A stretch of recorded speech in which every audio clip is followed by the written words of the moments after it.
Good morning. Good morning. I know I've been on for quite some time, but fighting my demons. But here I am. Good morning. I'm sure I'm not gonna be on track. I might end up slacking on Saturday or some shit. But I'm doing my best. Today just gonna be following a bunch of random shit. I'm kinda just wanted to hang out. I really forced myself today. I didn't even really come up with any goal to do for the day. I was just so busy trying to get the force myself to stream.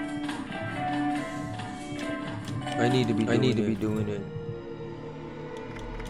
I don't know why it took me so long. Fucking stream. I don't know why. I'm gonna stream for like I don't know 6-7 hours. See what happens.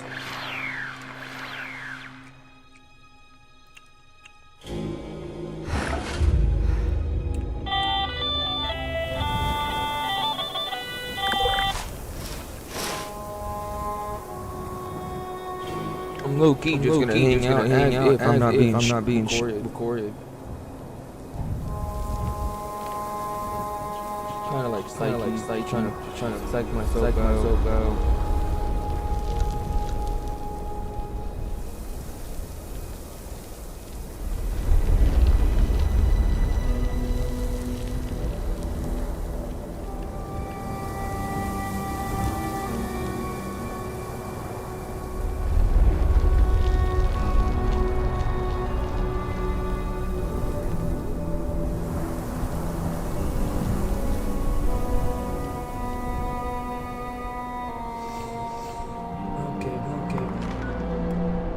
So I had a bunch of plans in mind yesterday, and I couldn't get to it.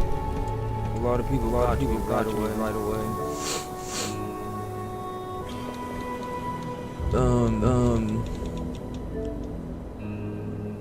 Okay, you don't.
Doing a little bit run.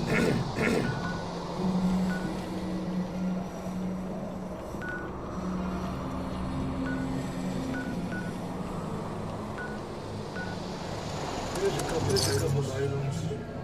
Too much. Oh shit. Magazine. I gotta go back. Get the magazine.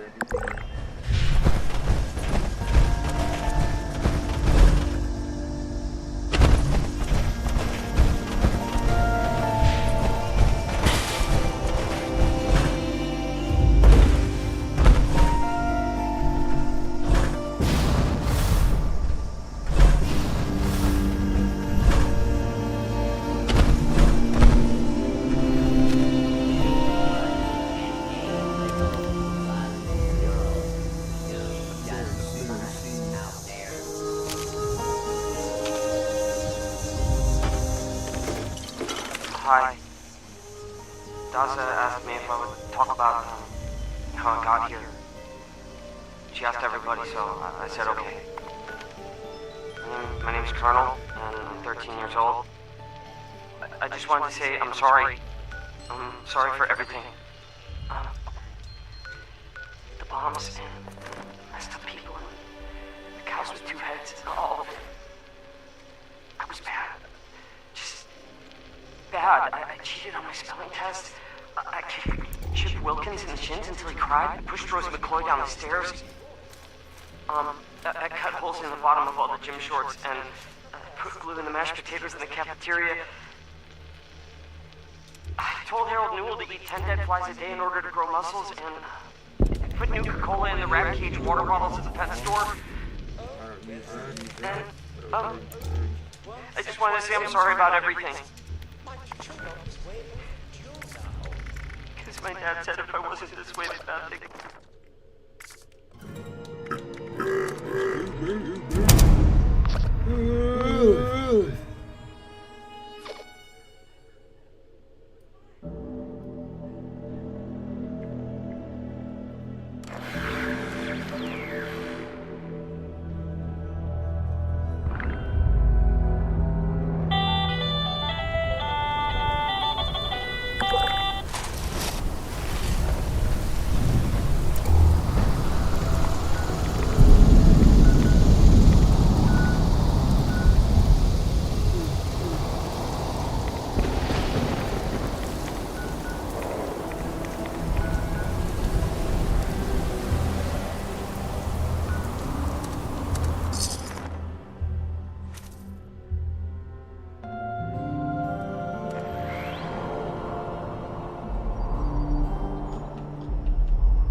Hi. Daza asked me if I would talk about how I got here. She asked everybody, so I said okay. My name's Colonel, and I'm 13 years old. I just wanted to say I'm sorry. I'm sorry for everything. The bombs and messed up people and the cows with two heads, all of it. I was bad. Bad. I cheated on my spelling test. I kicked Chip Wilkins in the shins until he cried. I pushed Rosie McCloy down the stairs. I cut holes in the bottom of all the gym shorts and put glue in the mashed potatoes in the cafeteria. I told Harold Newell to eat 10 dead flies a day in order to grow muscles, and put Nuka-Cola in the rat cage water bottles at the pet store. And, I just wanted to say I'm sorry about everything. Because my dad said if I wasn't this way, the bad things wouldn't happen. I haven't seen Daddy since the bombs. I guess he left because of that, too. It's okay. I'm trying to be good now, though. I'm not old enough to be a volunteer, but Darcy said I could help collect food and water, so I'm getting better, I promise. And, Daddy, if you're listening, I promise I won't be bad anymore. So you can come back now. Okay. Okay. Bye.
surface.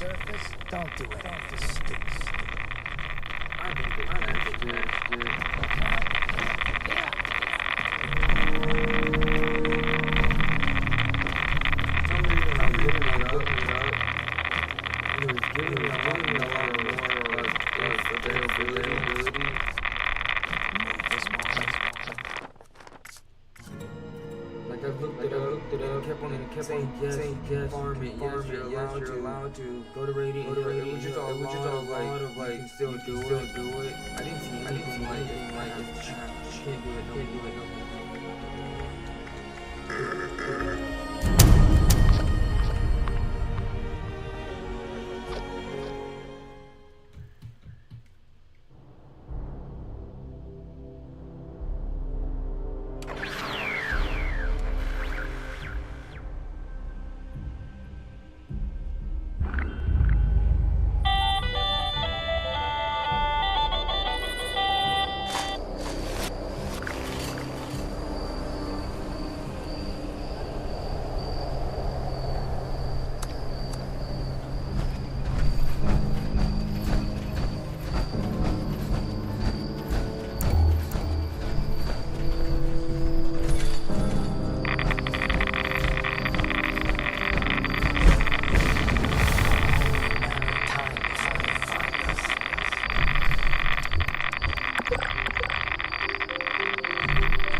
you thinking? What do you do?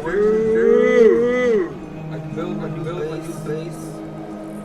I was already working on my new base. I was already planning on making it.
MSM.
Attention citizens.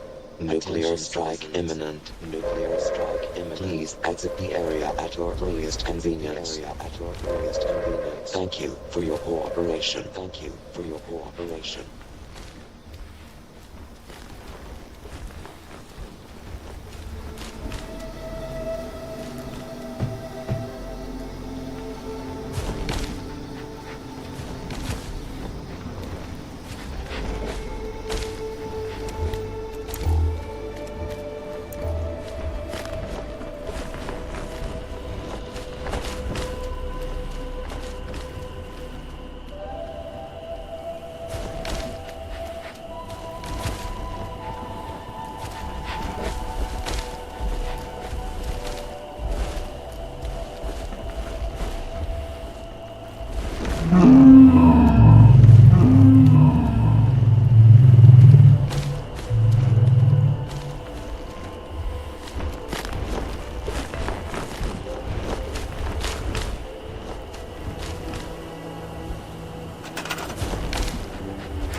to have this mega be a part of my day, but it's so like uneven.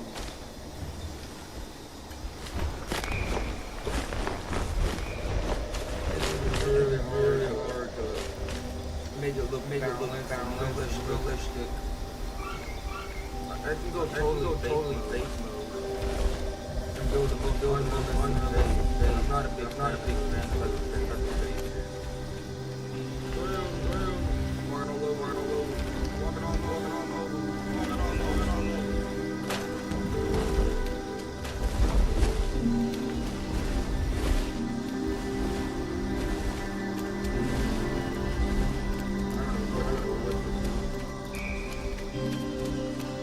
Don't know what to do.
build there for so long.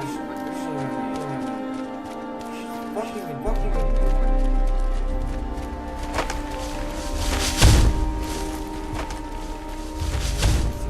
Shit. I hate it so bad. So much.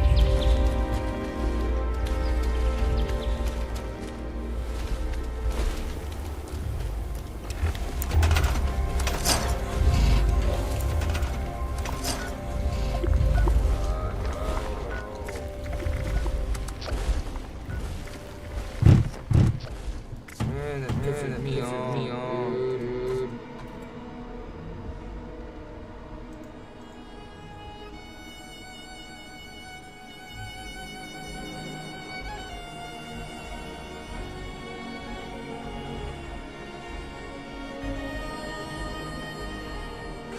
Monitor, dick.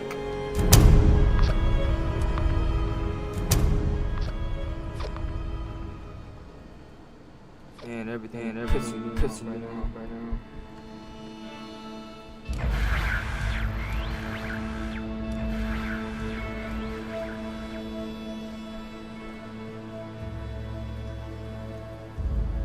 Honestly, I think I'm really bothering me. When I'm not recorded, I will literally stay here and take my meal for 2 hours or something. But because I'm bored, I feel like that's so fun to watch. Making me feel rush as hell.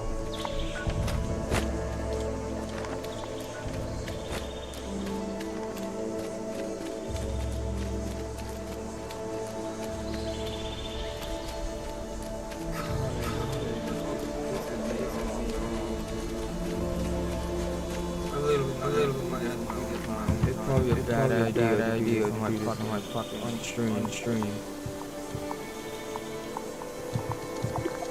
I don't even wanna I really don't. That shit really fucking piss me off.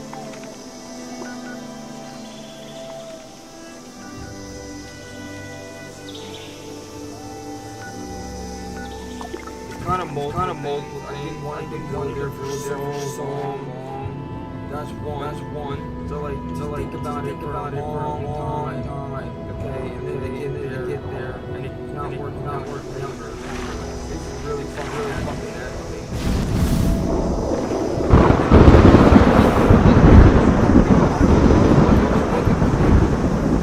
Nothing in the foundation.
On a ledger, you know that you're making more money because you're doing this and you're working harder and you're getting this reward, whether or not it makes sense or not.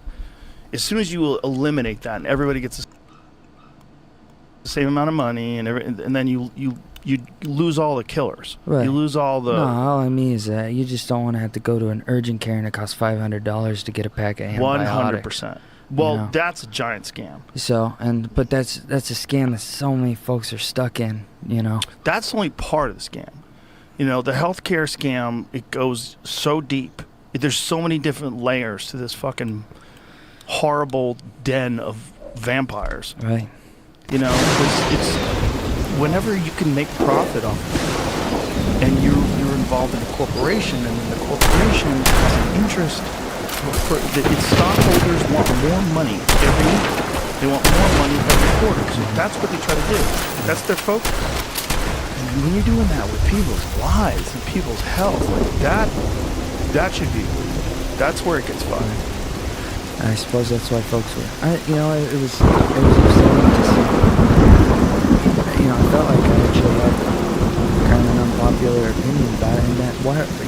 celebrate somebody's death. That seems far out. Yeah, just celebrate the murder of somebody with a gun. Not only that, I believe unrelated to him in his case. Like, I mean, how far out is that? And so I didn't want, you know, I make these tunes, but that one in particular, I was, how do I address this? What do you even say? So how do you approach it? Like, did you sit down with pad and pen, or did you start writing? Like, how did you start singing? Step one is avoid the work. So I went for you know, some long jogs. I wrote a song about Amazon instead. And put up like Amazon is Santa Claus, and I kept sitting there, and it kept getting, you know, the situation was snowballing. Then I was like, okay, yeah. And at that point, it's a research project. You know, let's write 2,000 words so that we can have 300% and boil down the essence of the issue and make it rhyme and put a jolly tune behind it. That's really... There's I'm Bird. Let's count the smiles. I see 1, 2, 3. Amazon Freight can scale with you. Transparent pricing, simple booking, and 24/7 support. All powered by Amazon's trusted transportation network. We're here. Amazon Freight. Back your freight with Amazon's network of smiles. Freight.amazon.com. That's kind of how that goes about. That sounds like super similar to stand-up comedy. Yeah, I think... Boil it down. Yeah. Get every... and you don't... It's just punchlines. So find the punchline of everything. I never had the attention span to tell too much of a story or anything like that. So I like just keeping punchlines. So I always like, you know, Mitch Hedberg and Stephen Wright. We're so good at that. Just come out and lay out a bunch of punchlines immediately. If one doesn't land, on to the next one. Well, that was the daunting thing about their act, which is so impressive, is that it's all non sequiturs. So every subject is new. Yeah. Every time they open their mouth, it's a new subject. Right. Which is kind of crazy. It's a crazy way to do comedy. Yeah. But when you're an absurdist, it's probably the best way, because it's an absurd way to think, right? You're just going from one subject to the next in each minute burst. Yeah. You know? Somebody asked me if I want a frozen banana, and I said no, but I want a regular banana later, so yes. Yeah. That's like such a ridiculous joke. I used to love listening to him, in particular, when I was in traffic, because it would like chill me out. Like if I was headed to the airport in LA and it was just fucking clusterfuck on the highway, it was like, if I just throw on some Mitch Hedberg and just start giggling. It was just silly, you know? He's one of the coolest. He was awesome. He was awesome. Let's play that song. Jamie, can you find that one? The United Healthcare song? I want to play it so people know what we're talking about. So we're talking about some people. The United Healthcare song? I want to play it so people know what we're talking about. So people. I want to use just throw on to the airport when I joke. No. Yeah. You know? Somebody asked me if I want a frozen banana, and I said no, but I want a regular banana later, so yes. That's like such a ridiculous joke. I used to love listening to him, in particular, when I was in traffic, because it would like chill me out. Like if I was headed to the airport in LA and it was just fucking clusterfuck on the highway, it was like, if I just throw on some Mitch Hedberg and just start giggling. It's just silly, you know? He's one of the coolest. He was awesome. He was awesome. Let's play that song. Jamie, can you find that one? The United Healthcare song? I want to play it so people know what we're talking about. So people. person and a chair, and you paid for it all, though you may be unaware. You paid for the paper, you paid for the phone, you paid for everything they need to deny you what you're owed. There ain't no you in United Health, there ain't no me in the company, there ain't no us in the private trust. There's hardly humans in humanity. Now the procedure that you're needing ain't the cost-effective route, and only 2% of people end up winning a dispute. So if you get sick, pray to God for help, cause your doctor's gotta pray to United Health. Way back in 77, Mr. Richard T. Burke started buying HMOs, putting federal grants to work, moved 50 billion buckaroos. Last year the Warren Buffett of health, the Jeff Bezos appeared. Now CEOs come and go, and one just went. The ingredient you got, bake the cake you get. But if you get sick, cross your fingers for luck, cause old Richard T. Burke ain't giving a fuck. Commoditized health, monopolized fraud. Here's the doctors we own and the research we bought. They own the pharmacies and a lot of the meds. They should start buying graves to sell us when we're all dead. There ain't no you in United Health, there ain't no me in the company, there ain't no us in the private trust. There's hardly humans in humanity. There's hardly humans in humanity. Fuck yeah, dude. That's a great song. That's a great song. And it's interesting to me how few people are doing what you're doing. I don't know of anyone else. I'm sure there probably is a few people out there that I miss, but I don't know of anybody else who takes things that are in the zeitgeist, these big stories that come up, and turns them into a catchy tune, and does it in a way where you laid out, you know, really the problem and the whole thing, like you said in Punchlines. Yeah, there's a lot of folks doing it right now, and more every day. But there's a precedent for that kind of work, especially as far as like Woody Guthrie was really. I was reading a Woody Guthrie biography, and my old man was in the hospital. He had just had a heart attack, and we didn't know like what way it was gonna go or whatever. Anyway, I don't know, just seeing him all hooked up to that stuff and thinking, if he died, I've hardly had any time to even know him. He's hardly had any time to know anything. We don't get very long down here. And I'm reading this Woody Guthrie biography, and I was just like, oh, I'm gonna do this. I'm gonna sing the news. Because that's really what Woody was kind of doing in his day. Because there's folk music around him, and he teamed up with Pete Seeger, and he was on radio programs, and he could have played. He had the choice. He could have played standards. He could have played country western music and stuff like that. But he liked making folks laugh, and he liked telling it how it was. I like both those things. I saw Woody Guthrie live when I was a little kid in San Francisco. Arlo or Woody? I think Woody. Which one was alive back then? Was it Arlo? Okay, so it must have been Arlo. So it was 19, let me guess the year. I was 11? Yeah.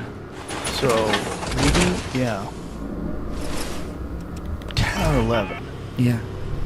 No, it was San Francisco, so it had to be, I lived there until I was 11, so it's probably around 9 or 10, now that I think about it.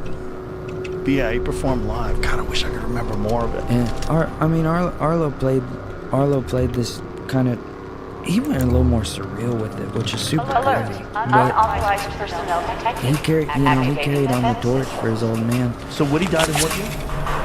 67. Yeah. He got a Huntington's disease and was laid up in a home for quite a while. He lost the ability to speak. What is Huntington's? It's some rare genetic disorder. I don't really know what it does other than, look, he was pretty much.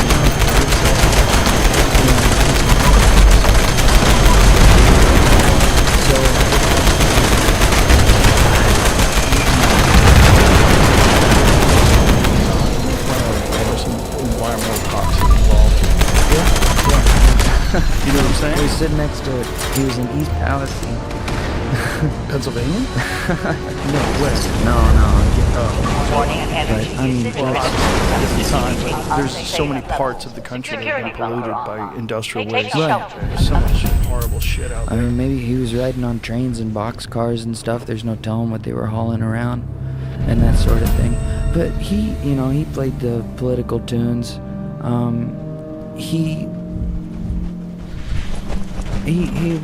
don't, and maybe he's a continuation of a long-standing human tradition of like bards going from town to town and singing the news. I don't know, maybe there's some medieval dude going around singing about the king, you know, and I don't know, but maybe there was. Sure. Just because I don't know if it's a uniquely American tradition, but when I do it, I get romantic about it and kind of think of it as a uniquely American tradition because you got the freedom to do it, and no one's gunning me down in the field there or anything for anything I say, you know. So I get to, you know. Yeah, that's why I doubt if anybody was ever doing anything the way you do it when they were doing it about the king. It's like find that dude. The knights go hunt him down or something. Yeah, maybe a few guys tried, but I bet they killed him. Or maybe you hired, you co-opted the bard.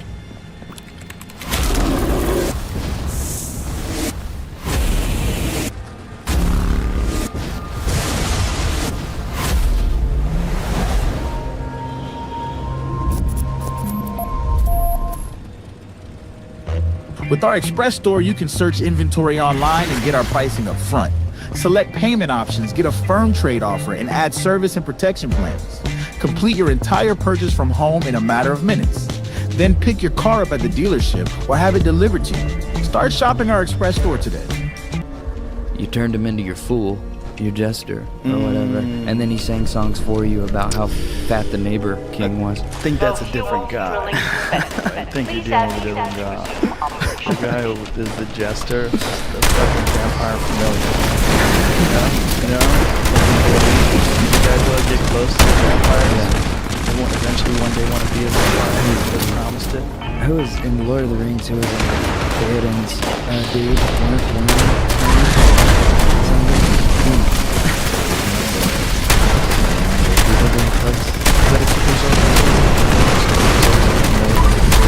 Human that does the bidding of the vampire. Oh, that guy. Yeah, perfect. Exactly. Yeah. Same kind of guy.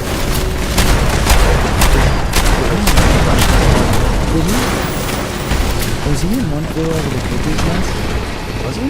God, He's actually very bad at. he would be so old. And it was 67. I mean, but was that? Yeah, that's what I'm saying. Yeah. That's crazy. Time's such a motherfucker. Okay. He was in One Flew Over the Cuckoo's Nest. Yeah. 75. That's a great movie. Yeah. That's good. Well, yeah, in an era of sanatoriums, you know, and stuff like that. Right, and then people glorify that. We need more mental health institutes. That's why there's so many homeless people on the street. Like, have you ever been? We definitely need more mental health. When 100% those people need care, but do they need the kind of care that they were getting before they were released on the street and were giving people electroshock cooking their brains? Those, at least whatever's going on in One Flew Over the Cuckoo's Nest is essentially Yeah. Well, they're all with electroshock therapy. Oh yeah. Yeah, and lobotomies. So, like 67. They were just cooking people's brains, getting in there and scrambling up your brain. Dude, they did lobotomies for decades. Yeah. Decades. Until enough people had their loved ones turned into zombies that they were like, hey, maybe we should probably fucking stop that. Didn't they lobotomize? Yep. Apparently, she was just wild. Yeah. That's all it was. So I would have been lobotomized. I don't know. Yeah, probably. Yeah, I mean, first of all, the men were wild. She was wild sexually. Was that part of the accusation that she was very promiscuous? They had a problem with her. They wanted her to calm down. They fucking scrambled her brains. And apparently, she became non-functional. Like, they really they dialed it up to 10. And that was it for her. This part of the show, I want to talk about AG1, which I've done for years, and usually I like to talk about routine. And don't get me wrong, routine is super important. AG1 is exactly the kind of daily, easy routine that can help you feel healthy and help you get the nutrients that your body needs. But even if you love a routine, isn't it nice to switch it up a little? Well, here we go. After 15 years of the original, AG1 has introduced 3 new flavors: tropical, berry, and citrus. It's still daily, it's still a routine, but it's no longer one flavor fits all. And honestly, the best part is that's the only thing that's changed. Besides the flavors, we're talking about the same science, the same 75 plus ingredients, and the same exact benefits. I've partnered with AG1 for so long because they're committed to constantly improving. And now that includes offering 3 new flavors. Subscribe today and choose tropical, citrus, berry, or the classic original variety. If you use my link, you'll also get a free bottle of AG-D3K2 and AG1 welcome kit and 5 AG1 travel packs with your first subscription. Just go to drinkag1.com/Joe Rogan or head to the link in the description to get started with AG1 yourself. That's drinkag1.com/Joe Rogan. Okay, so your doctors told her about the lobotomy to help her needs and stop her occasional violent outbursts. So Josie was Rosemary lobotomy. However, he did not inform his wife. Oh my God! The procedure took place November 1941. Father and brother. James W. Watson carried out the procedure with Walter Freeman, Golden George, Washington University School of Medicine and Health Sciences described as follows. After Rosemary was mildly sedated, we went through the top of her head. Dr. Watts recalled, I think she was awake. She had a mild tranquilizer. I made a surgical incision in the brain through the skull. It was near the front. It was on both sides. We just made a small incision, no more than an inch. The instruments Dr. Watts used looked like a butter knife. He swung it up and down to cut brain tissue. We put an instrument inside, he said, as Dr. Watts cut. Dr. Freeman asked Rosemary some questions. For example, he asked her to recite the Lord's Prayer or sing God Bless America for the countback. And then an estimate on how far to cut based on how she responded. When Rosemary began to become incoherent, they stopped. What a joke. Holy cow.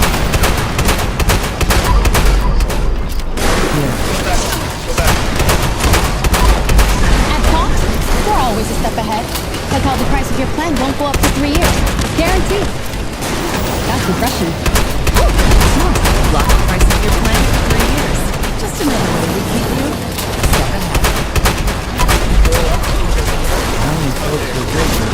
The nuns in Covenant thought that Rosemary might become involved with sexual partners and that she could contract a sexually transmitted disease or become pregnant. Her occasions or rapid behavior frustrated her parents. So she got expelled from summer camp and she was staying only for a few months at Philadelphia boarding school. Kennedy was sent to a convent in Washington, D.C. Kennedy began sneaking out of the convent school at night. The nuns in the convent felt that she might be involved with sexual partners and that she might get an STD or become pregnant. So then they decided to go fucking the bottom. Imagine that, you send a young, healthy girl to a convent with a bunch of fucking crazy nuns, and she just like breaks out in the middle of the night, go to hang out with a friend, or go meet up with a guy, or fucking homesick. And so they go, well, the solution to this is cut her brain out, and have her talk until she can fucking stop cutting. That's insane. That wasn't even on the results of the tapes. Oh yeah, they all were. The father was. I don't know whether it's true or not true because we used to say it and then there's been things disputing it, but of course, who knows how much money's involved in this in the first place. But supposedly, Kennedy Sr. was involved in illegal liquor during the time where there was prohibition in this country. Yeah, I thought he was a mobster. He definitely knew some people, which was what helped his son win Illinois. Right. Yeah. It's just like, I don't know what's true and what's not true in terms of him being a but it's trash. You know, and the whole That'd be a lucrative business to get into during Prohibition. I don't know if he would even, especially when you compare the police, you know, especially when you had money and you were involved in all sorts of organized crime. And you had souped up NASCAR cars that they were using to drive their sort of yeah, I guess that's what it is. Joe, we wouldn't have Dale. Yeah, right? Wouldn't have The loot. Yeah. It's just a crazy practice for a long time just to get rid of people that were a problem. So what's the modern lobotomy? What are we doing right now that we're gonna read on Wiki or, you know, whatever? Well, there's probably You quite know, a few of them. 15. There's probably quite a few of them. Holy cow. I'm sure We gender were transitions for children. I'm sure that's going to be on that list. Or taking, I don't know,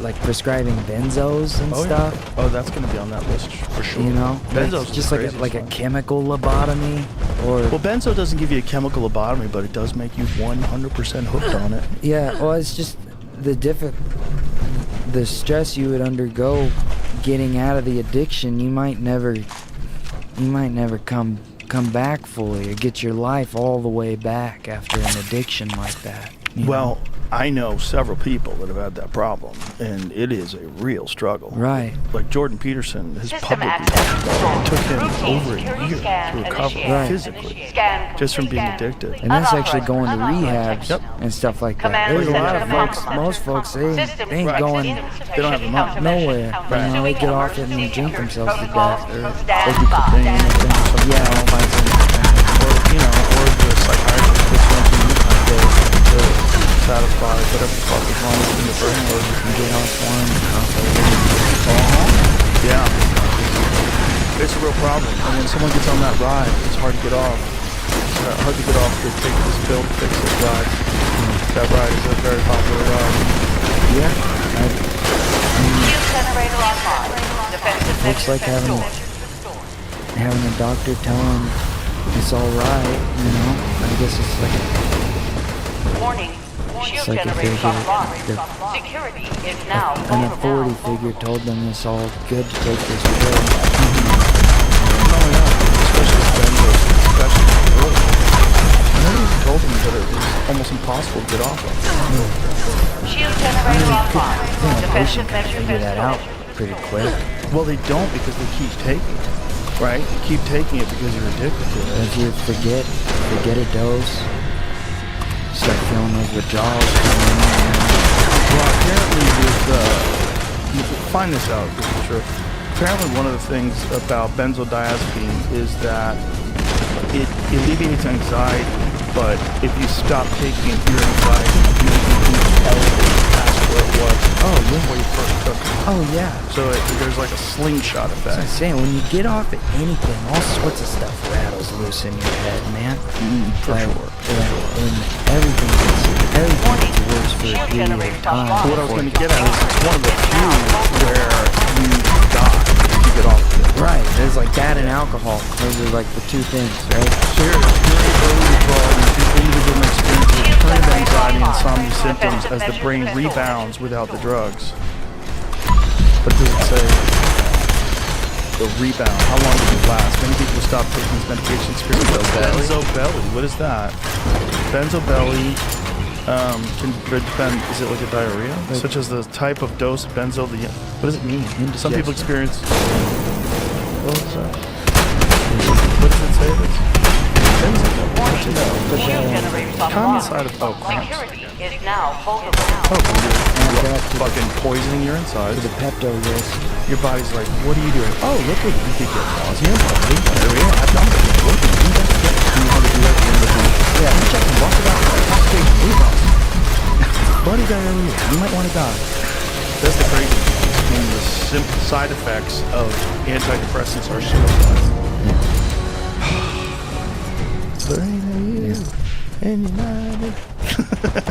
They make folks are making money. As long as they keep the money rolling in. Yeah, as long as they keep mushrooms, they're legal. There's a lot of things that could be fixed in a very natural way that people have been doing for thousands of years that you can't do. At least in Texas, they opened up Ibogaine again. Right. So that's new. Where, you know, they're going to do these, they've done them so far, these trials with soldiers, and it's super effective, man, especially for getting off drugs. Yeah. Like really, really, really effective. Like 80% for 1 dose, and in the 90s for 2 doses. People just quit pills, quit everything, quit drinking, whatever. It's amazing. Whatever's fucking with them. Yeah. There's natural tools out there to figure out, like, people get in patterns. Right? They get in these terrible behavior patterns and they don't know why. They don't know how to get out of them. They keep falling into them because they're like tightly grooved into the way you think. Yeah. And unless you can leave for a moment the connection that you have to this existence where you're completely, continually trapped by your patterns, unless you can leave and look at those patterns, you're just fighting against so much gravity, so much momentum, and then whatever the life that you've chosen, the fact that you're around people, there's so many things that make it very difficult to change your life outside of escaping, getting you with that. So does Ibogaine like smooth out all the ruts? Ibogaine, so I've never done it, so I can't really speak to this, but from the people that have done it, what they explain that it does, first of all, it actually stops physical addiction. Somehow. They don't totally understand how it's doing this, but it stops physical addiction. It sort of rewires the way your brain, for lack of a better term, looks at addiction. It also is, it's not a drug that you can abuse recreationally. Apparently it's not a fun drug. And it's a 24-hour experience. And this 24-hour experience is psychedelic? Yes. And this 24-hour experience is essentially a review of your life. And showing you, like, you remember this happened, these guys beat you up after school, and then that sent you down this road, and then this is why you think about this, and it, like, lays out why you're in all these different fucked up patterns in your life. Do you have a spirit guy? I don't know. I mean, I think it's... Ibogaine council? You mean while you're doing it? Yeah. Yes. Yeah. They have centers. What is the place called in Mexico that, former Republican Governor Rick Perry is an advocate of this. Right. And he went to Beyond, BEOND. They've for a long time they've been doing these things down in Mexico because it's legal there. Right. Does ayahuasca do something similar? Yes.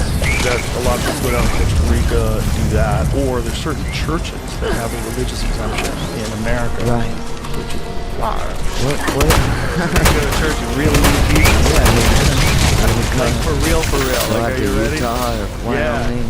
Yeah. Like New Mexico, places like that. Yeah. It's like, somewhere where like, well, how many followers you got? You got 1,400? Yeah. All right, well, don't get too big. I went to a church in a couple basements. Like, really?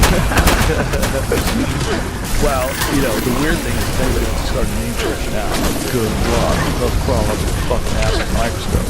Like, if you want to start a new church now, it better be a Christian church.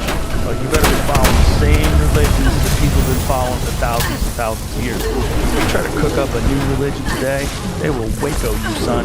They will fucking... well, yeah. Yeah. I mean... You get a good following. Religions, they get weirder and weirder. Like, in America, they get weirder and weirder. The more west we went, the more we manifest destiny out. Like, you have, like, Puritan pilgrims land and, in New England. Wow! You finally replied to a text message from 3 weeks ago. You deserve the sweet and tangy reward of a new Prickly Pear Raspberry Whataburger from Whataburger. Thumbs up emoji. And I go reaching for every soft beat. Whataburger.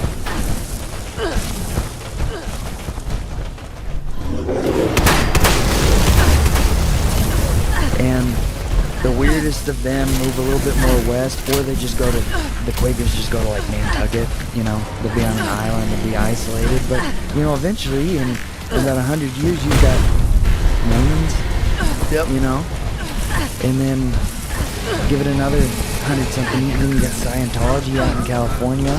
Yep. Right? Have you seen American Crime? Netflix series? No. And it's about, you know, the settling of the West, but a big part of it is Mormons. Right. And how fucking gangster the Mormons. We think of Mormons as being like these really sweet people, like, no. Not back then. No, nothing was in the West, man. Yeah. It was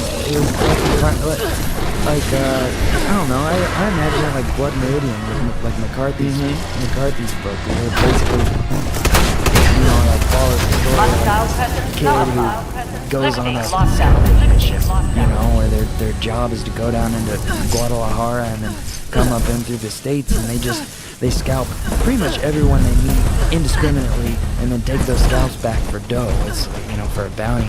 Which is crazy. How much is a scalp? I don't know. Imagine that. You just find some dude who's like fucking taking care of a lawn or something like that. I'd take that over a lobotomy. My scalp. Some people live. Go back. Yeah. Some people live. Yeah, it's really crazy. I've seen that picture. Someone had guy had a top hat on over this giant wound over the top of his head. I wonder how long he lived. Basically, skull.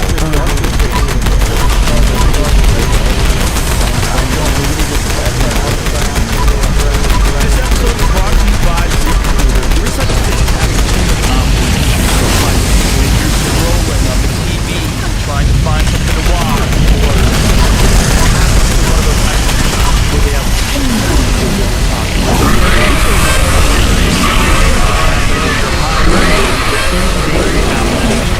well, it's time to stop stressing and use ZipRecruiter instead. Resume to help you find and connect with the best people for your work. Try it for free now at ZipRecruiter.com/Roku. What makes ZipRecruiter's resume database so special is the advanced filtering feature. You can use it to hone in on exactly what you resume for the uploaded monthly site. And when you find a potential candidate, you can unlock their contact info instantly. Skip the candidate overload. Streamline your hiring with ZipRecruiter. See why 4 out of 5 employers who post on ZipRecruiter get a quality candidate within the first day. Just go to this exclusive web address, I know what you haven't seen the page. I came up with a new route on stage 4, and I'm trying to like people to follow along, and because of the turtle, west, and all that, and levels, just people think they know and I just know a better route. What the hell? I was gonna call it better route. Shit. This is an automated message. Evacuation is in progress. Please proceed to the nearest exit in an orderly manner. One route that they posted works. And the whole point is the past 2 days, trying to teach my new route, they get real stuck. It's fucking irritating. And earlier, what they call it? I was just quiet. And one time I'm asked on my way, they took it shit.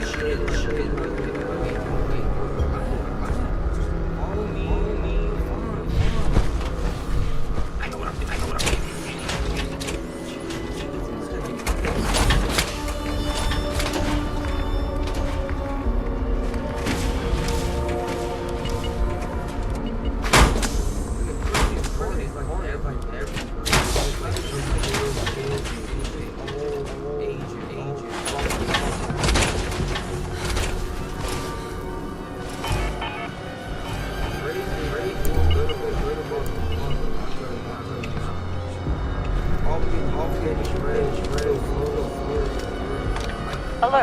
Unauthorized personnel detected. Activating defense system.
Low fuel, drilling suspended. Please add fuel to resume operation.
Increased hostile presence. Detected hostile presence.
Low fuel, drilling suspended.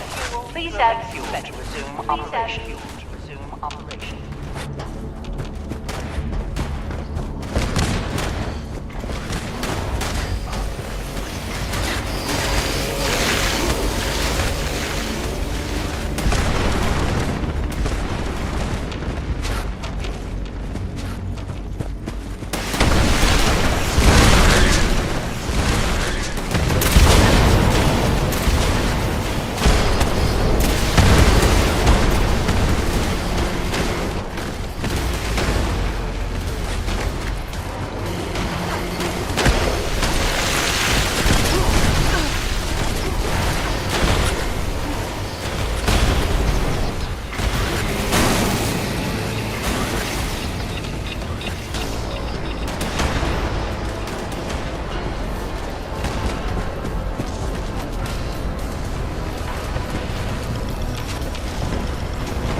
Caution.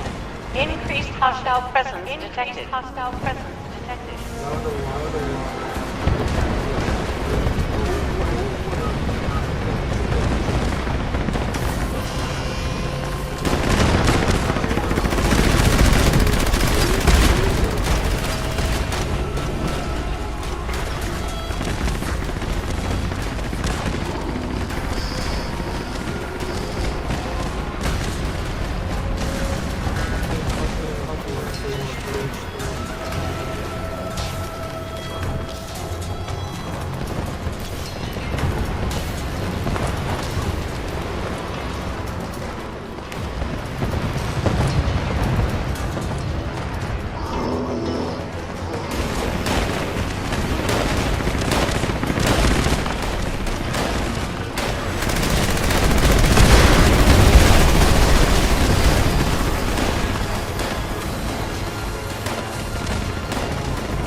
cell presence approaching critical. Cell presence approaching critical.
He put the fuel in, and then it got destroyed.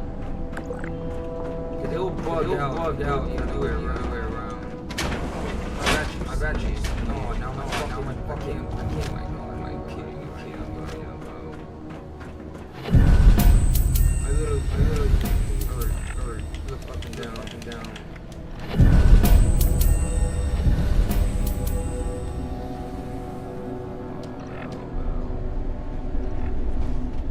It's always a fucking mole miner. You get killed by the mole miner. Fucking camera.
System access restored. Routine security scan initiated. Scan initiated.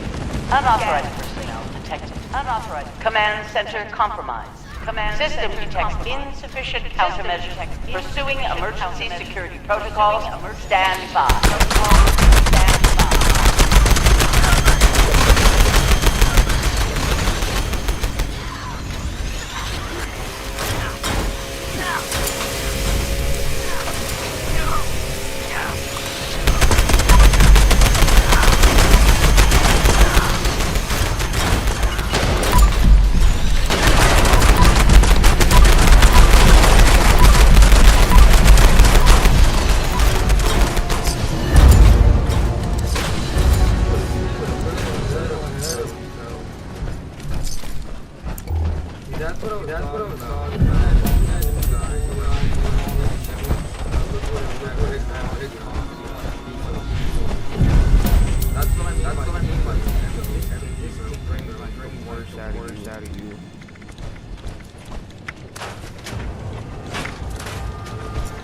Like when you think you got it all together, bro. Jesus Christ.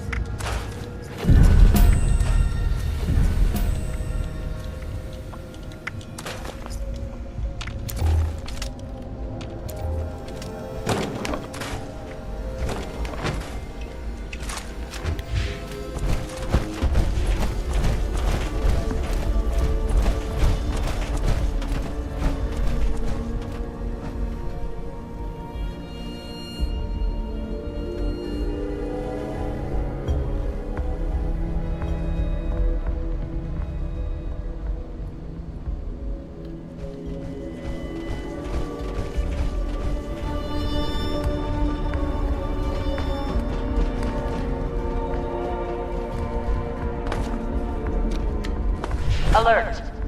Hostile breach detected. Lockdown initiated. Lockdown will persist until hostile presence is removed. Until hostile presence is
Lifting lockdown nullified. Lifting lockdown.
an automated message.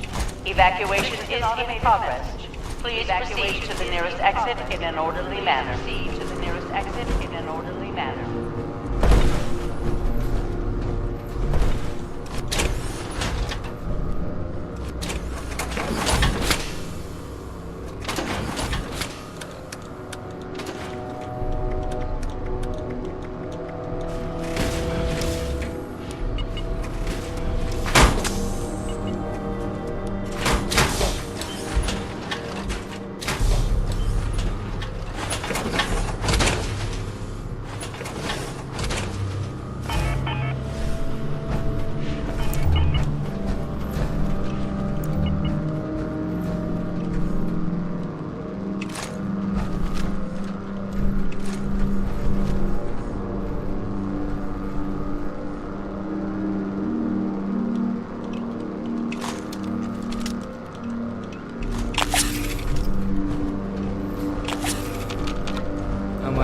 Alert. Unauthorized personnel detected. These guys are Activating defense personnel detected. Activating defense system.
Low fuel drilling suspended.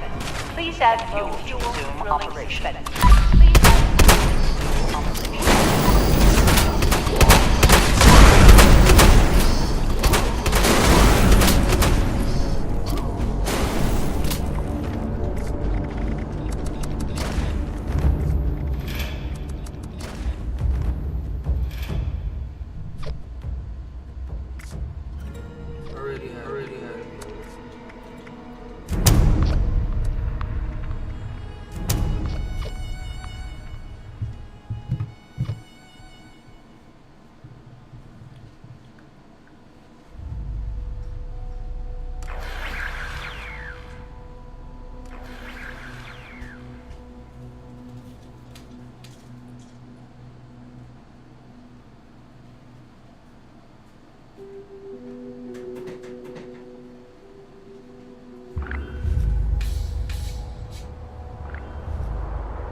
absolutely unnecessary, bro. Oh no. And how are you that slow?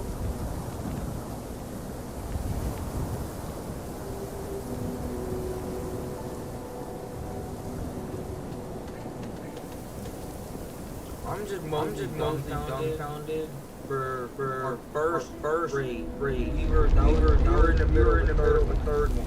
Completed rate. The first rate. Dumbfounded about is that they literally expected me to be bending the drill at wave 3 all by myself, no damage. And they didn't get the memo. Like, okay, let me just go get gas so we can get through this quicker. What fuck, dude? That's when I'm like, how dumb are you, bro? You gotta be fucking slow as hell. Jesus Christ, spectating. It's not like you're just word of mouth, like he say type shit. Word of mouth, you literally fucking spectating me. And why do I have to text you? Why? Make me look like a fucking asshole. Like, what the fuck, dude? You should just get it.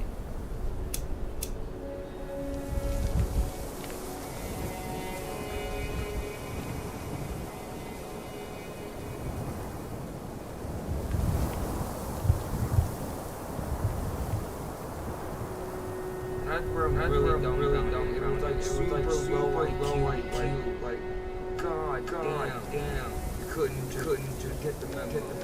That's the biggest part right there. Everything else I would have just been perfectly casual about it. Like, wow.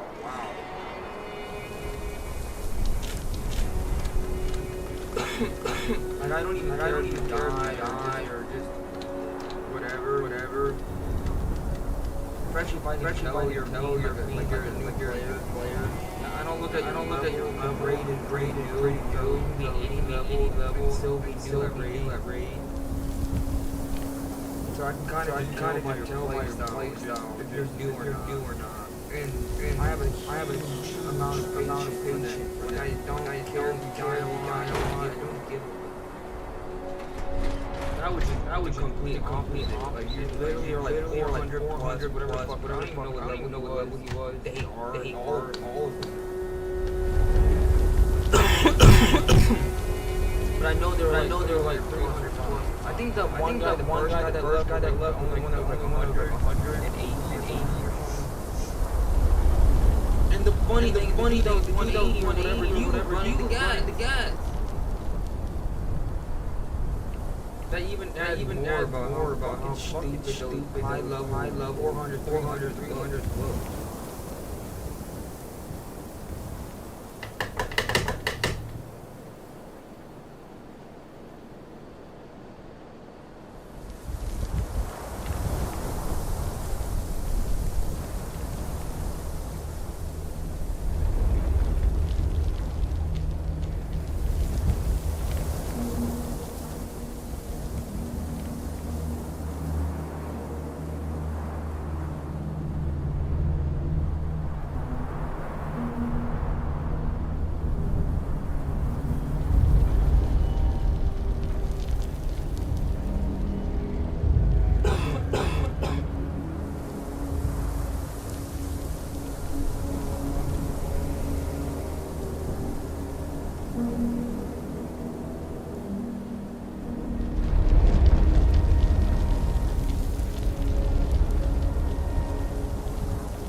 beginning of my video, I'm trying to get ready to build.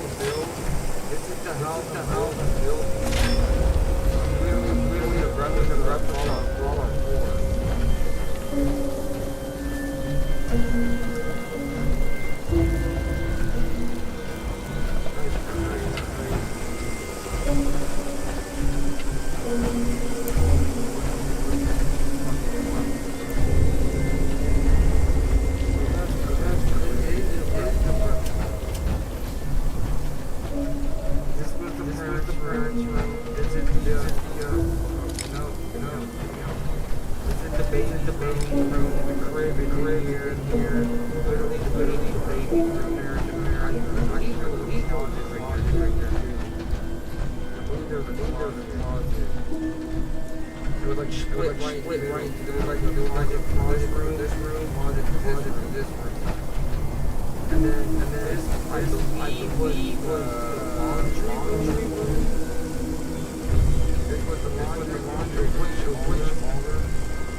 Routine, because again, I'm finding my theme person team is on that, David,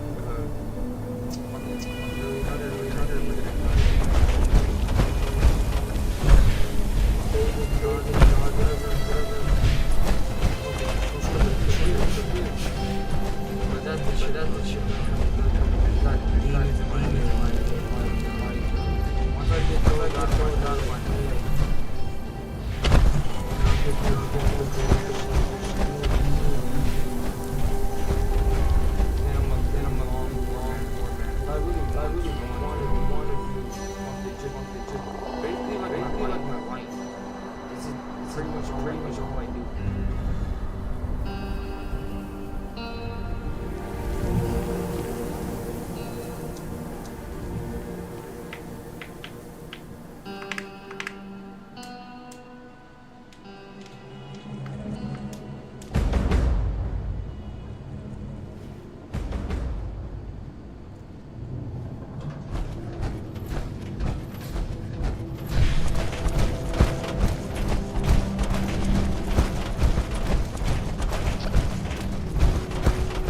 This is an automated message. Evacuation is in progress. Please proceed to the nearest exit in an orderly manner. Please proceed to the nearest exit in an orderly manner.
Alert.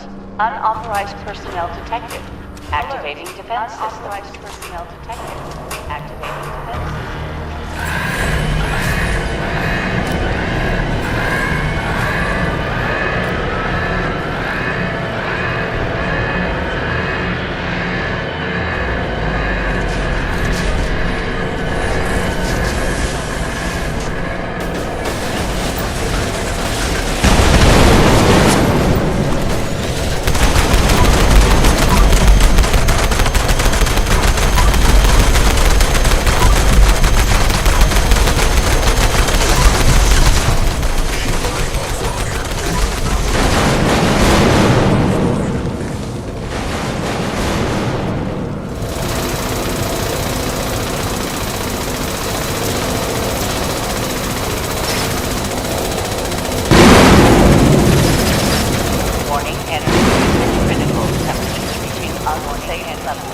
Security bunker online. Take shelter. A new security bunker online. Take shelter.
It's crazy, cousin. Just one bail.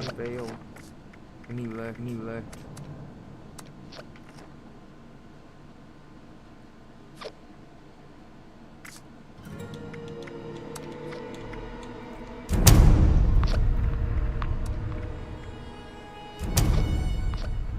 Alright, I'm gonna go and start building my base. See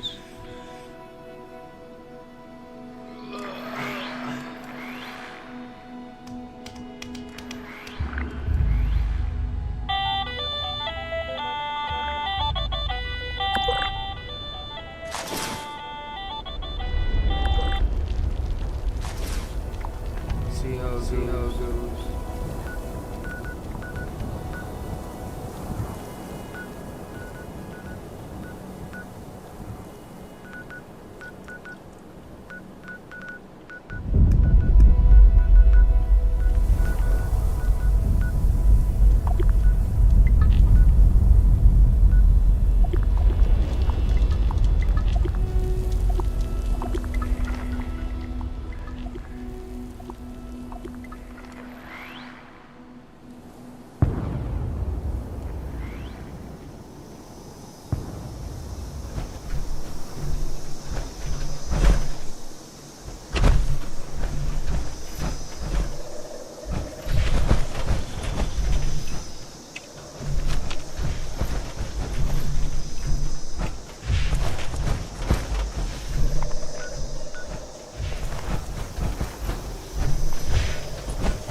ZipRecruiter.com/Rogan. Again, right now, try it for free. Again, that's ZipRecruiter.com/Rogan. ZipRecruiter, the smartest way to hire. No offense, but if you're paying over $30 a month for car insurance, you're getting ripped off. Everybody knows you can buy car insurance online. But did you know there's an Amazon for car insurance? That's right, an online marketplace that cuts out the middleman and gives you wholesale prices. You can save $1,500 per year on the same car insurance that you currently have. Guys, everybody is ditching their car insurance and buying from a marketplace instead. The reason why you're likely overpaying for car insurance is because 80% of what you pay goes to commissions for the insurance agent. 80%? But if you buy from the marketplace instead, you can cut out the middleman and put that 80% back into your pocket. This website has liability for just $18 per month and full coverage insurance for just $1 per day, using the same big companies you already know. And here's what else you get when you buy from an online marketplace. No more spam calls from all hours of the day, no more hidden fees, and no more rising premiums. You can save up to $1,500 per year on this website, and it only takes 2 minutes to do. It's got an A+ from the Better Business Bureau and thousands of 5-star reviews on Trustpilot, so you know it's legit. I'll put a link to the website down below. So whatever button you see on this video, go ahead and click that and it'll take you to the website. And you're just gonna answer a couple questions like the model of your car and where you live. And that's it. Click the link and make sure you click the button at the end to get your quote. You could save up to $1,500 this year.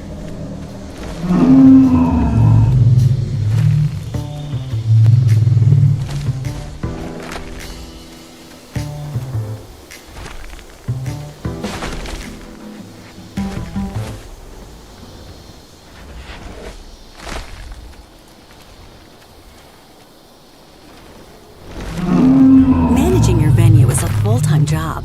And let's face it, running events can feel like juggling a dozen extra tasks. Chasing leads, negotiating contracts, setting up payments.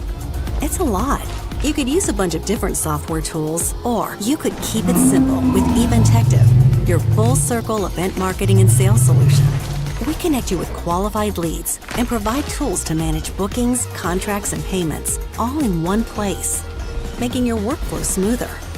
Ready for more leads, less stress, and better bookings? Try Eventective today. Chihuahua's bounty program offered fortune seekers 150 to 200 Mexican pesos for each Apache, depending on age and sex.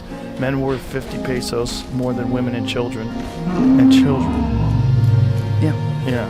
Today that equates to about $8,200 per scalp. Yeah. So this is far more than most prospectors would ever make in the California gold fields.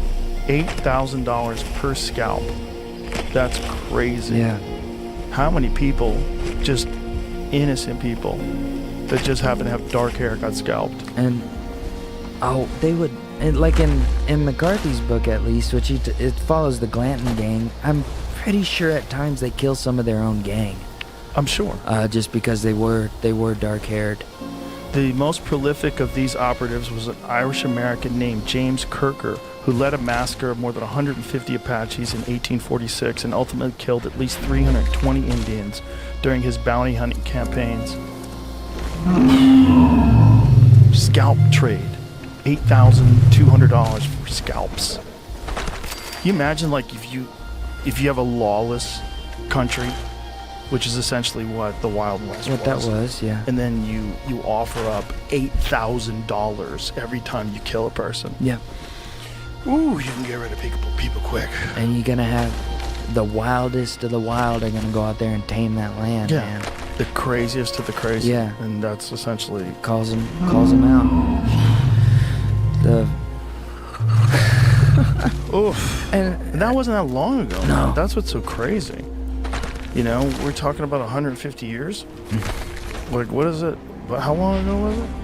Not that long ago. In California, scalp warfare has eliminated nearly 90% of some tribal populations.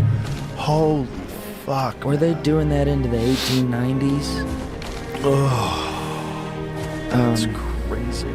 Yeah. That's 135 years ago. How crazy is that? It's pretty wild. That's hard to believe. Direct government support for bounty payouts. Whoa. Direct government support for bounty payouts with blunt calls for the extermination of tribes and mass murder of men, women, and children provides an important new perspective on the question of genocide across the long arc of Euro-American interaction with Native communities. The Apache scalp that FBI agents seized in 2022 is one of thousands, perhaps tens of thousands, that were taken, redeemed, displayed, and in rare cases like this one, preserved as a part of a long and gruesome history of scalp warfare. So it was in an auction house? That's how they found it? FBI investigating Apache scalp seized from Fairfield auction house. The item was seized from the Pauline Antiques and Auction House as part of an investigation into the illegal trafficking of human remains. Whoa. And like Imagine someone kept that. When does the karma come in on this bloodshed that founded? Well, I'm certain it did for the individuals involved. I wonder if it's generational, if these things, if the universe will continue to sort itself out. Well, I think over this time. I think this is a very unique time for understanding people. You know, I think we have to, you know, when people look at all the conflict and all the drama with human beings right now, you have to realize, like, yes, we could certainly live better lives, and we can certainly have a better civilization than we have right now. We can do better, but we also have to realize what we're coming from. Like, to make it an adjustment from 1890 to 2025. I mean, this is a big swing of this fucking battleship. Unrecognizable. People were horrible all throughout human history. And I think that's what we really have to come to grips with. it's not just, I mean, we can go back to the Mongol invasions in the what is year, the year 1200? How long ago was that? What year was that? With the Mongols. I think it was in the 1200s. You know, I mean, the Inquisition, we can go to World War I, World War II. People were fucking horrible forever. And it's just, more people are talking about it now than ever before. You know, you had universities in America which were the anti-war movement started in the 1960s, and the hippies, and they were starting to get acid and realize, like, there's more to life. Like, this is bullshit. The way our parents are living is bullshit. They're miserable and they're gonna die. And it takes a long time to turn this big-ass battleship around. But I think we have to give ourselves some understanding about the past and realize, like, part of the reason why we're so fucked up today is, like, look what we come from. Right. Yeah, look where we come from. I know we can do better. We definitely can do better. We should do better. We should have a way better life, way better society. But look where we come from. Right. We come from madness. Yeah. Absolute chaos. Chaos and bloodshed. It's just the ability that a person has to sign off, a person in the government, say, yeah, okay, give them some money so they go kill some Indians.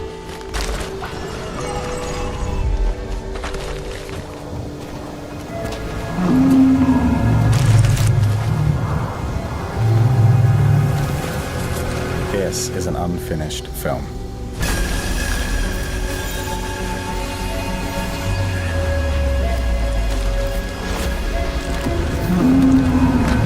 Take over as director if you like. There are some scenes missing, but that's so you can try out some of your ideas. What are these guys running from? Is it like zombies, or the cops, or are they trying to save someone? Like, they could be launching themselves off and like an octopus tries to like grab it out of the air or something. Literally anything is possible. The world is your oyster, as they say. Or in this case, maybe it's like a giant squid or something. Is there like loot and gold and stuff around here? Again, that's completely up to you.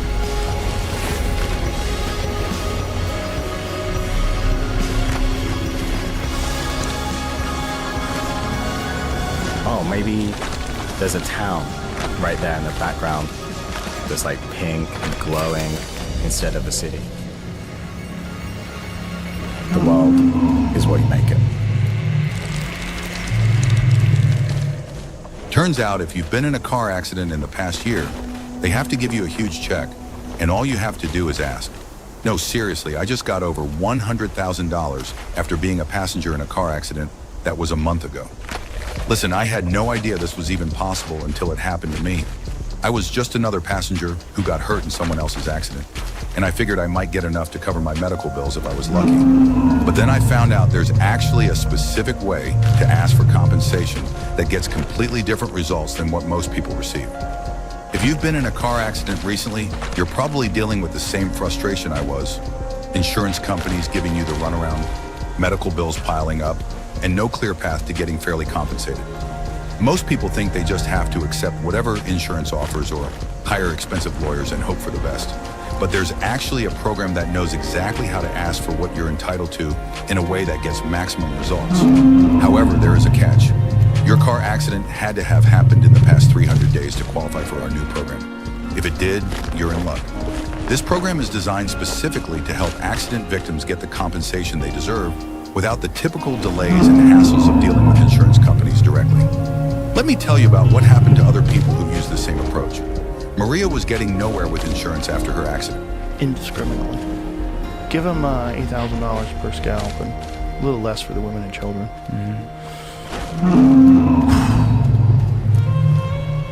You know, 130 years ago, 140 years ago, 150 years ago, that's nothing, man. Right. That's nothing. You know, that's your great-grandpa. He was alive back then. Hard to believe. It's far out. And it really is, man. I wonder if things are you know, probably seem a lot cleaner as far as chaos and bloodshed now in the continental US and stuff, but who is sending folks to go do that abroad to protect the homeland, you know, under the auspices of protecting the homeland? Who's doing the exact same thing as they were doing then, just in a different way? Because I really think we stay this, as much as has changed, and we can measure that. We totally can. But I think also we stay the same, you know. Well, until we're forced to change. That until until we recognize the need to change collectively. Yeah. But there has to be a discussion. It's not something that just organically happens. You know? I think of like, do you ever see this Hollywood, but Apocalypse Now? Sure. There's Francis Ford Coppola, and it's got like Martin Sheen, Marlon Brando, Dennis Hopper, and Robert Duvall, and all those cool cats, and dope movie. But it's written on this premise of a book that was written in like 1899 by Joseph Conrad, like Heart of Darkness. Oh wow, it's that old. And Heart of Darkness was talking about a conquest of, I believe, the Dutch, I'm not sure, into the Congo. And some atrocities and stuff that were happening there, treating people as subhuman. And I don't know if there was scalping or anything, but I think that there was slavery and that sort of thing. But Coppola was able to adapt that and then put the Vietnam War as the new premise, going into, I think Sheen's mission in the movie at least was to go upriver into Cambodia or Laos, I'm not sure which, and take out a rogue U.S. general who had basically enslaved a population of indigenous there. All that to say, like I wonder if, like in Vietnam, if the folks fighting out there felt like in that moment where you're killing somebody, if you realize at that point that nothing has ever changed, and that there's something primeval in man with this violence, that this violence is innate,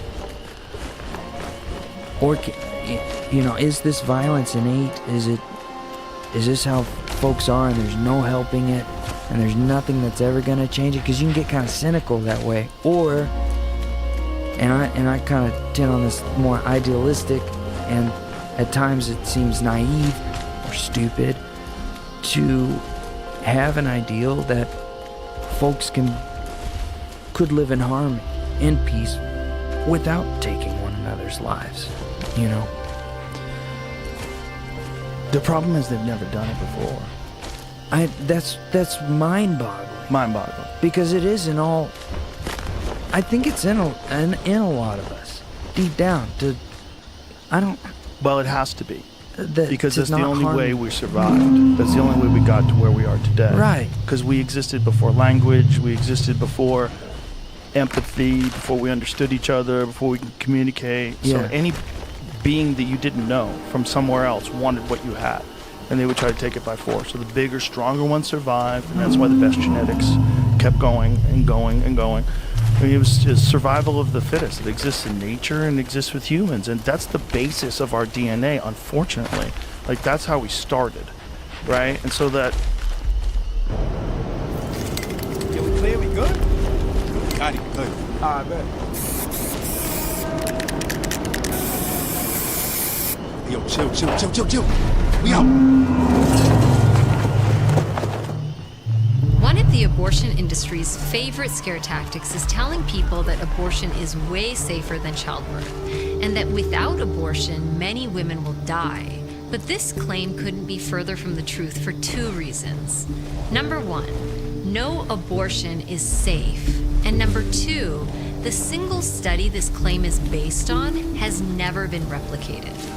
So first, calling any abortion safe is a contradiction in and of itself, because every abortion involves the killing of the son or daughter of the woman obtaining the abortion. Abortion is the direct, intentional killing of preborn children. A lot of people don't believe this, but let's take a look at what the different abortion procedures entail.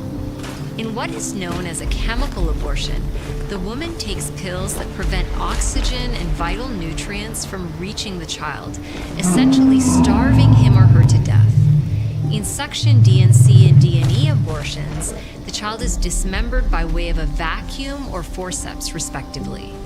And in the case of 3rd trimester induction abortion, the way it manifests itself today is fucking drone warfare. Right. And bombs and, dropping bunker busters out of B-2s. That's what it is. Or B-12. Is that what it is? B-12? What's the big one? B-2? Feels like it should be a bigger number because it looks like a spaceship. You see how they flew it over Putin? Like, look at my dick. My flying dick. Dur, dur, dur, dur, dur. You see? Trump did that when Putin was in Alaska. They flew a bomber over his head. Like, what are we doing?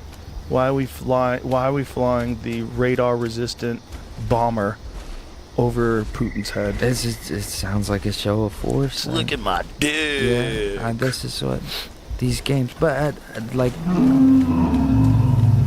is it? Yeah, I wonder, is it within humans to exist in peace without well, we certainly can. Could it be done in small groups, right? Like if you, me, and Jamie, I've said this before, but about other guests, if we were on an island all together, we wouldn't lock each other up. We'd just figure it out. Like, yeah, okay, I'm gonna go fishing today. We firewood. You wanna get the firewood? I'm gonna go for a long jog. Okay, get that jog in. Okay. Get your cardio in. But you know what I'm saying? Like, we wouldn't. There's only a limited amount of us. We wouldn't have a need to go to war. And most war today is about resources. Most war today is about controlling parts of the world where there's an infinite amount of money in the ground. Whether it's oil or now it's rare earth minerals and stuff they need for batteries. And that's what a lot of it is. I mean, that's what a lot of conflict is in this world. And that's gross. It's scary. It's scary, but if you ask the average person, like, what are the odds that there will be no more war in your lifetime? And they'll say 0%. Yeah. Everyone will say 0%. It's so far out. It's just, I think, the folks that go to war, like if you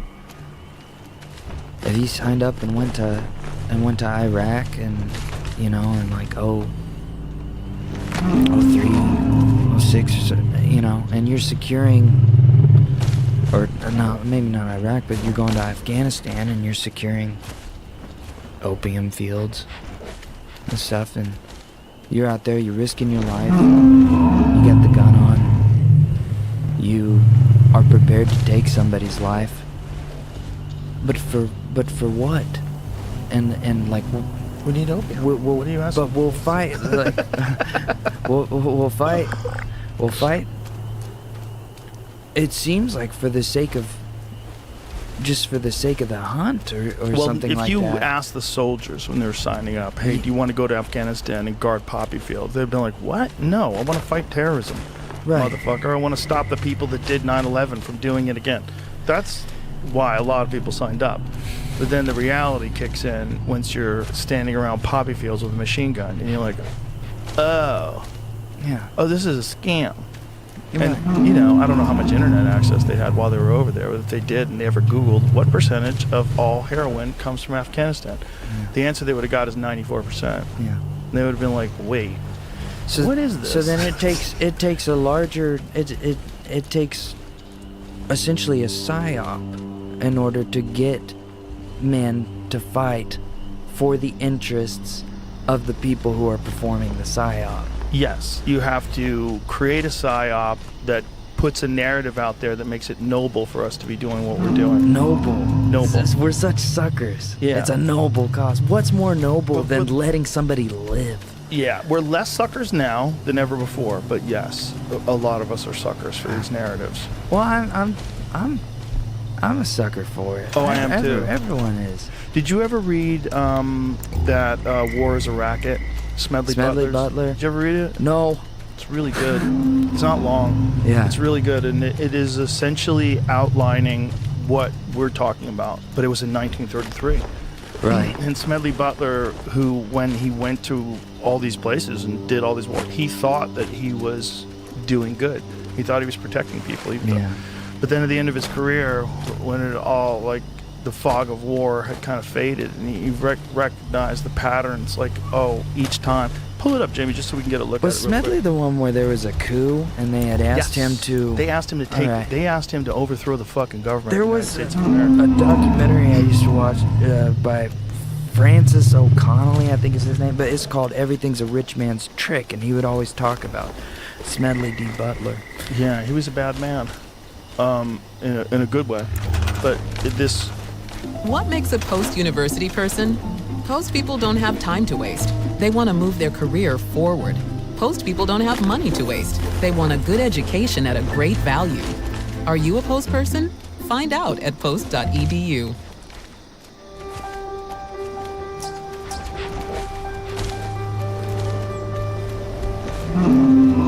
If the world turns cold,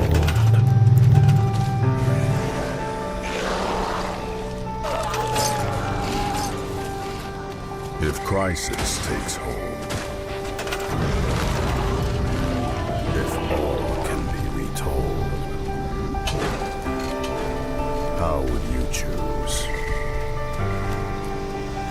Alone. Rebuild.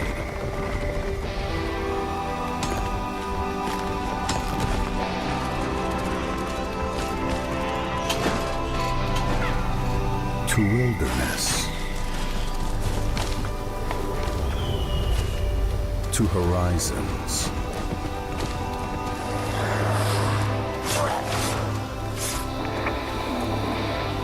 lost,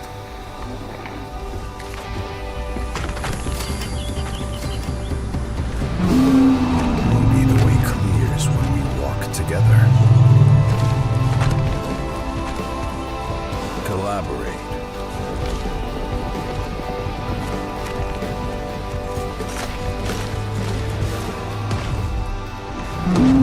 Fight.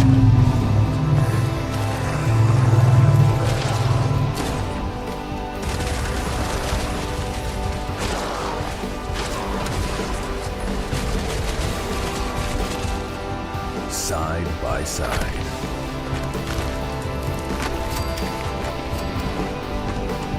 Get everything back on track.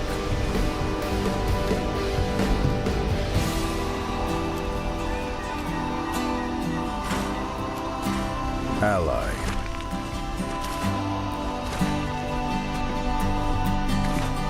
United.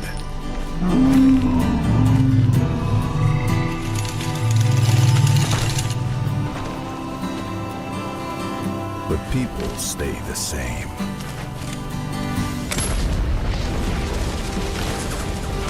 We clash.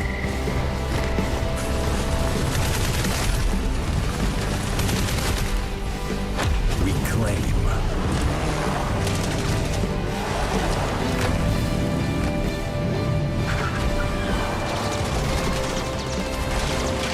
We raid.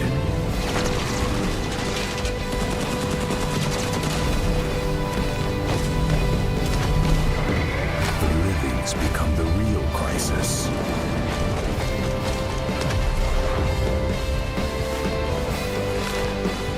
And this time, what's your way out?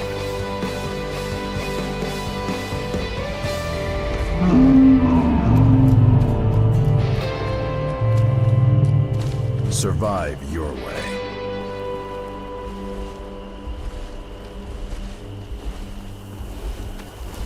this thing that he wrote. So you can get if you just go to the Wikipedia site. Wars of Racket. So this is before even World War II. There it is, right there. It contains this summary. Make that a little larger, please. There, scroll. Who makes the profits? It says Who war pays is a the bills? racket. It always has been. It's possibly the oldest, easily the most profitable, surely the most vicious. It's the only one international in scope. It is the only one in which profits are reckoned in dollars and the losses in lives. A racket is best described, I believe, as something that is not what it seems to be to the majority of people. Only a small inside group knows what it's all about. It's conducted for the benefit of the very few at the expense of the very many. Out of war, a few people make huge fortunes. Butler confessed that during his decades of service in the United States Marine Corps, I helped Mexico, especially Tampico, save for American oil interests. In 1914, I helped make Haiti and Cuba a decent place for the National City Bank boys to collect revenues in. I helped in the raping of half a dozen Central American republics for the benefit of Wall Street. The record of racketeering is long. I helped purify Nicaragua for the International Banking House of Brown Brothers in 1909 to 1912, where have I heard of that name before? I don't know. I brought light to the Dominican Republic for American sugar interests in 1916. In China, I helped see to it that Standard Oil went its way unmolested. Looking back on it, I might have given Al Capone a few hints. Kind of crazy. Yeah. Because they've been doing that forever. And if it wasn't for this one guy writing about it, this one very decorated man who pull up the thing about the coup where they tried to enlist him, which is part of the reason why I'm sure he wrote this. It's Right. like he was like, what the fuck is this? Right. Like you guys want to take over the United States government with force? Now imagine if they were successful. Imagine if a military coup really did work in like 1930 or whatever it was. How fucked would it be now? It'd be like, it's interesting how history pivots oftentimes on like one or two crucial figures. right. And this guy saying no to this, who knows what would have happened if he said yes? Is that the premise of Man in the High Castle? Philip K. Dick? Is it?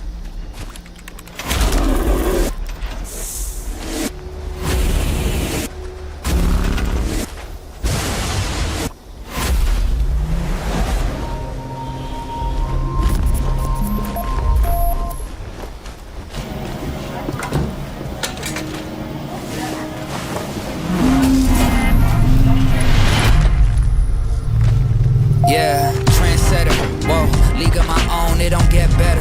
No, read what I wrote, I'm a bestseller. Yeah, bullseye hit it the most, there's no misses. Blindfold on me, I still got the most vision. Okay, girl, I see you. Trendsetter, whoa.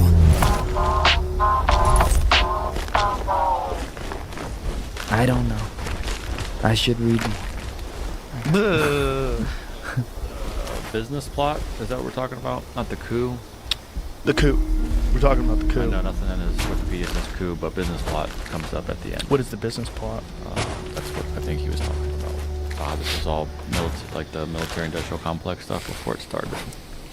Right, but wasn't there a thing where they tried to enlist him to do something? I mean, this was after he was retired. He's gone on anti-war lectures. It might have been. His whole career here, and coup wasn't like a highlighted paragraph. Is that just in Wikipedia, though?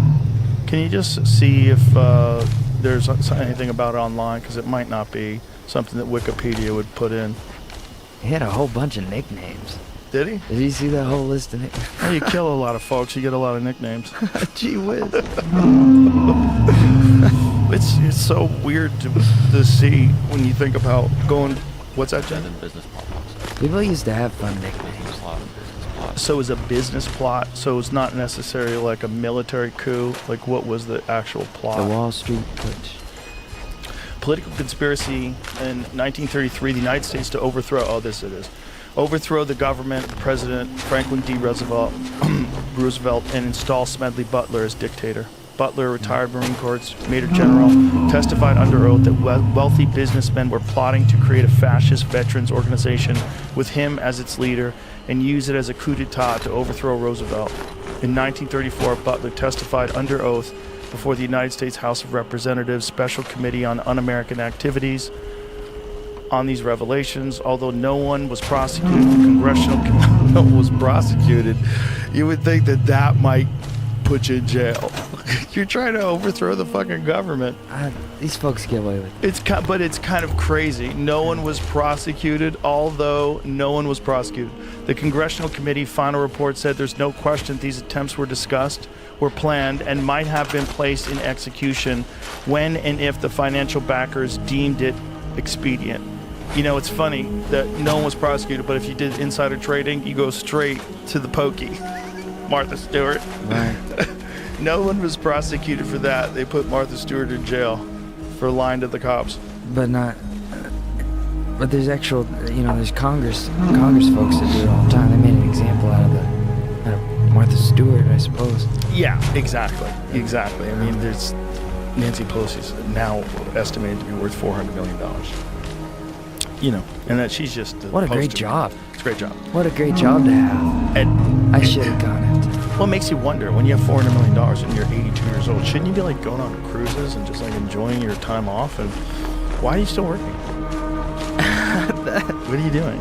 Lust for power. No, I really care about these people are clinging with their dying breath to every ounce of power. No, I care. I care about the American people.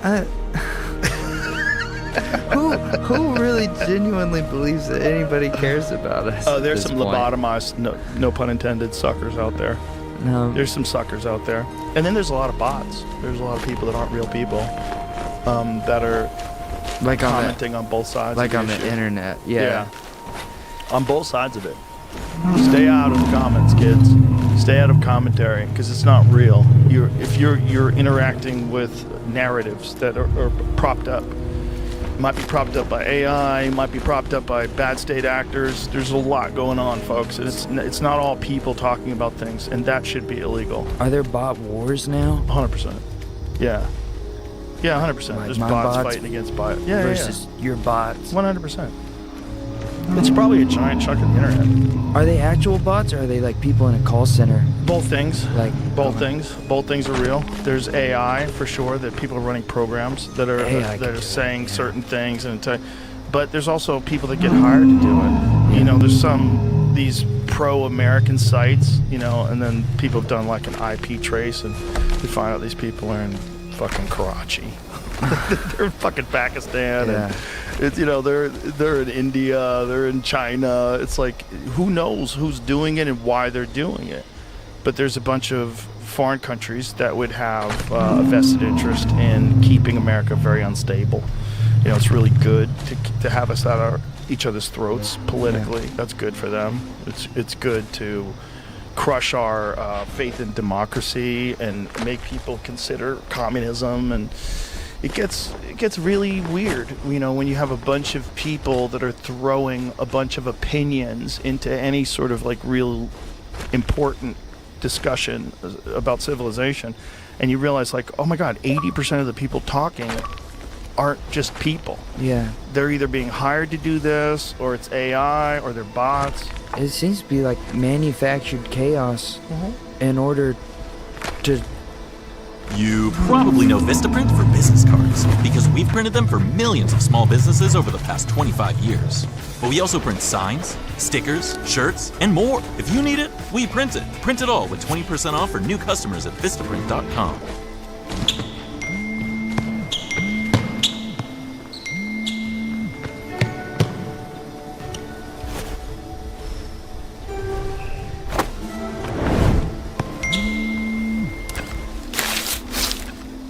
Take the air out of the room to suffocate information. Also to make laws so they can clamp down on dissent. And the more you can have chaos online, the more it becomes unmanageable, the more you have to manage it. Right.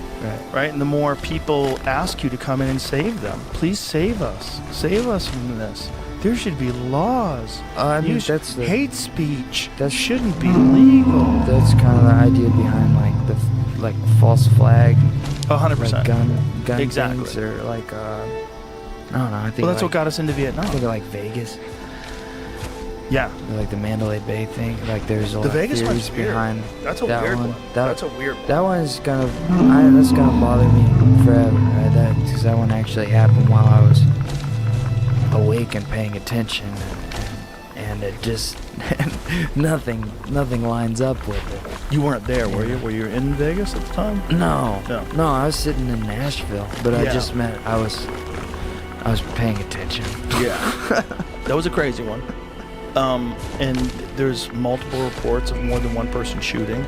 And then there was like, how did he get 400 pounds of equipment into his room without anybody noticing it? Yeah.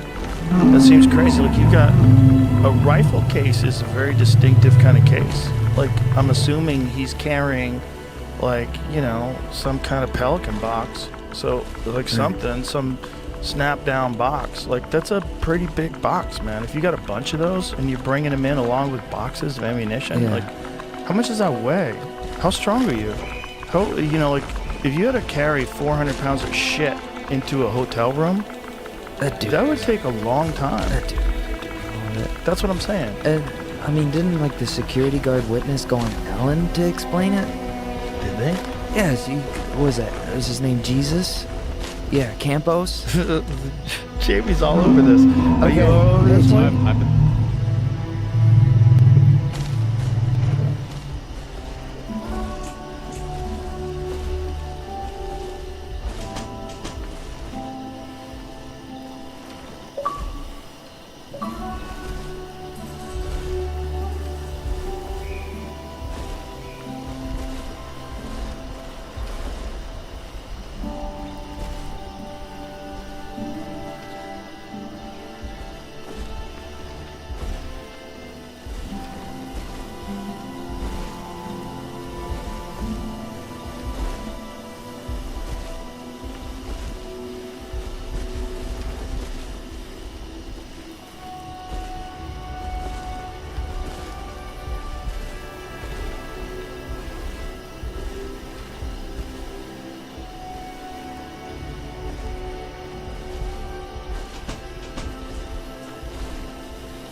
Been all over this from the jump. Oh, okay. There's a few. This is the one. It's one of the ones I know a lot of. Oh, well, speak to us, young Jamie. Speak to us. You haven't said anything wrong yet, but there's a really good website someone put together called like the Las Vegas Shooting Map.com. And they've got tracked little. It's a Google map, but there's like little dots for YouTube videos, cell phone footage, 911 recordings, photos. It's a complete timeline from the time before the concert started to like 5 days after. What is the best theory about why that happened? Conspiracy or real? What's a conspiracy? Give me the juiciest one first. The conspiracy that you read online, like especially on a place like X.com, would be that there was a. Let me try to word this right. I think they were worried about the Saudi family or whoever's in control in Saudi Arabia was worried about MBS taking over. And there was an event happening that he was in Vegas for, and they tried to use this chaos to take him out. Whoa. Found out about it, and then this leads to this. What matters to post-university people? People who pick Post want an online education that works on their schedule, so they can get a degree that can help move their career forward without having to leave the people that matter most behind. Are you a Post person?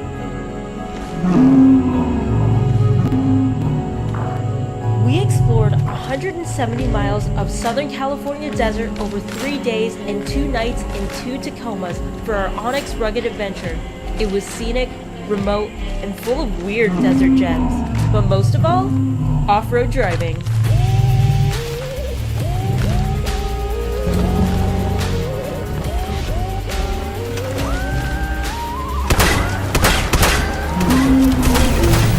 this rugged adventure in the Onyx Off-Road app. Event happening the next month in November. We've got all these kidnapping, extortion. Oh, that happened a month ago. Wow. Like, people have heard about that event happening, but tying it to the Las Vegas shooting, not a lot of people have done. I just read about that part recently. Holy shit, dude. But how? There's not a lot of proof of any of that happening, but that's the conspiracy. I thought it was like metal detectors in the casinos. That's part of it. People thought that they were trying to create an event so people would have to get body scanned in every casino. Because there were people in the state government that had stock in these security systems. Oh God. It's diabolical. God, I hope that's not true. But there was apparently there's shells that were found in places that were outside of that hotel room. Outside of the hotel room? Yeah, or away from those windows. Some people think that the second window was broken after the fact. That one don't make no sense. That's just. And he died of a self-inflicted gunshot wound, allegedly, right? Yeah. Is the idea that he's a patsy? Yes. That's right. If you're gonna follow that conspiracy I just laid out, then 100% you'd have to be. But again, there's not a ton of evidence for that one. There's some. Wow. Not a ton. Yeah. Wow. Mysteries. What's the other theories? Enigmas. Sort of what he was getting into, where it's there was this tie-in to just get body scanners everywhere. That one makes sense. Then the funnest one I'll show you a picture of. You know how there's a playing deck of cards that's got every conspiracy from the last 20 years in it? Have you ever seen that going around? No. There's the Twin Towers are in one picture, and the one with Vegas, I'll show you. It's Sam Tripoli pointed this out to me the other day. You ever get into the Oklahoma City bombing? I'm familiar. That one. I'm familiar. That one gets real. We got Ruby Ridge, Waco, Tim doing his thing, possibly with the team. Yeah, those are all big. What I'm getting at, what is this? The playing deck cards. This is the Vegas card. It's got this. It says that there's. Is that a tattoo? This is Jason Aldean's tattoo, who was the guy on stage when the shooting started. What? It just so happens to be it's a jack and an ace. Now that's a coincidence, but that's a crazy coincidence. It's how that could have been planned. Don't know. No, yeah, but that's his fucking name, bro. Jason Aldean. That's ridiculous. That's a crazy connection to make. His literal name is Jason Aldean. Oh. J-A. Yeah. Oh, yeah. Yeah, there's a microphone and a jack and an ace. Yeah. With the J and an A on it. That's wild. So that's silly. Yeah. That's silly. That one needs to be shut up. That's outrageous. Yeah. But it's just when you think that someone might have done something like that, someone might do a mass shooting so they could take out one dude, blame it on this guy. How much planning has to be involved in that? And then how do you get the patsy? You get this guy who's just a degenerate gambler. That's what he was, right? He was just a poker player, right? He made a bunch of money playing video poker, which is if you make that much money playing video poker, they're not going to let you keep playing. Real. Really? Dana made money playing blackjack, and they're like, you can't play here anymore. If you're good and you're making money, they say, we don't want you to do that. They booted Dana out of the Palms back in the day. That's what it was with the Palms, I think. But I don't know. OKC, was that to destroy information? Is that the conspiracy? There, that in the Oklahoma City bombing, there was info in the building that they wanted. Perhaps because I know some of Bill Clinton's stuff maybe disappeared. I don't know the specifics on that, but what I was getting at was the specifics of the bomb itself. That a fertilizer bomb would not be able to do that kind of destruction, and that destruction was the way a bomb generally works. It goes from, this is where the bomb detonates, and then all the energy goes outward, right? If you're parked right in front of a building, how does the building blow outward this way? And why were there all these reports of the FBI and bomb units pulling additional undetonated bombs from the building? Right. Well, look at how the building blew out. I know. That's It's kind of crazy. Absolute devastation. I mean, but it really depends entirely on the size of the bomb, right? So if you have a bomb, like see where that blue area is? Like that's where supposedly, I think, where the bomb went off. If you have an immense bomb that is right there and it just blows up and that's the force of it all around, like in a sort of conical effect, that kind of makes sense. But a lot of people think that the amount of power that you would generate from a fertilizer bomb is not really capable of doing that kind of damage. And Alex Jones, who was the first person that I ever heard talk about this, he played all these news reports of them talking about finding additional bombs. Right. Like it was on the news, so they were talking about the FBI or whoever it was. Was the ATF in that building? I believe something like that. Maybe they would have had some information. Well, also, I mean, they changed some of the laws after that bombing. It's some.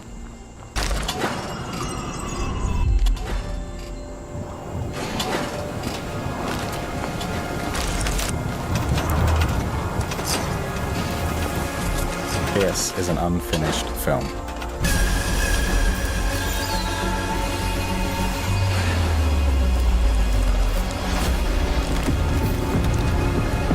Take over as director if you like.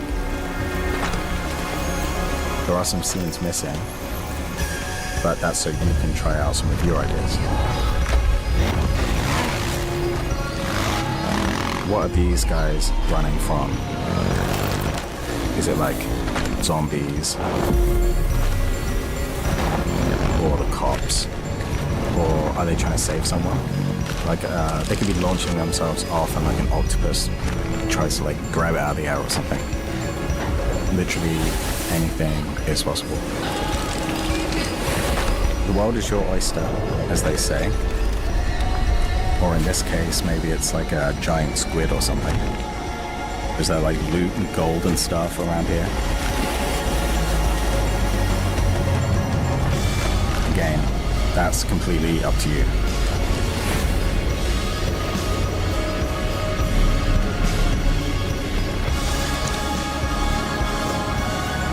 Oh, maybe there's a town right there in the background that's like pink and glowing instead of a city. The world is what you make it.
Explosives could have been in their possession, even, or something. Oh, that like it blew up because of the other thing blowing up? I mean, perhaps, but they didn't say that. Yeah. And it's pretty odd that the ATF offices would have just bombs laying around. Yeah. That doesn't make any sense. Like, why do you guys have bombs in the break Well, room? they're studying. Yeah, we're studying actual live bombs. I don't think so. That doesn't make any sense. They're pretty good about taking care of bombs. But see if you can find anything about reports of additional bombs from Oklahoma City. They were looking for a second person for a while. Mm-hmm. Yeah, they were looking for a second person too. Right. But I mean, there's also this problem with the fog of eyewitness accounts and everything after a catastrophe. Like, one thing that happens about events is no one really, like, if you're there and some fucking thing blows up, it's entirely dependent upon your makeup, whether or not you can even objectively recall exactly what happened. Yeah. Depending upon, like, how freaked out you are by Yeah. this and how used to being freaked out you are. Right. Like, maybe you're a veteran, maybe you've served overseas, and, like, you can actually give an accurate account of this because you've been around crazy shit. But if you haven't, it's very likely that, you know, people are very confused afterwards. I would have been totally shook. No credible evidence of additional bombs being found. Initial confusion. This is AI over you. AI. In the immediate aftermath of the AI, by the way, that still thinks the COVID vaccine saved millions of lives. In the immediate aftermath of the bombing, some news reports and individuals speculated about multiple explosions.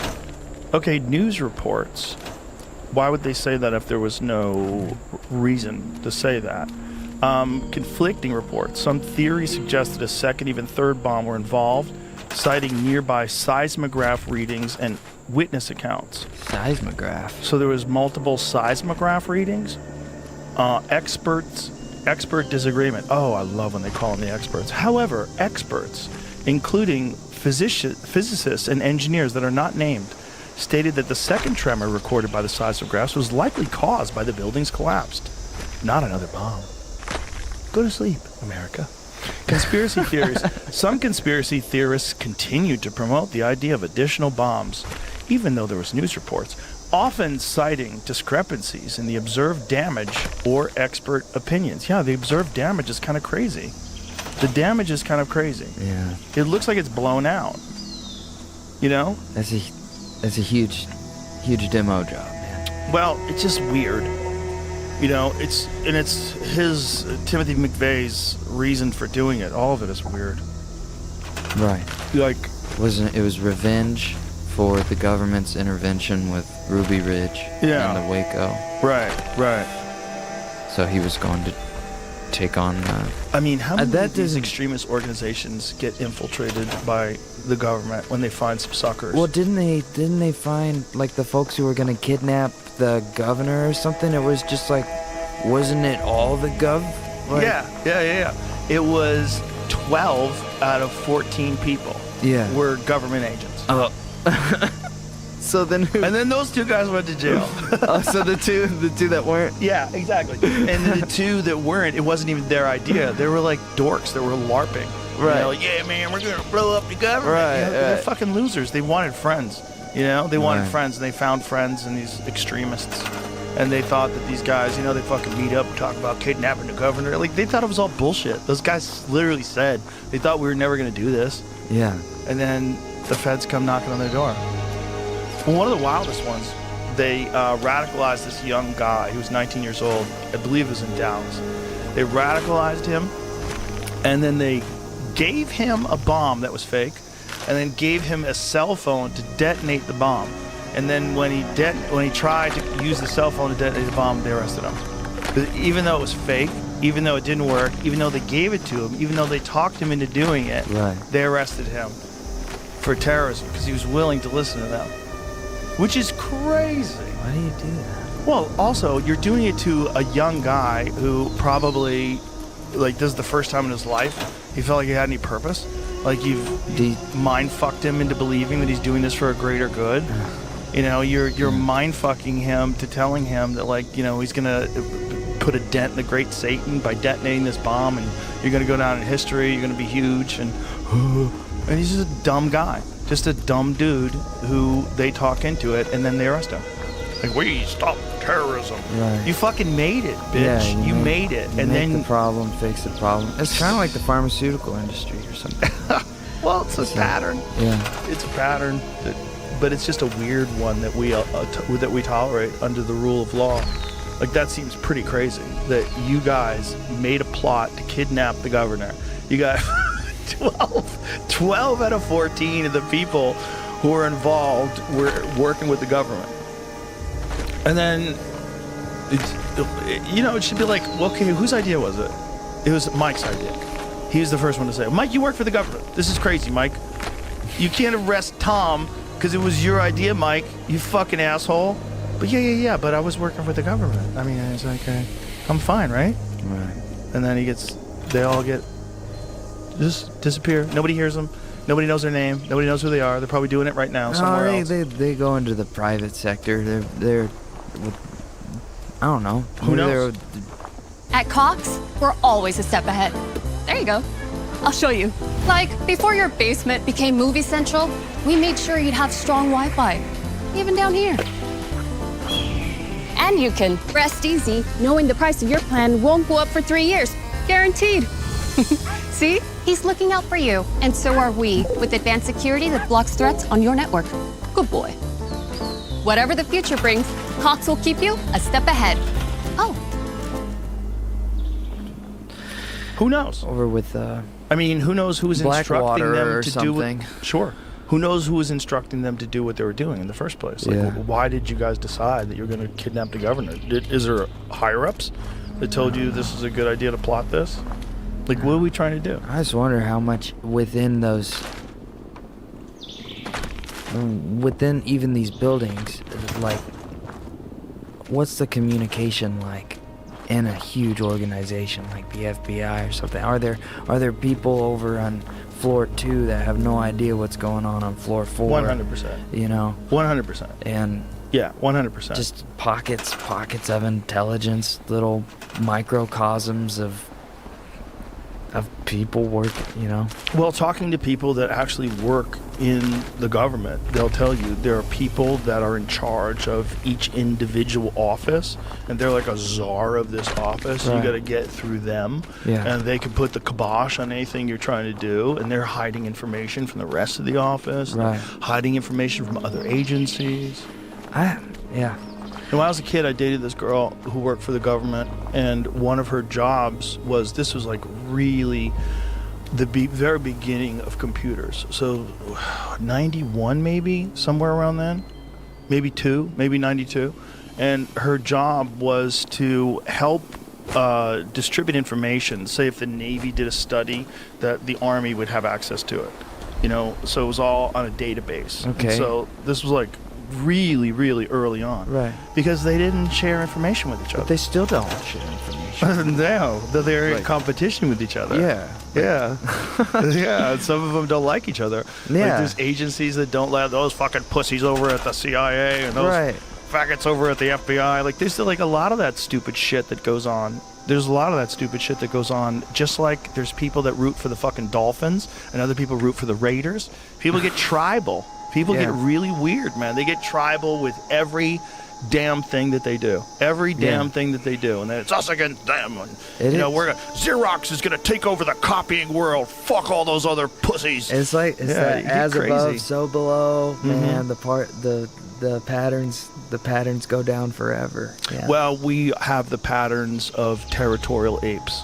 That's the problem. We have the consistent patterns of territorial apes, and those patterns find their way into everything. Yeah. They find their way into fucking poetry slams. I mean, it's music. Yeah. Music's like that. Oh, you for know? sure, right? Yeah, I'm sure for sure. comedy's like that. It is to some extent, yeah.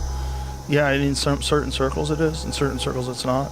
But it's like that with everything. Everyone is fighting for dominance. Yeah. In this really gross, weird way. And I think it's just our genetics. I think it's the pattern of how we got here for the first place and how the human reward systems are all set up. They're set up to try to conquer things. And, you know, whether you're conquering video game development or fucking you're making the best folding phone, it's like, we're going to kick ass over Google. You know, like, everybody has their own little thing, their little realm they're trying to conquer. Right. And it feels great. No, I don't think it does. You don't think it feels great to kick conquer? ass at something? Well, I mean, you want, like, I think certainly does. the to be pursuit of successful. excellence Yes. is like the most joy-rendering thing that there is. That aspect of it, but You know? the aspect of crushing your enemies, I wonder how much fun Well, that you is. don't have to have, like, I don't. This is the thing is like playing guitar or something. I don't have an enemy. But you're an artist. You're not a corporation. I just, right? I corporation.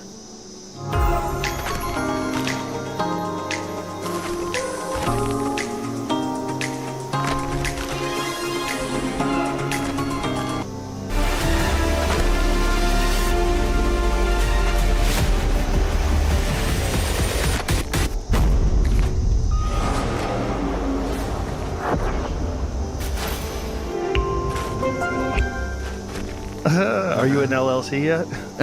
Did you sign up for the devil's deal? What is? Limited liability corporation. A lot of people do. So I don't have a record deal. If that's what you're saying. No. When you start making money, they tell you to form an LLC.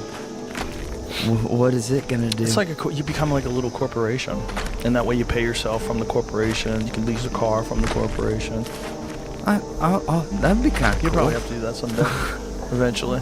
I'll be in a corporation. Maybe after this podcast, you'll have to do that. I'll be. Call it Bottomless Wells.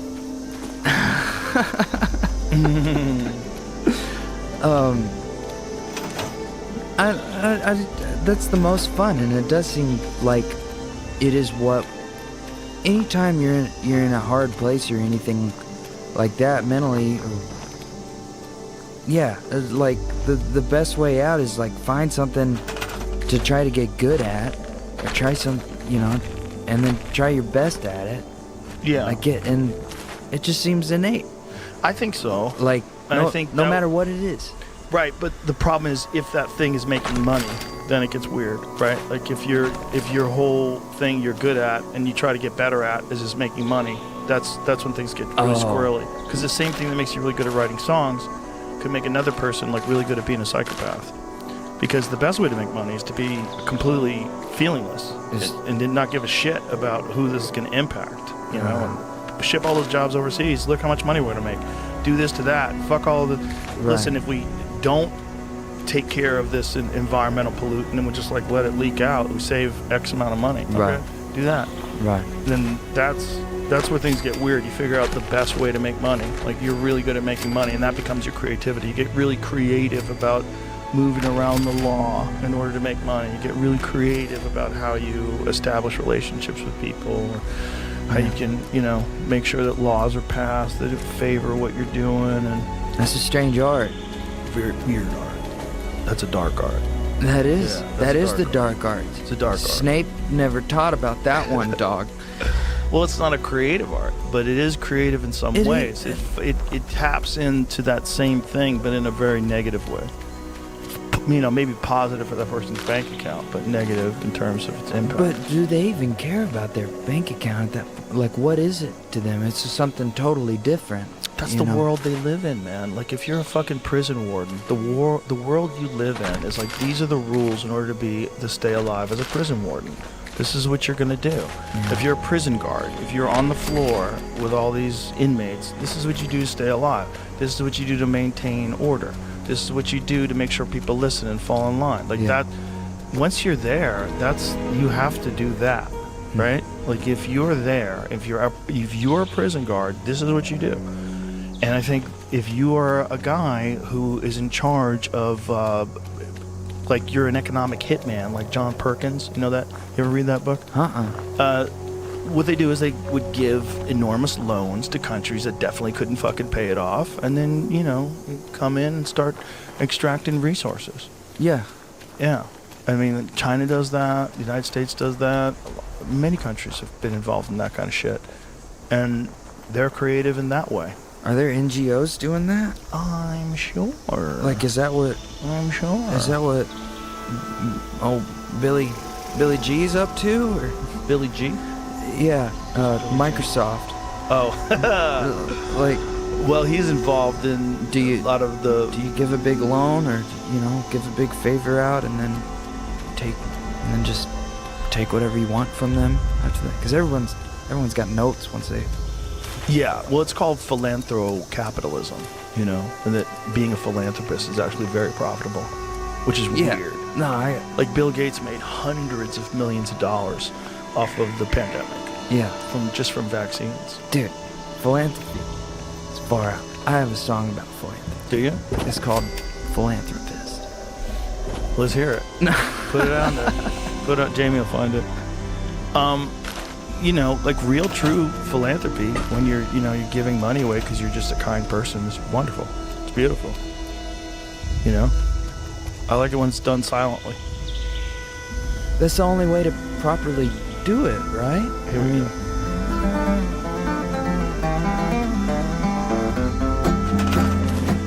When I was just a boy, my mama asked me this.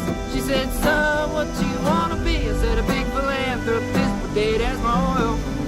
And illness is my business, with guns as my retirement, and war as my mistress. I'm gonna be an oligarch with a whole bunch of rockets. I'd get them two sides fighting, and I'd empty both of their pockets. And if I got bored or money weary, I'd try my hand in dabbling in social engineering. I'm gonna be a billionaire with a big foundation. We used to rule in shadows, but I'd come right out and I'd rule the nation. I'm gonna do all my own laundry in a third world nation state. Experiment with the locals like some philanthropic saint, and I never make a cure. I'll get you a treatment plan. You can die in slow installments, and I'll bleed you while I can. And I'll travel around the planet in a big old mystery jet. What I did would be my business, and what you did I would collect. If I was a philanthropist, just run around philanthropist. Not a whole lot of help just for myself, but I gotta make it look convincing. You nailed it. That's philanthrocapitalism right there, dude. In a song. It's far out. That's a great song. It shouldn't be. It shouldn't be allowed. It shouldn't be allowed. Well, it shouldn't be that easy to trick people. Who believes it? That's why I'm like, who in the hell would think that this is good things happen because of it, but more bad things happen than good a lot of the time. And you're holding an entire nation hostage, or an entire group of people hostage by lending them money. Mm-hmm. Well, that's not freedom. No. You gotta be free. Wow, you finally replied to a text message from 3 weeks ago. You deserve the sweet and tangy reward of a new prickly pear raspberry Whataburger from Whataburger. Thumbs up emoji. An icicle treat for every small feat. What a burger.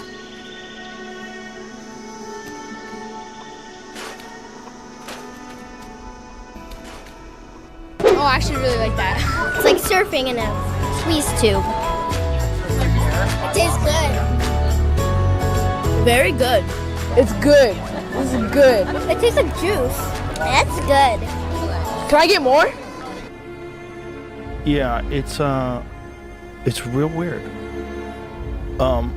Because there's certain people that are like genuine philanthropists, but even them, when you're donating money to specific organizations and you find out that most of their money goes to overhead, right? Most of their money goes to employee salaries, which are ridiculously high. Right.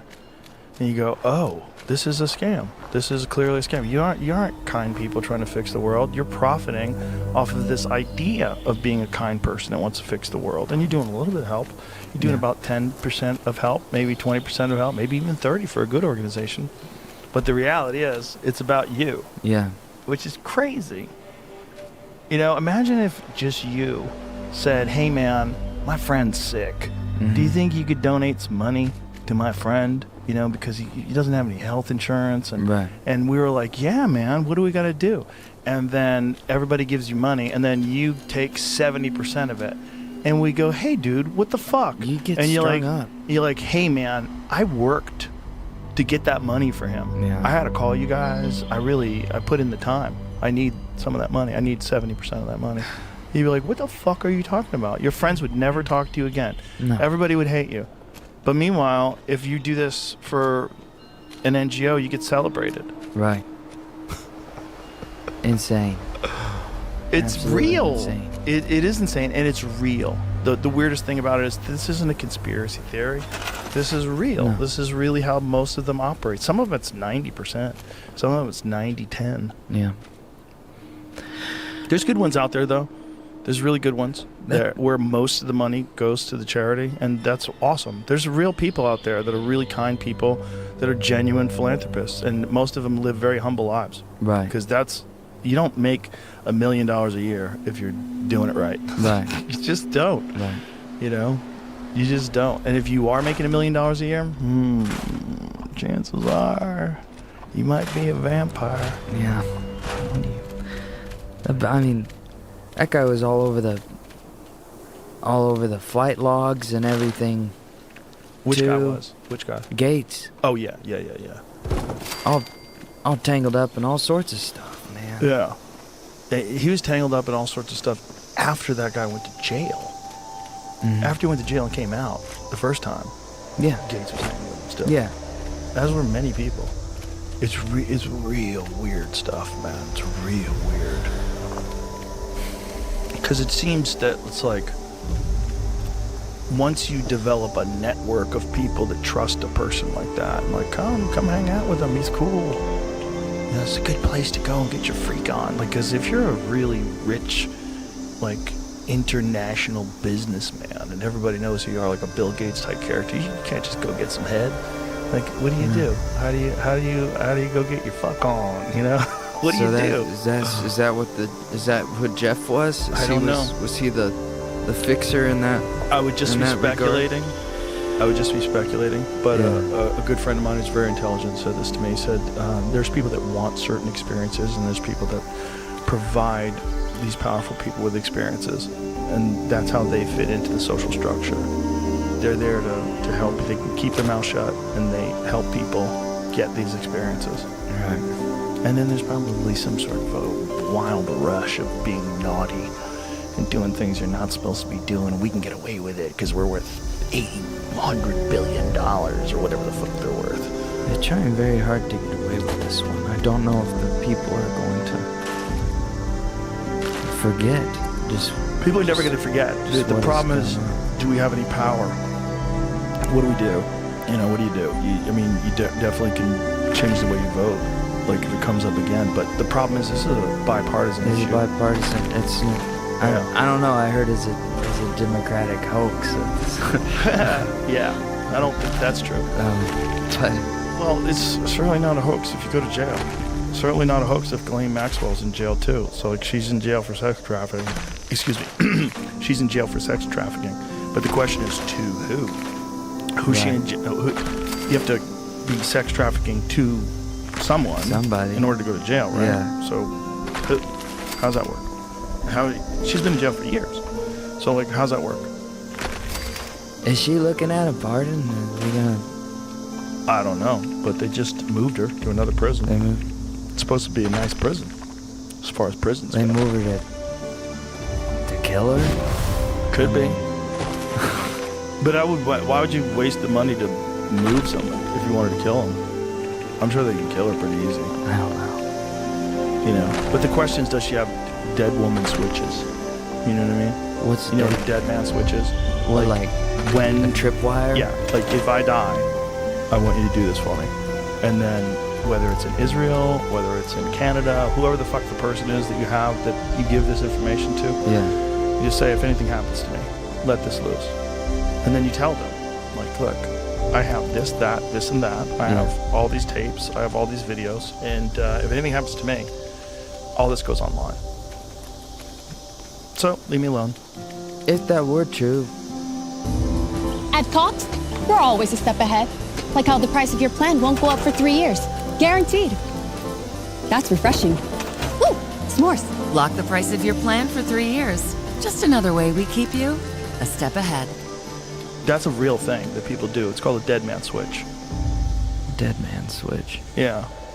That's how people maintain life. If you have information that's really sensitive, they have to trust you.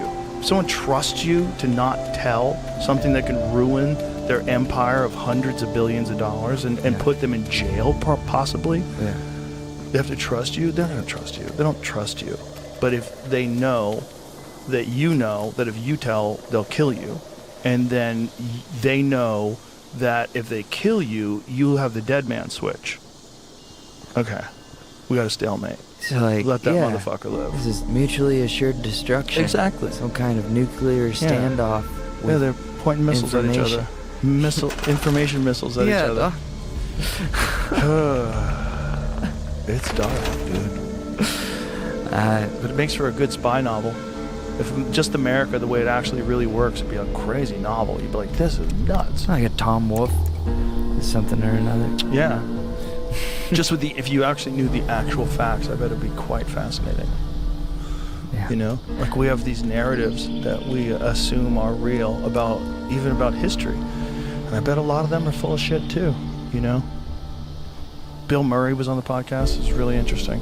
And he read Bob Woodward's story about his good friend John Belushi. Right. So he said, I read 5 pages of it. I was like, oh my God, they framed Nixon. Right. Isn't that crazy? Well, I mean, isn't Bob Woodward, he's known to have been hired, or at least worked with CIA and he was an intelligence agent. Yeah, he's that an was intelligent, and he builds the narratives. It was also his first job as a journalist. Yeah. Which is how? How did the senior journalists not get that job? You're literally going to take down a president. I didn't see that aspect of it in All the President's Men. Who was that? Dustin Hoffman and Robert Redford? Yeah. Yeah, you don't get that. You don't get that. Because that was before the internet. Yeah. And, like, they could get away with a movie like that. I kind of wonder if they... Listen, I'm sure this... I don't know anything about... Do you know Tom Hanks? Tom Hanks, the actor? Yeah. Yeah. I don't know him personally. No. Okay. I just wonder if every once in a while, when the government needs to explain something to the public in a way that puts us in the best light,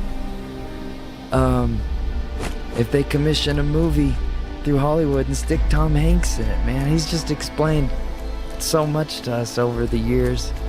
With Charlie Wilson's War, it's like, here's how the Saving Private Ryan. How this goes. You know, Forrest Gump is kind of a nostalgia fest about the, Vietnam War. It kind of makes light of it. The Polar Express. I actually don't know about the Polar Express. Animated movie.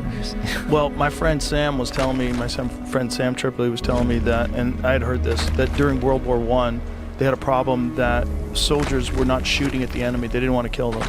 They didn't want to be there, and so they were firing their guns, but not even aiming them at the enemy. Right.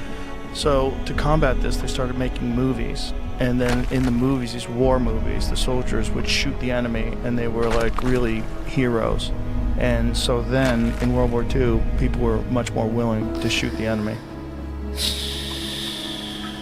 Gee. Isn't that crazy? Yeah. Like, so, the intelligence communities have been deeply involved in movie making from the very beginning. Because back then, movies were the most powerful narrative in all of society. Right. And there was no counter-narrative, not to speak of. Nothing that went global, or even that was like publicly mass distributed. There was not. I mean, you might have people in coffee shops saying, "Hey, man, I read this and this and that," and right. But there were small groups of people. And most people were in the dark. Even if you had a counter-narrative, you'd be like Pete Seeger and get like blacklisted in the 50s. A musician. Or you'd be Smedley Butler. But you're right. Who was in a Tough jobs demand even tougher power tools. The Hercules 20-volt brushless platform from Harbor Freight is rigorously tested by professionals to make sure your tools work as hard as you do.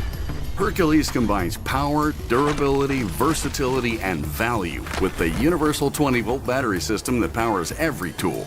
Discover why so many Milwaukee and DeWalt users are making the switch to Hercules. Hercules, as good as the best for a whole lot less. Only at Harbor Freight.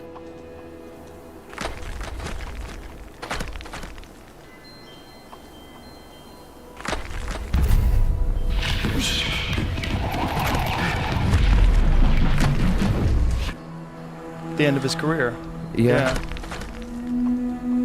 It's a wonder he survived his own tell-all there with War is a Racket. Yeah. And so it is. It didn't seem to do a whole lot. Whatever. World War II is just 6 years after. I know. Crazy. Isn't it crazy though that they made movies about war to encourage people to just shoot the enemy when they see them? Because most people, it's probably so abstract to them, like they're from, like, especially if they had just gotten there from Europe, right? So imagine if you're dealing with World War I, like a lot of those people probably recently arrived in America, right? And then now you're being sent over to France. Now you're being sent over to Germany. Like Right. you're involved in a fucking war now. You're in a trench war. Well, I know America was really not wanting to get in with World War I anyway. Right. Yeah. So was it the Lusitania? Some folks think that Mhm. even might have been a false Do they think that was a false sinkage. flag? Possibly. It could have been. Well, I mean, there's a long history of false flags that got us into war. I mean, it goes back to Nero burning Rome, and what they did with the Gulf of Tonkin incident is... What happened with Nero? Well, let's go pull that up. Nero was so crazy, dude. You know one of the things Nero did? What? He beat his pregnant wife to death, and then he found a slave that looked like his wife, a boy, castrated him, and said, "This is my wife," and paraded this person around. Sporus was his name. French stuff. Yeah, and just fucked this poor dude with no dick that he had his dick cut off, and then passed that guy off to someone else, and that guy eventually wound up committing suicide. Yeah. Yeah. Nero was a complete, total psychopath. So there was this one false flag incident. See if you can find what Nero did. That was also like Hitler. Hitler burned the Reichstag. That was a false flag too. The Gulf of Tonkin one was a crazy one because that was, what was that, 67, 68 or something like that? So we had already been in Vietnam for years at that point. No, that was they had some limited operations. Right. But it wasn't like we were full-scale soldiers invading Vietnam. Right. Is this precursor to like Tet Offensive or something? Or? I don't know, but this was the incident that dragged us in. Burning Rome, burning Christians. Year 64. During the Principate of Nero, the night between July 18 and 19, the fire broke out in Rome within 9 days, destroyed or badly damaged a substantial part of the city, leaving many dead or homeless. Rumors circulated the fire had been set by Nero, who, it was claimed, sought to divert blame from himself by holding responsible a new sect of aggressively proselytizing Jews known as Christians. Wow. Most recent scholarship has rejected the popular view of Nero as an arsonist who fiddled while Rome burned, in quotes. Largely ignored, however, has been the question of whether or not the Christians, generally regarded as innocent scapegoats of Nero, might, in fact, have played some role in the fire. There's controversy. Yeah, the chapter considers the problematic nature of Christianity and Rome and Roman attitudes towards Christians in the 1st century CE and suggests, based on this evidence, that Christian involvement is not out of the question. Not out of the question, but the narrative has always been that Nero did it to divert attention. Yeah. But the point is that, look, they tried to do that with Operation Northwoods. It's one of the things that Kennedy vetoed. The Joint Chiefs of Staff signed off on an operation to do a false flag event where they were going to blow up a drone jetliner, blame it on Cuba, and they were going to arm Cuban friendlies and attack Guantanamo Bay. And they were doing this so that they could drag us into a war with Cuba. And Kennedy vetoed it. But it was signed by the Joint Chiefs of Staff. Right? They're like, sounds good. Right. Let's fucking smoke shit. I mean, is this what the Bay of Pigs is? No, the Bay of Pigs is a different thing. The Bay of Pigs is after that. And the Bay of Pigs, the problem with the Bay of Pigs was that they planned it without Kennedy knowing. The men were already there. Yeah, and then they had air support, and that was part of their mission, and then Kennedy denied air support. And So then got slaughtered. the men on the ground got slaughtered. Yeah. And so my friend Evan, who was a ranger, he believes it's very possible that some of the people involved in that might have been involved in the assassination of Kennedy. Right. Because they had a huge grudge, and these were, hardened assassins. If that's something that you'd go and mine people out of that operation. Well, there was a lot of people that hated Kennedy after that. Yeah. A lot of people. We don't think about it now because we think of Kennedy as like being loved, but there was people that celebrated when he got murdered.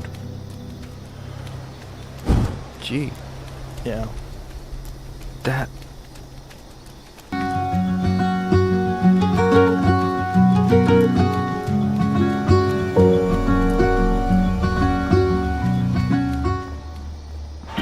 Shohei Ohtani doesn't make any sense. A hitter that pitches and steals bases. No way. A living legend who's this humble? No way. Ohtani isn't a one-way player or a two-way player. He's a no-way player.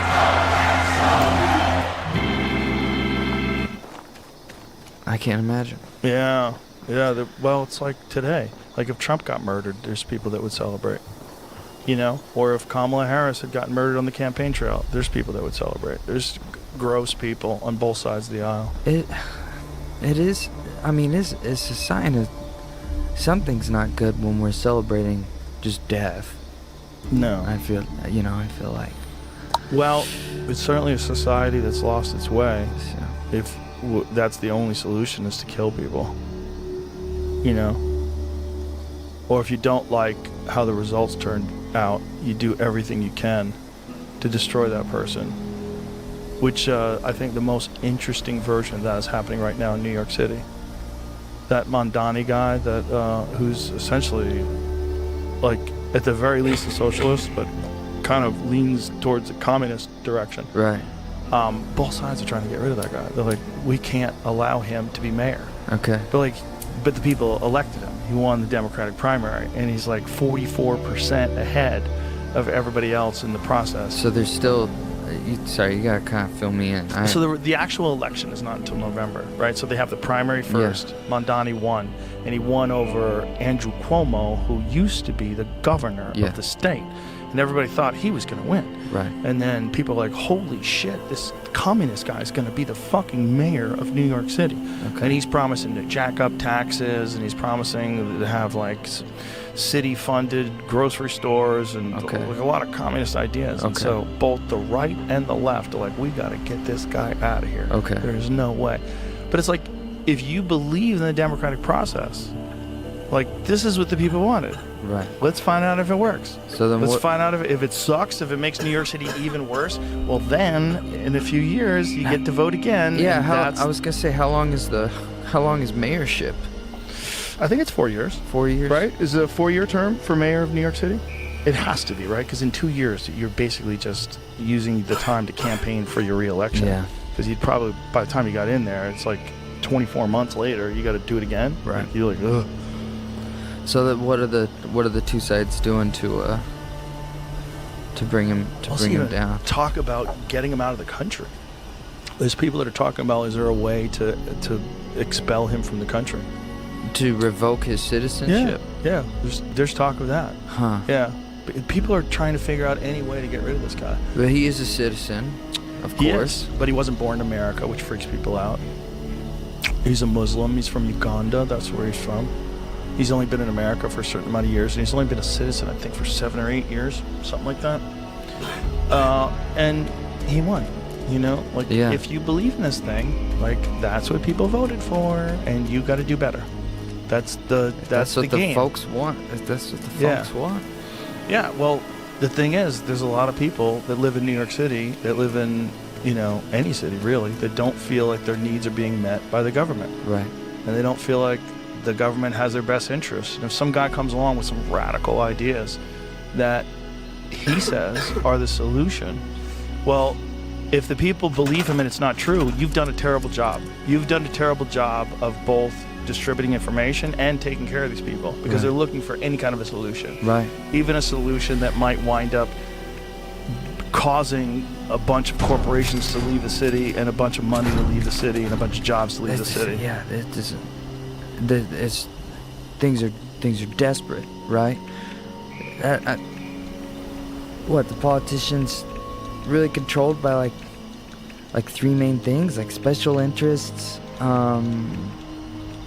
donor class, and multinational corporations. So anybody who looks like they're disentangled from any of those things is looking pretty appealing. Exactly. That's why he's way ahead. He's ahead by 44%. Everybody else has like 12%, 20%. I think the highest one other than him in the most recent polling was Cuomo, who's still running somehow or another. I don't know how he's doing it. It's like, is he an independent? Like, how is Cuomo running? Is that what it is? Yeah. So he's running as an independent because he couldn't win the Democratic primary. Yeah. But he's still way behind this guy. Yeah. According to polls. The problem with polls is, of course, who the fuck answers polls? Not you, not me. Not me. I think polls are just made so that news people have something to talk about. Well, I wouldn't be surprised if they're the ones. Well, they probably are. They probably go to the poll center and they say, "Run this poll, because I gotta have something to talk about on Wednesday." Yeah, you could rig them.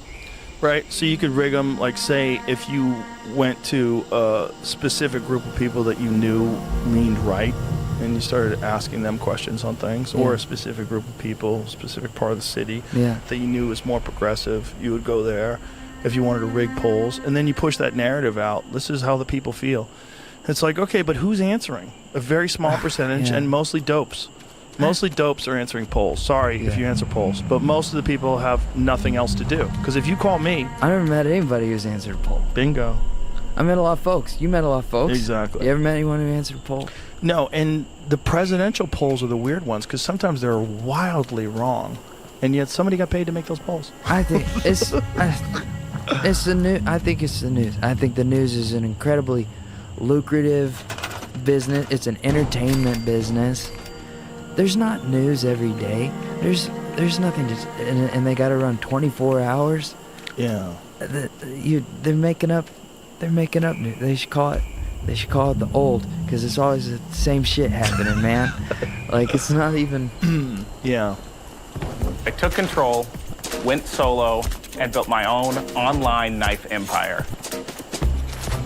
I loved being a chef, but working in someone else's kitchen just wasn't cutting it for me. So I ordered 200 hand-forged knives to my dorm room and built a Wix website to sell them. Just like crafting the perfect knife, creating a polished website takes real precision. When you own the details, you own the results. Wix gave me that control. And the impact? Forbes 30 under 30, $1 million in revenue, and I'm just getting started. I don't just make knives, I forge my own path.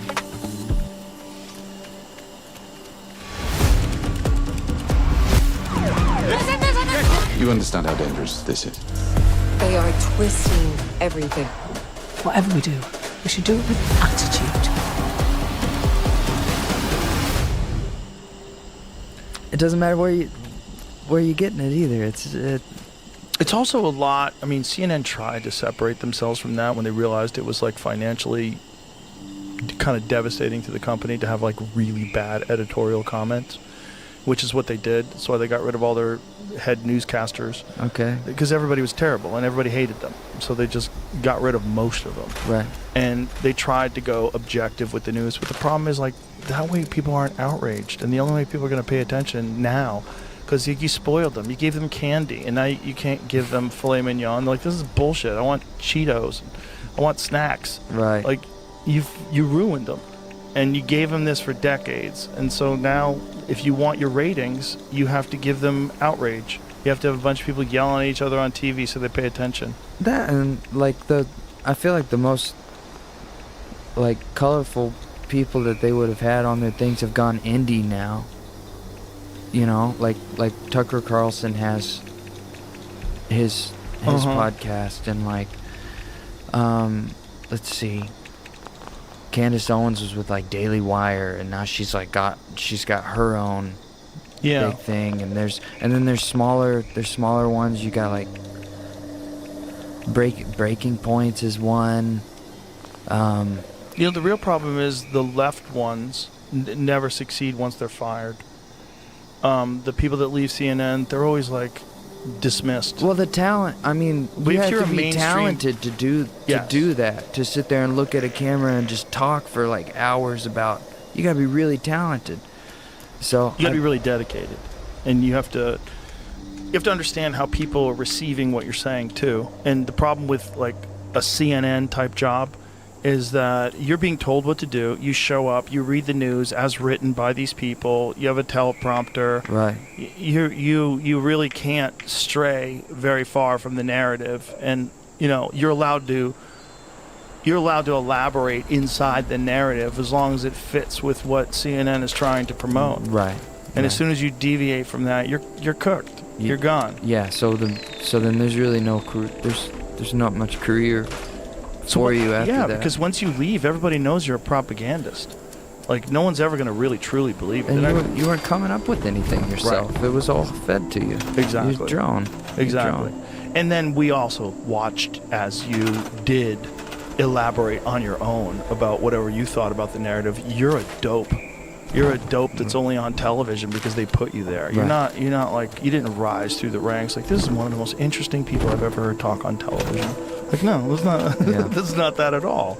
You're not sincere. You're what people like is authenticity. You want to know that someone is actually telling you what they think, and you don't get any of that from them. As soon as you don't get that from people, you never want to listen. Whether you believe Tucker Carlson or not, he's being authentic. Like, what he's saying, he believes. Right. This is who he is, and that's why he works. That's why it works outside of Fox News when he left. Those folks, all these folks who do. I think even Bill O'Reilly, after he got kicked out, from broadcast, he's got his podcasts and stuff. If they really believe their stuff, man. Yeah, whether they're right or wrong. Yeah, well, it's not about that. I feel like the public has to understand that at the end of the day, these guys are, whether they believe it or not, this is entertainment. These guys are entertainers. This isn't the new. They're telling you stuff. They're feeding it to you, and you gotta take things with a big ass grain of salt, because these are entertainers. Well, there's definitely that aspect of it. And if you're not entertaining, you're going to get removed from your job, and you're going to get replaced by someone who's better at your job. Yeah. Or hotter. Someone who's got a nice rack and a short skirt and who's really good at talking. Like, wow. I just want to watch her talk. I guess that's for the cable folks or something. Yeah. I mean, that's part of the gig, right? Like, how many of those ladies on Fox News just look hot as the sun while they're telling you whatever the fuck they're supposed to be telling you. Yeah. It's a special kind of hot, too. That, Ice Queen hot. That's that Republican, hard-nosed hot. I don't get it. Special kind of hot. I don't get it, man.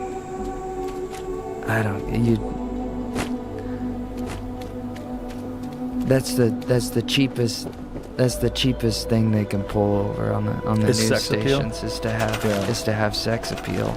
Yeah, but they've always got. I mean, that's how they sell cars. That's how they sell everything. People use that for everything because we're dumb.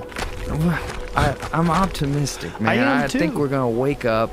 We're gonna say, I don't care what the hot lady on Fox says. They're murdering people. Yeah, well, yes. I'm optimistic too, and I think you're right. I think we are doing that right now. And I think, believe it or not, your songs are a part of that. Just, whatever percentage you reach, it's not zero. There's people that you reach, like that United Health. How many views did that get, all told? I don't know. It has to be millions. It got a lot of looks. Millions and millions and millions. I know, I sent it to a lot of people. I think the tunes get passed around. Some of them get passed around. Did I repost that? I reposted it, right? Yeah. Okay.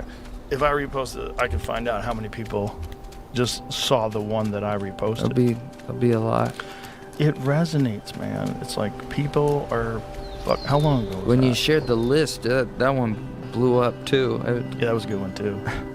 How long ago was that? The United Health one? That was in December. What is it, Jamie? You posted it 8 months ago. 8 months ago. All right. This is going to take a while because I'm a chatty Cathy. It was December 15th, 2024. Oh, that's not that long ago. Okay, so here's Fetterman. That's around that time. Let me find it. At Cox, we're always a step ahead. There you go. I'll show you. Like, before your basement became Movie Central, we made sure you'd have strong Wi-Fi, even down here. And you can rest easy knowing the price of your plan won't go up for 3 years. Guaranteed. See? He's looking out for you, and so are we, with advanced security that blocks threats on your network. Good boy. Whatever the future brings, Cox will keep you a step ahead. Oh. Come on, cocksucker, where are you? There's no shortage of stuff to make tunes on. How do you decide what to make tunes on? Do you just sit and when something like resonates with you and pisses you off? When something is like, gee, I got something I could say about that. then that's when you do. I can't find it, That's when you dude. do it too. But I know it's on here. How would I search for it? there's Because you're trying to see the views. You just Oh, found it. Here we go. Sorry. Okay, view insights. 6,742,803 views. The watch time is 3 years, 104 days, 17 hours, 13 minutes, and 8 seconds. folks got too much time on their hands. There's a lot of people on the toilet right now, bro. They need something to listen to. You ever go to the toilet without your phone? It's weird. You just sit there like, wow, I'm alone with my That's like a thoughts. spacewalk without oxygen. No one knows how to do it anymore. Yeah, it's Read the Dr. Bronner's blog. But the thing is, like, that the 6 million plus people that heard that, like, that affects the narrative. And then, you know, the list one, that affects the narrative. And this one that you did on philanthropy, that affects the narrative. Everyone's like throwing their coins into this big pile, trying to figure this out. And it more so now than I think has ever happened at any time in human history. There's more discussion. It's just, we're so upset that it's not fixed. And it's on its way in the right direction, I think. It's just not satisfying the pace in which progress is happening. Everybody can get on now too. I mean, like it's just like I prop up my iPhone and like play a tune. Mm-hmm. Everyone can just like get phone in front of their face and like get it out there, you know? Yeah, anyone can now, which is great. I mean, this allows guys like you to just all of a sudden have a following. You know, all you have to do is have some talent, some creativity, some hard work. Bam, there you go. It's kind of cool. I mean, that's the beautiful side of social media. That's good. There's no rules as far as, especially in the music industry and stuff. There's no rules anymore. Anyone who tells you that they know what to do or that they know what they're doing, they're so full of shit, dog. Yeah. Nobody knows what they're doing. Yeah. And like we want people to know, because we want to ask, like, what could I do to, you know, to be successful or whatever. Then nobody knows. No. Nobody knows, and there's no gatekeepers or anything like that. All you have to do is want to play music. All you have to, and then go and do it on your phone and see if anyone likes you. And if they like you, that's good. Yeah. Then everybody will come to you and say, I know how to make this bigger. And they don't know what they're talking about either. No, they're vampires. And they're trying to take a piece. Yeah. They're trying to clamp onto you. Oh, they come out of the woodwork, dog. Yeah. Have you had people offer you a bunch of money? Not a bunch. But they'll offer you a little for a lot, you know? A little for a lot. Yeah. They want your future, right? Yeah, they'll go, there are all sorts of folks in the early days coming through labels and stuff going, we'll give you 10 grand for like 30 songs or something like that. And it's like, this is insulting. Yeah. I don't want any of this. I don't need any of this. Oliver Anthony was going through that right after Rich Men from Richmond. Right. Richmond, north of Richmond, when that song came out.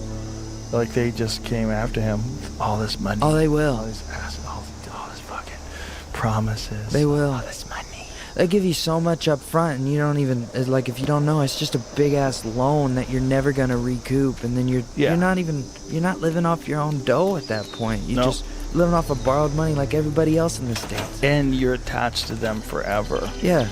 You're attached to them forever. They own your masters. You'll never see it back. I mean, I was signed to a label when I was like 22. I've been through all that crap. How old are you now? I'm 47. Are you really? You look great. No, I'm gonna be 33 this year. But I believed you. I was like, man, kid's living good. No, I'm just joshing you. But this is a new time where you really can become hugely successful and get a gigantic following with no one attached to you. Yeah. There are a million reasons to smile and a million reasons to play. Because when you play any Scratchers worth $10 or more, you can enter the $1 Million Mega Market giveaway for a chance to win up to $1 million. Arizona Lottery. Love the play.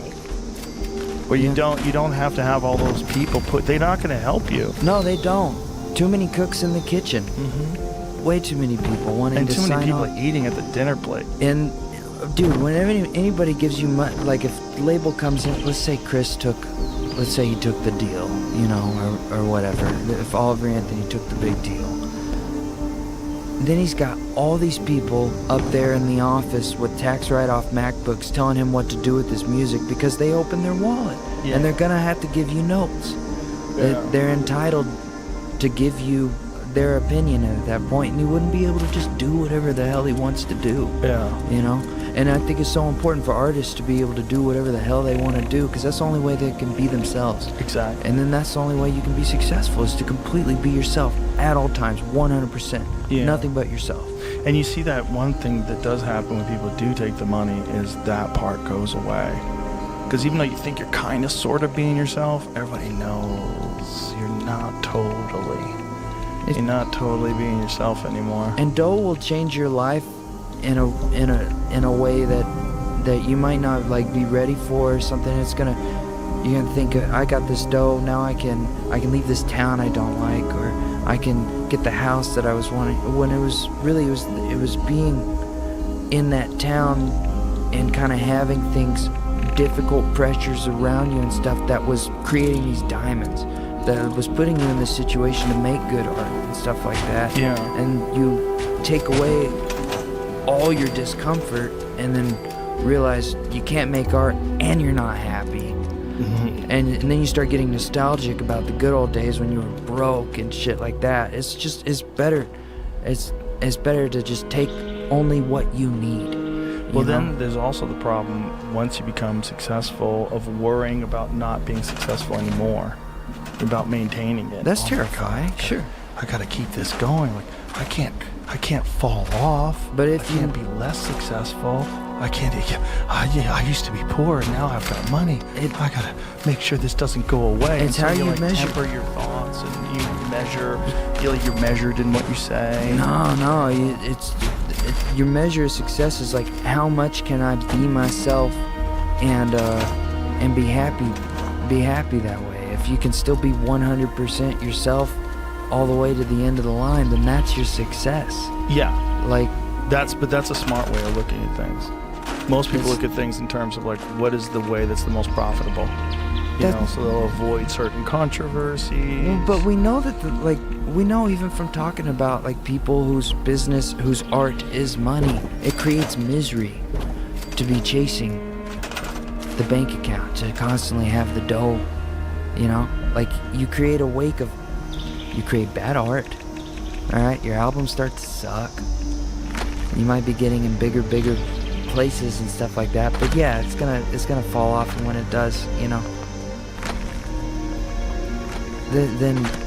then you have like some existential problems to deal with at that point. Well, there's always the devil's bargain, right?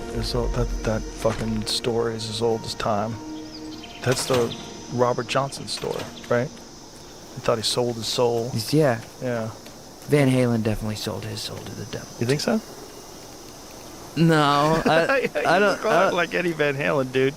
What? You look a little like Eddie Van Halen. I fucking love Eddie Van Halen. Yeah, he's the man. Oh my God, he was the man. He's the Robert Johnson of the late '70s. Him and Angus Young sold his soul. Isn't it funny though that story was like always around? The story of selling your soul for success. Yeah. It's an interesting metaphor. It doesn't make any sense as far as like Robert Johnson. He's like, he sold his soul, I guess, so he could play and then not be successful in his lifetime and die poor, and then we would all find him later and enjoy. I think the thought was that he was so much better than everybody else. There's no way he could have gone that far ahead without some help. Right. He's spooky good. Yeah. He's spooky good. He's working in the future. But there's always guys like that, like Hendrix. If anybody sold their soul, it's Hendrix. Yeah. Not that I think he did, but it's like when that guy came around, everybody was like, what the fuck is going on? Like in every that's... generation, there's a player, man. Yep. And I mean, maybe you could trace the line. Johnson, Hendrix, that's skipping a few. Mhm. But to Hendrix, Eddie Van Halen, and then you've got like Steve Vai and Joe Satriani, and like Stevie Ray Vaughan. these virtuosos. Stevie Ray Vaughan, so important to Texas too, Stevie. We have a photo of him on stage at our club. Because, you know, I own this place that used to be a theater that he performed at. Okay. And there's a photo of him on stage in 1983.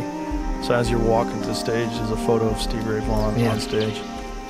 In the back. He's so cool. I don't know if you've seen like him at like Austin City Limits, slinging his guitar behind his back. Oh, he was the coolest. Playing with his teeth. He's got all his scarves and stuff. I almost got to drive him once when I was driving limos, but he wouldn't take limos. What did he want? I drove Jeff Beck. He wouldn't take limos. What did he Yeah, want? he only took cabs. Okay. They'd get him a limo. He's like, I'm getting in a cab. Okay. He'd hop in a cab and talk to the cab driver. He didn't want to be Mr. Fancy in a fucking limo. Yeah. Isn't that That's cool. interesting? Salsa of the year, dude. I was pissed though. I was like, fuck. Yeah. Almost got to drive Stevie Ray Vaughan. There's one of those talents every generation. But it also shows you how dumb limo drivers are. Like the companies. Like you let a fucking psycho like me, a 21-year-old maniac, drive one of the greatest guitarists of all time. Like I was a bad driver. Like I was a reckless kid. Like all of a sudden I had this job driving limos because I wore a suit. Like you're gonna trust me? Well, Stevie Ray Vaughan. I mean, safer than the helicopter pilots and stuff. In the end, yes. No, I'm just kidding. I mean, I was a good driver when I was driving limos. I bet you were It's kind of crazy. Thank you. But it is kind of crazy that they let a 21-year-old me just at the helm of a car with one of the greatest musicians of all time in the backseat. It's fun to think back on that. Refresh the everyday with Mentos Gum. Yes to fresh. The highest grossing animated movie of all time returns to theaters. Ninja! It was that good? Will change my destiny! Deja 2, now in English. Experience it in IMAX and 3D August 22nd. Like when I was 18, I did a radio program for KDYN Real Country Radio every Saturday morning. It was called Dial a Deal, where people call in. It's basically like an on-air Craigslist, you know. But I was alone at the station after football games.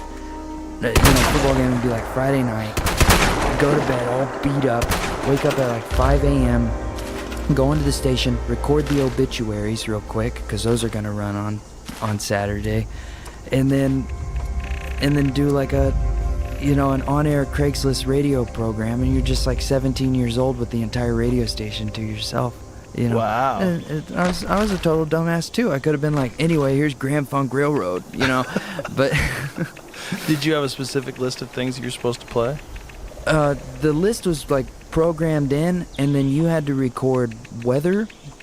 So you would pull up the National Weather Service on the screen, and then you would record yourself doing the weather, saying, you know, winds are going to be southeast, northwest, out of 15 miles an hour or whatever. You do the obituaries, but no, you didn't actually DJ. It was just like you would hit the space bar, music would start playing, and be like, okay, folks, if you can't tell by the music, I'll go ahead and tell you myself it's time for Dial a Deal. Remember, our numbers up here are 667-4567 or toll free at 888-325-KDYN. That's 888-325-KDYN. Remember, no commercial real estate advertisement. Please limit your calls to once per program. And keep in mind, I can't always keep track of these numbers up here myself, so if you remember them on your end, you're doing me and you a favor. Let's get back to the dialing and a dealing. And then people would call in and they'd be like, I'm looking for my dog. And I'd be like, somebody find that dog. And then, you know, list off their number. Or, Did you ever play any of your songs? No, it was a classic country radio station. So I'm up there listening to like Willie, Waylon, Hank Sr., Hank Jr., and then they were playing like some modern, like I remember Brad Paisley was being played on here and he just shredded. But no, I couldn't. I was in a grunge band at the time. I couldn't play. Were you really? Yeah, I think I couldn't put. Once I printed out the track listing for the record that I had made, I would make CD records and sell them at school, like $5 a pop. I made more money selling records in high school than I ever did as an adult. I printed out all the song lists. Anyway, the album was called Mom, I'm Gay. And all the, I left a bunch of them, like, at the radio station. I remember the guy who was running it, he came to me and he was like, did you print these out? Are these yours? And it was just kind of awkward after that. But a small town in Arkansas, kind of far out. That's funny. But, you know, folks will let a young person do all kinds of stuff. I guess they see an aptitude in you. They trust you, so they let you drive a limo. You know? I think they just needed a job. They needed someone to do the job. It's that simple. And most people would only temporarily keep that job, and they would leave. Right. High turnover. Yeah. There's high turnover at the radio station because we weren't making any dough. Right. You know. What year was this? This was in 1927. No, 2010. 2011. I used to do a lot of radio when I was young and doing the road. So I'd do like morning radio shows in the middle of nowhere. Yeah. And it was the only way to promote things. Like, say, if you're going to do some gig in Harrisburg, Pennsylvania, like, you get on local radio, you tell everybody, drive time radio, so you're on the air at like 6:30 in the morning. Yeah. You let everybody know you're going. Radio was a weird thing, man, because it was like a local connection, and all that stuff is kind of gone now. You know, local connection used to be fun. There was something about listening to the local radio in the morning when you're on your way to work. It was kind of cool. It was great. And you knew that most of your friends were listening to. Right.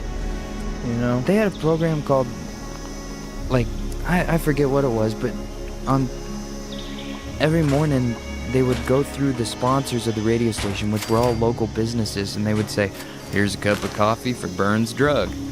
And it was just like a call out to Burns Drug, Burns Pharmacy or whatever, and then you'd hear the sound of a coffee cup. The obituaries ran, you'd listen to them, you'd be like, oh, Janine died. Damn it. We gotta go to the memorial. They would tell what the Hillbillies, like the mascot was the Hillbillies, and like how high school football was doing and stuff like that. I wonder if anybody's creating that in podcasts. I wonder if there's any good local podcasts that are just about the community that you could like tune into every day. Like, here's the news, you know? I might have to start one. Why not? This local. Why not? Anonymous and local. Yeah, just don't even say it's you. Make up another name. Yeah. Yeah. This is Bob Butts. And people go, I know who that is. No, you don't. I heard that dude. I'm not who... You gonna do a different voice? I know you, but you don't know me. Are you gonna change your voice? You should do that. No, I can't. Do the local news I with got one of one. those things like an FBI informant. We went into the house at 4:30 in the morning. Oh, yeah. You know? You know what I mean? Those are spooky. When they have those people on TV with their face blacked out. Those Vice. Are you sure that the government was involved? 100%. They had to know. The information came down from the top. Show their face. Yeah, show their face. They get them killed. Oh, man. How many... Do you do a lot of live gigs? Yeah. How many live gigs do you do? Do you do, like, in a week? Do you do a bunch? Like, how do you do it? No, I just scheduled tours, so... Like, tomorrow I'll announce a tour, and I think it's like 20-something dates, and then I'll go out for 2 months and play, you know? You just play solo? Do you bring someone with you? No, I bring a band. Oh, that's cool. I got a whole band. And then right now I've just been in festival season, so I just played the Newport Folk Fest. Shout out Newport. Do you do any of these songs, like United Health? Oh, yeah. You do all of them? Yeah. Nice. Because I'm just always putting out albums. Like on Friday I'll put out another record, too. How many albums do you have so far? Like 5 or 6. For those who want more out of every moment this summer, Mazda has more 2025 IIHS Top Safety Pick Plus awards than any other brand as of May 2025. What more could you ask for? Discover how Mazda has more to move you today. Visit IIHS.org to learn more.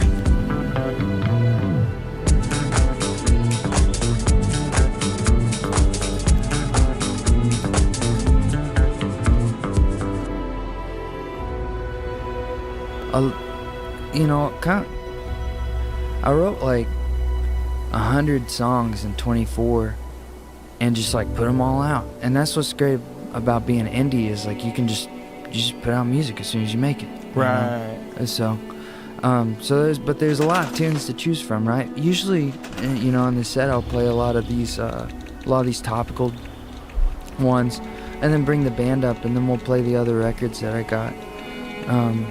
But no, I was just at Newport, and then we did Edmonton Folk Fest, and here in a little bit I'll do Farm Aid and Healing Appalachia. Farm Aid was like last year around this time. John Cougar Mellencamp sent me an email and was like, Jesse, I would like you to play at Farm Aid.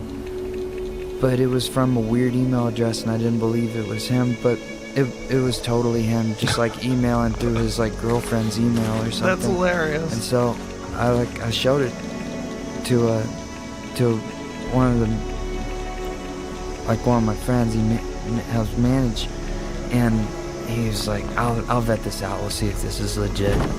And sure enough it was. Anyway, go down to Farm Aid, and that's like one of the first gigs that I play as this iteration of myself.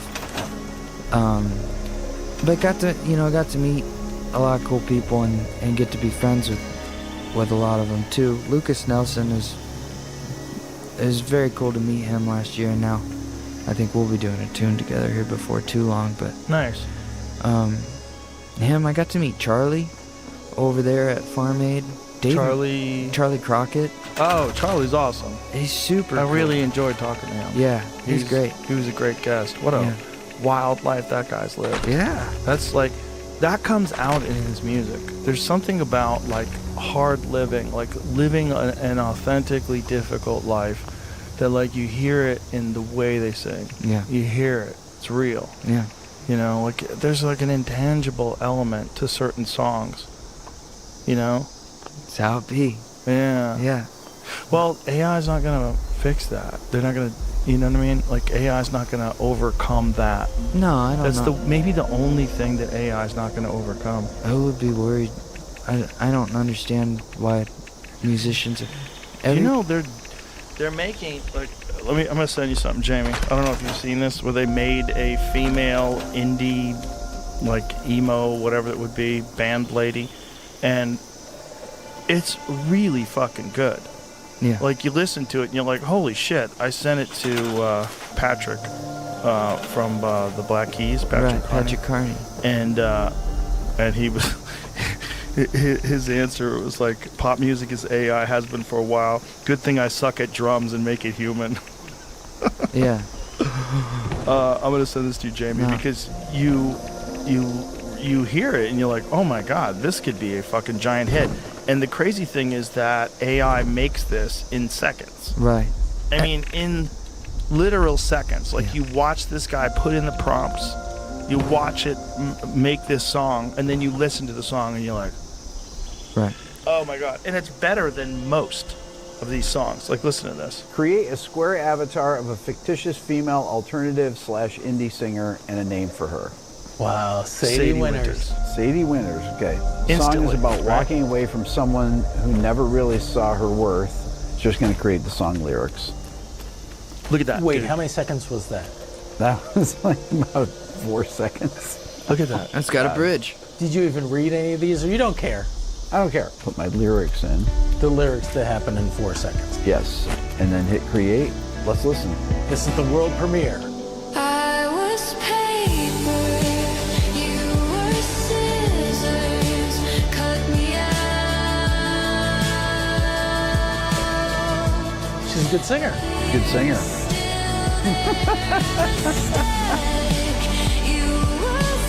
Ooh, that's nice. Pretty good. Where are we, Rick? Where have we found ourselves?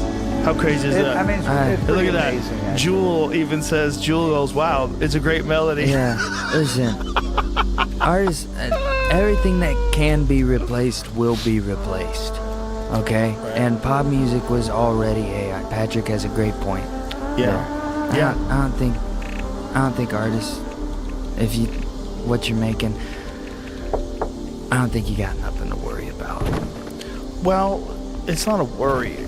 I mean, for some people, I'm sure it's a worry, but it also is just a concern that there's a new element of society, that there's creativity is being replaced in at least a form right in front of our eyes. Like, regardless of what you think about pop music, there are some people that are making pop music as a creative endeavor, and that just did it way better than they do, and did it like that. They'll have to find something else to do. They'll have to find something else to do. They'll have to listen to something else in JCPenney.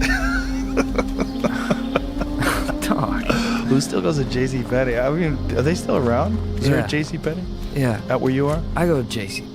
I'm not knocking it. I'd go if I needed something. I'm just saying I haven't seen one in a long time. they're I see Targets everywhere. I don't see JCPenney. I'm just the music like that always. I feel like I'm in an academy or yeah. Right. So. You're buying sneakers somewhere. They just need something to go in the background, some non-confrontational music to carry you through. But what you said, I think, is right.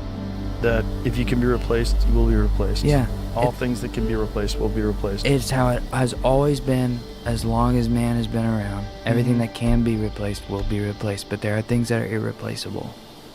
Right. Yeah.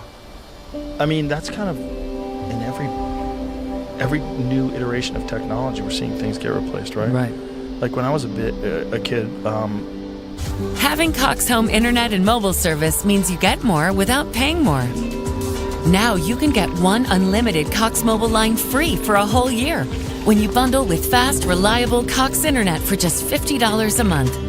So you can use more devices all over your home without relying on your phone as a hotspot. And with a connection you can count on, everyone can work, stream, or game at any time of day. Switch to Cox Internet today. VHS was the newest technology. Like, oh my God, you could watch a movie at home. Yeah. No one ever thought Blockbuster was ever going to go away. Of course, there's always going to be a Blockbuster. Right. Every Friday night, everybody goes to Blockbuster to find a movie to watch. Gone. Yeah. Doesn't exist Gone anymore. like that. Gone like that. Like real quick. Streaming, internet speeds, pick up. It's over. Yeah. Yeah. I mean, remember record sales? Oh my goodness. They would make millions and millions and millions just from selling records. Now it all went away. Napster came along, and some people freaked out. And, you know, some people lost a lot of fans because they freaked out too, like to try to stop the tide of inevitability. I mean, didn't Hetfield and, I mean, Metallica was eventually kind of right about what they said about Napster, right? Oh, they do. Yeah. They knew what was... Well, they knew it was going away. Yeah. It was all going away. I mean, everybody kind of understood that this is... If you're logical and objective, you could pretend, like, oh, don't worry, we're going to be fine. But if you're logical and objective, you go, oh, this is just the first bullet that landed in this never-ending war with digital information. Like, you're not going to be able to prevent this from happening. Yeah.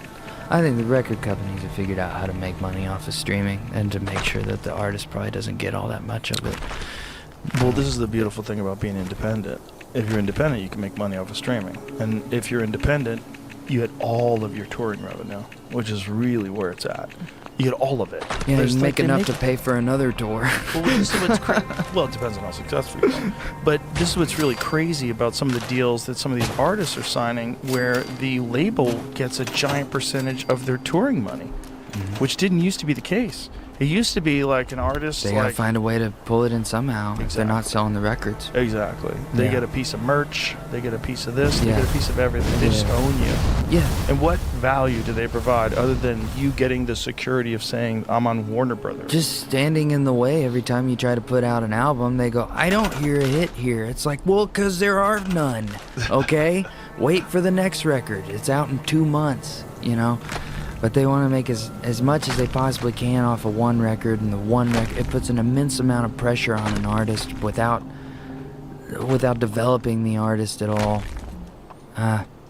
What's interesting? It's the music industry is a shallow money trench where good men die like dogs. You know, it's a racket. But don't you think that now less of it? Because there are people like you out there. There's, Tyler, the Creator, didn't he make most of his... Everything was just created by himself online, right? I don't know. Isn't that the case? You don't know? You don't know? But you. Hard. That's too hard. I don't know. Who knows? Was it a weird one? Him specifically, I don't know, but I would say, folks, that's the story that's being told. Okay, but some people have done it, right? Yeah. Oliver Anthony for sure did it. Yeah. And it's, it's a new pathway. If you have something that really resonates, like your United Health song, or any of your songs, like, that's all you need, And then that one thing could change everything, and then people listen. Mm-hmm. Totally.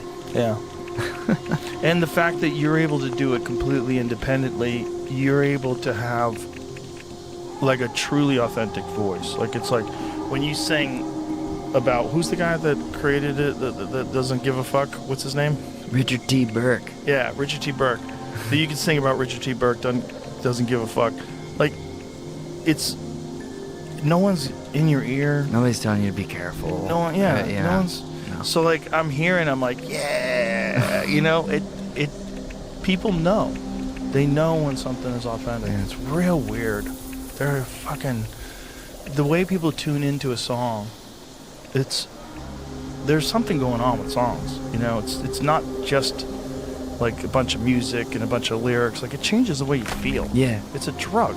Yeah. It's a weird, like, a good song is like a good drug. Yeah, dude. Have you heard Freebird? Oh, fuck yeah. Dude. I've heard that song about 1,000, more than 1,000 times. Yeah. 100,000 times, maybe even. Yeah, if you don't think music's a drug, listen to Freebird. Listen to that fucking guitar solo. Running with the Devil. Oh, yeah. Yeah. Whole Lot of Love. Yeah. Yeah. It's fired up, There's songs that change the way you feel, that if that was a drug, that would be a very valuable drug. Yeah. They're little mood capsules, man. Yeah. I want to feel melancholy. Here's Yesterday by the Beatles. Right. Right. Yesterday. So. Yeah, there's a bunch of songs like that. Captain Jack. Captain Jack? Captain Jack will get you high tonight. Oh, I was thinking of it's Captain Billy Joel Fantastic. No. Elton John. Captain Jack is one of Billy Joel's greatest songs. It's a great fucking song. This guy living on Long Island. It's great. It's a great song. It's like, you listen to it, you're like, God damn, he nailed it. He fucking nailed it. He's one of the greats, man. Dude, I really appreciate you coming in, and I really love what you're doing. Thanks for having me. I just wanted to have you in here, shoot the shit with you, see what your process was and how you think about things, and I really enjoyed it. Thanks for having me, Joe. My pleasure. Tell everybody what's the best place to find you and find your stuff. I'm online, so go, get online. Do you have what is your Instagram? Wells Music. Wells Music. There it is. WELLES. Yeah. So it's wellsmusic.com. Tour dates are all there. Yeah. Go out and see them. Support. Dude, continued success and best of luck to you. I really enjoy what you're doing. Thanks for having me. My pleasure, brother. All right. Goodbye, everybody.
The Joe Rogan Experience.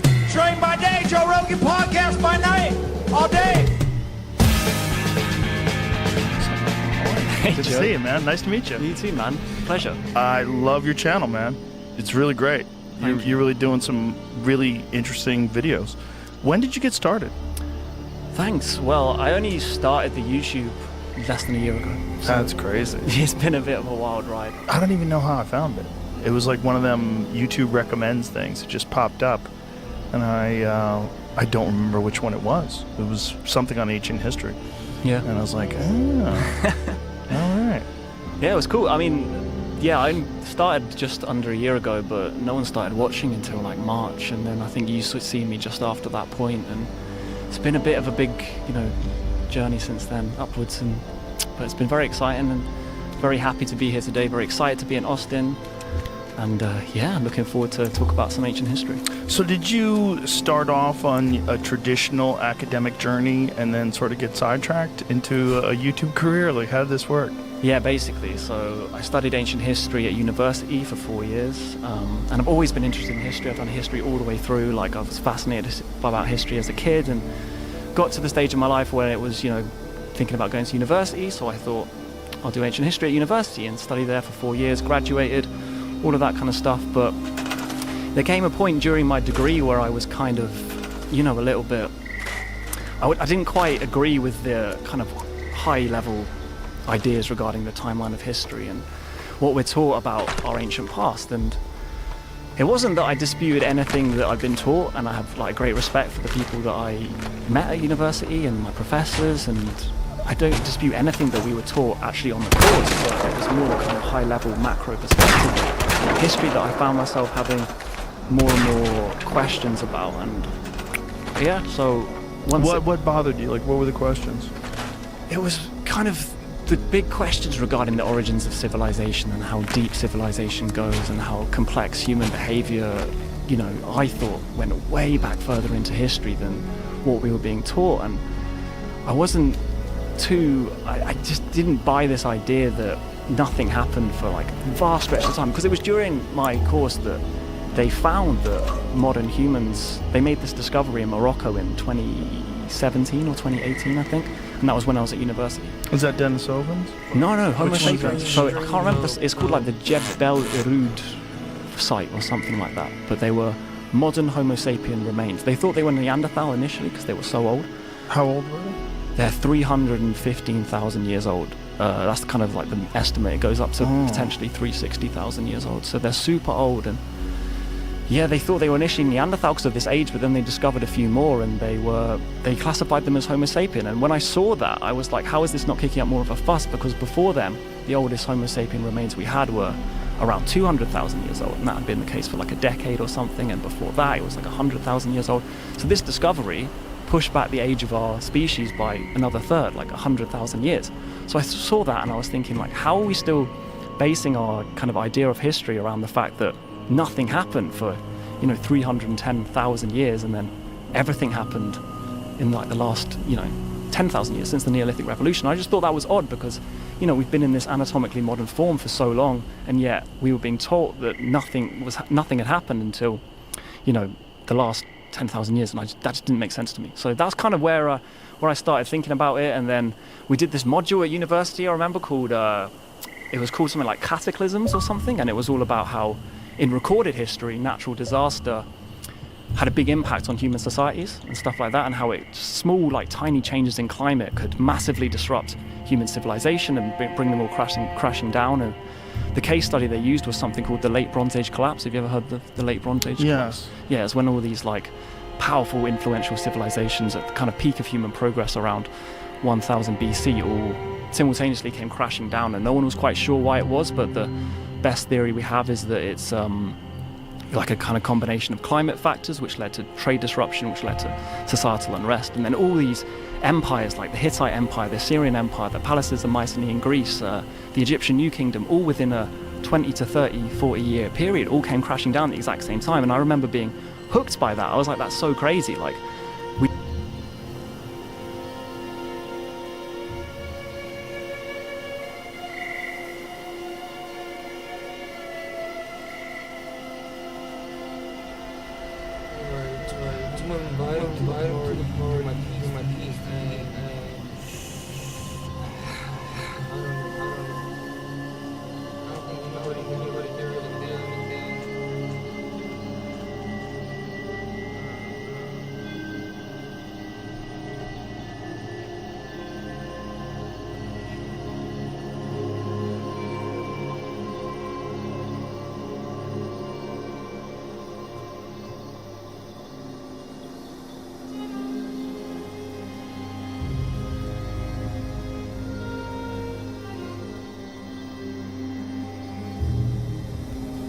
I won't even mention it.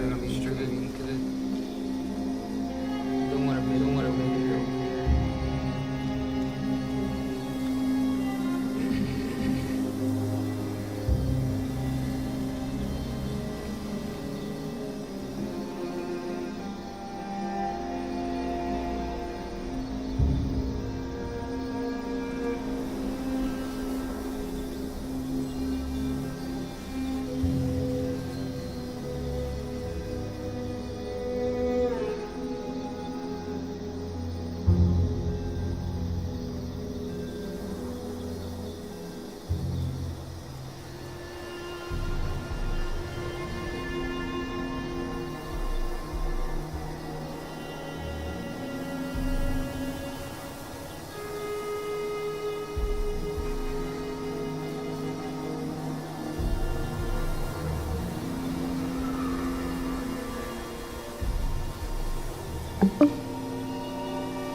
Yo.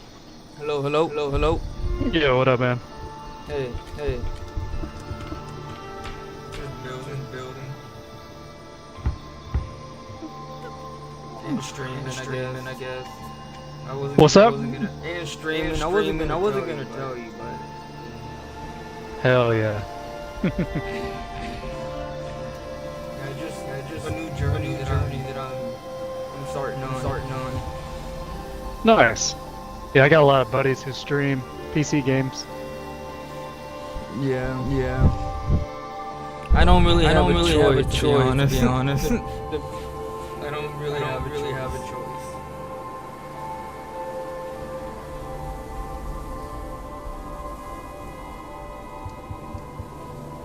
Long story short, I don't need no pettiness. I don't need anybody to feel bad. But I'm blind and deaf, so I'm pretty much just work or do anything productive and manly. You know what I mean? So yeah, I'm pretty much left with no choice but to do YouTube. I mean, that's still pretty fun though, you know? Oh no, of course.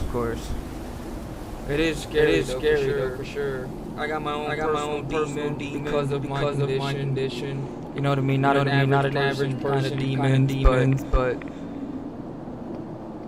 really trying to fight those. Once I get over those demons, conquer those demons, whatever you want to call it. You know that I mean I'm going to be much more comfortable doing YouTube. Nice, man. Yeah, I feel you. I got stuff with me too. Say that last part again. I said I got stuff going on with me too. I used to be in the military. I got like disabilities and stuff from doing all that shit. So I do a lot of gaming.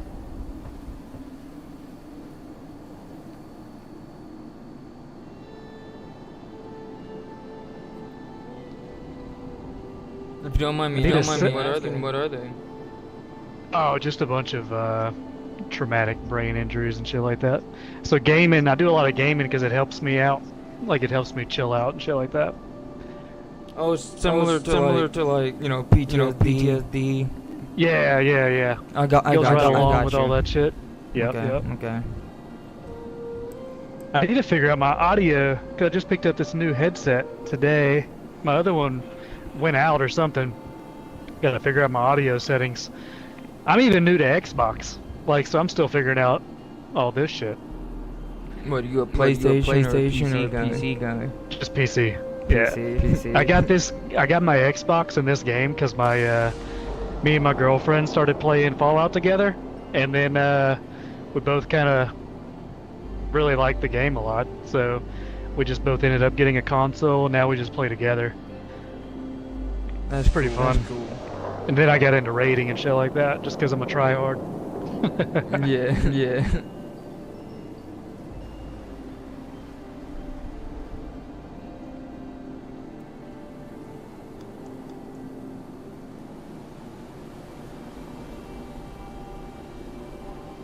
Yeah, I'm looking for some blight right now.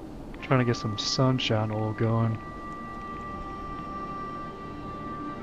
Yeah, so you play video games basically to help you just calm your nerves and keep you distracted. You know, like focus on something else, like sunshine oil. You know what I mean? Yeah, exactly. Right. Yeah, I'm kind of doing like obviously all I got. You know what I mean? My primary goal is to help people. You know, that's my primary goal. I want to teach and help people that are in my position, blind and deaf. And because blind and deaf, I can cover such a wide range of disability. You don't even have to be blind and deaf. Just the mental part of it. You know, being disabled, I can cover such a wide range of disability. And I want to be able to actually help people. You know what I mean? That's my primary goal. Yeah, I feel you, man. Games themselves do that too. Like, you meet a lot of people who game because of stuff like that, you know, just to kind of find their own place to go and, you know. Yep. Let loose. Yeah, trying to figure out these audio. Yeah, it kind of, you know, depends on the group of people you play. So like for me, that's why I try to just bring good energy all the time. Because I've been playing. I'm 30, and I've been playing since I was literally The moment I can put my hands on a controller, 4 or 5, like PlayStation 1, PlayStation, all the way up. And I've been playing video games my whole life, like religious. It's just one of those. Yeah. And so I definitely. Yep. My big one was like Driver. You know. My big one was I liked Final Fantasy VII when that thing came out. Dude, that was fun.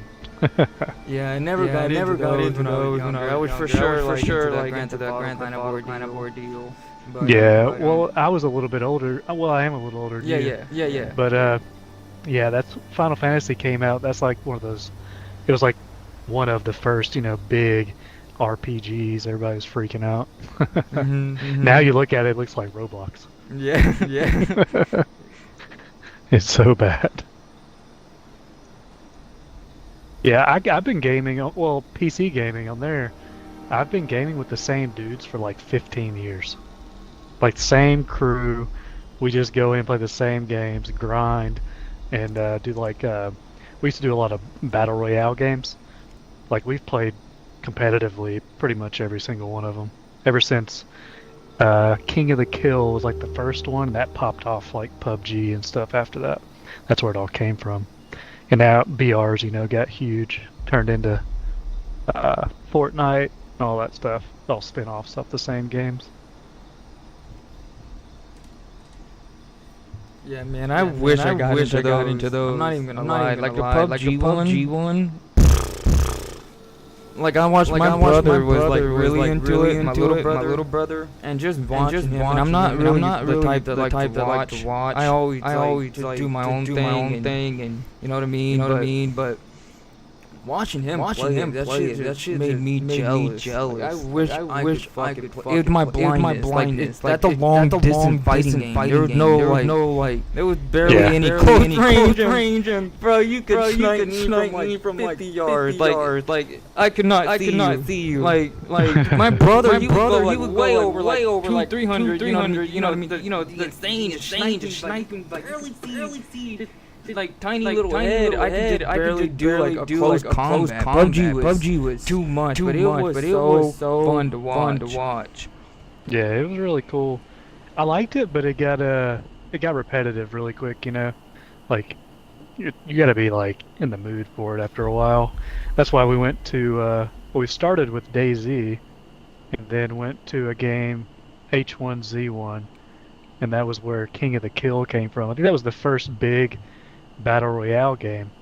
And then inside of H1Z1 there was a dude named PlayerUnknown, and he was known in that game, and that's when he H1Z1, that BR game, basically it was super popular. Like top streamers, everybody was playing it. All like there was actual like competitions and stuff, and like the developers killed the game because it wasn't like fully released.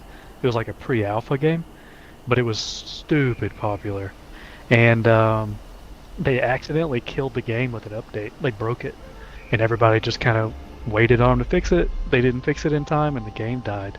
And that's when that PlayerUnknown dude, he came out and basically made a spoof of that game, and that's what became PUBG pretty much. And it just took off from there. So, and then Fortnite kind of did their little spin on it. It all came from those like coming in with a parachute, shooting into a big battle royale. They're super fun, man. But like I said, it does get repetitive. So like I like games like this a lot. Big open worlds. That's a lot of fun. You get to kind of choose what you do each day. It can change, Yeah, most games are repetitive for the most part. I know what you mean. I'm not correcting you by any means. I know exactly what you mean. But I'm definitely like Fallout. I like games with progress. I have to have progress. Like PUBG, the Apex Legends, for example. I was able to play that for a little bit because it was a little bit easier for me to see. More vibrant, more less realistic. A lot more climbing, and it was a little more close than it was PUBG. But it does get repetitive, but the fact that it's like go in, gather all the guns, get your build going, and then you die, game over, restart. Like I don't like major progress. I need progress. If I can show off that I put 100 days into the game and just stuff like that, those are my favorite. You know. Yeah. Yeah, I've learned to like this one quite a bit. I mean, I've only been playing this thing, like I said, about 2 to 3 months now, probably. But super fun. Yeah. Like I've been playing Fallout since I was a kid in high school. You know, to like Fallout 3. The only one I missed out on, because I judged it, and I mean judged it because like looking back on it, I regret not playing it because being a Fallout fan, listening to a real veteran, really just only like you know there are people who plays Call of Duty. Like those guys, people who only play those are like real veterans. Hearing them describe like how phenomenal Fallout New Vegas was, it made me regret it big time. You know, but Fallout 3, Fallout 4. I was a huge fan of Fallout. I was such a huge fan when I was in high school at one point. No, actually, Fallout 3. This was in middle school. But when I was like in grade, I was at like my mom went through divorce. I was at my lowest, broke as fuck. Not like depression or anything, just broke as fuck. My mom would just move around. She lost. I have two brothers. She lost them custody with my stepdad. You know, it was just a lot of mess. And my best friend Andrew, I would call him and just beg to do like a FaceTime. Like on an iPod at the time, like the iPod Touch. I would beg him to FaceTime me and just turn his iPod the other way and just let me watch him play Fallout 3. And I would do it for hours on end because I didn't have money to pay for online or anything. I didn't have nothing. And I would just watch my friend play. And YouTube was barely a thing back then. Like it was not the way it is now. When I was in eighth grade, YouTube was not at all the way it is. So he was like my YouTube. I was watching him play Fallout 3. So Fallout. I'm a huge fan of Fallout. Like, it's my main. Like I love Fallout. So I've been playing it forever. But like Fallout New Vegas 76 right here. I take long breaks stuff. I've been playing it. You know, like. Not really the day it came out, honestly, I can't really remember. I played too many games, to be very frank with you. I have like 180,000 gamer score. I'm an achievement hunter. So if you go through my achievements, I have like over 30 games that's 100 plus, like 100%. You know what I mean? Like one of my favorite things to do. That's how I got it. I was a PlayStation 1 guy, and then PlayStation 2, and then my best my cousin-in-law, basically. I went to his house. Never knew about 360 or anything. He had the 360 Gears of War, and that made me more mad. I nutted like crazy. I was like, what the hell am I watching? This is the sickest game I've ever seen. And then I got the Xbox because of Gears of War, and then didn't know what achievement was, and started getting the achievements and like, what the fuck are those? And then once I learned more about those, I was hooked. Like, you know what I mean? And but yeah, dude, I like the achievements. I had a buddy that he trolled me, and he didn't realize it, but he took away the game for me pretty much, because I played Fallout 4 on PC, and I was sitting there playing with him, and he was in DayZ or some shit, and then he was like, "Hey man, there's this really cool thing I found out in Fallout, like." Here, run this thing, this like script or whatever, it'll show you something really cool. And so I ran it, and he unlocked every achievement in the game. It was like a cheat to unlock everything. But the only reason I played it is so I could earn every achievement. And I was like, dude, you just took away the entire game from me.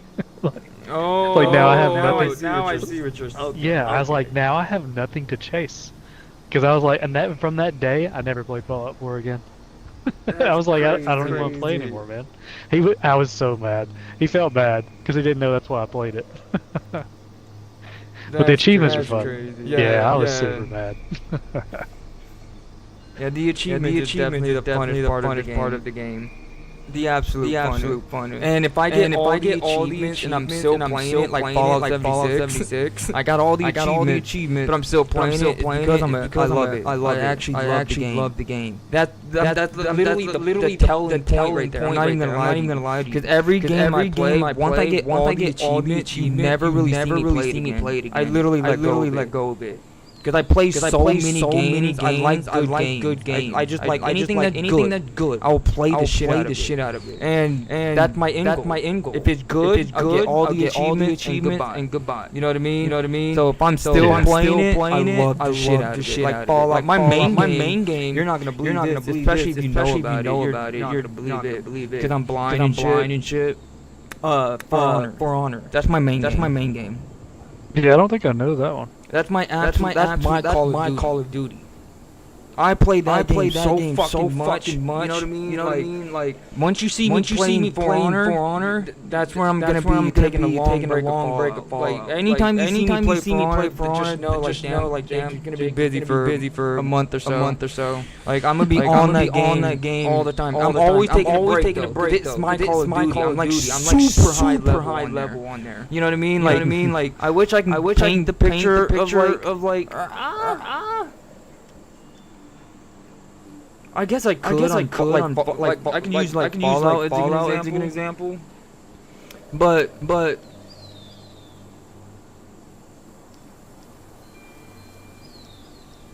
don't think I've ever played that game. yeah, take it as like I'm like level 4,000, maybe 5,000 on Fallout.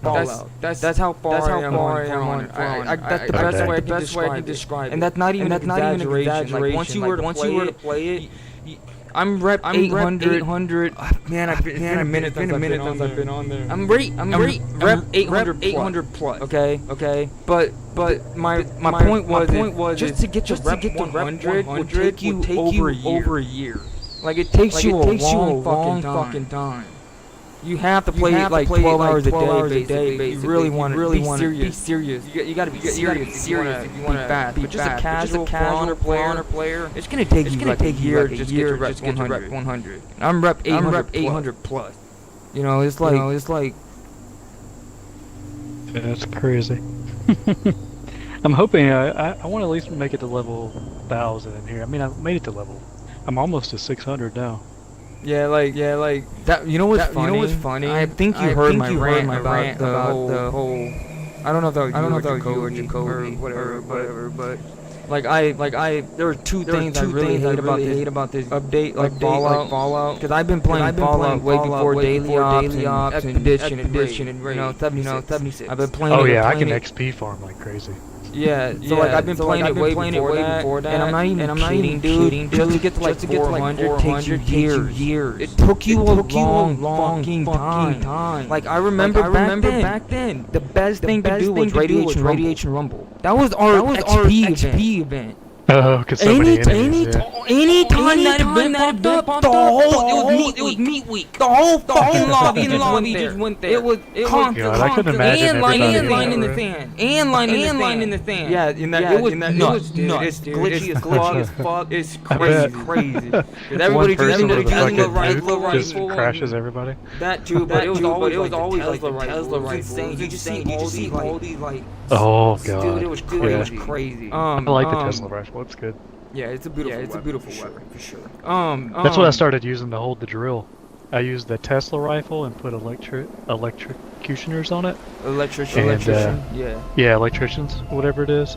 And the I can hold that drill now finally. Pretty good. Trying to figure out how to adjust my audio settings in here when I go into the game. The game drowns out the party audio.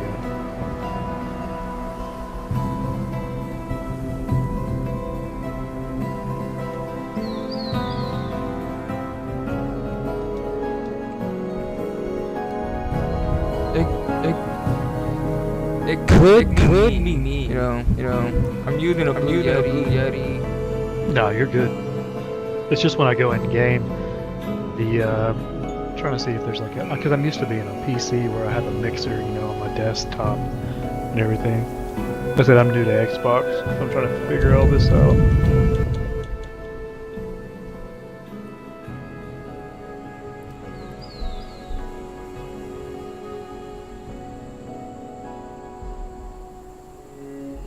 But yeah, I was saying though,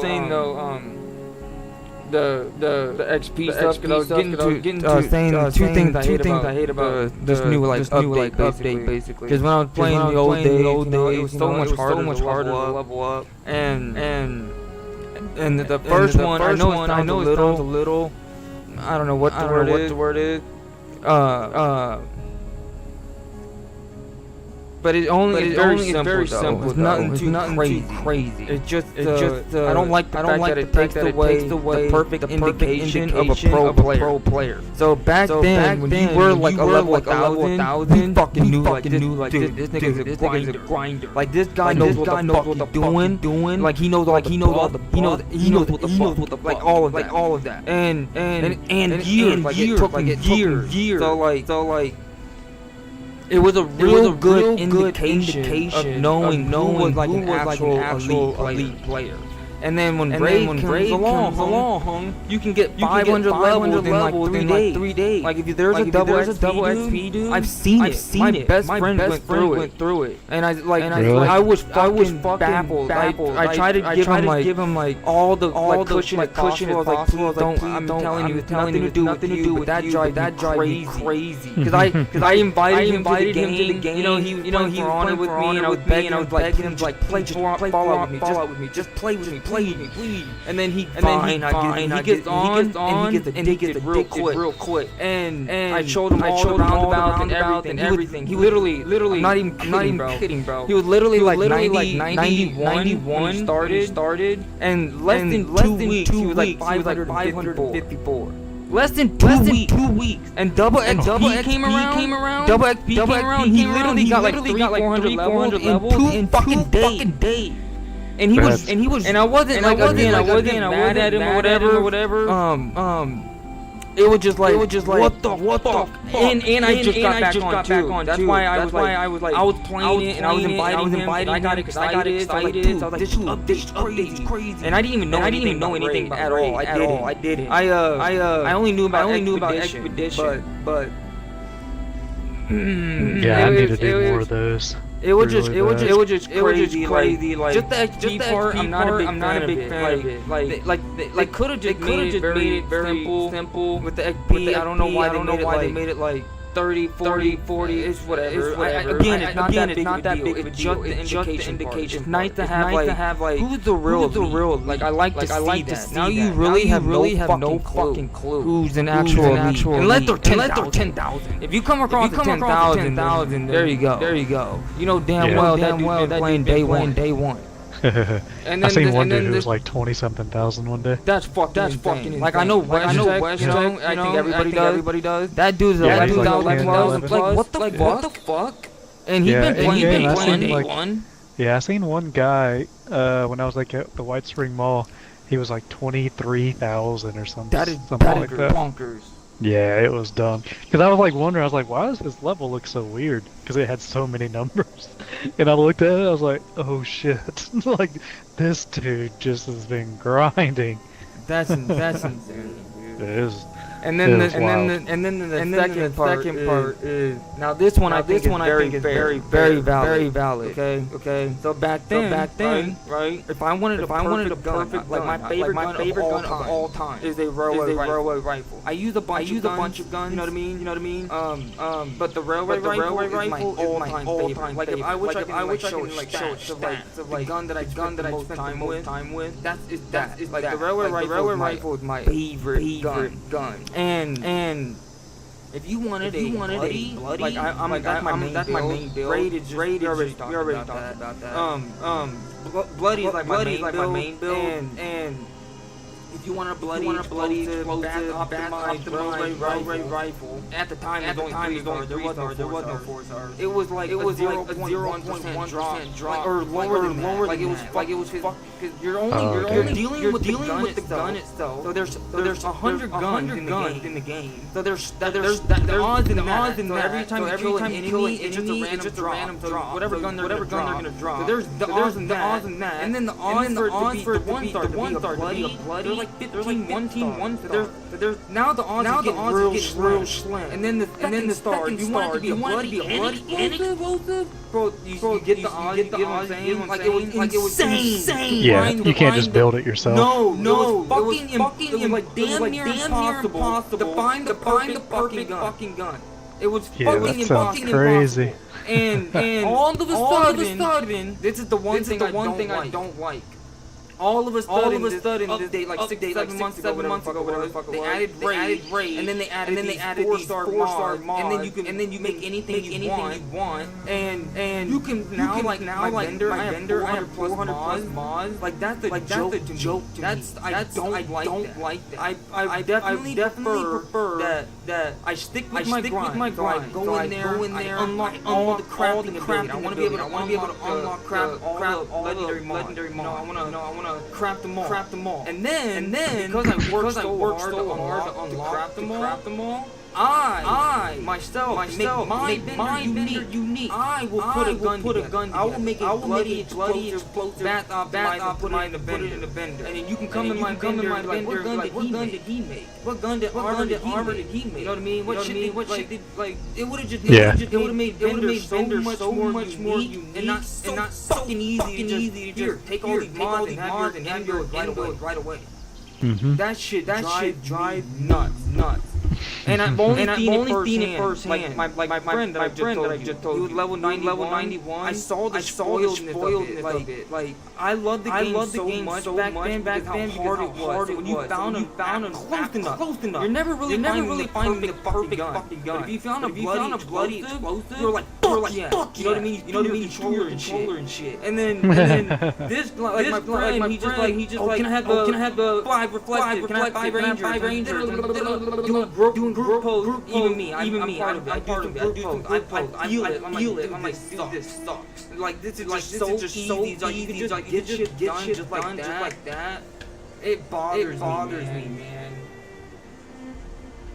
Yeah, I mean, I grinded for, certain recipes and stuff like that, but mods, I mean, I just grind, like you said, I grinded for caps, if anything. And then, you just vendor hop. It's so much easier to find some mods are still pretty hard. Yeah, like through hikers is reflective rangers, through hikers is stupid hard. Through hikers might be, I think, the only 3-star that I don't think I know the recipe for, just because it drops so rare on armor. Yeah, same here. But I wish all of them were pretty rare, because like you said, I have, a full set of my limit breaking, everything, pretty much. Yeah. Pretty much like you said, in-game gear. Yeah, like I said, I made a new build a couple days ago, dude. I got so into the raiding, and I was like, man, I want to build a human build that I can do the raid with. So now I'm testing it out. This is like my 3rd day of testing it. I just got through soloing the snake with a human build, no power armor, melted that thing. like I can run the whole raid now without power armor. Yeah. Like it's dumb. Just like you said, just grinding for the mods and then figuring out the combinations is fun, but it does make it a little bit less of a grind since you can just buy it. For me, like, I know you can't fathom it because you didn't really experience it, so it's hard. I don't understand it at all. I get it from DayZ, because DayZ's a grind. Like know these guns exist, and like to find, like even getting a vehicle in that game, it's like you find the actual vehicle itself, but they don't ever have tires on them. Yeah, like or anything like that. Spark plug. Yeah, spark plugs, radiator, all that. And then it's like you and your buddies might be in Discord grinding all day to find a set of spark plugs. And then when you find it, and everybody's just like you said, ready to throw a mouse or something, you know? Yeah. And then the next day, it's like, yeah, let's see if we can find a battery. And then you drive it, and you actually accomplish something, you know? Yes, it's pretty fun. And it but I get it from that feels sense. good. That's exactly what I'm talking about. That feeling is yeah, this game is not at the grind I see now in this game for me is just grinding for food buffs and stuff like that. You know, that's the only. Yeah.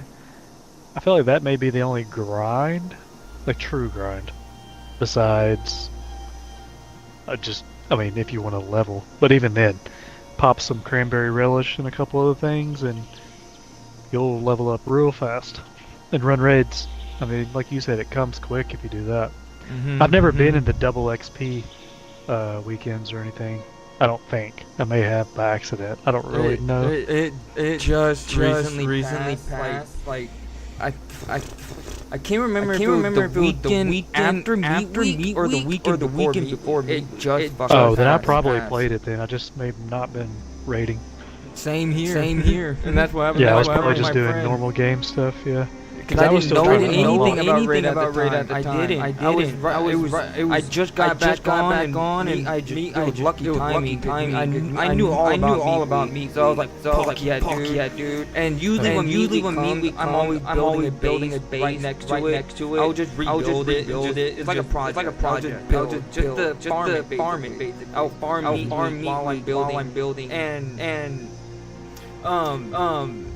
my friend, I would teach him all around about the expedition, and then just during meat week, I learned about raid. Because I was doing a bunch of research. Like again, I just got back on, and this update was new, and I'm like, holy shit. So I was doing a lot of research, and then I gave it to him, and it was perfect timing on his. I gave him all the information, and he goes in the raid without me, which is cool. I literally waited for him, took him for a ride everywhere. But once he got it all together, he just couldn't. I literally didn't know anything about raid, and he couldn't wait for me. Well, mainly meat week, and he just went in there without me, anything, and just figured it all out without me, and I'm like, damn, bro, like. What a fucking grind, like alright, whatever. But it was perfect timing. He did it during double XP week, and literally got 400 level, and two. It was just the weekend. Friday, Saturday, Monday. And it's insane. So like, if you I do it quite often. If you do the proper XP farm or grind.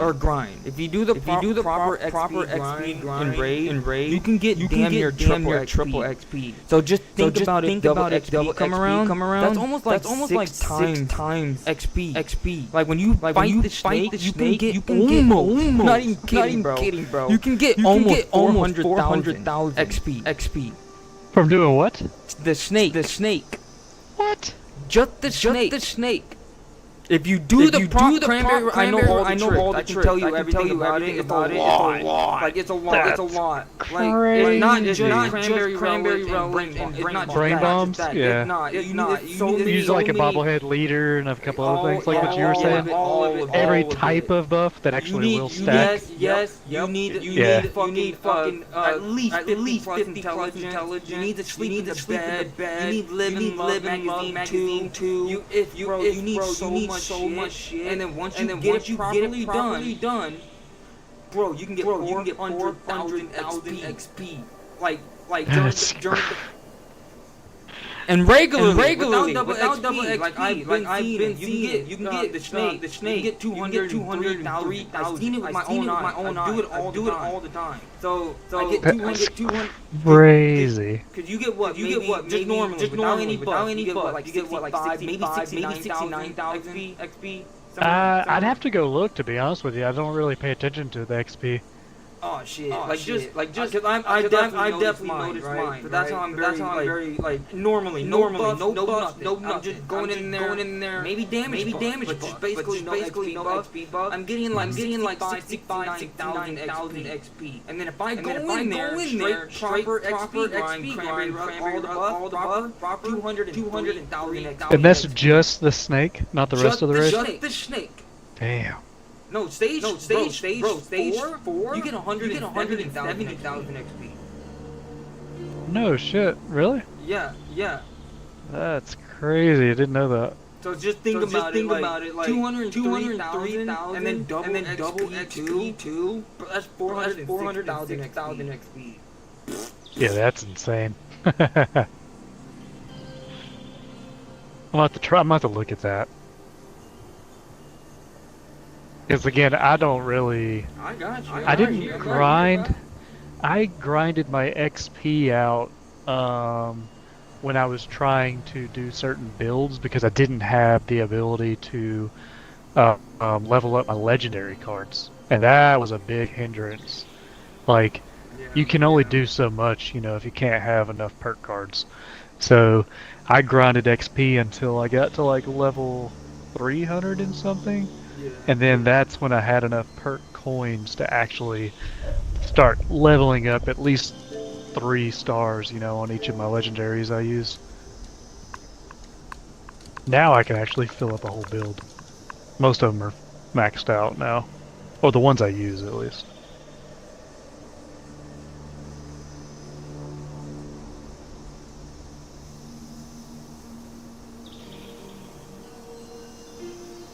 Yeah, I can teach you all of that stuff, all of it. And cause it's honestly, dude, I'm the information I'll give you, you're gonna start realizing how easy this game is. You're gonna really start seeing how simple and easy the fucking game is. Oh, man, some of it seems a lot easier than it used to. I used to think some things were like ridiculously hard, and now I do them. I'm like, dude, what was I thinking? Like, I just didn't know how. You gotta know the secrets sometimes, Yeah. So the XP stuff, right? The reason why you may be not experiencing that is because the game is set up in a very specific way. So like. I'm gonna try to real simple, okay? So like herbivore, okay? Herbivore is all about damage. That's literally kind of what the gist is. Damage and XP. You know what I mean? And then carnivore is all about strength or damage. By the way, herbivore damage, critical damage to weapon. I missed out a key information. Herbivore, critical damage to like range weapons. Anything bullet, basically. Yeah. And then carnivore is all strength and melee damage, like strength and endurance. It's all from melee. Okay. So like herbivore guns, critical damage. Carnivore strength melee. You know what I'm saying? It's very simple, just like that. Don't even like. That's it. And then gold is for blood extra damage. Okay, that's it. You can do a bunch of shit to it. But goal to be a goal mainly to full health, maximum damage. That's it. Human, you want to be a bloody. That's your point. That's it. And then same. Well, see, I usually roll bloodied. This is my first human build. Like I said, this is the one I did a few days ago. Because I love bloodied, and so I started building a full health, and I actually with the right food buffs now. So, but like you said, you got to know those things with carnivore. So I actually run with this full health build. I run essentially as an omnivore. I can do both, but I have to pop my herbivore and carnivore serum at the top of every hour, essentially, or nothing works, So I started doing that with this high health, and dude, it's OP as hell. It's stupid because I get the advantage of both. So like I get crazy VATs in AP and stuff like that. But I also then get the advantage to carnivore, so I get a huge bumps to my max AP and like strength and carry weight and all that. It's retarded. The only downside, like I said, is I'm having to pop serums every hour. Yeah, which isn't a yeah. big deal because I know the recipe, so it's whatever. And they're so easy to make. Yeah, it's like that's on you.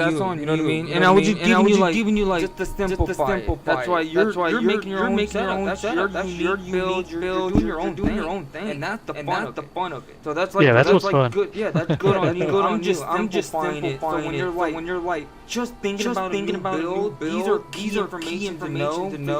You're not overthinking the dumbest shit and then come up with a dumb build. It's very I used to do that. Simple. And that's my first one was bad. That's what human want to be a bloody because it maximum damage. It shits on the goal. Like you will just annihilate motherfucker. It's just bigger bang for your buck. High risk, high reward. Not bigger bang for your buck. Yeah, my bloodied build with my Enclave plasma rifle, I can melt pretty much anything. Yeah, like it's stupid. It's crazy. Like any gun. That's why I fell in love with the railway rifle. It was the sexiest. I've never used that rifle at all. I've never shot it. Oh my god! Just wait. It is. Yeah, I've never used it. It is the sound of it, the reload, the way it just bloody rifle, headshot, one shot, every time with adrenaline. It makes you scream, dude. Gun Fu is one of my favorite perks. I love Gun Fu. Yeah, dude. It's just a sexy gun, dude. To me, it's satisfying. All the way around. Feel, kill, down, reload. I like the fucking. It has like these fucking air, like it's literally almost like a train. It's like coming out of it, and it's a mean. Oh, what am I talking about? I was confused about I got it confused with a different gun. Yeah, the train type one. I love that one. I have a quad. I use a quad Wellery rifle. Yeah. That thing. Bro, yeah. I was confused with a different one. You're never change it back. It's fucking insane. I'll have to check that out. Yeah. No, I haven't like modded that one completely out. Like I put quad. I forgot what I even have on it. I haven't used it in a while since I've gotten leveled up. I'm gonna go look at that right now, actually. But no, that one's super fun. The only crappy part is that the railway, the spikes are so heavy. Yeah, like, just those things are stupid heavy. Yeah. Just throw on that one perk. I forgot what it's called. But yeah, Bandit Lee or something like that. Yeah. Yeah, those things are ridiculous. Yeah, I used to run a lot of energy weapons, just straight Enclave plasma rifle, and then plasma caster, and then the Gatling plasma. I'd roll those. Alright, somebody's gonna join the party. I don't know if he's gonna talk. Do you watch YouTube? Not a whole lot. Just depends. Okay. So am I like watching streamers or anything, or what? Huh? You talking about watching like just in general, or like certain streamers? Just in general. Because there's so much. Not a whole lot. Okay. You never heard of Queso? No. Okay. Queso is this funny ass streamer. You know, he's very wealthy, very well known, and he's just funny as fuck. He's just a chubby guy, very redneck. I can't explain his voice. It's so like raspy and fucking redneck like. It's so country. It's so cool. And he's funny as shit. And this guy who's asking if he can join the party, he's a very similar vibe, and just very country and very funny. Maybe a little slow, but you know, it's all good. I'm used to country. I live in Georgia, so. Yeah, he got that voice, bro. It's crazy. I don't know. You're on the West Coast, right? Yeah. I'm not in Arizona now. Oh, damn. Yeah, that's a long ways away. Yeah. Yeah, I've been out there a couple of times to like Phoenix, I think, or some shit. That's exactly where I'm at. Yeah, I go there sometimes for work every once in a while. Yeah, it's a. I've been here my whole life, and it's a very hot place. I love it though. I love the heat. Because it's like dry heat. Yeah, it's not like you know. here. Here it's like 100% humidity. Yeah, it's pretty bad. And it can get bad, like 100, 10 plus. Like get it, it's fair enough. You know, like it can be a little much. But at least it's dry, just like you said. That is the worst. The worst when it's humid. Yeah. Oh man. Man. That's all I've ever been in. It's miserable. And if you should probably know this, but you know, like it cooks when you're wet like that, humid, like it cooks. You're like in an oven. You're just boiling, dude. Yeah. That was the perfect word. And you're literally boiling. Like you're in a Maryland steamer. Yeah.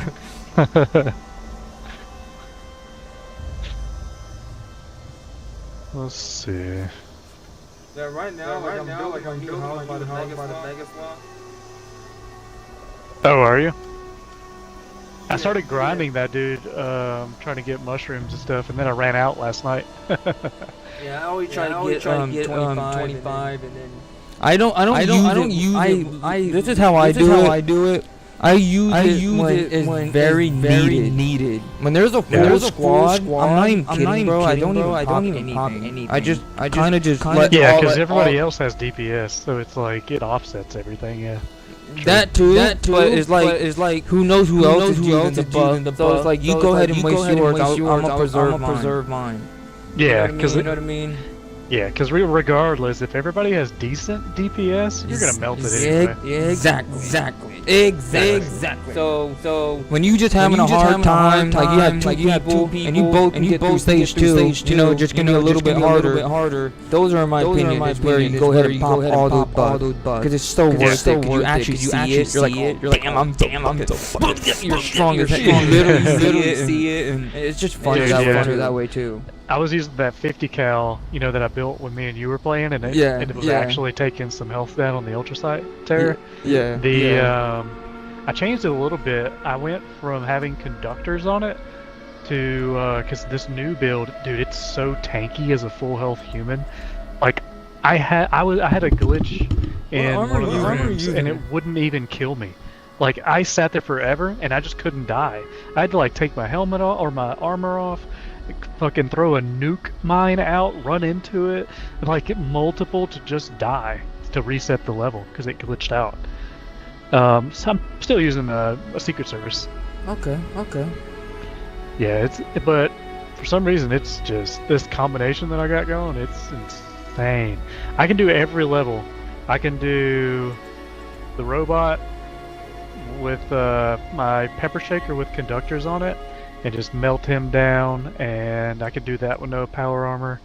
I can hold the drill now, no power armor. I can even run stage 4 with all the poison. I don't even need the power armor anymore. I can just run the whole thing. It's crazy, dude. I don't know if I got lucky or what, but like just the combination it's going on with this thing is insane. I think it has to do though with the fact that I'm running both herbivore and carnivore at the same time, because some of my food buffs are going during that. Not like crazy amount, you know, like I'm not maxing everything out, but you know, carnivore, you know, you have those food buffs for like damage resistance and all that. So I think that's what's making me so damn tanky, and my endurance is really high.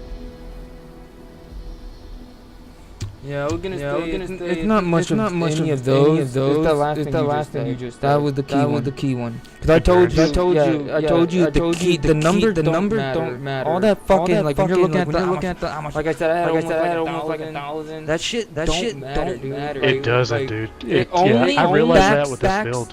Yeah, it only backed it up. Okay, see, look, because I told you this the last time we probably talked, but I told you this.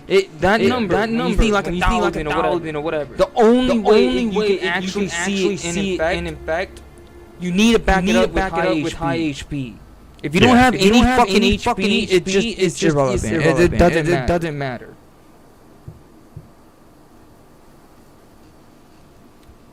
Yeah, for like this build, like my stats, I don't have any food buffs on right now. Let me put my build back on.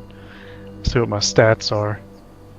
If you're running over 500 HP, that's why. I already know exactly what the sweet spot is. Just experiencing I'm like 520 and like 400 AP, 410 damage resistance, and then I have about 70 or so elemental in each category. And it's just stupid tanky. It's ridiculous. And because the good thing is I'm still popping all my serums when I do the raid, so I have no negative side effects to any mutation I'm running. Yeah. And that's going that extra mile. That's where it gets fun. You go that extra mile. No, all of it. Everything you're saying. The buff, the food, the drug, the serum, all of it. This is where you go that extra mile. That's where you become MVP. You get to pretty good. And remember, I don't know if I didn't tell you, but remember I said if you start to use their builds or use the buffs right, you know, using all the buffs and setting it up right, you get to play with any build you want. You can play with any gun you want. You get to play with any armor you want. And no, actually, I don't think I did. I told Jacoby, but still, that's how it works. No, you're right, because I didn't know until you showed me. Because for a while I was trying to figure out like what stacks with what, but I didn't put 2 and 2 together with the symbols. And as long as the only thing, so now I know. Well, and I started testing it a little bit. Is like you can some food stack together because they have multiple. They have multiple buffs on them. But what it'll do, is it'll only replace it. Replace a current buff if you ate something that had the same exact type of buff. So you got to be careful, like in the order you eat it too. Yep. It's kind of. So once I figured that out, like which was just like a few days ago, now it's like it's way easier. Or it's not easier; it just makes more sense. Yeah, I feel like I have purpose now. Yeah, I feel like I have purpose with my buffs. Let me just eat a bunch of shit and see what happens. Exactly. Because now I know I need a Tesla Science 9. I need, bobblehead big guns and a few other things. And I'll go in there with that 50 cal now and doing like a few thousand damage on each shot. Let me tell you a deal. If y'all help me out with some raids, any bigger than bobbleheads I get, I'll give to you. What's up, man? Any raids we do, I'll give you all of the big bobbleheads I get. Hell yeah. Do you need any, Savvy? What's up? Do you need any bobblehead? Yeah, I raided all day yesterday. So I'm out. That's what I'm doing right now is grinding some food buffs. And then I ran out of big guns. I ran out of that. I need a Texas Girl stew and a Scorchfish brain. I'm actually farming for. I've been trying to farm brains for the Scorchfish brain for right now, but I stopped. Someone bought 200 prepaid off of me for 40k caps. So that's why I didn't join y'all at first, man. Gotcha. 40,000 caps. Jesus Christ. Yeah, you heard me. Someone bought 200 prepaid off of me for 40k caps. You heard me. No, and that shit was like 15, 20k. So that mother overpaid.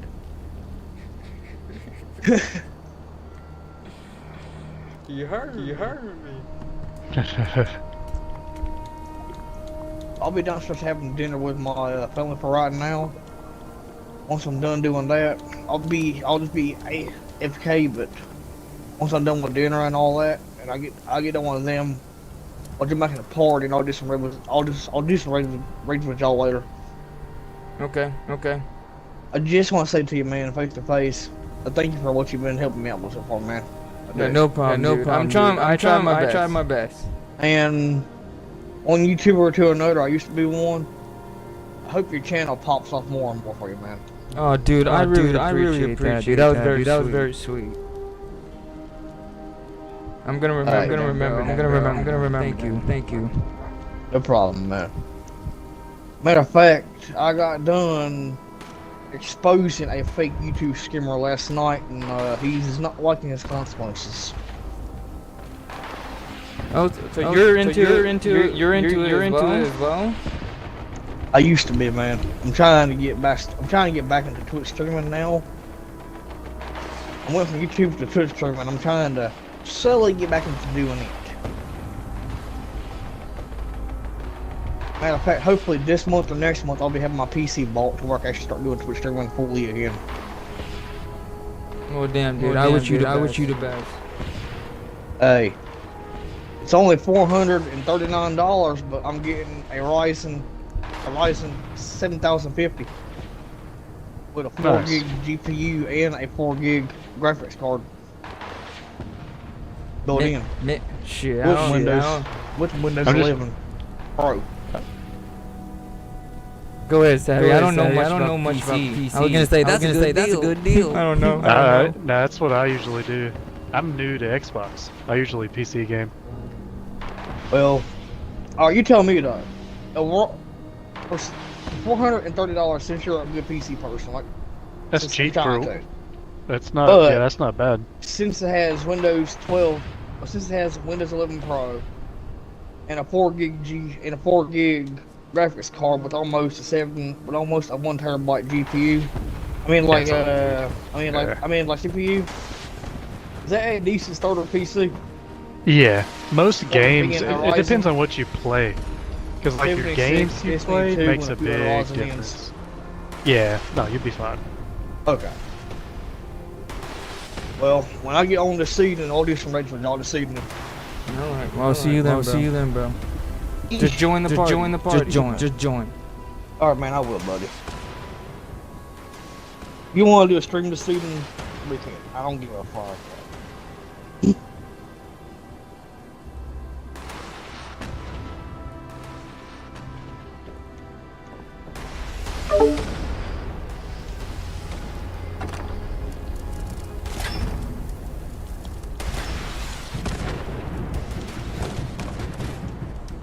Do you ever use Sunshine Oil? Very rarely. I use the same thing with the critical stuff, all the damage buff. I have to save them. I preserve them. And I just use it when it's really necessary. And it can be the dumbest moment. Fucking safe. Dumb shit. Anything. Yeah, I only really use them on this is on stage 5. There you go.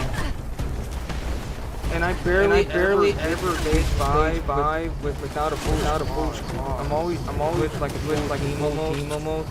So but that would be like a perfect time. Like I would probably use then as well. Every time I came across and it was just one guy, I would probably use Sunshine Oil as well. Yeah, that's what it was for me yesterday. Me and one other dude, we duoed the entire raid for hours. And me and him both were just having to pop bumps, for the Ultrasight Terror. So I just fucking drained all of my inventory last night.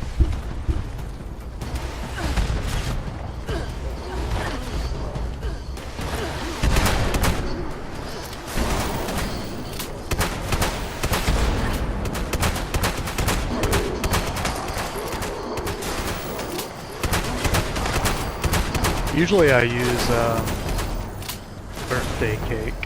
Like I'll pop like 6 of those right before going in.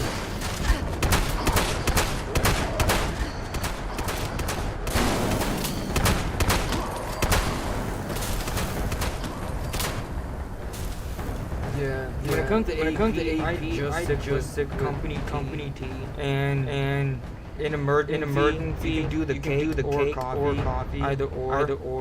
But that's like an emergency. But you can only pop one company tea, right? Like it won't stack up. No, but it lasts for 30 minutes.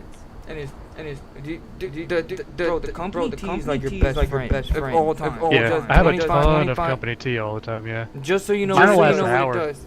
Just so you know what it does. 25% AP regen for 30 minutes. That's like putting a whole mod on your chest. It's called a It's a kinetic server. It's a chest piece power armor mod. So every time you take damage, you're getting 20% of your AP. It's one of my favorite chest piece mods. What? I've never used that. It's one of my favorite chest mods of all time. I use that way more than most.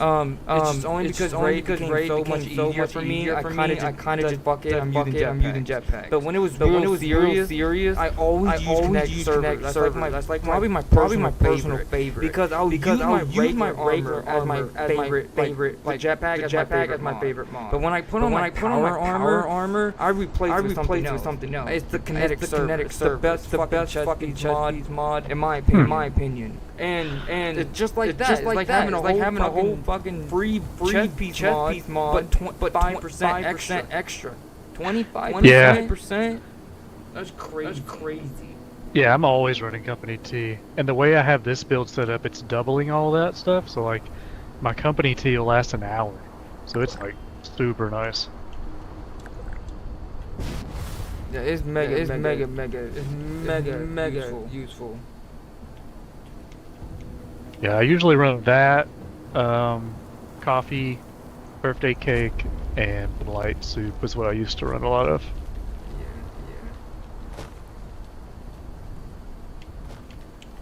I'm just now getting used to. I'm still learning it because I've only been a carnivore now for like 3 days, so I'm still learning all the meat buffs.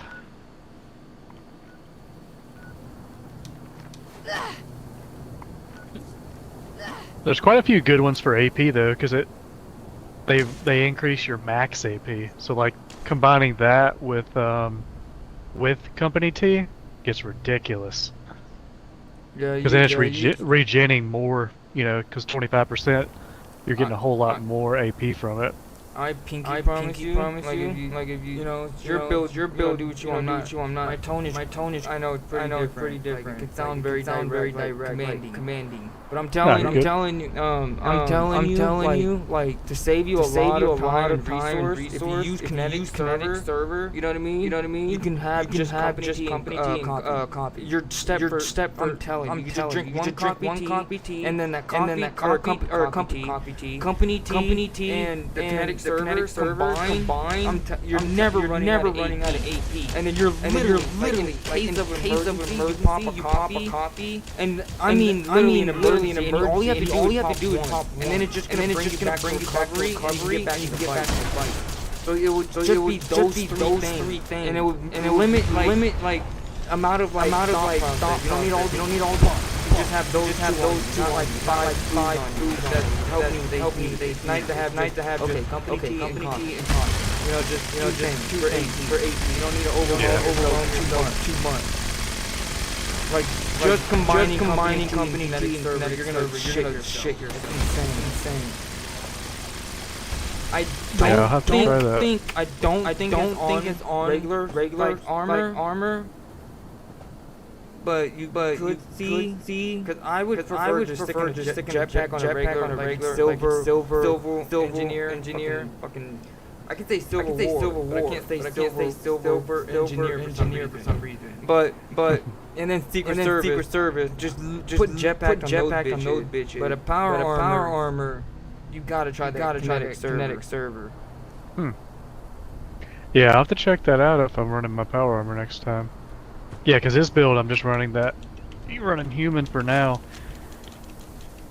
Yeah, I love my jetpack. The jetpack helps a lot on stage 4. Yeah. That makes it way easier. Yeah, that's where I'm starting to put. Dude, are you chilling?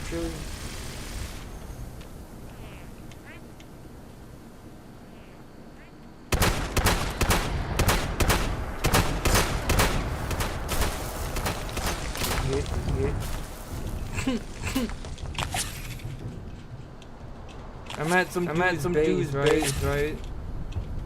And he started shooting me, and just fucking with me. And little does he know he has his passive thing on. And I have mine. I've been playing for years, and I have that shit permanently because I for these moments like this.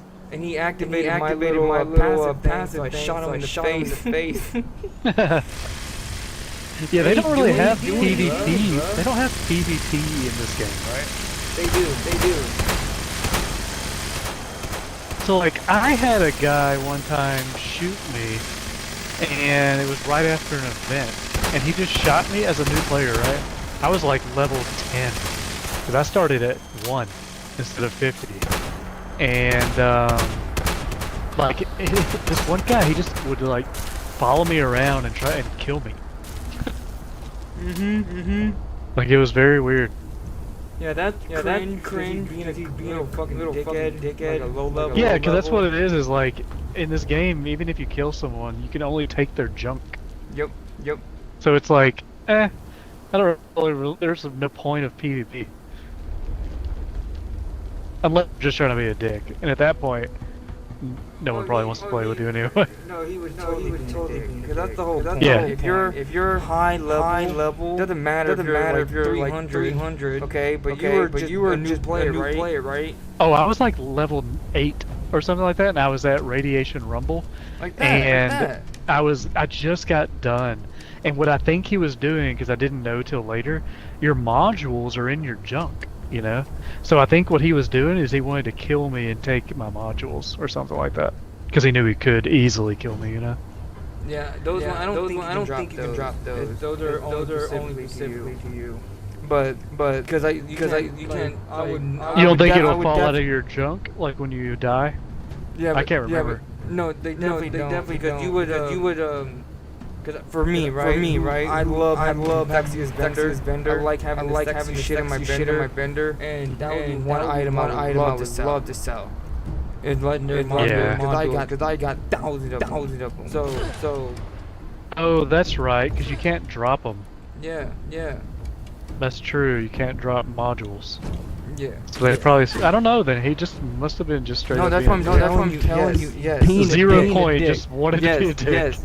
Being a dick. Because I was like trying to figure it. I was like, because I shot him back. Bro, that's just an asshole. Even I thought you were being more like level 80, 90, just whatever, and then 300. But level 80 is like regardless.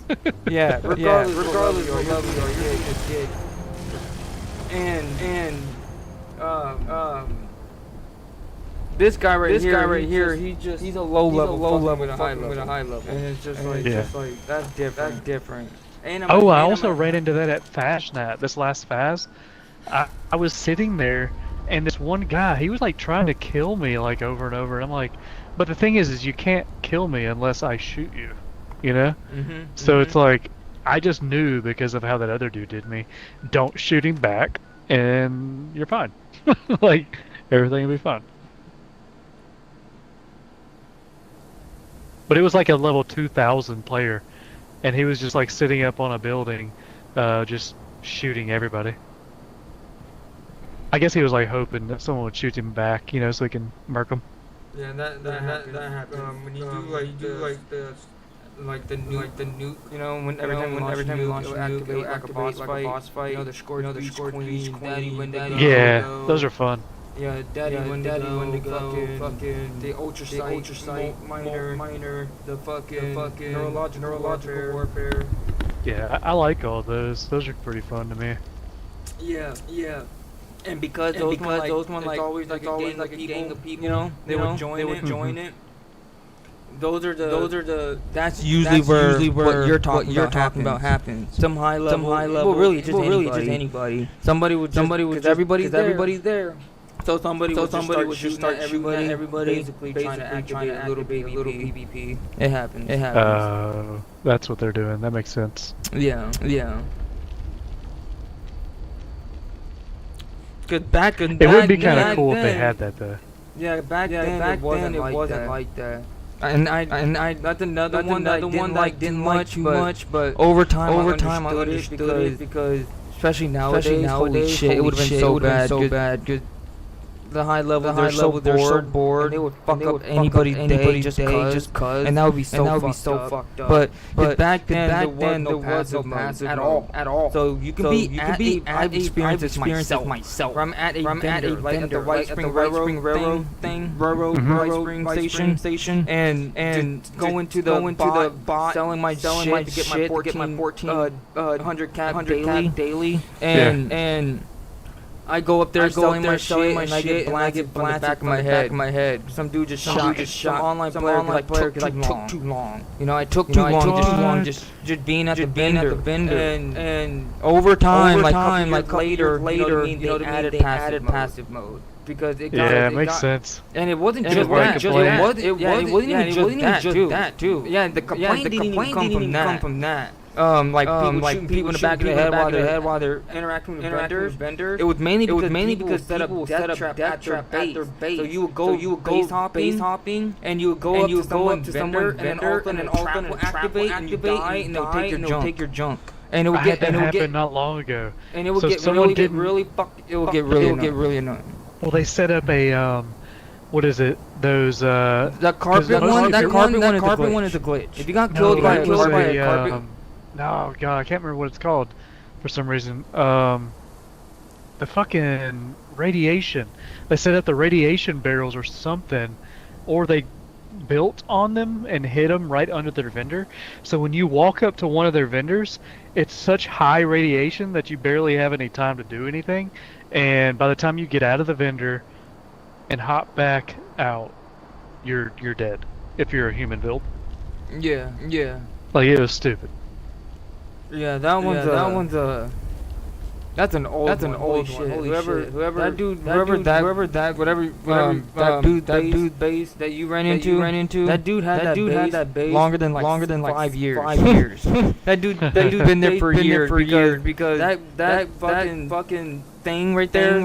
I know what you're talking about. That shit is patched. You can't do that anymore. As long as you and there's certain things you can do, you never changed it. It's like have you ever heard of weapons in this game? No. Oh fuck. In fact, you may see it because it don't exist. You can. Or actually, never mind. There is no more legacy because I forgot about it. Now you can make. That's crazy. But back then, the Gatling plasma, right?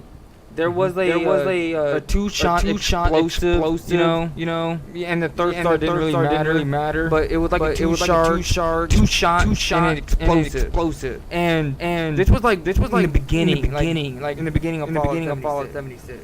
They took it away. They completely took that gun away. Gatling plasma, two-shot. You can still get a two-shot Gatling plasma, but you couldn't have an explosive.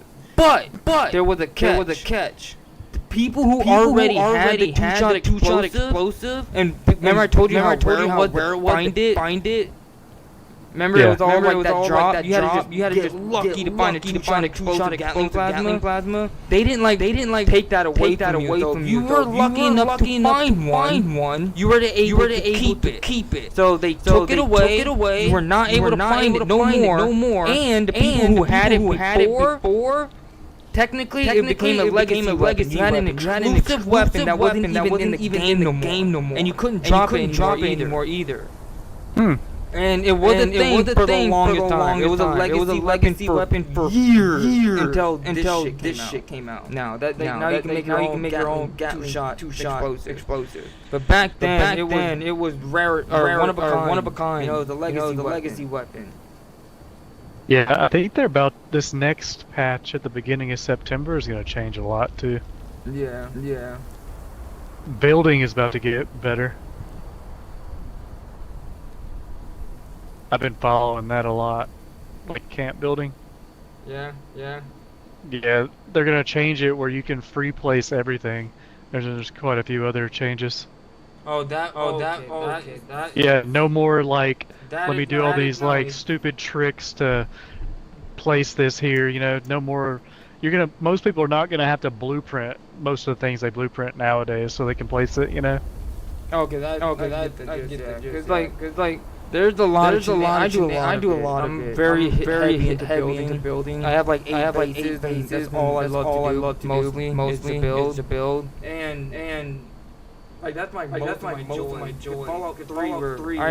Fallout 3. All the shooting shit. Back then, you know. And now it's the building shit. It's building what like I really love in Fallout. But I do a lot of shenanigans. But that one replacing it. The one thing that annoyed their post. I can't replace their post. I have like 4 different kinds of stair posts and I can't replace it. And it's so dumb because it's like in the same spot. It's attached to you. It's not like I'm changing a different item. Let me replace the fucking thing. Oh yeah. It's very simple. Like it's very simple. So that's very nice that you know we'll be able to replace most of the things. And I'm sure I can think of a couple. I just know a lot of shenanigans. I would have to think very deep into it about replacing. But the blueprint one, I get the main idea. That's pretty fucking cool. There can be little less blueprint things now, because overall it's just more freedom to build. I like that. Yeah, in bad timing too, because like I just finished my second base I've ever built, and it turned out pretty good so far, but I'm still having to like figure out the inside. But I got pretty cool architecture on the outside. But then as soon as I get done, you know, they're gonna change the damn base building. Like it could have been so much easier for me. Yeah, but you're not done, bro. You're not done. You're building more bases. It's all good. Oh, I've already done that. I've purchased like 2 other slots. You know? Yeah. Same thing with my builds. Like you start off with where you can only have a couple builds, but then I just purchase additional build slots so I can have my bloodied commando, full health commando, heavy commando, or heavy human heavy, and then like my power armor ones. It's like, dude, it's all a trap. So much stuff.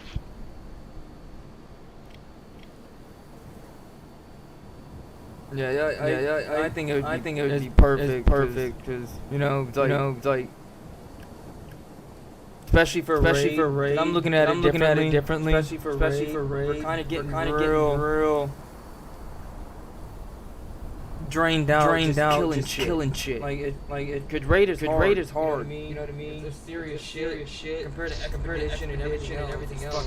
It's serious shit. And once you get used to raid, it's kind of like you when you start walking around Appalachia after doing 1,000 raids, it feels weird. It feels fucking weird. You just feels like a goddamn god.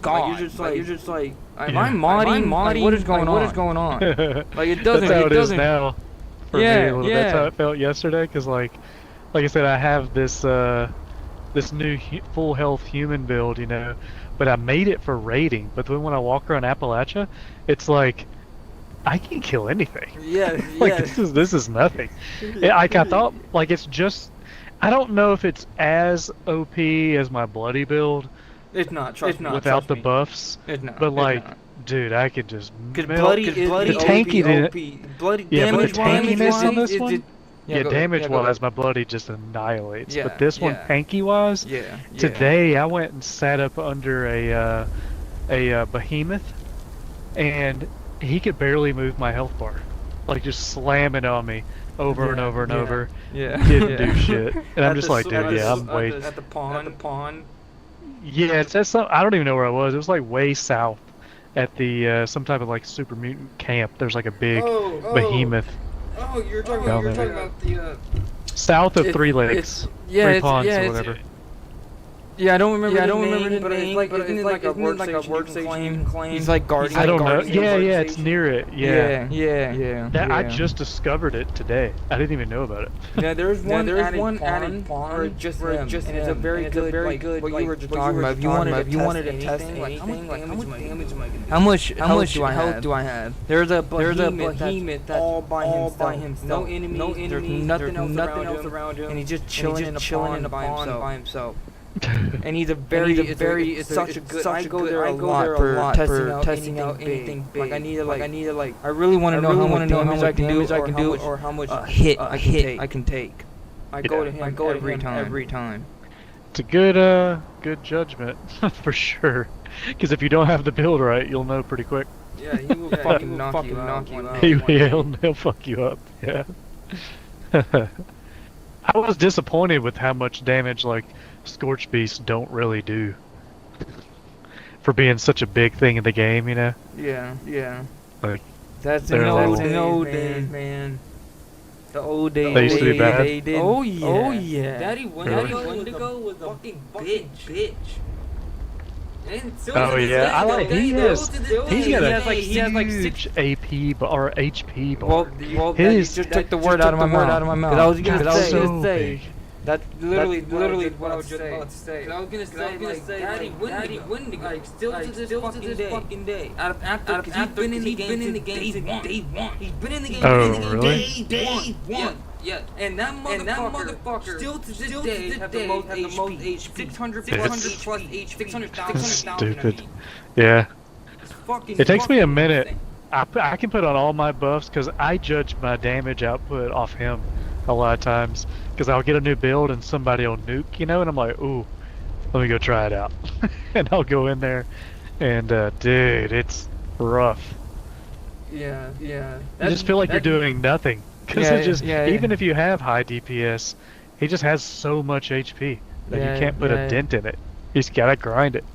Yeah, he's not a good testament at all. Like he's a good testament in game like you don't want to go in there to test like any damage or any like none of that. You want to go in there and test your skill. Can I survive this solo? Because if you can survive Wendigo solo, you can pretty much handle anything throughout the whole game. You can handle raid. Yeah, that's what I did. Raid is only confusing. That's what gets you. It's not like it's hard. It's just confusing. You know what I mean? So Daddy Wendigo is hard. So if you can kill him solo, then we're talking some elite shit. Like this is a serious player. That's where you should go in there with my other build.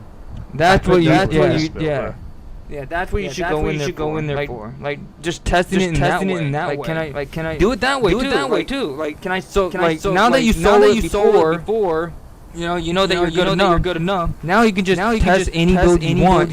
See if it's like good enough. Like the build. You know you're good. You already accomplished beating him solo. Now you can go in there and test any build and see if it's good enough. Can I go in here solo this boss? Because if I can, then I got a good build on my hand. Yeah, I want to do it with a human. Next time somebody drops a nuke, I used to drop nukes. Nowadays I don't really do it, but I might try though. You should, man. It's only like 10 minutes. Bro, easy. Now that you're fucking crapped out, launching a nuke is so easy. The whole raid shit. I haven't done it since I got like leveled up and like changed my builds and stuff. Like the first time I did one, it took me like 30-40 minutes because it was just so hard. Yeah, it goes with what I said earlier about raid. It's confusing, but it's not as confusing as raid. No, it's not. The whole point of raid was the anti-solo. That's the whole point. And they kept nerfing it because everybody was crying about it. But really? Oh yeah, they nerfed it multiple times because they just kept crying about it. Dude, when it first came out, supposedly, I wish I was there for it. I wish I was there for it. But I learned this from Angry Turtle and just all the research I've done. They were all saying like how much has been updated, how much have changed. You know what I mean? And people will complain about it. Interesting. Just like Stage 2, people are actually wanting the mole miner to hit more than once. And I'm like, dude, I know that sounds like a little change, but you don't understand, like, just to change it to a double tap would make it fucking easy. Like, I have a friend named Miss Boogeyman, right? I play with her all the time. And you might have played with me and her before. But I have, yeah. Okay. She's actually. I remember telling you this because I think you said your girlfriend likes Stage 2, and I was telling you. Yeah, that's her favorite one. She doesn't like to play. Well, she's not. This is her first game playing like anything that has to do with shooting or anything in a video game. So she's got a lot better, but she's never had to play a game where she shoots anything. Yeah. But she loves Stage 2. Yeah. And that's like there's a mission to it, you know. And yeah, that's how I try to describe it. Like Miss Boogie, like that's her favorite stage. And I think it's mainly because it's a puzzle. You're juking it. It's a maze. So there's that. Okay, you have to pick your route. You have to pick your route wisely. And then juking them. It's like a puzzle. Like you know, you're trying to get the base in. It's a game. It's literally and females love puzzle. Shooting is one thing, but I think that's why they like it. It's literally a puzzle. Yeah, if they could, like, I wish Bethesda didn't patch being able to get fuel canisters up at Radiant Hills, because man. Oh dude, I have a whole bunch of those that just skip Stage 2. Believe me, dude. I actually tried to do that the past couple of days, and I've learned very recently that it's gone. I've tested it for hours. I know people who have them though. Yeah, I do. I know people that have like a couple hundred or so, and they get it from people who dupe them. Yeah, that's so why, it's like it's fucking it's unlimited. Yeah, they get them off Reddit. Yeah. Or not Reddit. They trade leaders for it. Yeah, they get it off the I know what you mean. Reddit is where the contact, but it's mainly the easynpc.com. That's where that's where they're getting the website where they're getting up gas. What is it called? Easy NPC. It's just all letters. EasyNPC.com. And it's like it's a website where you can buy. It's legit. I bought off there plenty of times. Really? Yeah. I didn't know about this. This is cool. Yeah, I haven't bought it on there for a long time because things have changed and changed so much easier. But oh shit! Like, so when you buy something, does it like put it to your account? No, you find somebody that now this is where it's cool about this website. Unlike the dude that you're talking about, right? You're like, I know a couple guys that have a couple hundred. Yeah, but you have to trust them, and that's scary. This website is guaranteed. So you're gonna get an email, and then out of nowhere, you're gonna get a friend request by some random player, and then you're gonna accept that friend request, and then that guy is going to message you, hey, do you need your 100 gas? And you just say yes, and then he says join. You're gonna join off of his server. You're gonna go up to him. You know, go to his camp, and you're gonna go up to him and hit trade. He's just gonna give you the fucking camp, like he just gives it to you. Whatever you bought off the website, because it's held to a website, so they actually have to give you that. Yes. They can get in actual trouble if they don't. Yes. Versus like someone burning you on a trade and they get your stuff first, exit out, fast travel, gone. They'll just ghost you. Yes.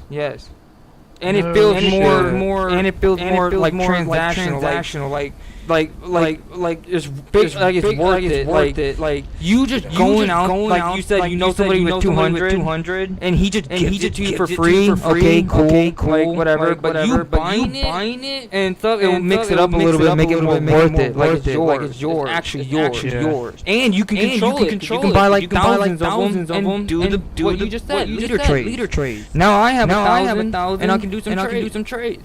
So can anybody is this like anybody able you need a legit bank account. No. You need a legit bank account. You have to tie it to your bank account and like go through some type of paperwork. No, it just simply puts in your credit card info and your email.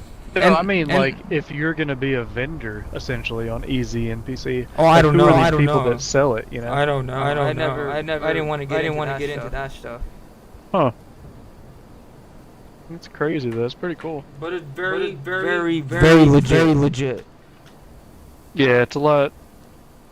You can trust it. But you get as much as you want. Yeah. And very cheap. Like it's not what you might get like a 1,000 gas canister. You can buy any junk. You can buy any item you want off that website. Anything. Legendary modules or the legendary modules. Those are the ones I didn't trust because I didn't understand the process. The ones I can go and trade. I was totally comfortable doing those. But it does like you can trade anything. I'm not even kidding. Like all you could trade anything you want on there. So like those gas canisters, literally buy like I'm sure. I haven't been on there ever. It's been over years I've been on there, but I'm sure you can buy like 1,000 for like $5-10 bucks. I'm not even kidding. It's probably like 10 cents a can. Yeah, I'm gonna look through here and just see what they're doing. Cause I remember buying serum. You know, because back in the day there was no none of this. So I would buy serum to make money. So I can fill up my vendor, and I remember the serum were like 25 cents a piece. That's pretty cool though. And you can buy caps, which was what got me onto that website to begin with. Because I like the fact that they sell Tesla, like Tesla Science 8, Tesla Science 9, all that, and they're like 10 cents a piece. Yeah, they sell them all. Now you understand how people have it. So anytime you go to someone's base, and you see they have like 20,000 miscellaneous, it's because they're very aware of this website. Yeah, I've always wondered how people, it's like, how do you have 6,000 liters? Like, what? That makes way more sense.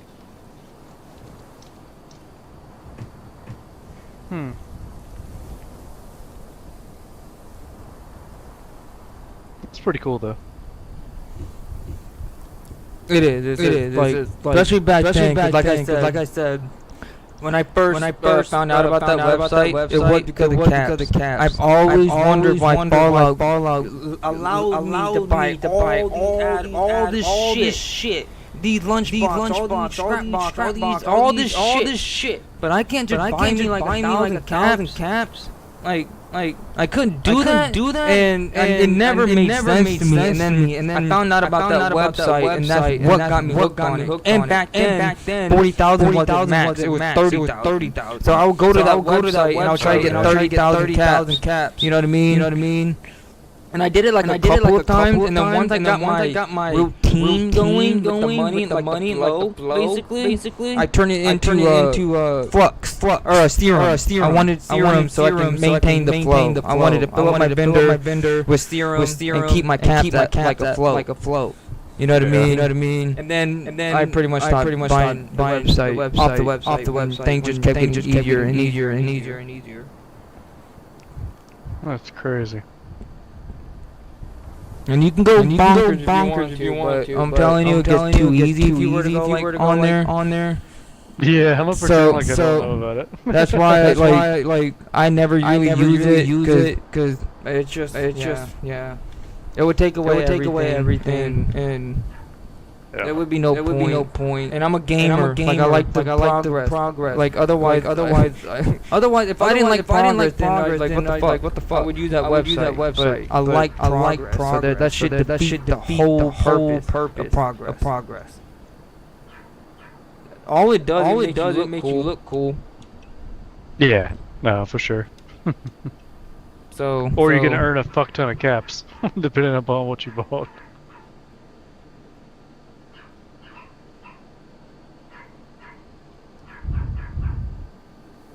Yeah, and the cap is actually real cheap too. Yeah, that's crazy though.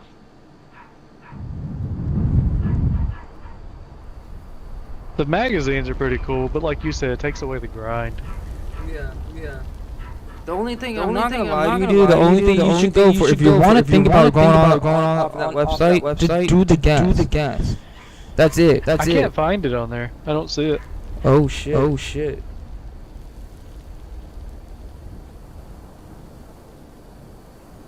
Now that's interesting. That makes me wonder. Because they are Bethesda. Because they are aware of this website, and they're very aware of this website. And It makes me wonder if they'll ban you if it's very frowned upon probably to use the gas like that nowadays.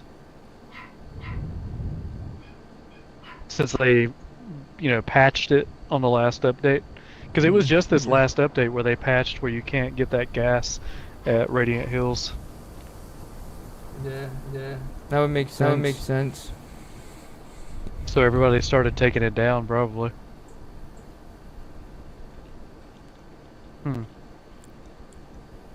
Because like I said, they're very aware of this website, and they approve. So if they took the gas out of the game, it wouldn't be surprising that they would take it out of the website.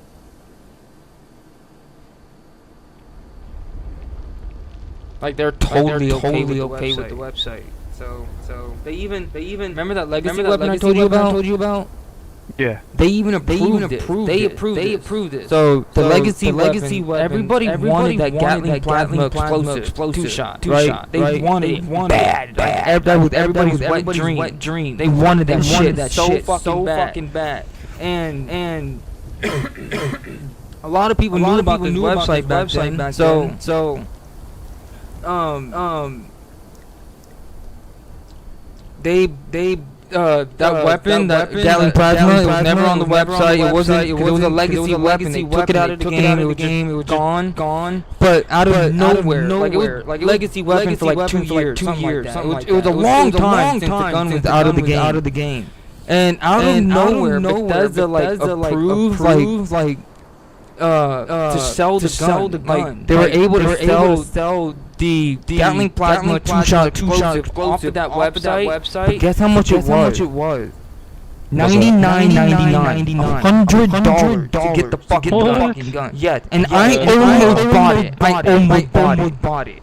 And here we are. You can build your own now. Thank God. But I almost bought it, but I couldn't get myself to do $100 for it. I literally could. If it was 50, I would have done it in a heartbeat. But I couldn't do $100, dude. And knowing how I get off or do long time breaks, I was like, no, I couldn't do it. But that's another. That was just another proof of like. That was them. They were the one like you put this gun on the website, and everybody went crazy for it. That's nuts.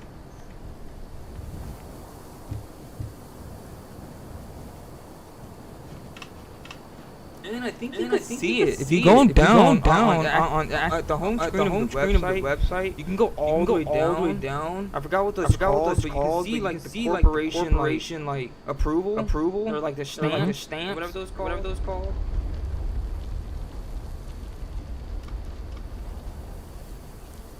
What are they? You just go to the home screen, like the home page, and then just go all the way at the bottom. You just see like there's like three approval, like three stamps, like three icons of big fucking corporation like approving the website. All websites have this, where it needs some kind of approval for some legitimacy. Yeah, I see what you're saying. I forgot what it's called. There's a fucking term for it, but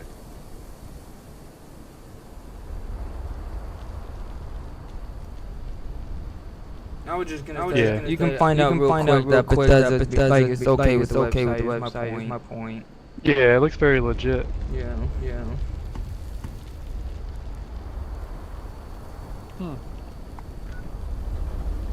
That's really cool. Learn more and more stuff about this game every day. Yeah,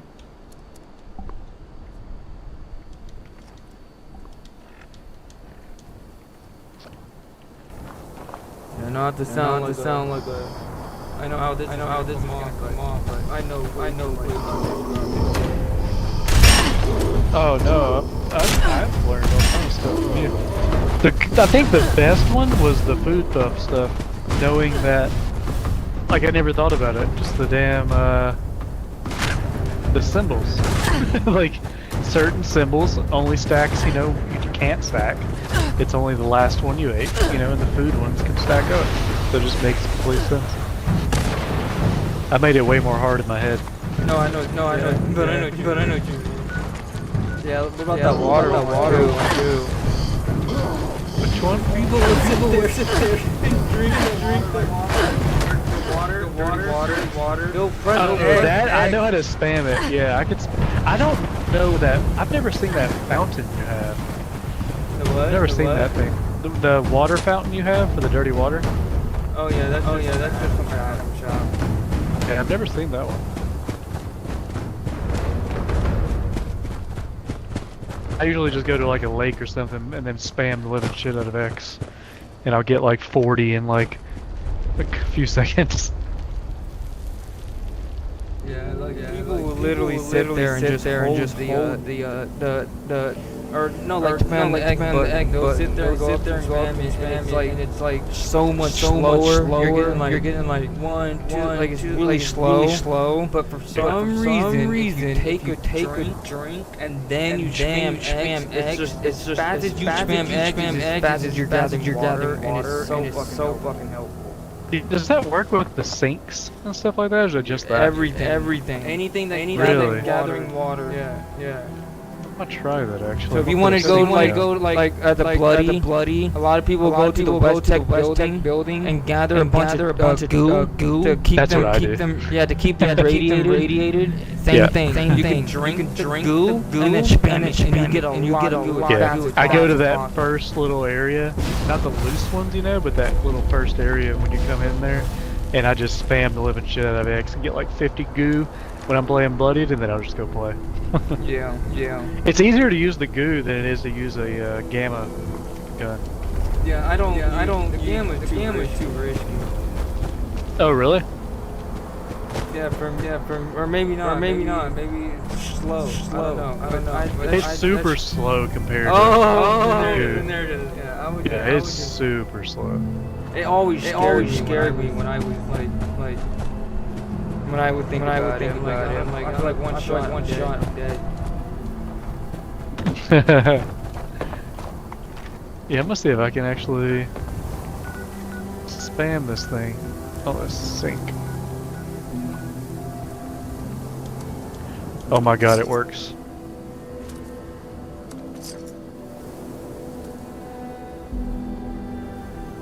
That's hilarious.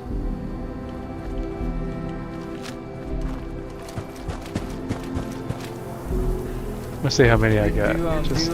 I can tell you another really fun one. Since you're a farmer. Oh, I got 24 just now. And I did like 2 drinks while spamming X, you know? Yeah, that's easy. That's awesome. What'd you say?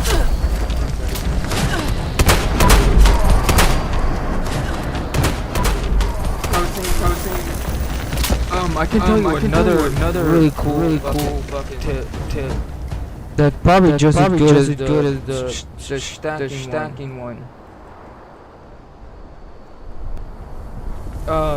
Since you're a farmer, you know what I mean? Since you actually grind, and legit farming. This is gonna be a very useful tip. So can you name me an item that you really care about? And you farm a lot. Like farming like vegetables and stuff like that, or just like running around the world trying to find them? Yeah. Running around the world. Like sugar bombs. Sugar and sugar bombs, yeah. That's or leader bobba heads, you know where I've never searched for those. Oh. You know where one is that? No. Here. There's bobba heads all over the world. Appalachia. And they have a spawn location. But it's random. So there's an example. There's one at the light, right? and you can go there all the time and just pick up this bobblehead, but it's gonna be random like every time it spawns. It's just gonna be a random bobblehead. This is the only one out of all the bobbleheads. This is the only one that is guaranteed a leader bobblehead every time you pick it up. A leader bobblehead. This is what I farm all the time. That's why I only have like 6 or 7 instead of like 900. You know, off of the website. Yeah. That's crazy. I fast travel there, so go ahead and fast travel real quick. Oh yeah. See if I can go here. Yeah, the only the bobblehead I always picked up because I used to run West Tech a lot is the one behind the room you unlock. There's always one in there. Yeah. And it's random. And it's random, yeah. Yeah.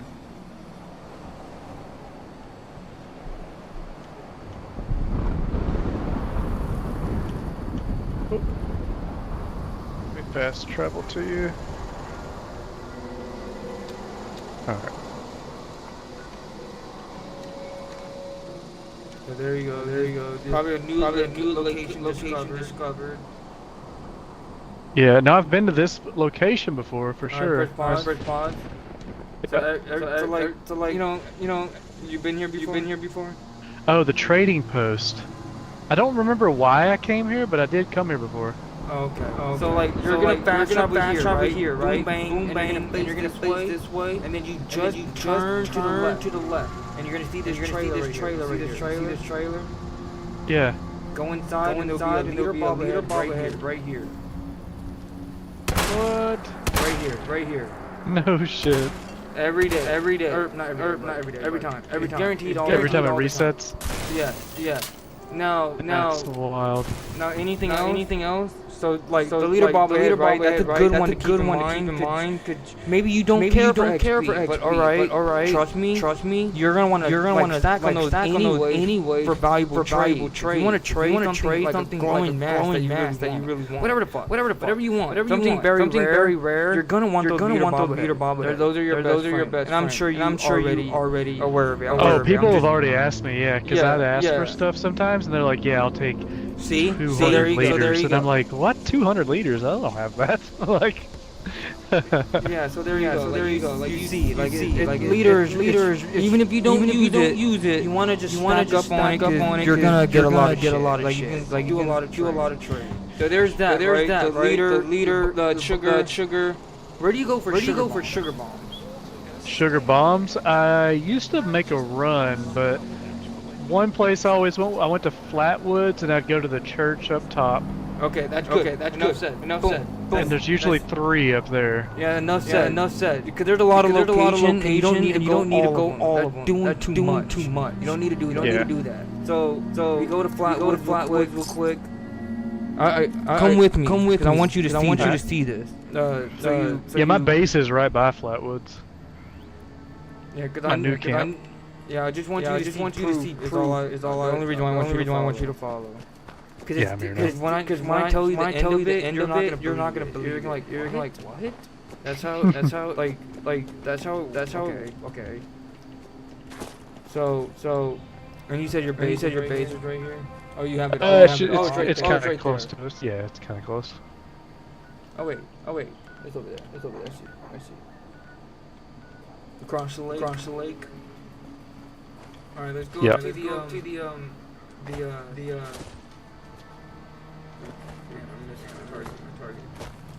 Oh, trying to get up top. Yeah, I usually get up here one time. Failing. But yeah, I just get up here real quick. There's a stairs, you know. But I just it's just so much faster.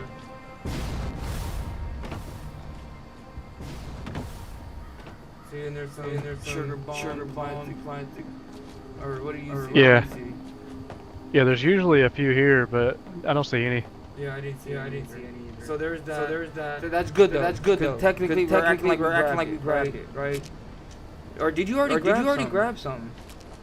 I think I got one here earlier today in a different server though. Okay. But that's good. It goes for most servers. It's gonna go like that. You can't. Oh really? You can't server hop these like sugar bombs and shit. Oh, I didn't know that. Yeah, like once you take it, it's pretty much gone. You gotta wait till you pick up like so many items in game for it to reset. Yeah, and you're getting close. You're getting close. All right. So, you get the gist of it. So like those were like that's your route. That's your route. You're getting the leader bobblehead. You're getting these sugar bombs. Oh shit! Did you could run to Somerville and pick up a fuck ton of books. There you go. So you know about that, did you? Oh, I just learned about it not too long ago. Yeah, you go there and you have to collect 266 books, and it fucking reached everything. Come over here, by I didn't know you had to do that with sugar bombs. You do it with anything that needs to be reset. Besides that's what I don't know is what has to be reset. Plants are the only one that actually have grow time. You have to wait like cranberry. You have to wait 19 hours. Really? Yeah, for them to regrow. I wondered about that because someone went through and took out, or I did. I took out all the cranberries one day. Next day I got in, and there was no cranberries still, and I was like, "What the fuck?"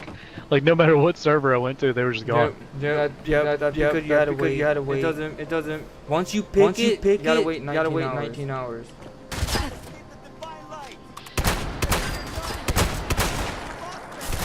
And honestly, I don't know if it's 19 hour total gameplay. Or just turn off your Xbox and let 19 hours go by. I don't know. But come over here. To this hotel.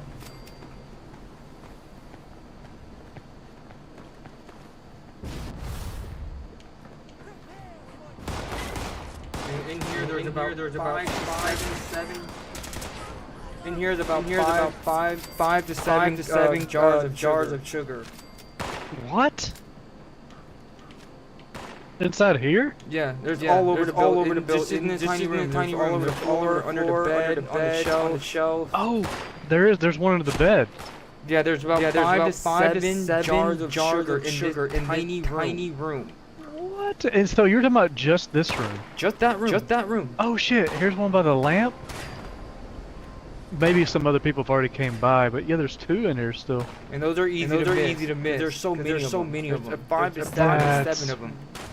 Yeah, usually I go to the creamery, and there's always like 3 or 4 there. And the reason why I want to go here. You know why? What's that? Come over here real quick. Because of the Mothman eggs? Yep. Yeah, that's right. Because you need sugar and Mothman eggs, don't you? Yeah. The sugar is obviously the sugar for cranberry relish. Sugar for a lot of things. It's for I have sugar. I always have sugar on me. Like I have 107. You know, I farmed the what is it called? That fucking plant that you make sugar out of. Yep. Snaptail reed. Snaptails. Yeah. Yeah. So my girlfriend, she builds her camp on the water, and we make runs. We'll run up together. We'll throw on Green Thumb, and just fucking run for fucking those and get those, and then make, and then I turn on my crafting build, and then I just make a fuck ton of sugar. All right, well forget this one I just showed you, because I do that too. I do the I still look for the actual sugars themselves too. I didn't know about this spot. Yeah, that's the best spot in my opinion. I always go to the creamery. I think that's what it's called. What's it called? Let me see. Yeah, Cow Spots Creamery. Yeah. Everyone, I don't know why, but Cow Spots, I don't know how this one is, but people never go to it. Like, but it's an ice cream place, so there's like 4 or 5 sugar there all the time. Yeah, it's another good one. Now you know 2 of them. Yeah, that's a good one. Because sometimes you go that extra mile. So if you don't mind going there, now you got 2 places that double. And then Snaptail Reed, you get a lot of sugar. And that's another item that a lot of people request for. Yeah, that's crazy. I didn't know about all that. Like, I'm not gonna lie, the most valuable item that people want is leader, sugar bombs, and sugar. Those are the 3 things. Really? Oh yeah. If you have those 3 on you, you can pretty much get a lot of what you want. Interesting. Yeah, that or somebody wants your glowing masks. I didn't realize that. I had the skull glowing mask, the brand new one for this season. I won it, third pass, and I traded it for this rare outfit that I have on. The camo jumpsuit. Yeah, you Like do you have any more of the glowing mask? Glowing? Yeah, I have a couple more. I have. Which ones do I have? What's your favorite? The one I got on. The owl. That's your favorite. That's awesome. Yeah, the owl's always my favorite one. This was my favorite here. Out of what I got, I didn't get what I wanted. What were you looking for? I wanted the fucking two of them. There were two of them I wanted. I wanted the blue devil. I loved the green horn and the glowing blue devil, sexy as fuck. And then the glowing minotaur. Because these were my two sets right here. These were like I would walk around with these two. Like this is right here. Oh, nice. That was my set. I just felt I loved this mask. Out of what I got. And then when I wanted to feel like a hot shot and just kill shit, I was throwing this. Yeah, that's the one I've seen you wear before. I actually have that one. I have that glower. You do? That's fucking badass. And you like the glowing, the owl more? Yeah. Well, I've always had the owl. The regular owl was always my head in game ever since I've played. And then it just stuck. Like, so now, like, That's people cool. that do That's play with cool. me, they're just like, they're so used to seeing me with an owl head that if I wear anything else, they're like, what the fuck is going on? Like, it's not you. Yeah. This was my original outfit. Everybody knew me through this. This was my original. Oh, like the Meat Week stuff? Yeah. Oh, for years. That's why I have the white hair. That's why my hair was. It was for years, bro. For years. This was my main outfit. And it was. Oh shit! You got over level 1000. Yeah. Nice. For years, I got like.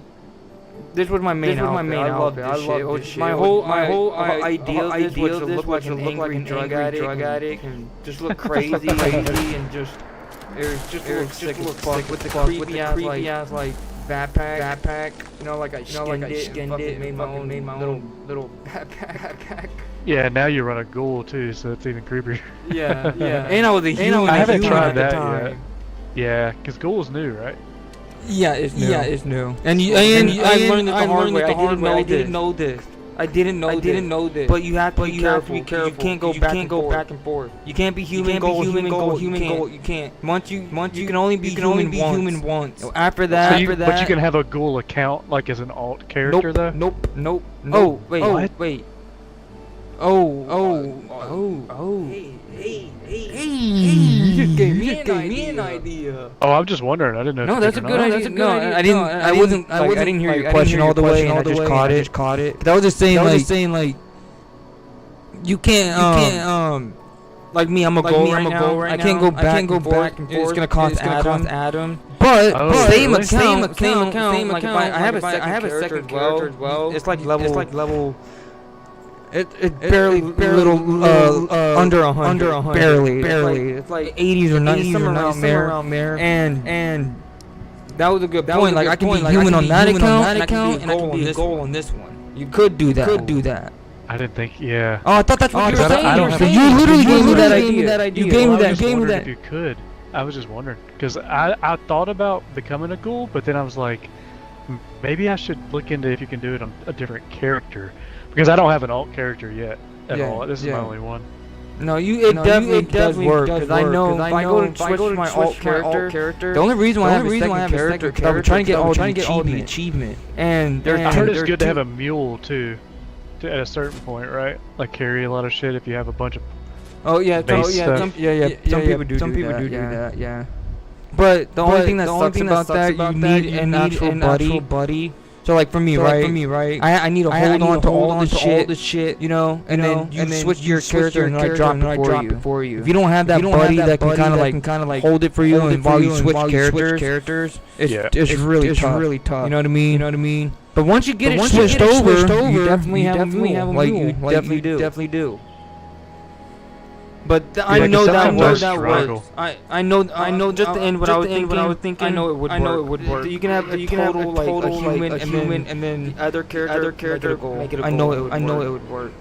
I might look into doing something like that because I've been watching a lot of videos and trying to learn about the ghoul stuff and like, oh fuck, they're so good like for like with the shredder on the minigun and all that. Like, yeah, Ghoul is insane melee. Like if you want to be a melee, Ghoul is fucking insane. Well, that's what I thought is like what made me think about it is this exact build that I have right now since I'm running herbivore and carnivore. I don't know if it works. Does it work like? Well, you don't eat food as a ghoul, do you? No. Yeah. So how do you? You know what's really food? scary? No. You know what's really scary though? Oh no, you do get food buffs. No, the buffs. It's just you don't need the food itself. Yeah, the food like hydration and all that. It's not existing. Oh, so you just get the AP gain and all the other strength gains. You get.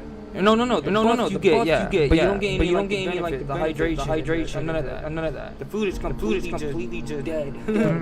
You know what's funny? You know what's your food when you become a ghoul? Drugs. What's that? Drugs. What? You eat any chem. That's why you saw my inventory. I have like thousands of chem. That's my food. That's crazy. So you don't become addicted because you can't be addicted to something or something? No, you still get addicted. But that's why you want to have a bunch of addictors. You want a bunch of addictors on you. 1 second. Yeah, I buy those because I'm always popping chems. Yeah, 1 second. Somebody's at my door. Yeah.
Hello. Check. Yo. All right.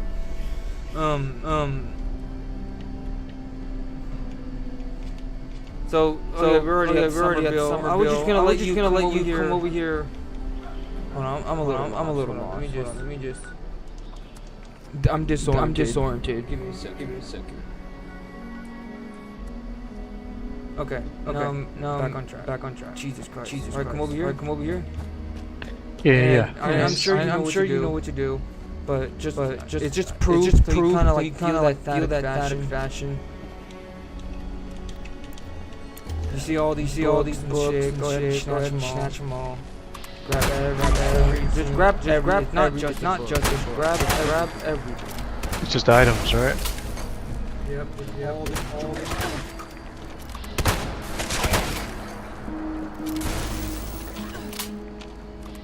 Show you where all are.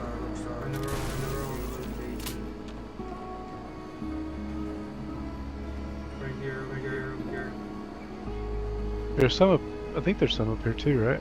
We're supposed to be. Yeah, we're just covering all first floor and then going up to the second floor. I don't think there is anything here, so you're good. Go ahead and continue.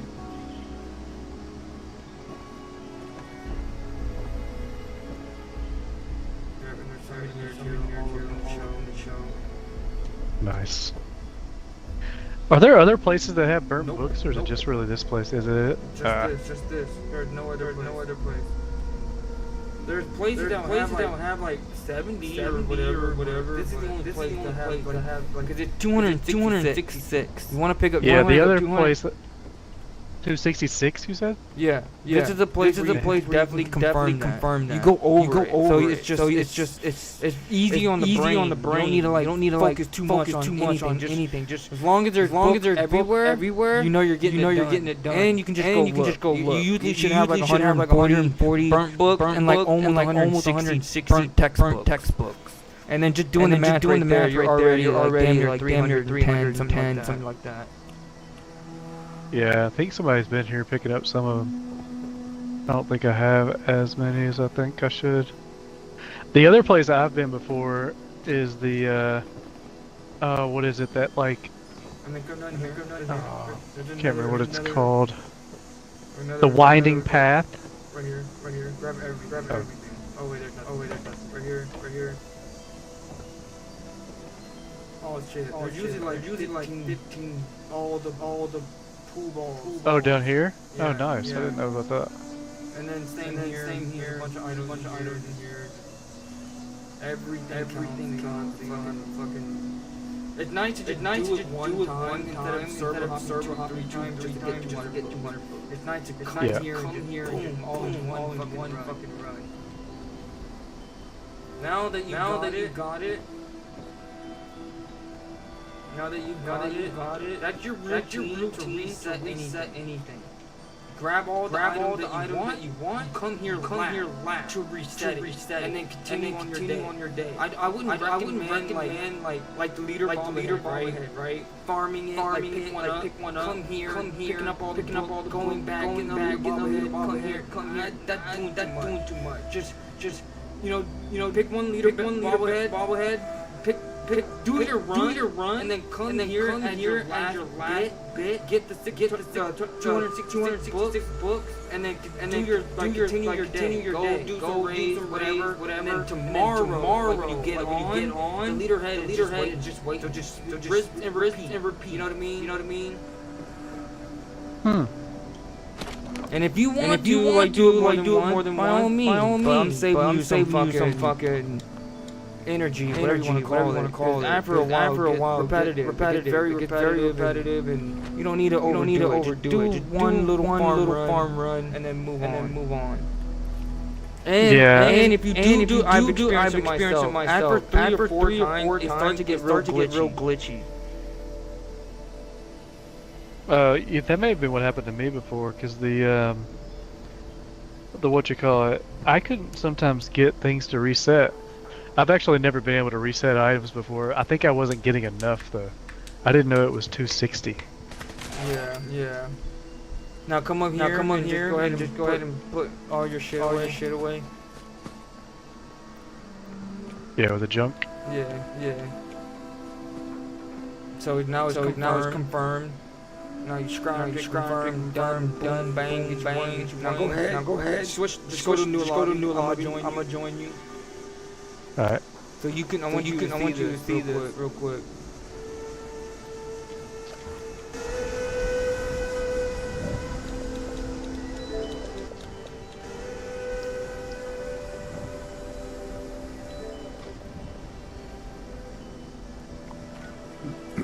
And this is like Vlad's big one. All the other tips I'll give you just kind of be some casual shit, but this was right. You can.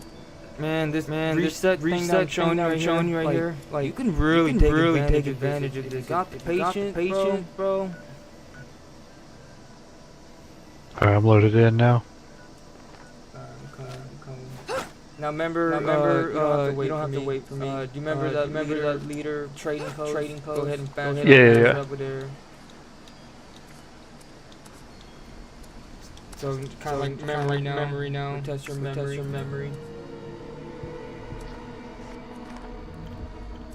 Let's see. There's the trailer. Let's see if there's anything in here. Nah, somebody grabbed it, I think. Go. No, just. If you don't care about it, just leave it alone. But you can't just server hop one more time. It's gonna be there. If you want to. But yeah, I'm gonna try that out real quick. Yeah, that's fine. That was That's the only reason why I was like, I really want you to see it. As long as you see it, feel it. You're like, okay, it makes sense. It makes sense. Feel that it makes sense. Yup. Not just taking my word. I want you to actually see it. Cause that leader Bobblehead had said it because of this bullshit that we did. Yeah, I wonder if I didn't get enough because someone took some of them before. We'll try it again. Oh, you can, yeah. It doesn't hurt.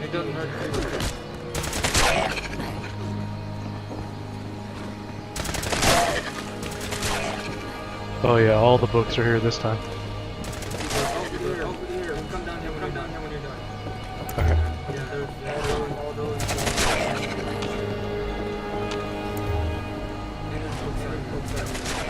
Oh really? Yeah, 'cause there's like a bunch of books on the page. There's more. I guess I could pick these games up too and all that. Oh, I didn't know about these. Yeah, they're using more. And the beer bottles. Yeah, there's not on the chair. Damn, I'm heavy already.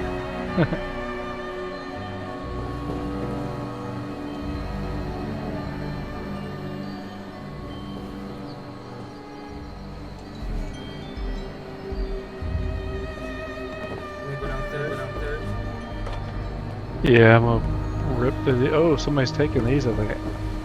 Uh-oh. Yeah, somebody got the upstairs ones. Oh, well, in one room they did. They didn't get the other room. That may be why. Well, this one room still has them. I did get this one last time. Nice. Because the ones that you jump for are not Oh, gotcha. because those are the item. Once that sixth item comes around, that book will appear. Oh, I got you, yeah. Every six item, first item that will reappear. I can't remember who did it. I think it was West. But what tech literally even the enemy, he would grab one book on the shelf just to prove that all the enemy would reset, and you could just see it. Like he showed you how it looks after every item reset. The first tripping hell. I know. I just myself right there, but I think you get it. No, I get it, yeah. I'm grabbing the downstairs stuff now.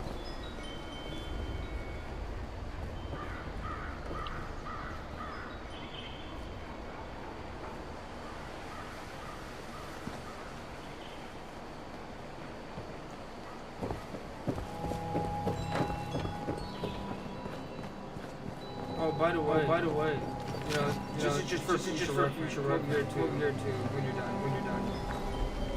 I forgot to show you. While you're farming, like resetting and shit. Remember, a dictal, especially if you become a gold. There's a dictal right here all the time. Oh, really? Oh, what? So every time you reset the book and shit, there'll be one there every time. Oh, that's pretty cool.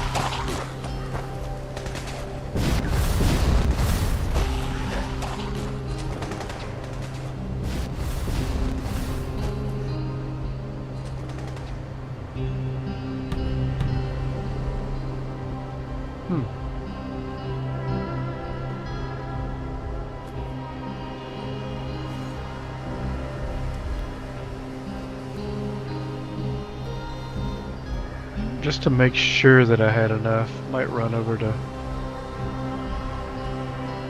Because I know I was missing part of the books on this one. I'll run to the winding path.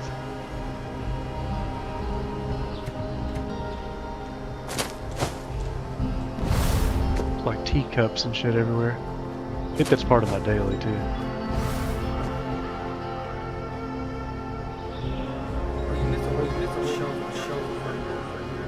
Did I really? Yeah. Fuck.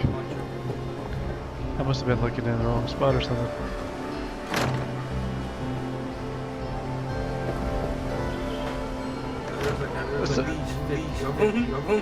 What? I'm coming back.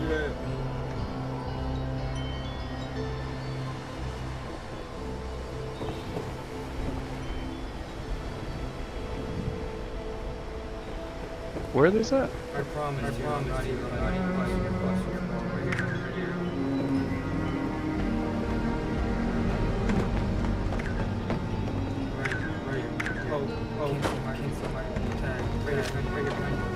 Oh shit. Didn't know about these.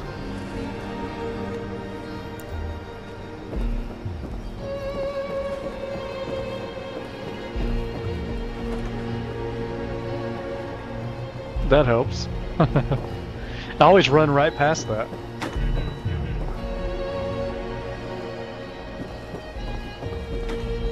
Yes, that was like 30 more. Yeah, there's the typewriter. One item, but plus screws. If you ever need it. Alright, there you go. Yeah, it's right here.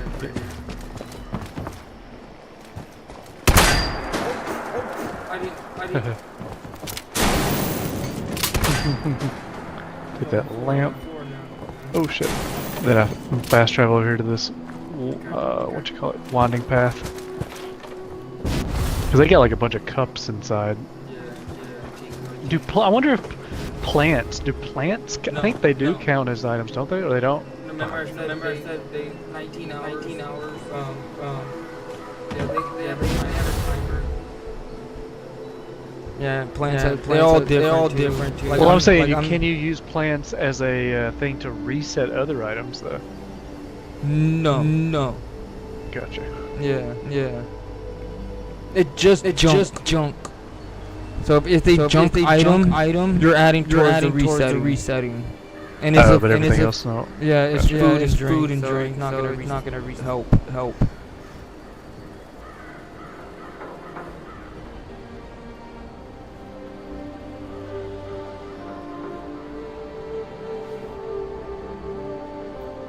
Well, that's where it gets tricky. It's just plants. Plants won't work. Because if you pick up like sugar bomb, that's adding to it. Like if you that's a number. Yeah. But plants don't work. Yeah, because if that was the case, people would have the turbo fertilizer and just tell you to recommend you to have like 5 put down, 10 corn put down, and just throw a bunch of turbo fertilizer down and keep harvesting the corn to reset the. Yeah, it would have been very well known. What does the turbo fertilizer do? Instantly like finish like you know when you plant plants at your base. Yeah. It will instantly finish. So I can harvest it. Throw the grenade at it. It will instantly harvest it right away. No way. Yeah. I didn't know that. And I can craft you as much as you want. Yeah. Well, I learned the recipe for it and didn't know what to do with it. Oh, so you have match relationship with the Raiders? Yeah. Impressive. Good shit. That was like my first goal in the game, was to do the to get into the Enclave and a few other things like. Yeah. It just and you did the longest part though. Yeah, and the bullion and all that, and the Raiders. So I did full Raider quest up until you have to choose to do the raid or to raid the vault, and then I went back and started Settler. And went all the way up to the same point where you have to choose either team. And so I knocked all those quests out. Then I went and raided the vault with the Raiders. And right now, I'm trying to grind on getting both of the reputations to ally and max them out. That way I can get all the plans from the Foundation and Crater. Oh, so you don't have match relationship yet? No, not yet. I'm still. I think I'm at neighborly with both. That's why it's good shit. That's the hardest part. The raid, the longest, not the hardest. Like raid is obviously like the hardest. Yeah. Like difficulty wise, but That they grind. To max out your relationship with the settlers or the raiders is a grind. It takes a long fucking time, bro. Yeah, that's my next grind. I'm only doing events that have like reputation tied to them, like eviction notice and everything else. Yeah. And those are cool too, cause like you the raiders, you max out the raiders. You get the ammo creator. You know what I mean? It's a little machine that you can go up to, and it'll produce any ammo of your choice for free. No resources, no nothing. It'll just produce it, and you can just walk up to it, grab some ammo. It was super nice back then. Nowadays, because how easy ammo can come by, especially with raids, it's almost kind of like useless. But you know, it's cool. It's cool. And then the settlers, they have that turbo fertilizer thing. And also, when you max out the relationship with the raider and the settlers, you unlock a new gun. Oh, really? What gun? I can't remember which is which. I think the settlers, you unlock the Gauss shotgun.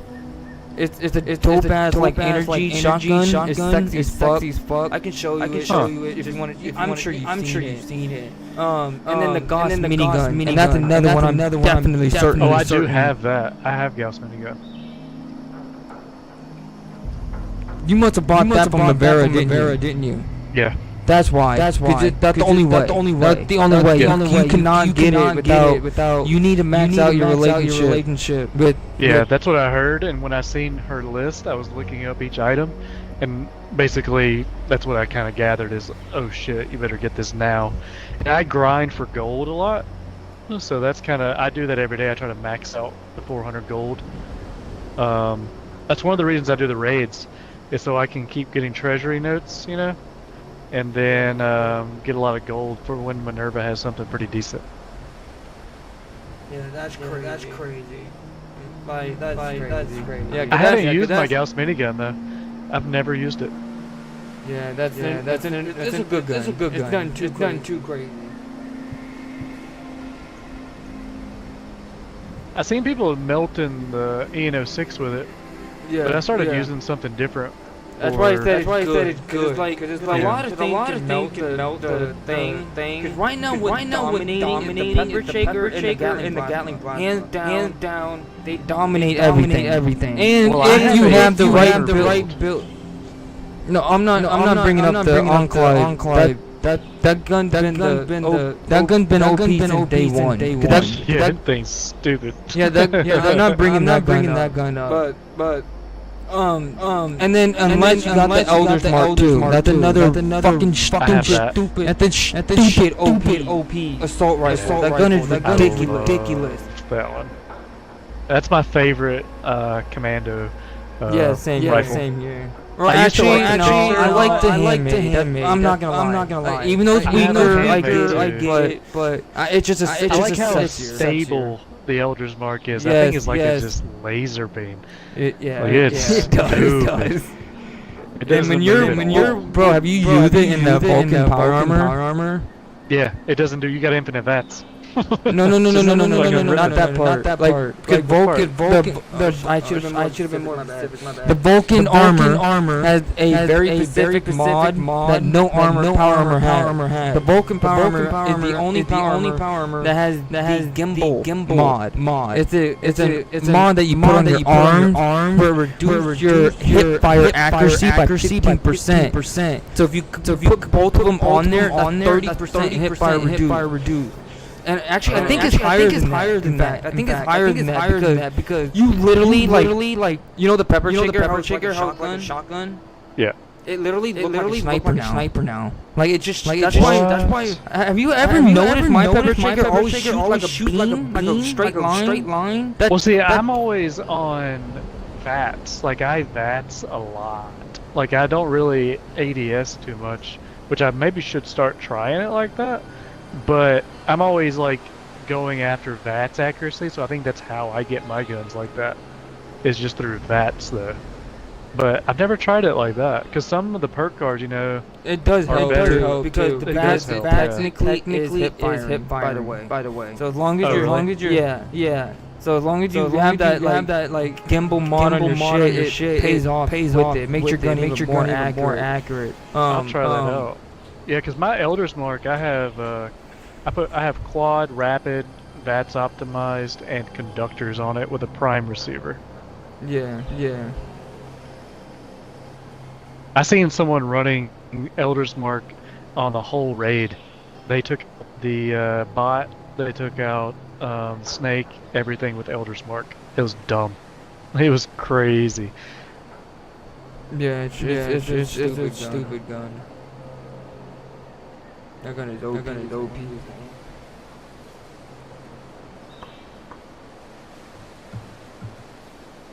I heard they're about to do a nerf to some. I think it's nerfing VATS a little bit on the next update too.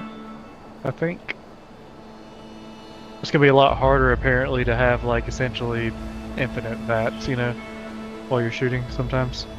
Yeah. I'm curious how that's gonna go. Yeah, be a lot of people that are gonna be upset. And just to yeah. Besides that part, I'm sure that's always gonna happen. But I was speaking for me. How is that gonna affect me? That's gonna be interesting. Cause I rely on VATS, but like I said, you can already say countless of times. This game is too easy. So like that makes it interesting for me. Okay. What's that gonna be like? Yeah, I think they're just tweaking like AP cost is what I'm assuming they're doing. For sure. Yeah. But then there's probably a way around it that they're not tracking. Cause the AP. Somebody will come up with a video. Go ahead. I was just saying somebody's gonna come up with a video of a way to get around it anyway. Yeah, cause it's like the AP is what most people rely on. You know what I mean? Like our VATS. You know the VATS. That's what mostly what people rely on. Yeah, I only have a couple builds where I don't use VATS. I don't use it on like my flamer build when I take out the robot or anything like that. I usually use my pepper shaker to take the shield down, but I built up a mix on a build that I use a quad dragon, and then dude, that thing just annihilates the shield. 4 shots usually, and that thing's done.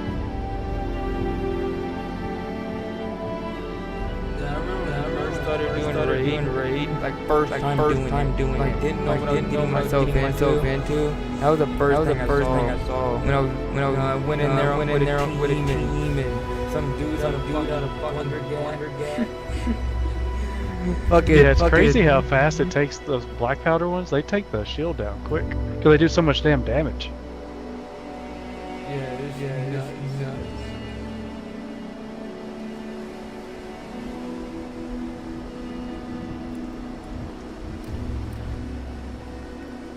Let's see.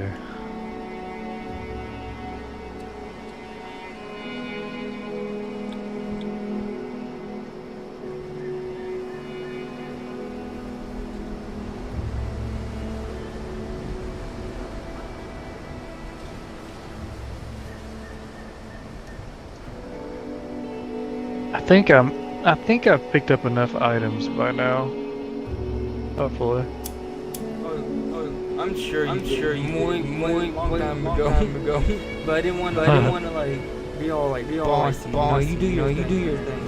As long as you see I'm just gonna overdo it. Yeah, I'm just gonna overdo it so I see it work. Yeah. As long as you didn't touch the sugar or anything else. Yeah, you can overdo it.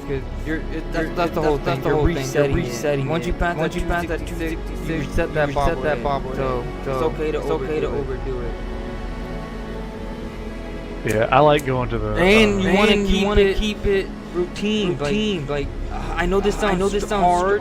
You're probably so used to just like when you're wandering around Appalachia. You're probably so used to picking up shit. You might want to just stop doing that because you can take advantage of Somerville. You only pick up shit that's important because you know that you're gonna have to reset real soon. So you have to be very yeah. conscious. But if you keep on picking shit up, it's gonna mess it all up. It's gonna get to the point where you're gonna have to overdo it. You know. That's why we're trying to give you that easy route. Like for me, I don't pick up shit. Like the first thing I do when I get on in the morning is leader, bobblehead, and sugar bomb. Those are the first two things. And I go to Somerville and I reset. You know what I mean? And then I just do my thing. And then every morning I get on, it's always there. That's pretty cool. And it saved me brain cells and time and fucking energy. I told you how I preserve it. Sometimes I'll go a whole day without leading that bobblehead. You know what I mean? Sometimes I'll go a whole day without using the sugar bomb. So like preserve it. And I make sure I never more than I hunt for. Because otherwise I'm wasting it. Yeah. That's a good point. Bro, I gave you almost 10 Baggage Shroom. Yeah. I still have 21 on me and haven't re-upped yet. Dang. Like you know what I mean? I've really preserved it. Yeah, I burned through food buffs. Yeah. It should be 100%.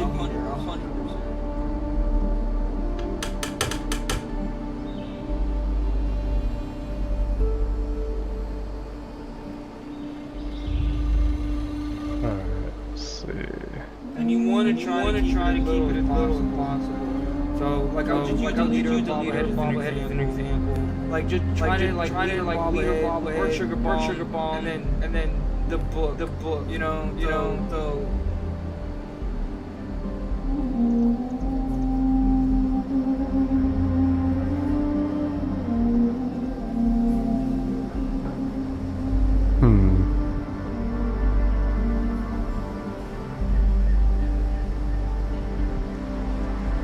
Scratch right there.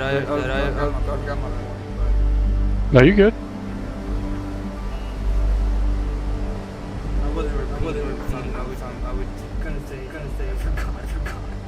Now I'm gonna dump this junk out now, and then cure my disease, and then hop to a server to see that thing reset. And just let me know when you're ready.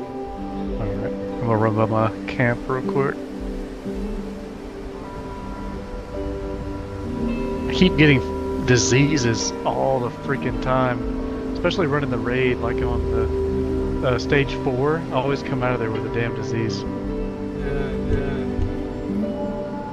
I had a bad one yesterday that I actually had to go fix because like it drains your AP, and I had like none because of that.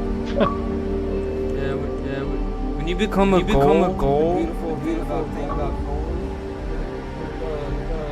completely resilient to radiation. Radiation doesn't hurt you. You can live, like my favorite thing about a goal is I can walk through the nuke zone without a power or a Chinese stealth armor. Yeah, that's nice. That's so fucking nice, dude. Like the radiation does not affect you whatsoever. And then disease doesn't even. You don't even get any disease. And I know it does matter to certain cars and mutation.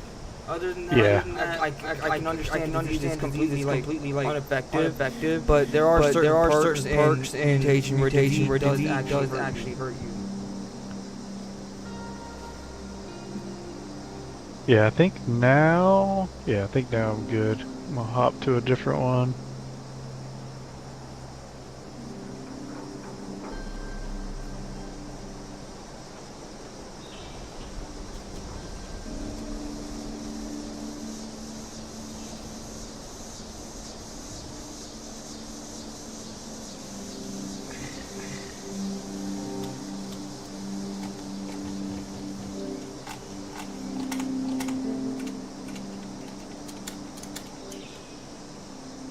Alright, I think I'm loading in now.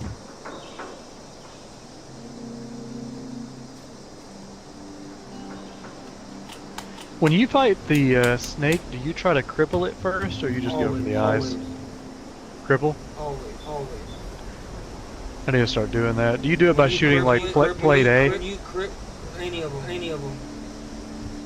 You just shoot any of them, but you want it completely, like, you know how if you're looking at plate A, see how it has a health bar on it? Yeah. Yeah, whatever you're shooting, make sure you get that health bar to 0. And then you're increasing the chances of crippling it. And why you want to cripple it and make it weaker. You make it Gotcha. not like it. It stuns it and it helps pause. Attention, citizens. I believe it Nuclear strike imminent. Every time I cripple Please and I exit pull the my area at plasma, your earliest convenience. it can annihilate shit out. Thank you I don't for your cripple cooperation. her, and then I start shooting her with the plasma. I look like a weakly. I don't know. I definitely noticed the difference with my plasma after she's crippled. I wonder if that's what I'm running into, because sometimes I always go for plate A because it's close to the head, and I'll just immediately blast that with my pepper shaker, drop that down, but after that I won't shoot another plate, I'll just go to eyes, but sometimes it'll cripple it, and I think that's why sometimes I'm able to kill it faster, I guess, it's probably when she's getting crippled that her defenses are down, that makes sense. That must be what's going on with that.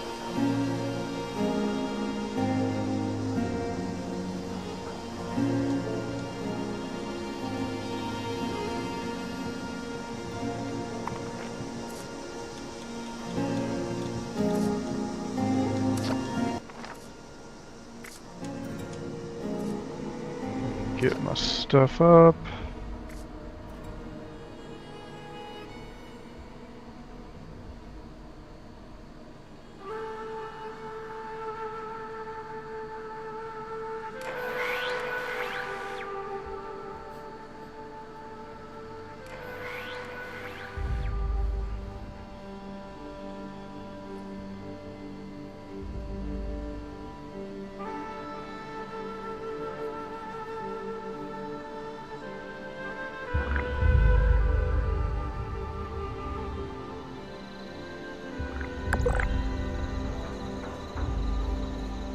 Okay, I'm gonna go check out this bobblehead thing.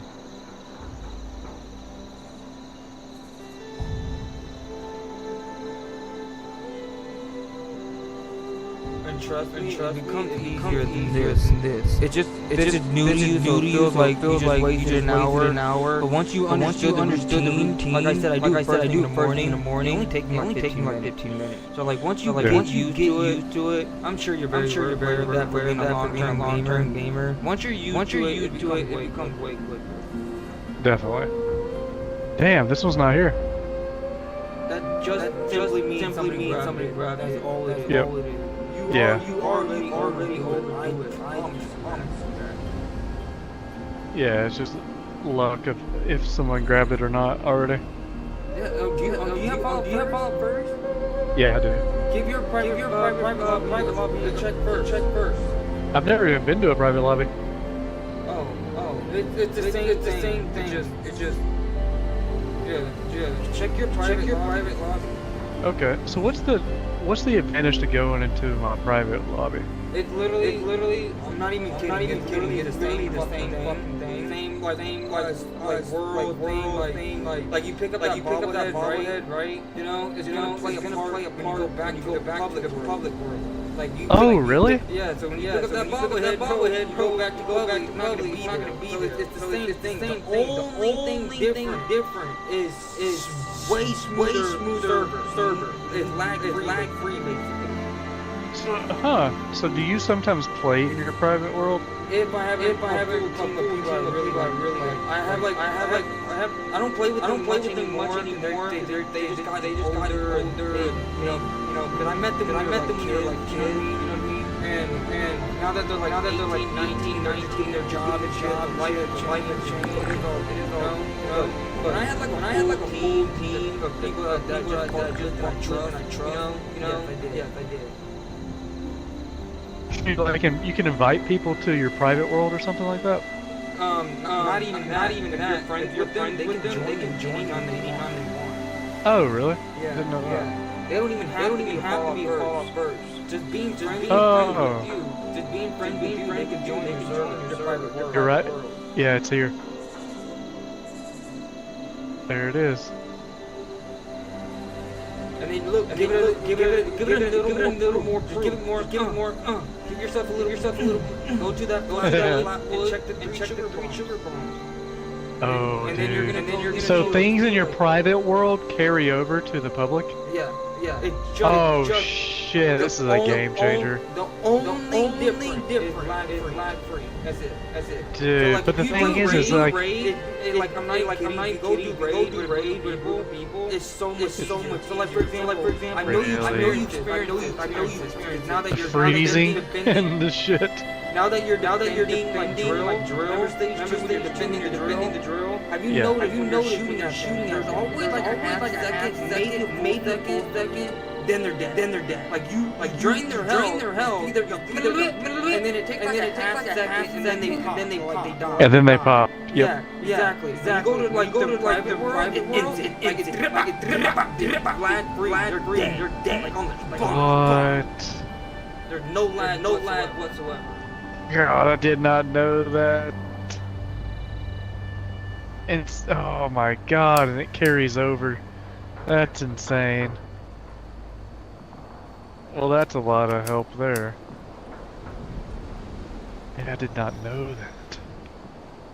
Yeah, I always forgot that I actually had the private world, but I just never really realized why I needed to go there sometimes. So I can go to my private world really for farming stuff.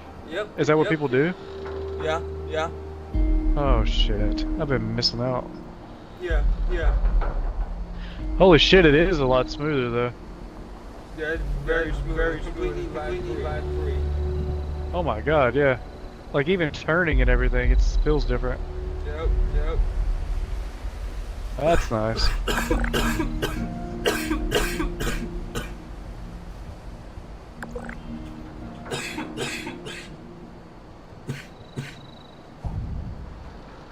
Huh. Fuck, and all these sugars are here, like you talked about. Yep, there you go. And now they're that you fucking everywhere. Now you just go to Somerville, that thing, and then remember, it's up to you. It's up to you if you want to repeat, but you grab all those scrap them, and then leave it alone. Continue your day.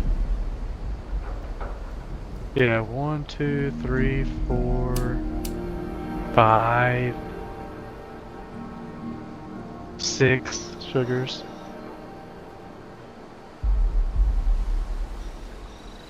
That's crazy, dude. Why have I never came to my private server? Don't forget Flatwood, get the sugar bomb. Oh, I already did, yeah. Oh, okay. And now I'm gonna go to the creamery because it'll be full of sugar. Yep. Because no one's been there.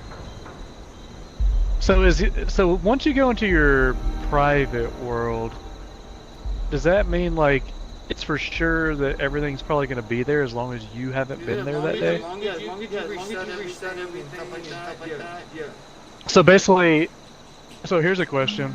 If you're on public and you go through and you hop through and you get things, can you hop to your private and get it again? No, because it goes crossover. So the reset is a crossover, okay. Yep. God, this gameplay is so much smoother though. Holy shit. Yeah, because you can kind of reset in any Somerville. Like do the part in any lobby. Yeah. And then the farming. I highly recommend farming and private. That's what everybody go in the private. Well, yeah, because now you don't have to worry about someone grabbing it out from under you. Yep. Yeah. That's crazy. Yeah, all the sugars that I usually get, they're all here, yeah. I've been doing shit the hard way. Or I guess a little bit harder way. Have you ever been to Sears' house? Yeah, I've been to her house before. I think I used to go there for syrup and a couple other things to make shit out of. There you go. Never mind. Is that what you're about to talk about? Yeah, because that was another plate, sugar, spice, and syrup. I forgot what syrup is for, though. What's syrup good for? I low-key forgot to. I forgot what it is, but it is good. It's good for a really high-level recipe. Yeah, I can't remember either. Damn it, there's just sugar everywhere. Dude, I've got like 10 or so sugars already. Oh my god, there's another 3 right here. Let's go. It goes with the plant too, by the way. Like I think you get the gist of it. Oh, so like cranberries and everything, yeah. Yeah, so like if you farm cranberries in the world, that 19 hour go in both worlds. Okay. So it doesn't matter which one you do it in, except once you reset, it's just smarter to farm it after the reset in your private, so it can't get yanked from you. Yeah, it's not gonna get yanked. Fuck me. Yeah, because I know some locations for magazines, so I bet if I go there right now, they're gonna be there. Yep, 100%. Oh man. Yeah, because I think it's Sludgeworks, I think, is one that always has a magazine sitting on a table. I didn't mean to do that, but remember the leader bobblehead? Yeah. Remember I said just take a left, and there's a trailer right there, bobblehead. Literally same thing. Right to the right. There's a trailer, there's a magazine. It's random. There's a magazine on the I farmed that all the time as well. I'm gonna go to that. I didn't know you were into that. I just ignored it. Oops. Nope, there's no. Well, I used to farm Nuka-Cola cranberry too, and this is a spot for it. I used to farm Nuka cranberry a lot. For XP or AP? Huh? XP or AP? XP. Yeah. Damn, this is hilarious.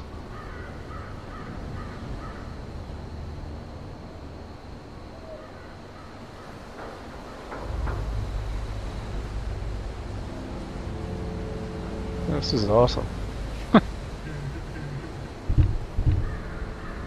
That was the feeling I was looking for. Well, the weird thing is that my magazine's not here though. It didn't have the mag there, so that was strange. In my private. Because there's a table right here at Sludgeworks. There's all it's still treated as a like it's a random drop rate. Oh, really?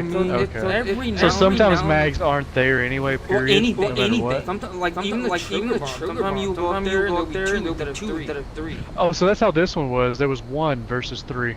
Yeah, it will be like that, like as in a normal world, like because there's just it's still all random. Yes, exactly. There's certain number of items total in the whole world, and just random. So you're yeah. That makes sense. Yeah, because I'm running my Nuka cranberry route now. Yep, they're all here. Fuck me, dude. That's awesome. Every single Nuka-Cola cranberry is here. See, like that would happen. Sometimes you will come across sugar bomb, all 3, and then the cranberry, they'll be like 4 instead of all of them. Yeah, that's legit.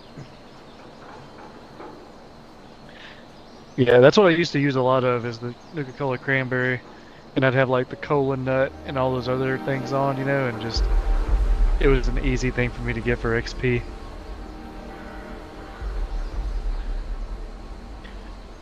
I like Nuka-Cola Dark on one of my builds. I think it's Cola Nut Party or something, Happy, like something Party Cola Boy or something, nut. And there's a few of them, you know, that I think it's Party Boy combined with Cola Nut. Nuka-Cola Dark will give you a plus 18 luck. Are you fucking kidding me? My luck, I get my luck up to almost 50 when I do that. Oh, that's. Do you understand how good I crit like. Okay, yes, you do. That's all I do is crit. It's just critting over and over and over. It's nuts. That's what I do on my bloodied build. My bloodied has. You just gave me some new, cousin. Well, so those cards, it's let me look at it. It is. There's 3 of them. It's Happy Go Lucky. Happy Go Lucky, Party Boy, because Party Boy triples the effects of the alcohol, and since Nuka-Cola Dark is alcohol, it'll triple it. So when you have Party Boy, yeah, that's what I'm saying. I didn't know that either until I watched a video of someone using it. I was like, fuck, I can combine it. So if you take Party Boy combined with Cola Nut, you get like plus 18 luck or some shit But like that that. is just those two. No, there's 3. So it's Party Boy, Happy Go Lucky, and then let me see, what's the other one? It's in Endurance. Cola Nut? Is Cola Nut. Yeah. Cola Nut. I think it's those 3. You need those 3 together. Okay. Cola Nut, Party Boy. And it'll show you in the stats. So if you go ahead and put those on, and then go pick up and inspect the Nuka-Cola Dark, it'll tell you something like plus some crazy amount of luck, and you're just like, holy shit. But everything else gets like that too. Like the Nuka-Cola Grape, it'll give you like plus like 1800 rad resistance or something crazy like that. But what the fuck? Is Nuka-Cola alcohol? Yeah, Nuka-Cola Dark, just dark. Oh. Because I make it. You have to make it in your you have to make it in the fermenter and all that because it's alcohol. That was one of the things I learned not that long ago. Yeah, that's why I have a brewery in my kitchen in my base. Is I just sit there and crank out Nuka-Cola Dark. Because that shit's legit. Because yeah, you pop one of those, dude, and then all of a sudden you can max out luck like it ain't shit. Like it's super easy to max out luck then. Like my bloodied build, all of my stats are usually at like 40. Believe me, yeah. Bloody, you have to run with unyielding, so Yeah, exactly. There's a lot to it that gives you crazy intelligence. Bro, you know, there's an update. There's new mods, legendary mods coming in. I heard about that. Yeah, you did. And one of them. I didn't know what they are. I just heard about. I'll tell you one of them, okay? Because I know all of them. And there's new guns coming. There's a bunch of new guns. But like unique, like the boiling point, all that shit, which is good because you wanna like. Oh, really? Yeah, which is good because some of them are good to play with, but those are the best way to unlock them. So you want to craft like 100 of those and scrap them to unlock all the mods. So it's really fucking helpful. But one of the mods, the new mod is a Crusader. And I believe I can't remember if it was 3 or 5 for every special. It was a 4-star. But you can put it on your armor. So if you do the math, let's say if it was 5, it's like 5 times 5, 25 plus 25 special to all your shit, dude. Like that's insane. I don't know if it's only for power armor. I don't know. But I'm hoping I can put it on my service so I can combine Crusader and unyielding. Because that would be a way to get your endurance up. Because unyielding won't take up endurance. That too. Yeah. I was thinking about you're gonna get 70 intelligence. What? That would be crazy. That's insane, but I don't know. I'm a little nervous that might be for armor, but dude, that shit sounds so sexy. Yeah, that's wild. I'm gonna check that out. Alright, so what was the last one? I heard Cola Nut and Party Boy. Yeah, so there's like Party Girl. Cola Nut, Party Girl for you, and let me figure out where it's at. I gotta get somewhere safe. I'm getting chased by a fucking Mirelurk and some other shit. I'm gonna kill him real quick. I might have room to add to my current. It is. Where is it? Happy Go Lucky is the other one. you want it maxed out at 2, and it'll happy what? Happy what? Happy Go Lucky. It's in Charisma. Happy And go Happy Go- lucky. Yeah. Your luck is increased by 3 while under the influence of alcohol. So basically, when you take the Nuka-Cola Dark, since you're under the influence of alcohol, and then you also triple the effects of the alcohol, that's how it ends up giving you, with the combination of Cola Nut, Party Boy, and Happy Go Lucky, you end up getting a stupid boost to your luck. So put those three on, and then go pick up a bottle. Go inspect a fucking Nuka-Cola Dark bottle. Yo. It's stupid. Yo, thanks. Gave me some tip right there, cousin. Yeah, it's really good because I always tried to max my luck because I use VATS a lot, you know. Yeah. So I'm just trying to crit. I'm just trying to crit over and over and over and over. And it's something that like makes me excited because like I've already maxed what I can stack. So knowing that I can actually still add to it. Like, oh yeah, because Nuka-Cola will stack. Yeah. Yeah, and it doesn't affect anything that I'm already using. So I can actually like add on to my whole journey. And I like that. That's sick. That makes me happy. I like more shit in my stuff. Yeah, that's pretty good. I'm gonna go look for that magazine you were talking about at the trading post. You say so you log in and instead of going to that trailer, you go to the one on the right? Yeah, just take a right, and you're gonna see like a bathtub on the floor, right? Yep. Kind of go past it, and then take a left, and then you're gonna see the trailer. Oh, gotcha, I see it. It's inside. Yep. And it's gonna be underneath the bed on the right side. It's kind of like sticking out. This is the right one.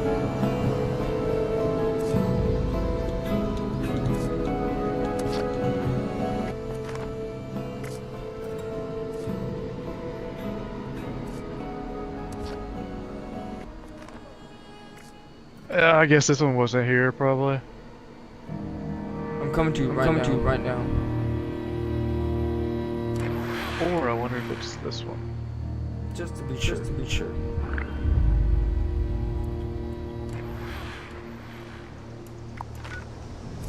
Ooh, there's some screws. I'll take those though. Bulk screws? Hell yeah.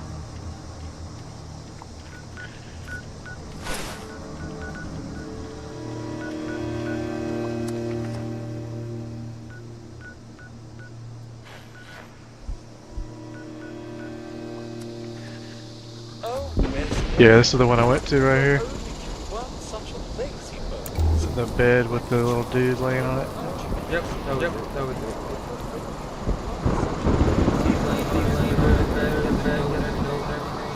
Yeah. I think there's I gotta go figure out. There's another couple. I used to grind for magazines and I can't remember. I think Survey Camp Alpha is another place that has them. I don't have too much knowledge on all the locations on that. Yeah, I think that might be one.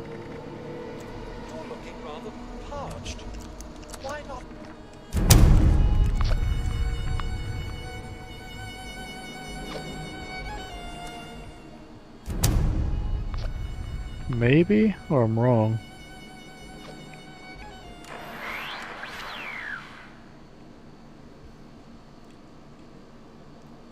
Nope, that's not it.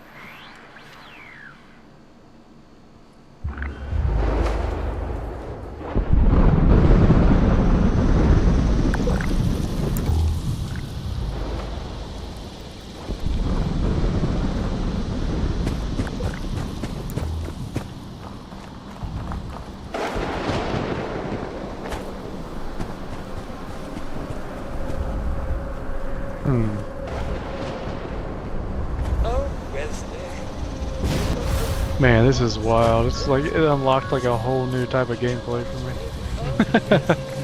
Being on private. That's crazy.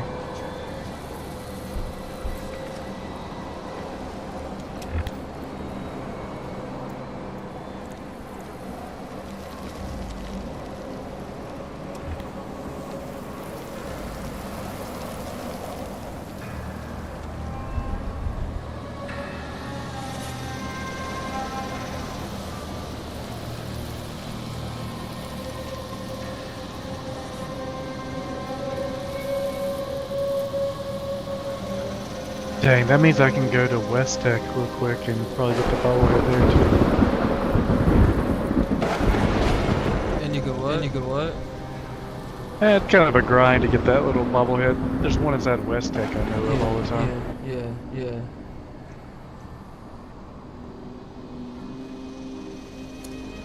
Damn. So the random drop doesn't bother you whatsoever. The random drop? I wish it wasn't random. You talking about the random drop? Yeah, like you know how magazines and bobbleheads, they're just random. Same location, but just random. I mean, it doesn't bother me too bad. I mean, that's good. I don't mind it. Gives me something to grind for. Yeah, that's the one up you got on me right there. I like that fucking one that stays a leader bobblehead. That's legit. That's me. But it's guaranteed, bro. I'm in. That's more exciting. Yeah. When it's guaranteed, I'm in. But the random ones, I'm like, dude, I can't have patience for it.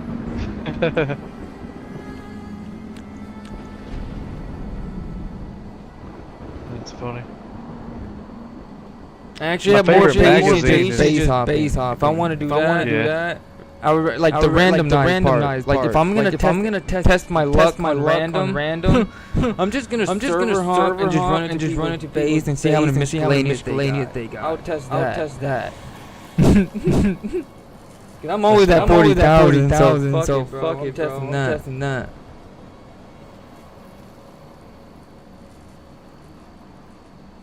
I purchased a magazine from that site to see how it works. Oh, you did? Yeah, I want to see how it works with it. Fuck yeah, dude. Like you said, they're supposed to send you a message or something, or a friend, or a friend request, I think. Yeah, it's all about that email. They're gonna ask you questions. Very simple email about like your gamer tag. They need to know your gamer tag and. Yeah, they sent me an email. Here it is. We are ready to trade your order. It says, okay, thanks a ton for your order. Please contact us and log in game if needed. Huh. I'm gonna see how this works.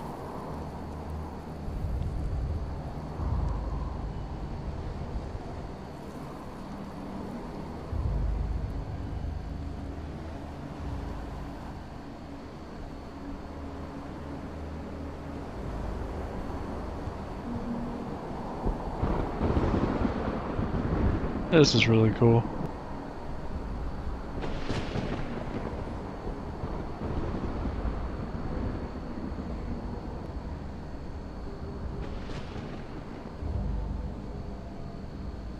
Oh, and they have a live chat for like their little customer service thing. Yep.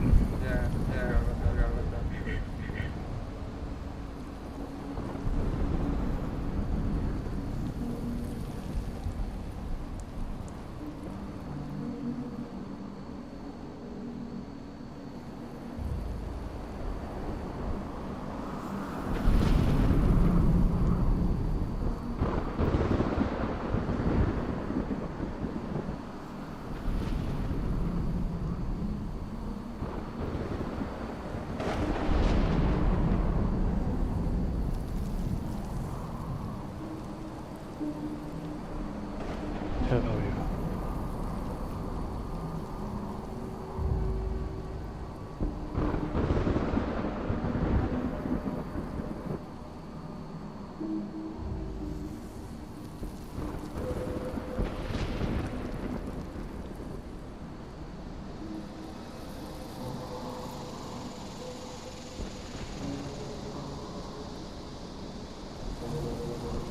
And then the cool thing is, after you make this purchase, right? And let's say you want to do it again, right? Every time you do it, the third, fourth, fifth, 10th time, is gonna be that same guy that you got it from the first time. Oh, no shit. So you so you get that friend request, you actually accept it, and then anytime you buy it from the website, it's gonna be him, the same guy. So this is more or less the hardest one. Is the first one, getting everything set up. Yep. And then once it's all sorted, it's a piece of cake. Yeah, it's literally like I'm not even kidding. There's like the second time you're gonna buy something, and then just less than 5 minutes, he's just gonna send you a message or a game invite. And then there you go. Nice.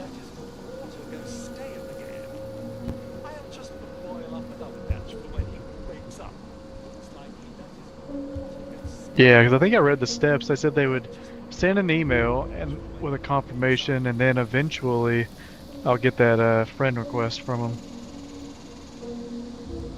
Because I gave him my Xbox tag. Yeah. It does take like 10, 15 minutes max. So it's really nothing too crazy. Yeah.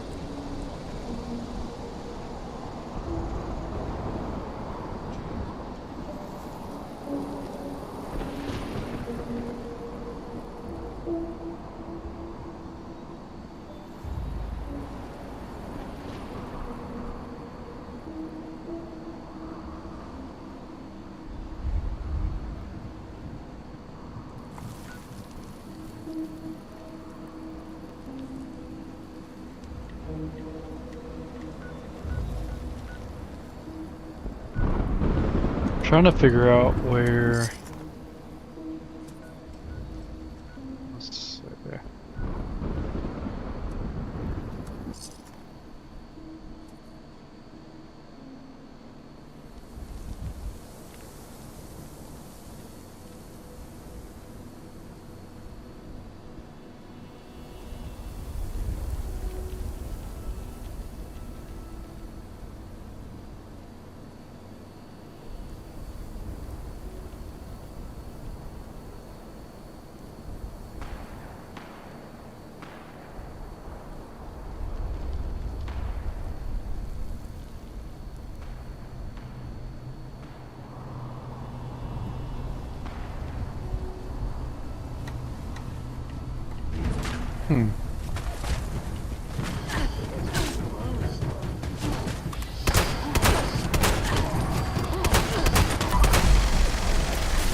How much was it?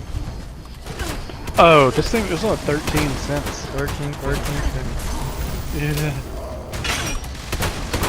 Just wanted to try it out.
Cool.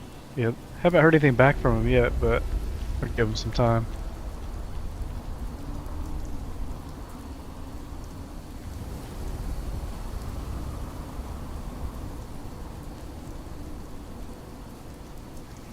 Makes me wonder, like how many people are actually using it now.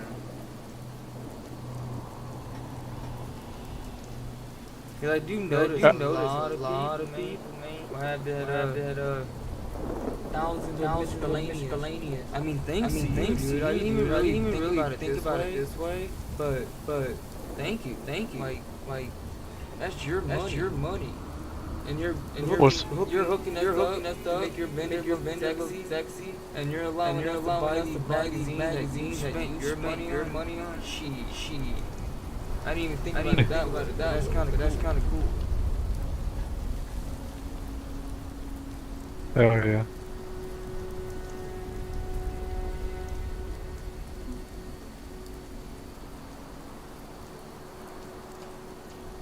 It's so weird being in a private server because there's no other people. Yeah. So lonely. Yeah, it's like I'm in this big world and just no one's here. Yeah, that's why it's just like literally use it just for farming. Yeah, that makes sense. Every now and then you're there. I'm sure you probably have, but it was just for like 10 minutes. It's literally for farming reasons. And then we go to public. Yeah, that's what I'm doing now, looking to see if there's other locations for things that I can't remember. Oh, that's right, I know another Sugar Bomb location. It's at Vault 51. Right outside that has a Sugar Bomb. That's the one that's always there. I don't think a lot of people know about that one. It's hidden. Yep, there it is. It's the only one that's pretty much there every single time. And then there's one at the... Oh, I forgot about that one. Which bridge? That's like the Gorge Bridge or something like that, right? Yeah, I think so. And you need I forgot about that one. You have the key? Yeah, I've been there before. I just can't remember where it's at. Forgot about that.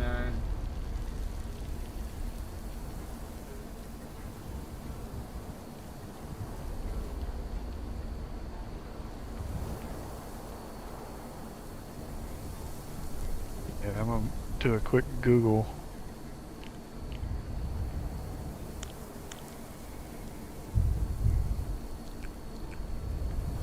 What's the best thing sugar bombs are for? Sunshine brain bombs. Brain bombs all day, baby. Oh, I mean, there's a lot, but I'm not gonna. Yeah, because you gotta use it for sunshine oil too. That's what I was trying to figure out. Is like which is better to do, you know? Yeah, see that too. That was a good one. Yeah. Brain bombs are just for intelligence, right? Yep. Yeah. It raises about like 7 or something like that. But it's not. You know, intelligence just doesn't increase XP. It's also energy weapon damage. Oh shit! I didn't know that. Yeah. So the higher your intelligence, the more of your energy, like your enclave weapon. The higher your intelligent. Yeah, the higher your intelligent with your enclave flamer one. The more damage it's gonna do. Anything energy. Oh duh! I forgot about that because that's why I ended up putting a 3-star intelligence on the gun. Yeah, exactly. Because you don't use the flamer in VATS, so it's like just put 3-star intelligence on it. Exactly. See, I have bad optimized. Yeah, that's a good strategy right there. I had my enclave flamer for like almost 3 years now. Like I've had that gun for a long time. But yeah, that's a good one. That's a good one right there. You really don't need it. The VATS. You really don't. I'm just I combined it. Well, I combined it with what's the perk card where it increases your damage by a lot when you're aiming down a scoped weapon? It'll apply to the flamer if you put the medium. I put the medium night vision scope on my flamer, and that's how I melt the EN06. And I'll be doing like 4,000 to 5,000 damage while I'm flaming that thing. That's all I see is like 4,000 to 5,000 popping up everywhere. Yeah, I forgot about that. They recently added. Yeah, that's one of like the newer ones. Yep.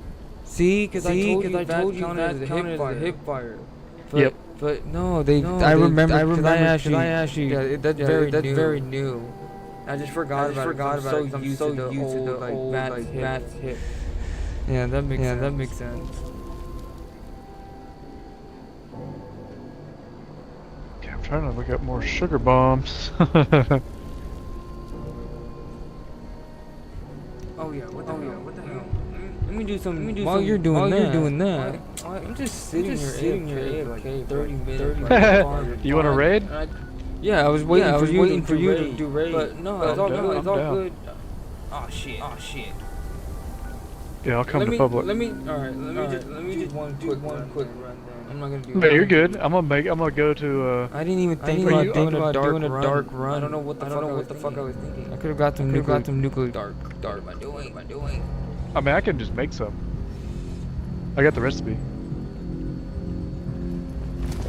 That recipe was hard to get. I purchased it from the vendor. All of these diseases infecting our air. What do you need? Make it? Yeah. Well, that's what makes it easy. Is like the hardest part was getting the damn recipe.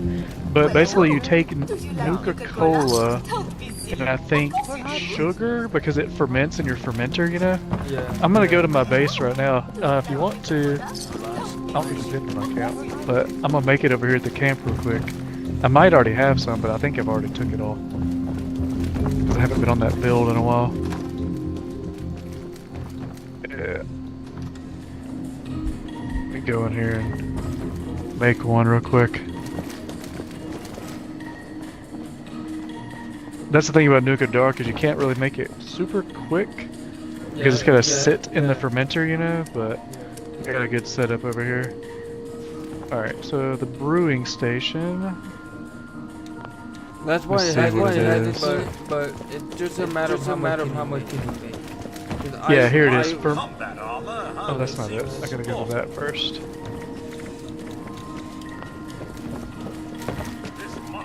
Yeah, I have Nuka Dark on me, actually. I got 2 of them. What kind of offer have you brought me today? Yeah, that's okay. I don't want to. Oh, I don't give a shit. That's alright. Like I have 40,000. I gotta do my part. Do a little bit. I just bought one. Oh, here it is. Yeah. So fermentable Nuka-Cola Dark.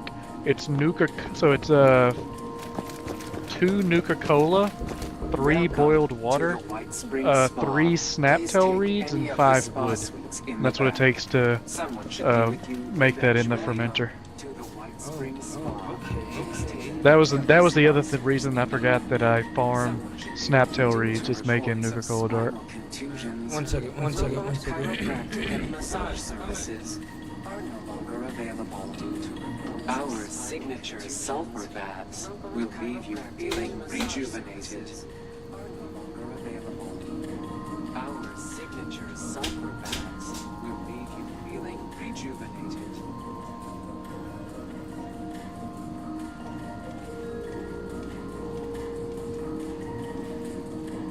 We offer a wide variety of hydrotherapy and aromatherapy treatments.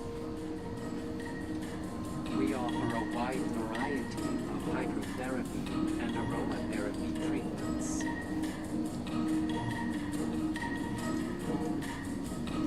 Hello. What's up? We offer a wide variety of hydrotherapy and how much can I make right now?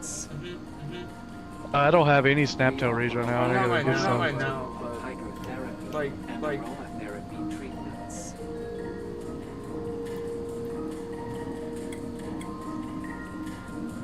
Like if I were to do one quick run, grab the resource and then David and how much can you make?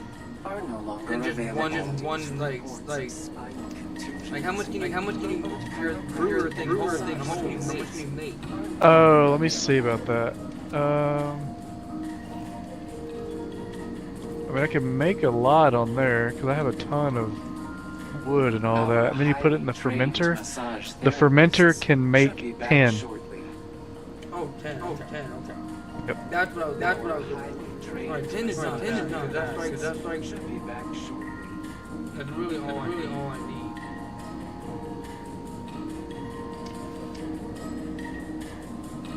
Our signature Yeah, I'm gonna go buy me another serum recipe. That's what I've been doing lately when I max out on caps. I'll just go buy another serum recipe. I thought about it, but I don't know. But again, you got that one up Robot chiropractic and massage services. Well, I'm doing it because are available. they're so the recipes are so chill. Well, the recipes are like simple. It's just flux essentially, which we get a ton from the raid, so that's easy. But I'm using it since I'm popping them every hour or so when I'm raiding. It's really beneficial for me to have the recipe.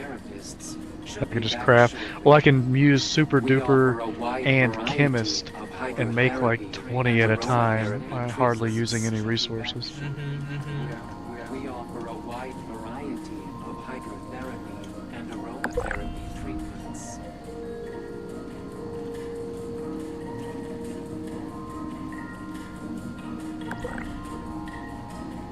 Our signature sulfur baths will leave you feeling rejuvenated.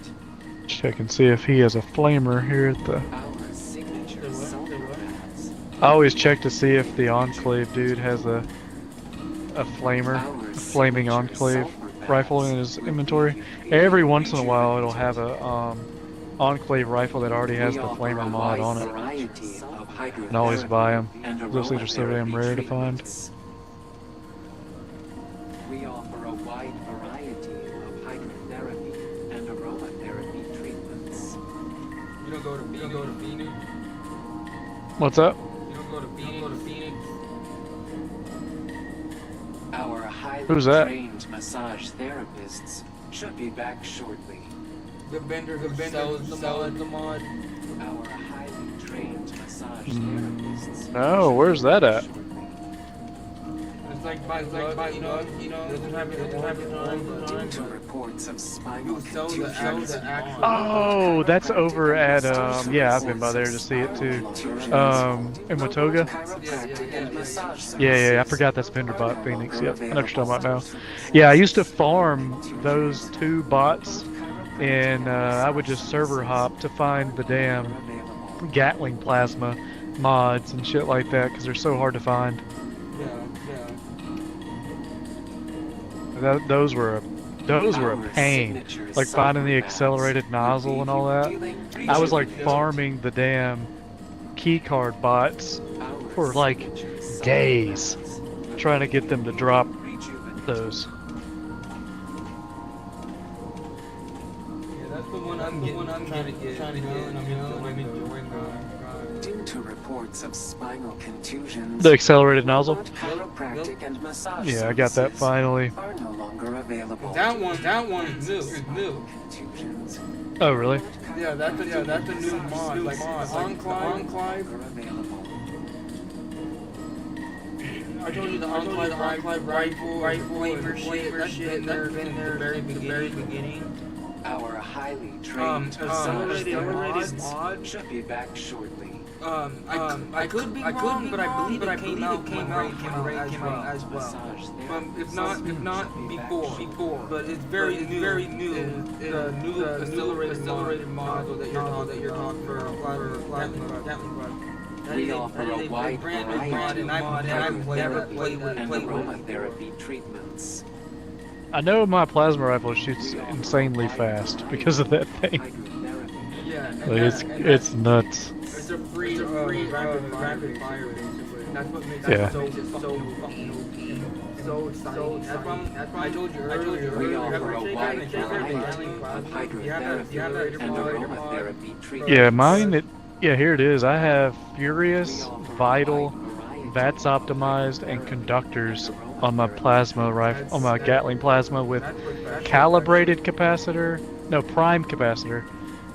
It's my other one. I have prime capacitor. Rifled barrel was the other hard one to get. Stinging core receptacle and accelerated nozzle. Pretty much have all the good mods on it. It took me I grinded for like a couple weeks though to get all that. It sucked.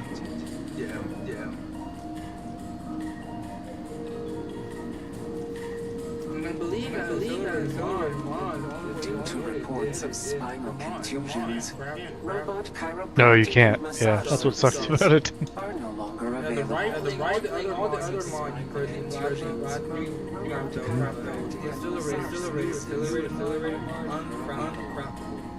You know what I also think I found out yesterday is Rapid doesn't do anything to the Enclave plasma rifle. It doesn't speed it up. I don't think it, for some reason, I don't know if it's broken and it's supposed to, but I basically got myself another one and I was going to build it out different, and I put Rapid on it. It didn't change speed of it firing or anything like that at all. Nothing. We offer a wide variety of It's very strange. and aromatherapy treatments. We offer a wide variety.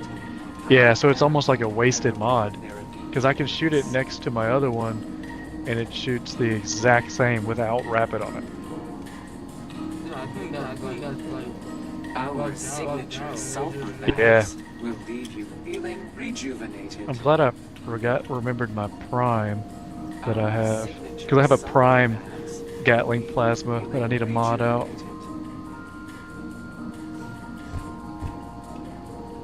Because doesn't the Prime receiver do more damage on Ultrasight Terror? Due to reports of spinal contusions, Prime kind of more damage and massage Just in general. services I didn't know if it was his weakness or anything. Like how Scorched is, you know? Those are have to it's just a special I forgot what the term was. Our highly trained massage therapists should be back shortly. Our highly trained massage therapists should be back shortly.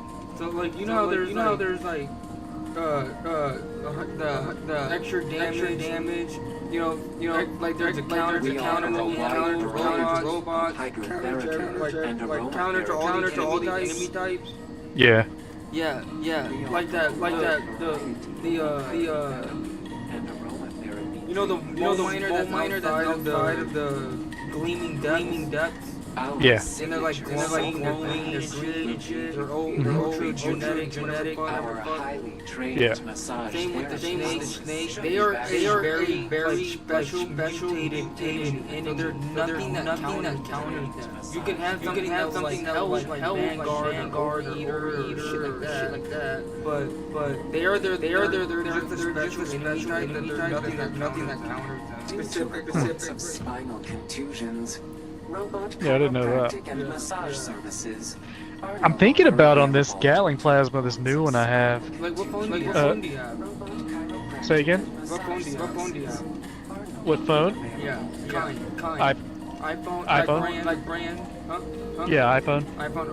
Or so just ask your phone real quick, you know, and just ask her what enemy type of the snake and Fallout 76. Just do it real quick. We offer a wide variety of What do we want me to ask? What's the enemy type on what? The snake? Yeah, the terror. What's the enemy type in Fallout 76 for the Ultrasight Terror? What type of enemy is that? Due to reports of spinal contusions. Let me see what it says. And then look at AI stuff. What is that?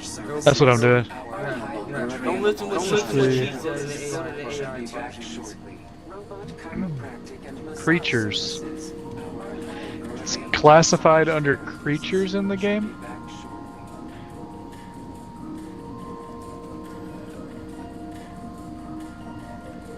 Our signature sulfur baths will leave you feeling Yeah, it says, rejuvenated. okay, creature class enemy, meaning it's subject to creature-specific dynamics and likely does not interact with enemy type effects like Scorched, Slayer, or anything like that.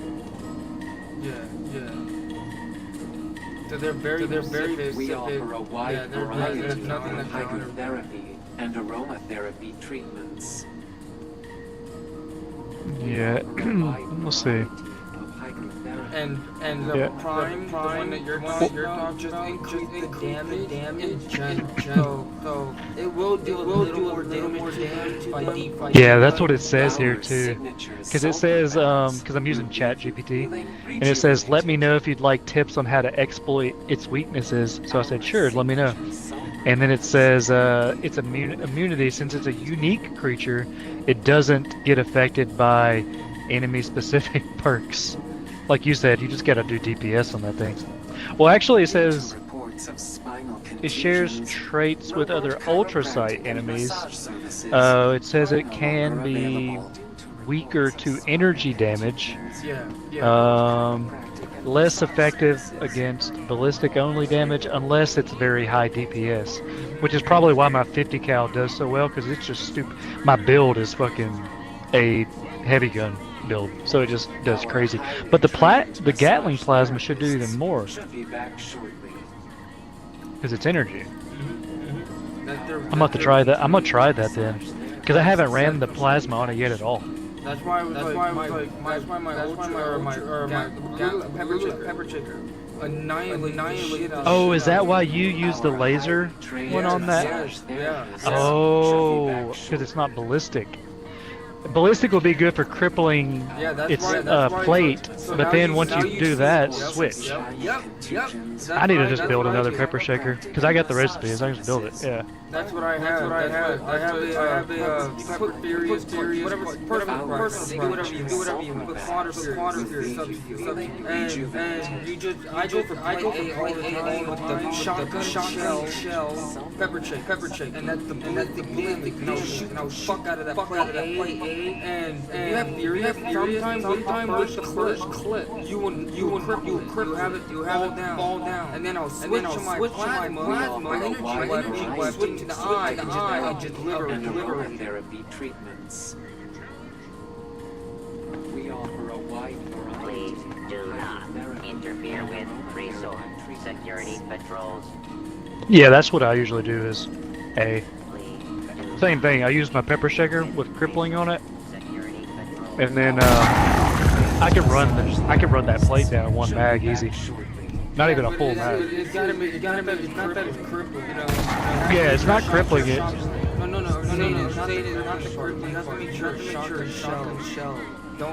Oh, is that what's doing it? Gotcha. Yeah, you need it to be ballistic. So you need to make it shotgun shell, crippling, and then that's why water furious. Up to you. Shoot plate A, that ballistic damage is gonna crap as fast as fuck. And then once you switch to your energy pepper shakes. And then that one can have crippling as well. But I don't use crippling. I use vital. You know what I mean? Well, that's what I'm saying is, you know what I might do?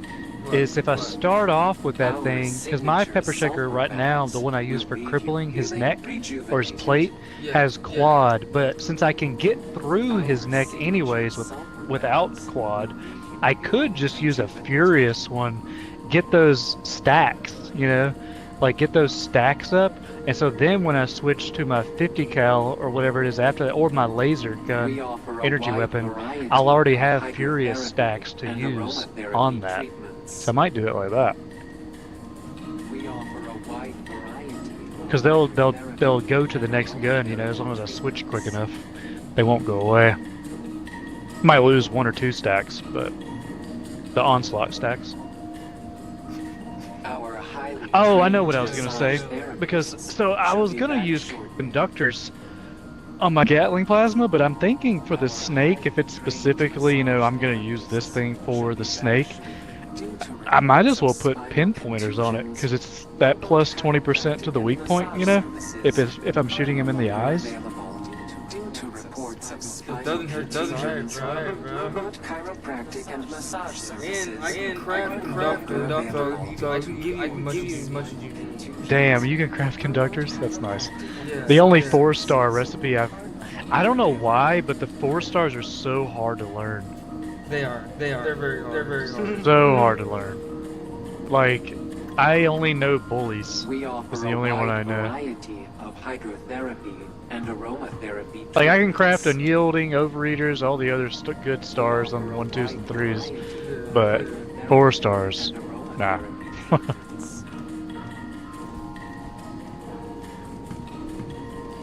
Yeah, I need to find a pinpointers. Our I signature think I'm out of those. I'm gonna go my dog soda. I'm locked and loaded, and I'm ready to go. I'm ready to go. Alright, yeah, I'll grab a drink too real quick. Alright.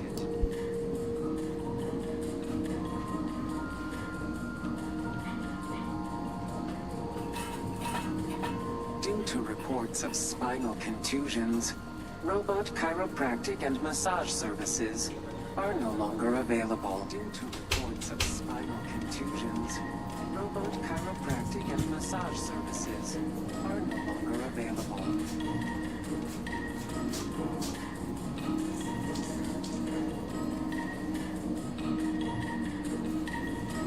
Our signature sulfur baths will leave you feeling rejuvenated.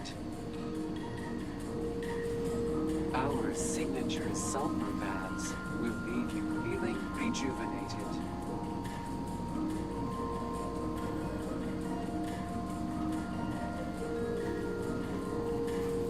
Our highly trained massage therapists should be back shortly. Our highly trained massage therapists should be back shortly.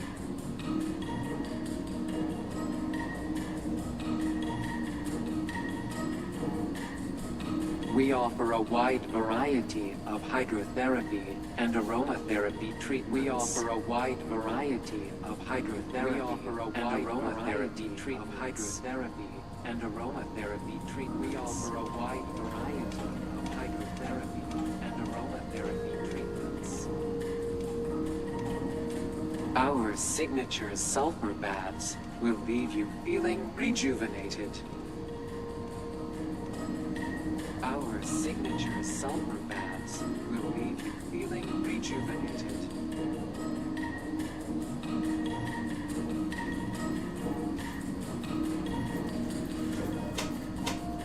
Our highly trained massage therapists should be back shortly. Our highly trained massage therapists should be back shortly.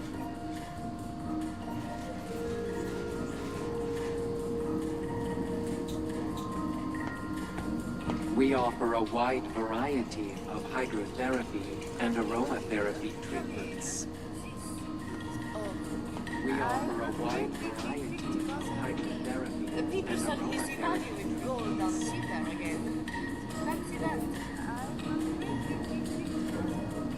The people suddenly see value in roll down the seat there. Due to reports of spinal contusions, robot chiropractic and massage services are no longer available. Due to reports of spinal contusions, robot chiropractic and massage services are no longer available.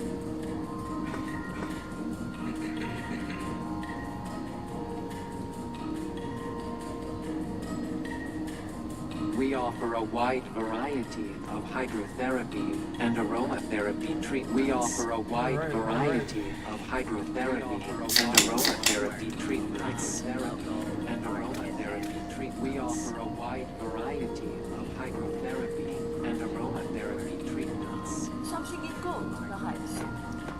Our highly trained massage therapists should be back shortly. Something in gold, perhaps. Our highly trained massage therapists should be back shortly.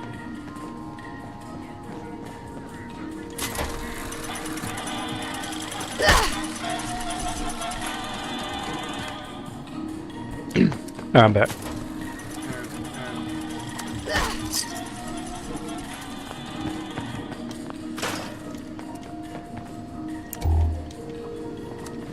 Artisan's Corner is the place for creative hands-on learning, and the Wilderness Survival Experience is our most popular program. I'm gonna craft me a couple chems real quick, and then should be good.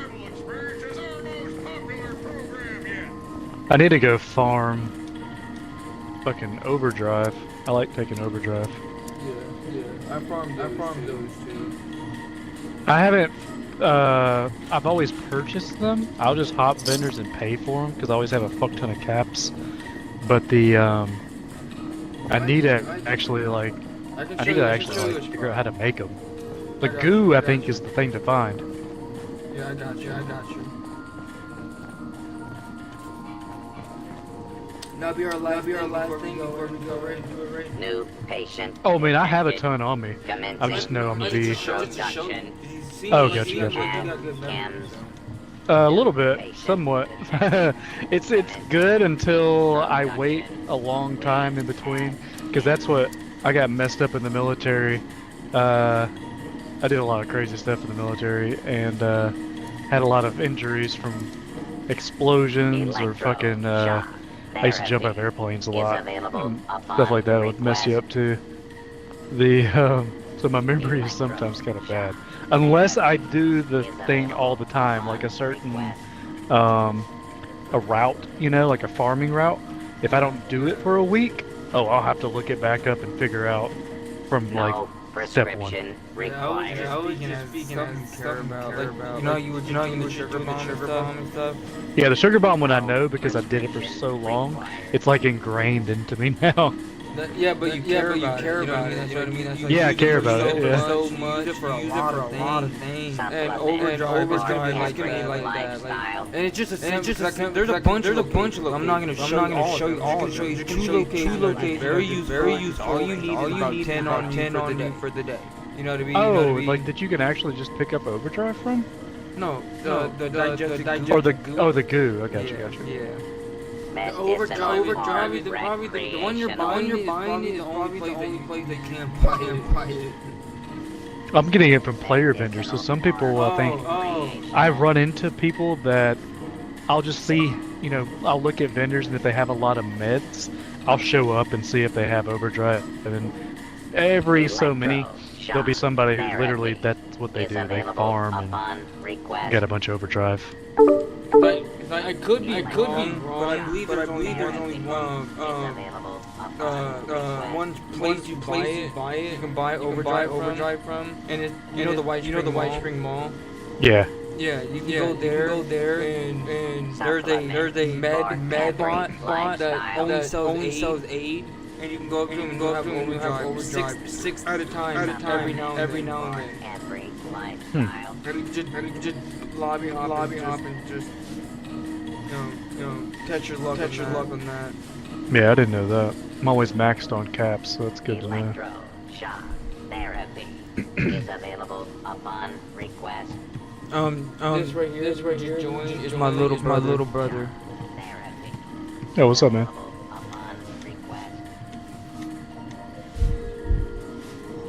You at the mall? Yeah, I'm at the mall. No prescription required. I'm at the mall. Oh, is this that guy? Yeah. Let's see. Yeah, he doesn't have any overdrive on him. Yep. So every now and then you might have it, but I don't know any other vendors that sell. Other than that, you just have to make it. Or do what you said you were doing. But I'll just show you the location. What's this? I would max travel and then I'll mark the second one. Because the second one is just crazy. It's like it's all over the place. If you got good, I have a hard time seeing it. I only do it here, but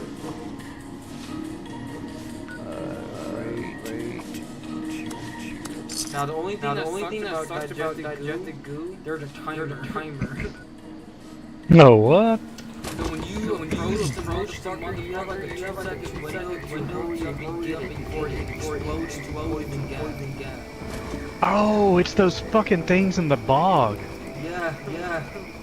I didn't. As soon as you said that, I was like, "Is that those motherfuckers?" Because I've had them blow up in my face with that poison bog. They go into your junk. Really? They're not even. But you can accidentally scrap it then. Oh shit! There we go. Yo, what's up? Yeah, because it probably turns into acid or some shit like that. Damn, I probably got it before too, and I bet because I've messed with those things too. I've seen them open, and then they close real quick, and I was like, what the hell is this thing?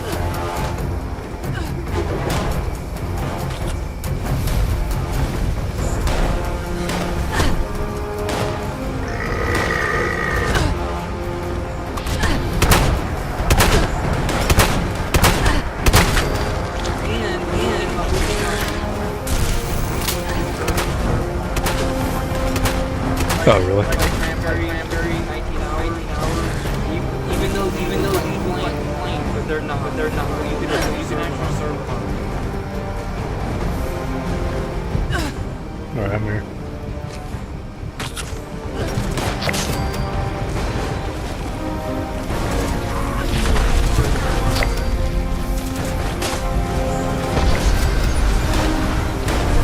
Let me kill the Scorch real quick.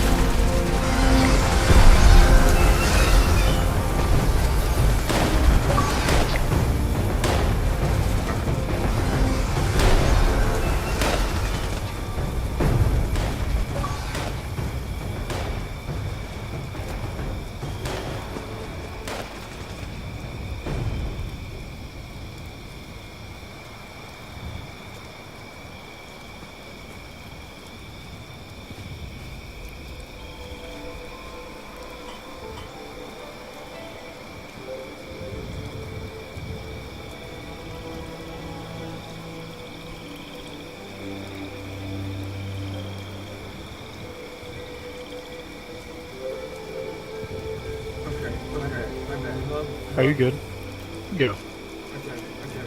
Yeah, you're talking about these down here, right? Yep.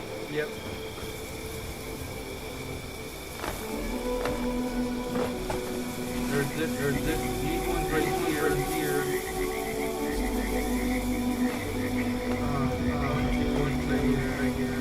Sometimes you get them more. Green thumb does work on me. Oh, okay, let me put that on real quick. Still work on these.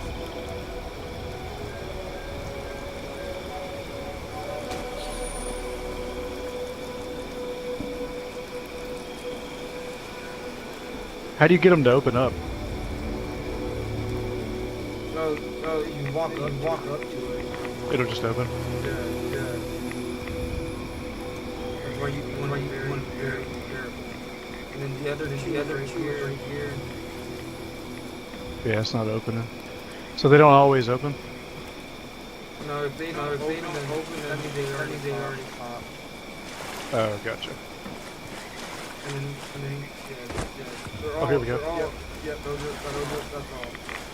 Got them. These ones, and then these ones up here, so there's 2, 4, 6. Yeah, I've seen these things in the bog too, up top. Like I think it was over by by Sundew Grove area. Yep. That's literally right there. I'm gonna fast travel location, and I'm gonna mark the second one if they're everywhere. Yeah, I didn't know about this one. Yeah, I didn't know they were down here. Yeah, this is the one I just the Sunday one I just have a hard time seeing it. Yeah. And I don't need the fact that I can actually server on like cranberry shit. It didn't bother. I just stick with these. Yeah, that's cool shit.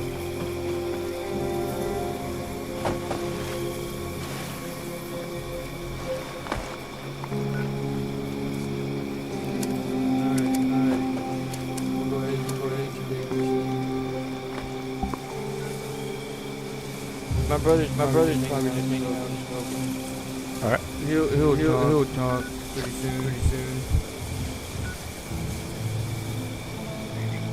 He's mellow. He's cool.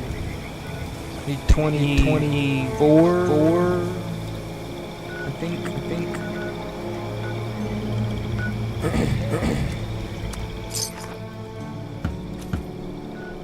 23, 24, something Hell like yeah. that. Fuck, I wish I was 24. Yeah, I always said that like obviously I'm blind, I have a story, so I have a very specific age, but I was diagnosed at 15, right, 15 and a half. 16 is like, I wish I can go back and 16 and just stay there. Like kind of like what you're talking about. Just you're probably thinking more of like energy and stuff like that. You know, Yeah. feeling good and fresh. I'm feeling the same thing, but also less responsibility. Yeah, no, I feel you there. Yeah.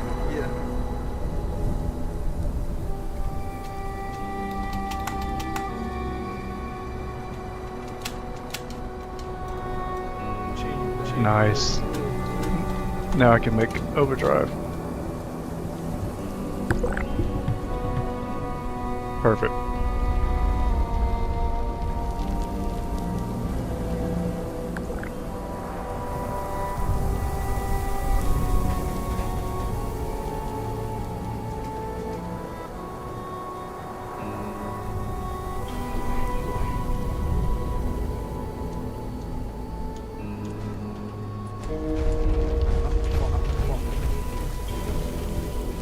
Are you good?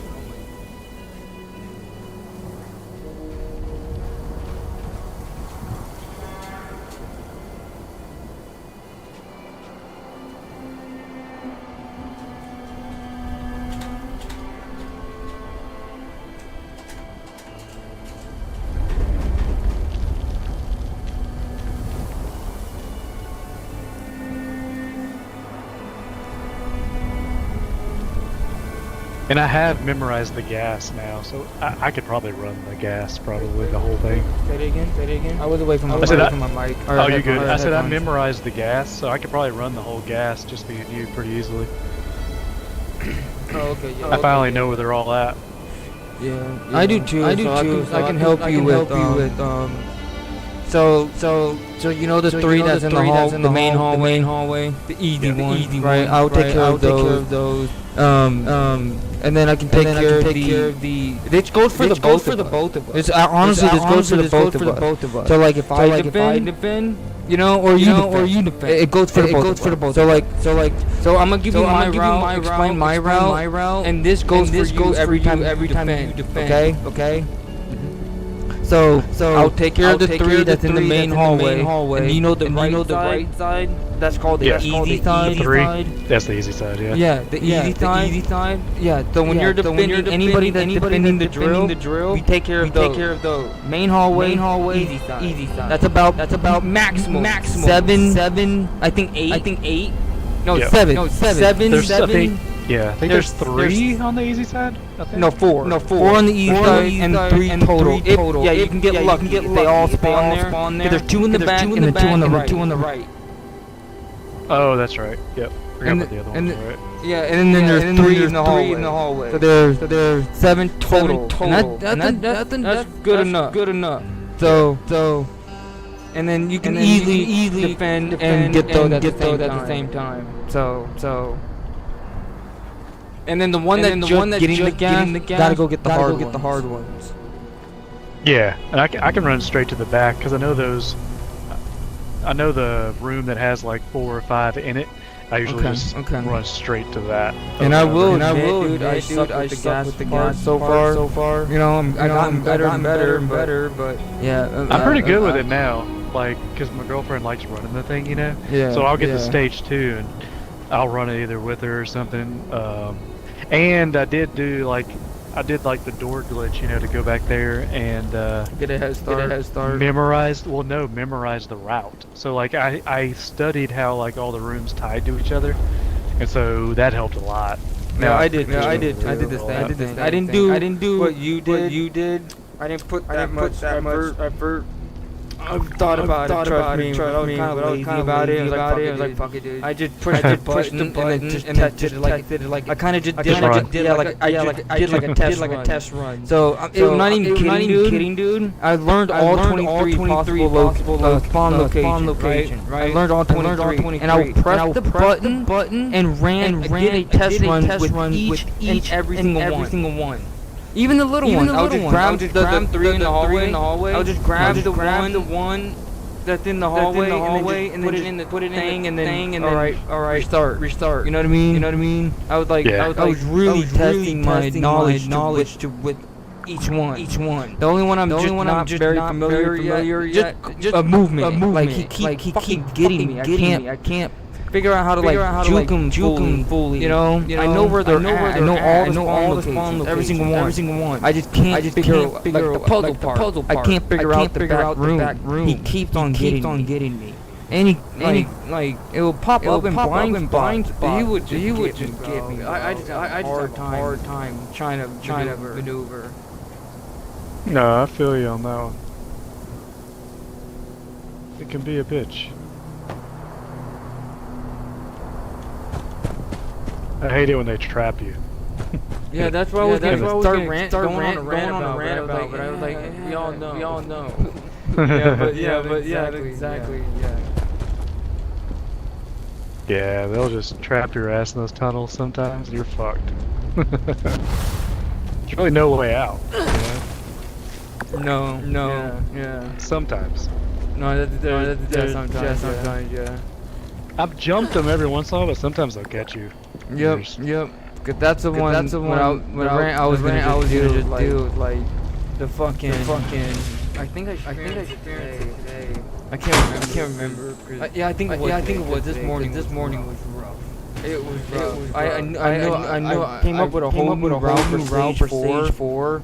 That is so much faster, dude. And oh yeah, so much faster. And I was trying to share it with people and get people to along and but no, everybody had this ego. You know, like they know better. I've done it 100 times, and I'm a higher level or whatever it is. It's the ego. I've met so many high level players that have no idea what they're doing inside there. And their ego get the best of them. Yeah, there was a dude yesterday. We had like a level 2000 something join, right? Yeah. Me and that dude who was doing duos. Yeah. And we get to the drill, and he was like, "Hey, I'll hold it," and we're like, "All right, whatever, we can run gas."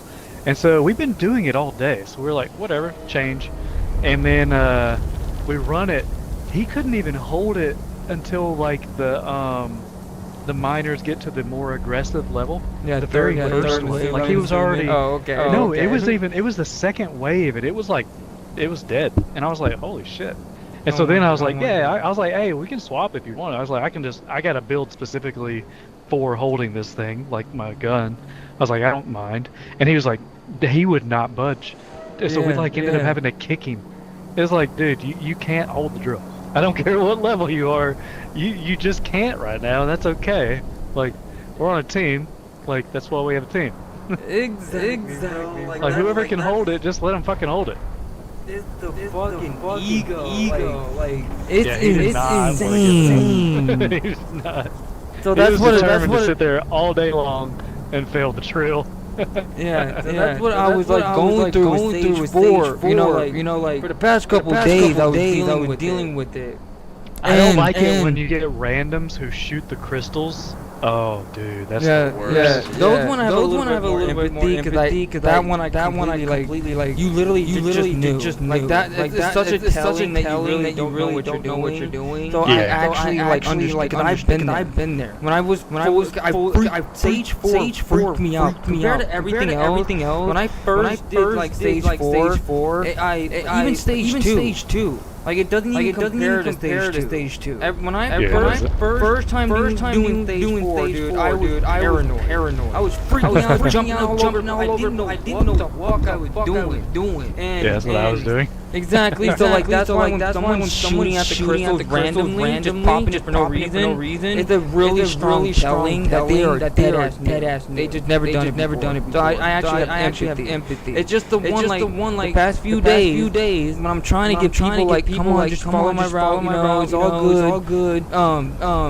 They would just start doing down emo shit and like spamming the fucking like this, doing that, like getting real salty. And I'm like, okay, you've done it so many times. Cool. I'm the leader for one, but like just I'm not even like being a dick about it. Just like follow. Come on, follow. And you want to be a fucking asshole for no reason. You've done it so many times. It's so annoying, dude. And it's like it's been like that for the past couple of days. So this morning I was pretty bitter.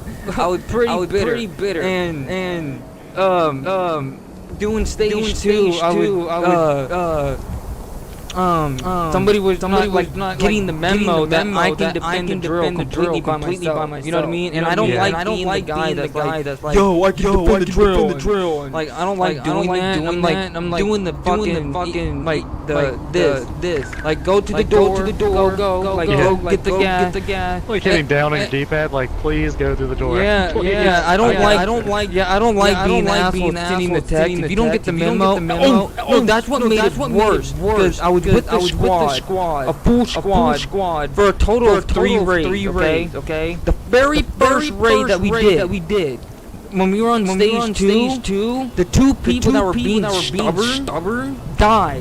You know what I mean? While defending, by the way, they died. And it was like what you literally not even kidding, exactly what you just said. It was like barely right when wave 2 came around, they both died. One was like an OP melee build. I can tell he being cocky because he killed the guardian pretty damn fast. Ooh, cool. But because he was cool with the melee. Yeah, and he was just acting like he was something else. But they died like within wave 2, and I'm like, man, like now has no strategy, yeah. And this is what fucked up. The axe guy, he was 445 or something like that. The other guy was like 300 plus. I can't remember exactly. I have a better memory of the axe dude because he was stubborn and he was pissing me off.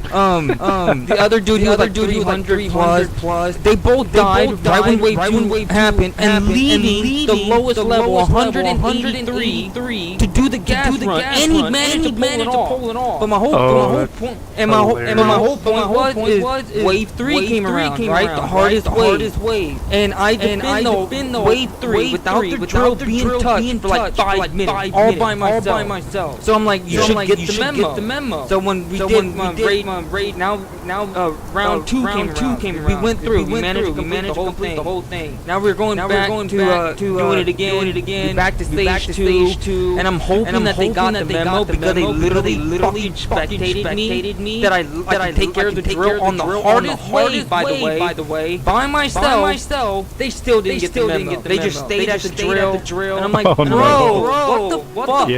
So I'm like, alright, just go get gas. That's the whole point. You can't win unless you get gas.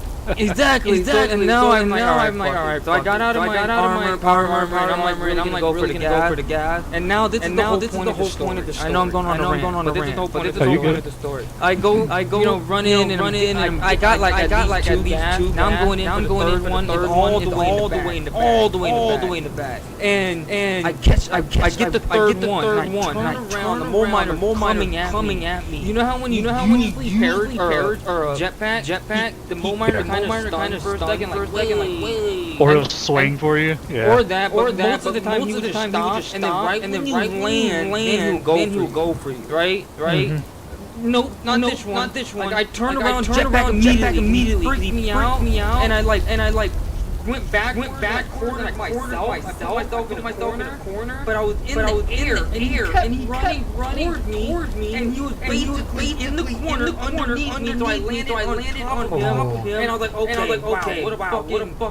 what the hell? He literally followed me while, bro, it pissed me off. It pissed me off. Look at my head. Yeah, dude. And I believe I have that recorded. I think I have that recorded. I'm like almost like 9 hours deep. Ryan, I'm recording today, by the way. Yay. There's that mask I was talking about. This thing's dope. The one. Yeah, that map. I don't know why I like the owl so much. But that's what's cool though. Those are like obviously like the popular ones. Especially the fucking the Jackalope or whatever the hell it's called. Yeah, I have this one and this one right here, the Scorch Beast Queen. Yeah, I have that too. Yeah, that one's cool as fuck. But I like how you're just like unique. It's not the common popular one. Like you're not like with the trend basically. Yeah. Ready to rip it? Oh yeah. I'm not even gonna like. I'm gonna try my best. You know, I'm a professional ranter. I cannot fucking talking. But I'm gonna do my best to shut up. No, you're good, dude. Yeah, we'll get 2-3 back to back. That doesn't bother me at all. And I'll use buffs just for the sake of it. Yeah, I'm probably gonna use one for like probably an XP buff, probably a little one.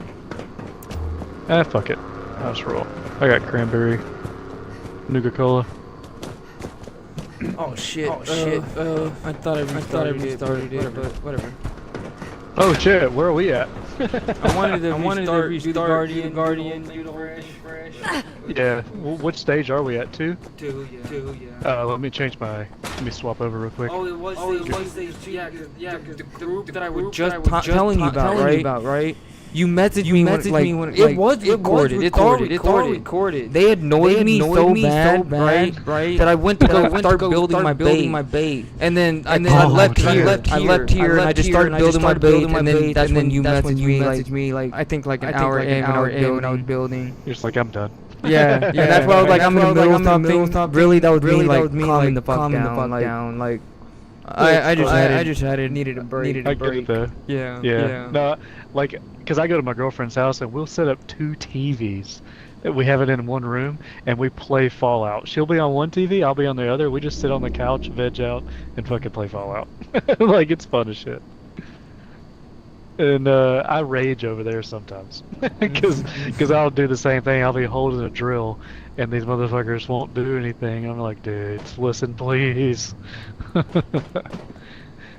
right. So what do you want me to do? Just so you say you're gonna also run out of here and run back, so we both defending as we come back or something? Yeah, you don't have to defend. That's you can do your electrician. If you have electrician, just pop one. Yeah, this is the thing I used. I use this and then. Yeah, just pop one.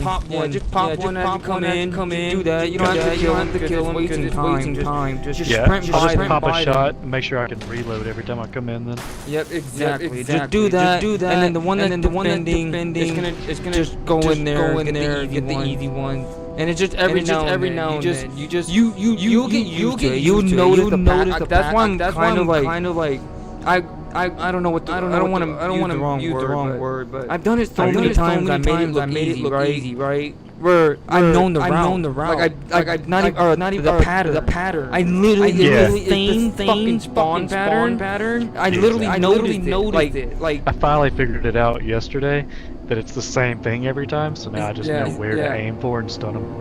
Yeah, exactly. So that's where it becomes really easy. Once you know the pattern, that's when you know the window to go out and grab a gas. Once you start learning the window, it becomes pretty easy. It's just yeah, because there's some gaps in it. Yeah. A little bit recharge, and then they come in. Yeah, I've had it. I glitched it a couple of times where they don't come in at all. Yeah, I really just got on my arm. Dude, it was nuts. I was like, this is awesome. I need to figure out how to do this every time. I think it randomly. If it is a possible cause, I wish I could figure it out. Right? I'm good whenever. Alright. Let's see if he's right. What level is he? Oh shit. Yeah, he's good. Alright. I actually don't have. I thought he was level 100. Run. Low fuel, drilling suspended. Please add fuel to resume operation. Let's go. Low fuel, drilling suspended. Please add fuel. There you go. Oh shit, I wasn't yeah, it happened when I came in. I wasn't prepared. I'm fully like, I'm hungry, fuck.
didn't touch easy side at all.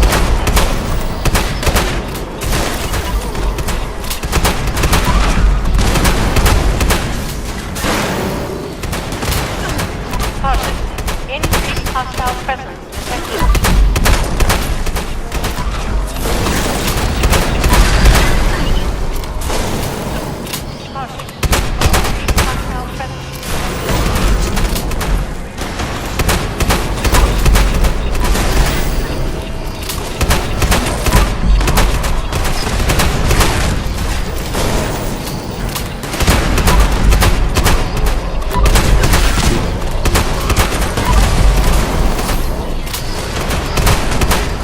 Yeah, we'll start taking out the easy side. I took the hard side first.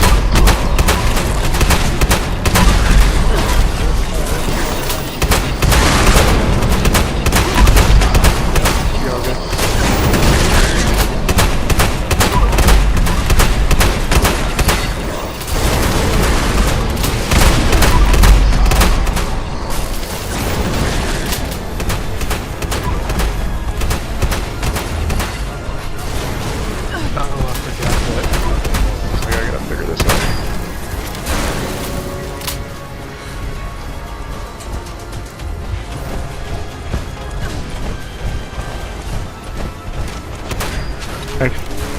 Actually, here. Ah, got you. There you go.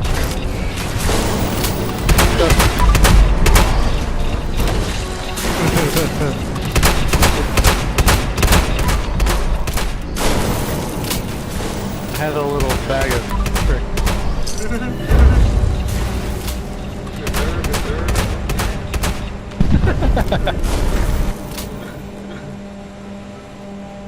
I forgot that I had it. Well, no, I forgot that I had it on me, and I forgot you can't pick up anything if you have it on you. So this whole time I was using my own, and I was like, oh well, fuck it, I'll just rip it out.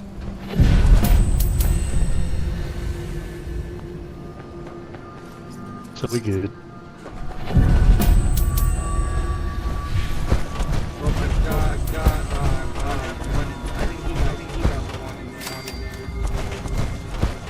Yeah, so I didn't use the 13.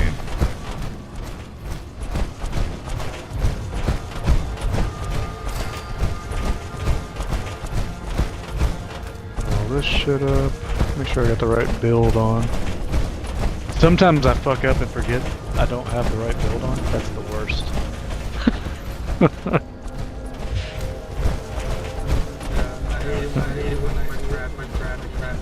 Yeah, you go into a battle and you're like, dude, I'm doing no damage. Like, what is going on? What did I do? Like when you take off, like taking one for the team, how extremely noticeable it is. Yeah, that's a big one. I always keep that one on, yeah. Okay, let me pop this real quick.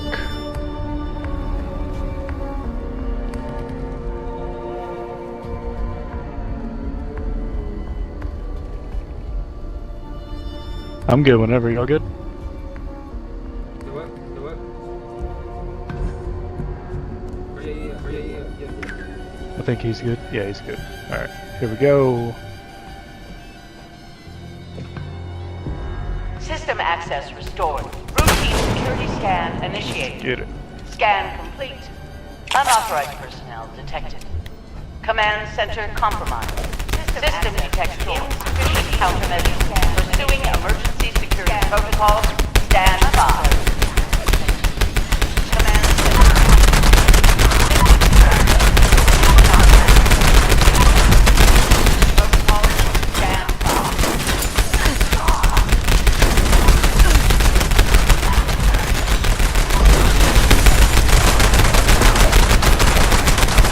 Bloodhound's almost down. Oh, I got it.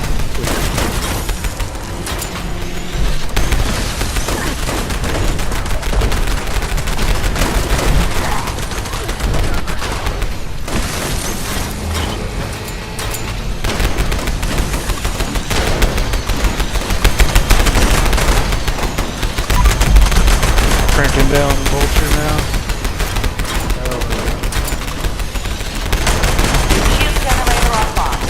Defensive measures restored. Is it there? Nope, it's not there. Shield generator offline. Defensive measures restored. Warning. Shield generator offline. Security is now vulnerable.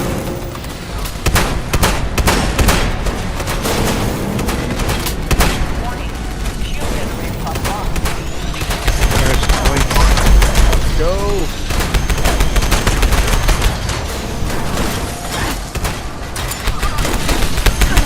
Shield generator offline. Defensive measures restored.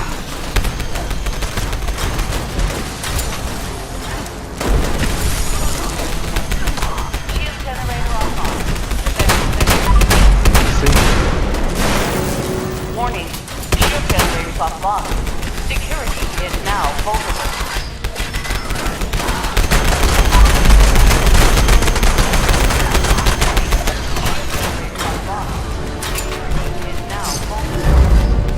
Oh, was that your pepper checker? Nice. I gotta make one with a laser go. That's legit. I'm assuming like each one of those dudes has a specific weakness, don't they? I can tell they go down differently with my same gun.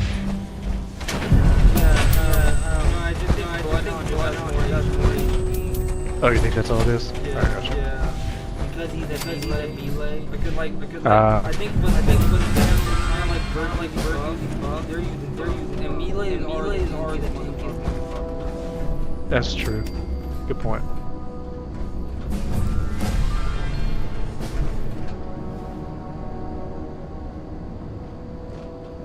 Alright. Do it to it. You want to do your route? Yeah, I was just trying to go real quick. Yep. So the same old miners out, the circle down, and then bring him down, come back up. And then bring him right here, right? Yep. Everybody going this, they bring him out this way. What made me come up with this route, by the way, is to avoid this stupid glitch. They keep stuck right here. They're just like, Yeah, they get stuck on there.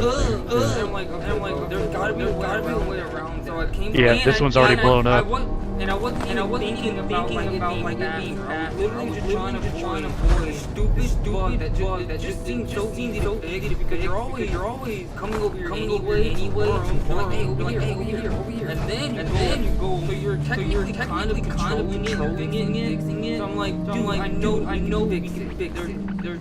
And it happened faster and glitch free. So it's a double win. So what happened is you come this way. After you do the circle, you come this way, and then you shoot the big crystal. You can shoot the big right away too. But Alert. why I want to do Oh shit, he hit the thing. Lockdown initiated. Lockdown will persist until hostile presence is removed. And then we go. Lockdown initiated. Lockdown will persist until hostile presence is removed. Missed the other one.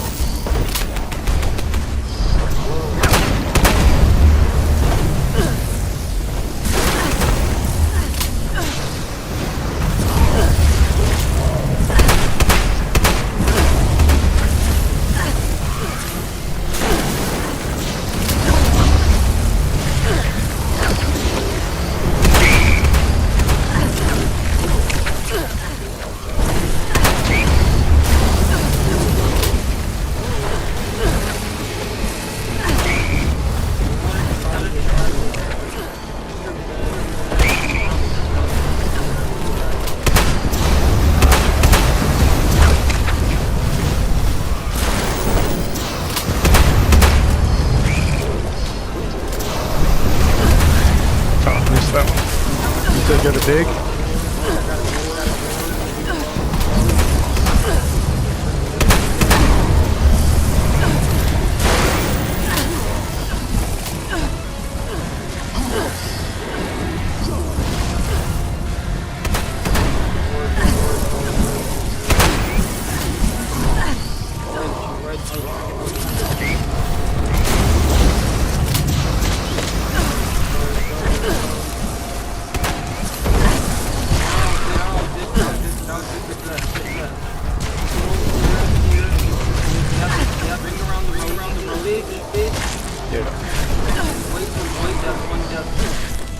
me to hit the little one if I can with him?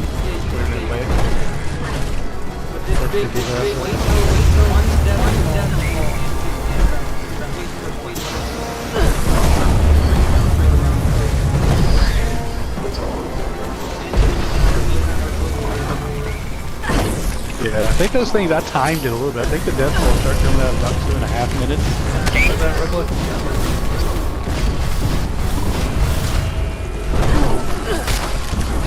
Yeah, the teams I've been getting on lately, they've actually... Oh, how did he get me? Oh, good. Yeah, I'll just wait for the thing to come out. I did this a lot yesterday.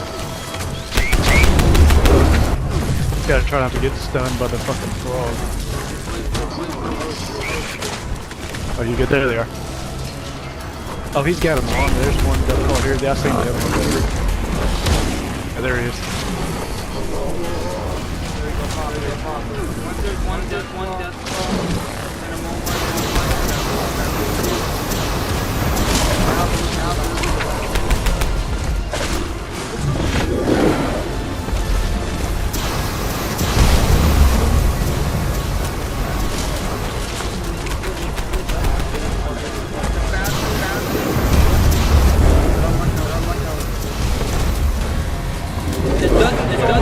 The last one being, you know how there's one in the tunnel? Yeah. It doesn't solve that. Yeah, I'm gonna wait till the rest of them get over here.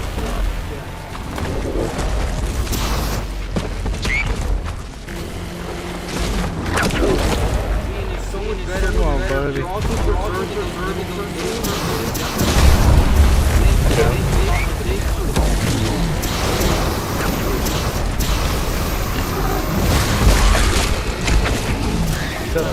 Hostile presence nullified. Lifting lockdown. Yeah, this fucking build is tanky as shit, dude. It's human. It's stupid. Hostile presence nullified. Lifting lockdown.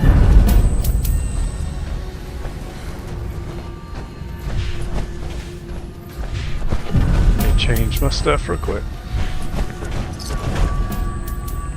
I just gotta get slightly lighter. No, I'm good.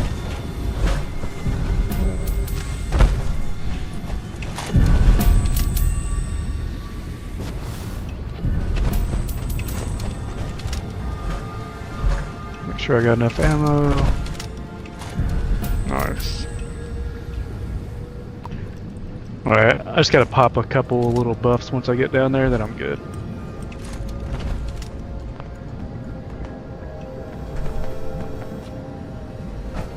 Pop shit real quick.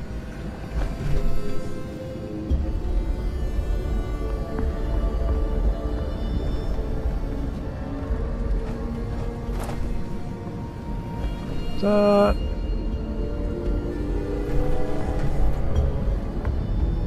And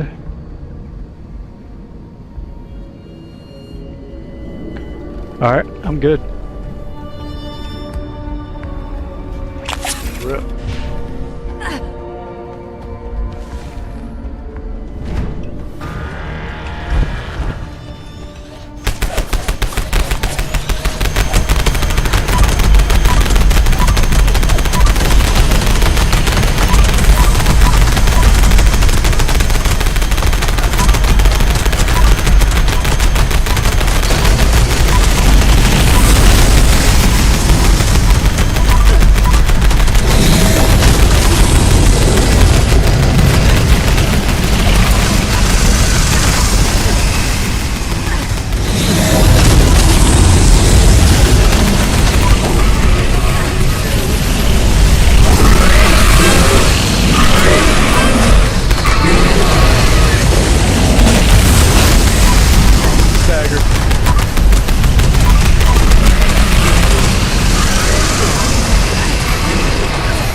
Fuck, I didn't look. Shit, I should have looked.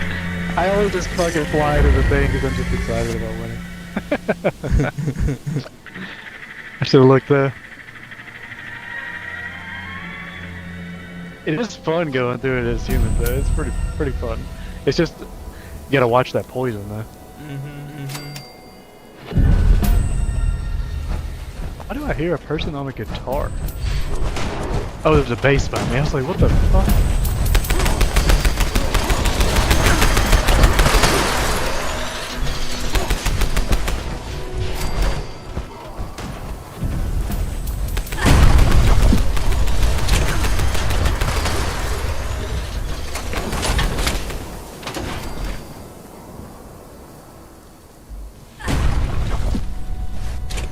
Is the Ultrasight Terror sword good for anything? Or just like just another cool thing in the game? Yeah. Like Boiling Point and shit like that. Yeah. A lot of the ones are kind of just for fun.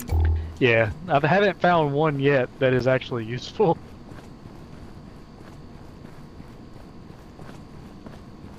I guess it's cool to display in your base, maybe.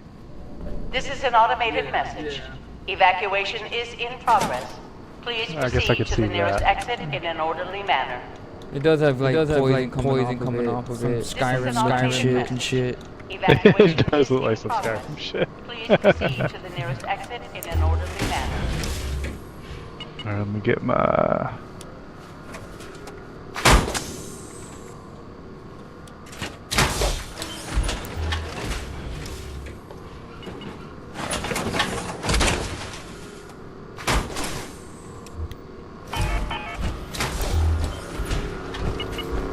I'm coming.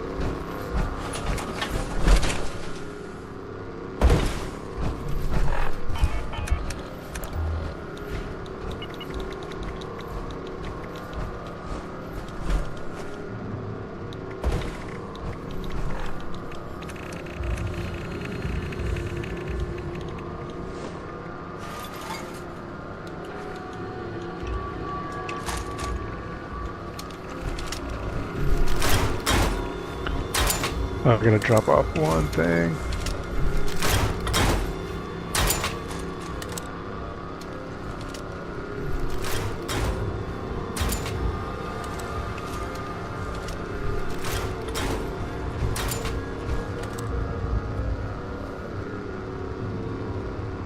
Almost done.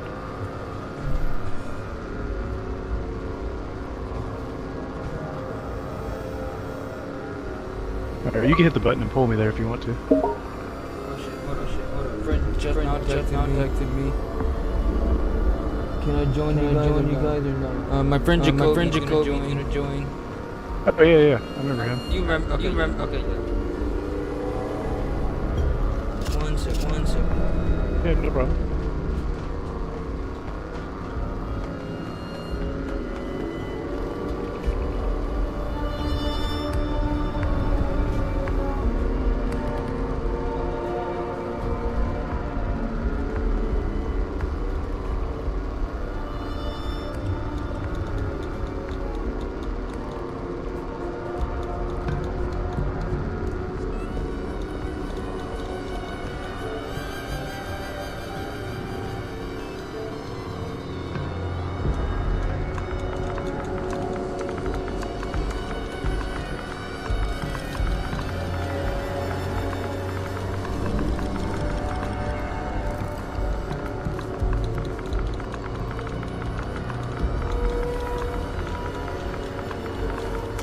Do the smoked Mirelurk fillets or the shit to the raid?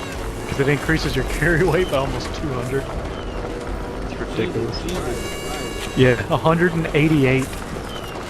So like running it as like a omnivore and shit. I don't know what it has to do with it I'm doing, but it increases it by 188. I don't have to worry about weight anymore. Yeah. That's another reason I started doing it, because like as herbivore, like weight becomes an issue sometimes, you know? Yeah, herbivore just damage. You know what I mean? Crazy damage. I mean, you still get kind of like some benefit from being a carnivore, but that's all it is. It's just Yeah, I'm enjoying running both. It's pretty fucking fun. Alright, there's Jacoby. He's gonna join in a second. Alright. Jacoby, you know Savvy. And then Zaza, that's my little brother.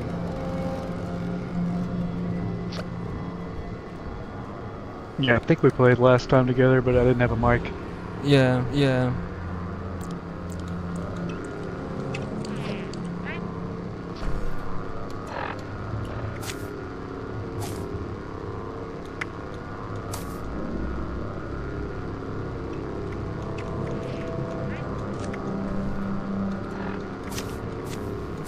Like, you know what's funny, dude?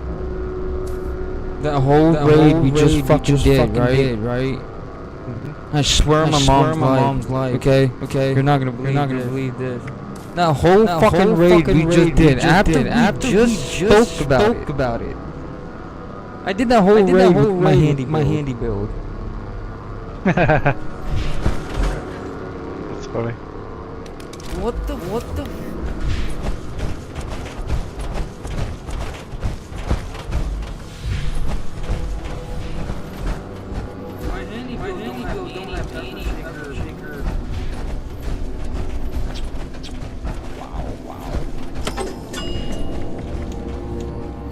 Making my way down, walking past, looking down. This is fucking wow.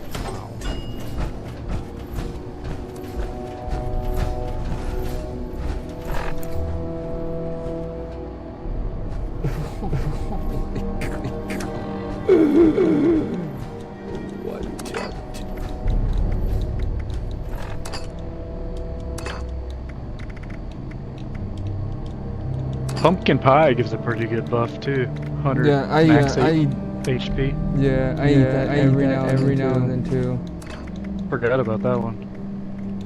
Yeah, I did too, but that's because it's spoiled. So when at the time I was sharing food with you, I didn't have it on me.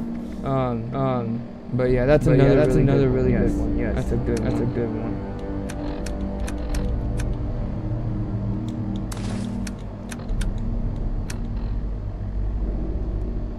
Okay. Go ahead. Oh, wait.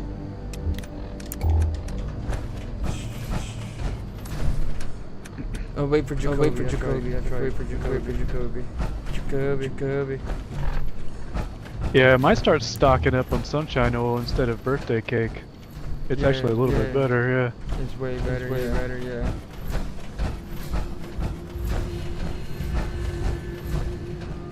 – 16 AP versus 12. And you get that fucking damage resistance. Yeah, that's a good one, yeah. Almost 40. Yeah.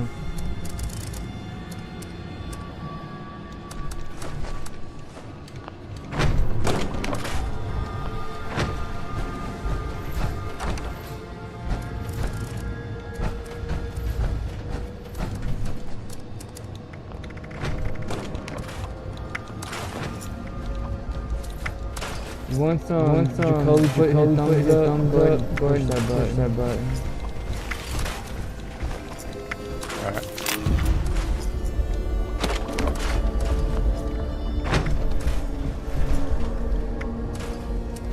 Alright, there you go. You put your thumbs up. Good to go? Yep. Alright, here we go. Alert. Unauthorized personnel detected. Activating defense systems.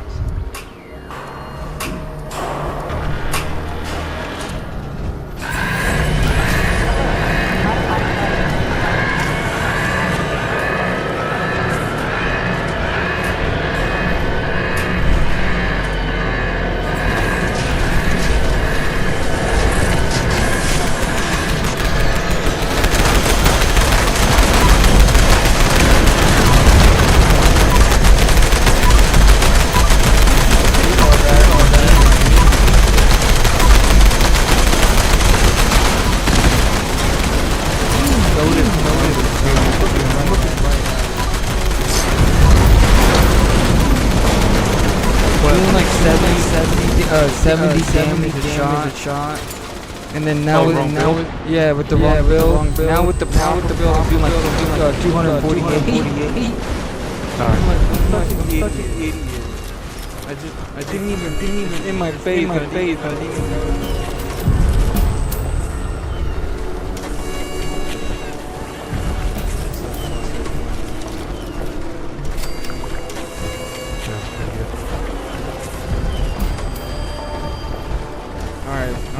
Now I'm over cucumber. Just do all the last raid.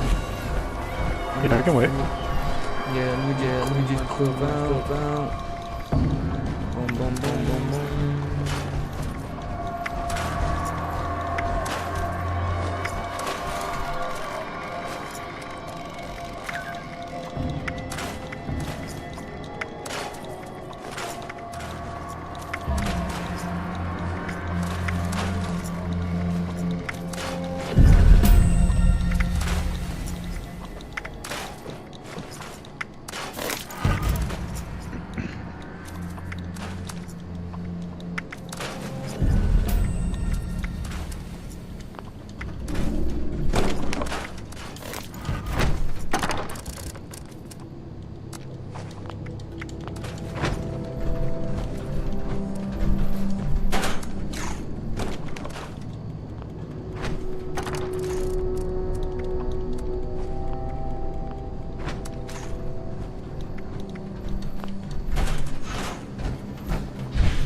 Now the whole gang is here. I can use my eggs kind of.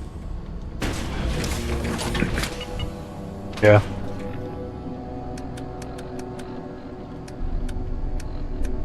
Oh no.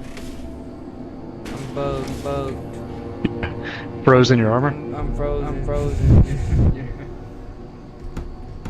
Oh, for me, it's showing you still out of your armor. It might pull you in. Yeah, you're sitting behind your armor for me.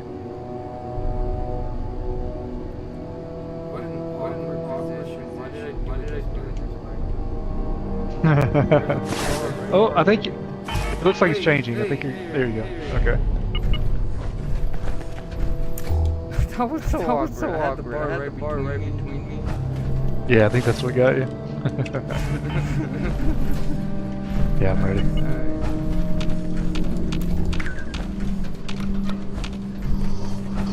Low fuel, drilling suspended. Please add fuel to resume operation.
one more. I'll just let them come back.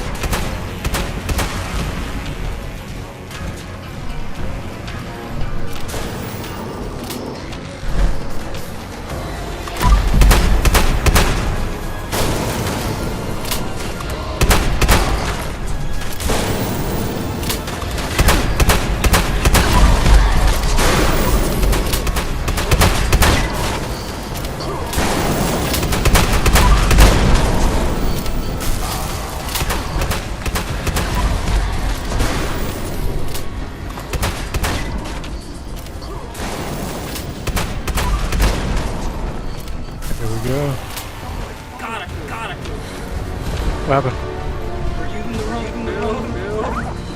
Oh shit, yeah.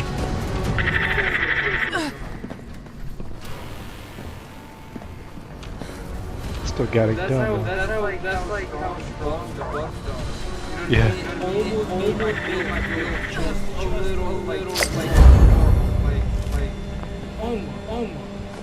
I had so many food buffs and shit on yesterday that in the third stage, I took off my armor because it was glitched.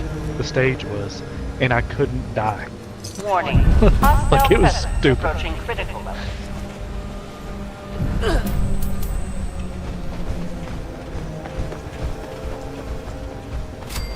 Warning. Hostile presence approaching critical levels.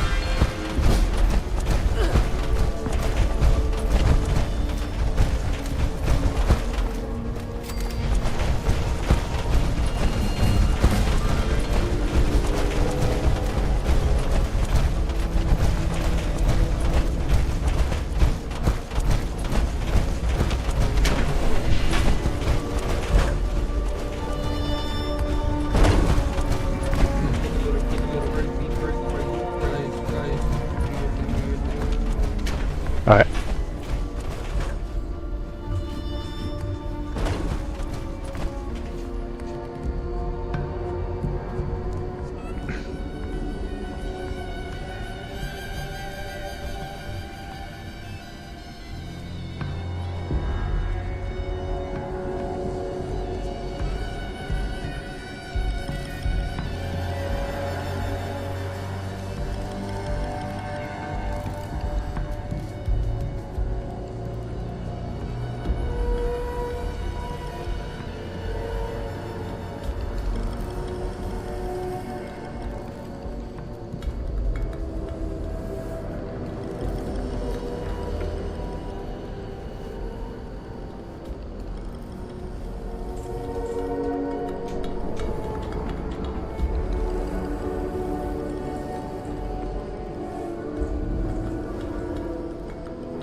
Yo. Alright, I'm ready.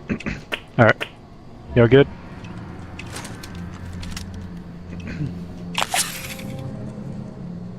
Alright, let's do it. System access restored. Routine security scan initiated. Scan complete. Unauthorized personnel detected. Command center compromised. System detects insufficient countermeasures. Pursuing emergency security protocols. Stand by. Unauthorized. Hey, he got melted.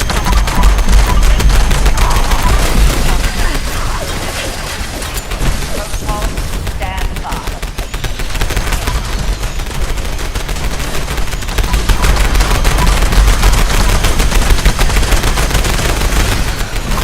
Oh, hell yeah. We just ran through that shit.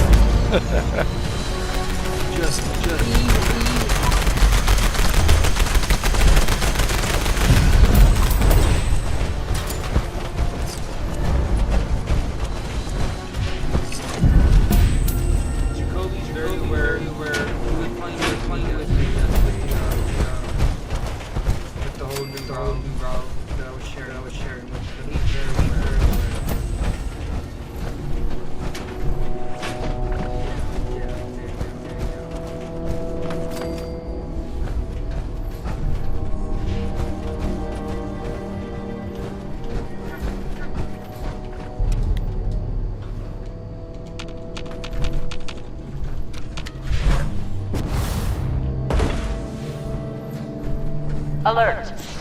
Hostile breach detected. Lockdown initiated. Lockdown will persist until hostile presence is removed. Alert.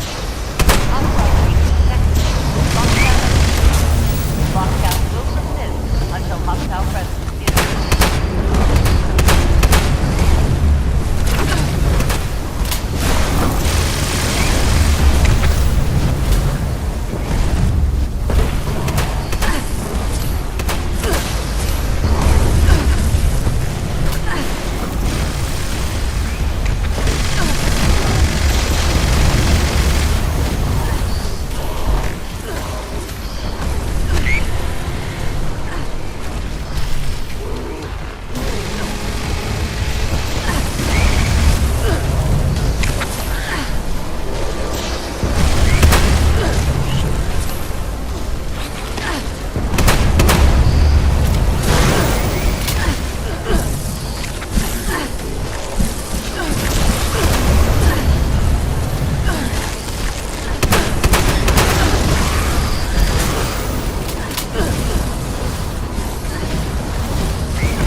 We just want one, right?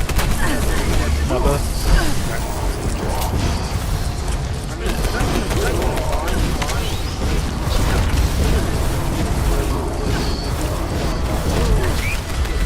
Yeah. Sometimes it takes forever for the second one to go. Not consistent.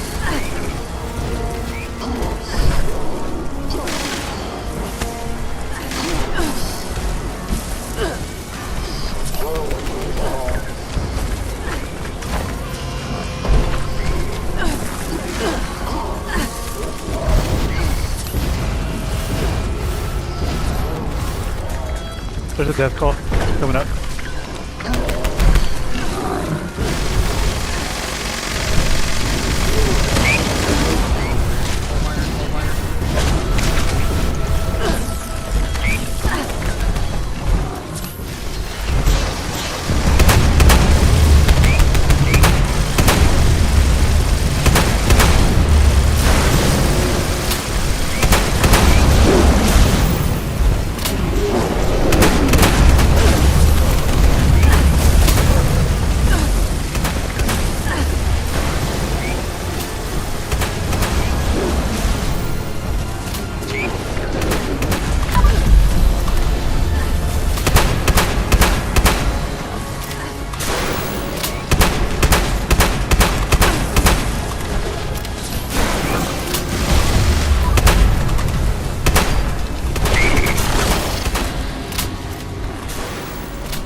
This thing is fucking tanky. What the hell?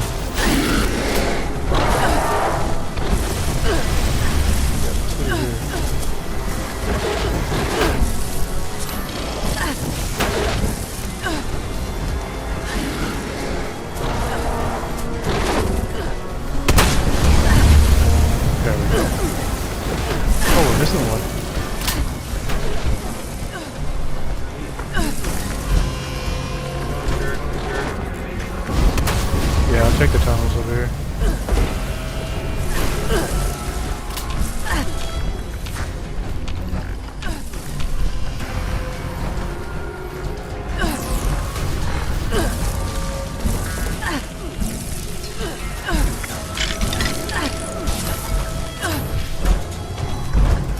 Upper tunnels are clear on my side.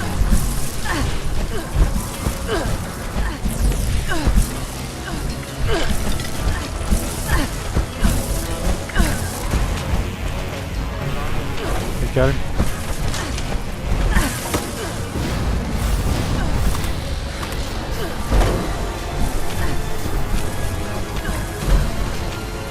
Oh, there we go.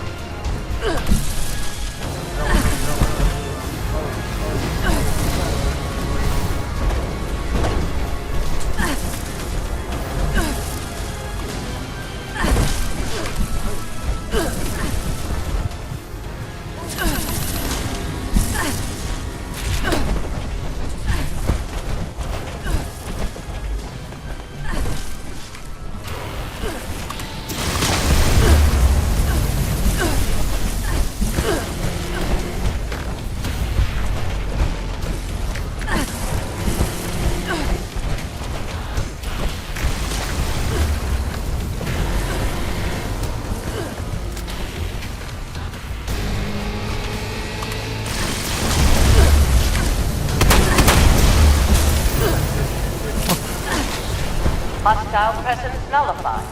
Lifting lockdown.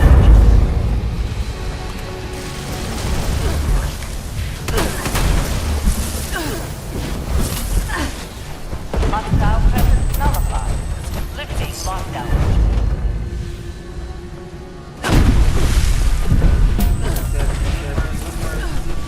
Just cuz.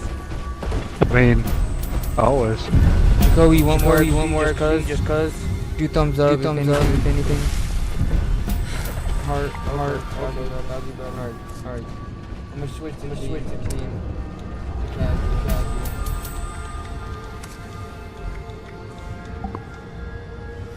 Which will give us even more XP. Alright. Make sure all my guns are up. I'm good.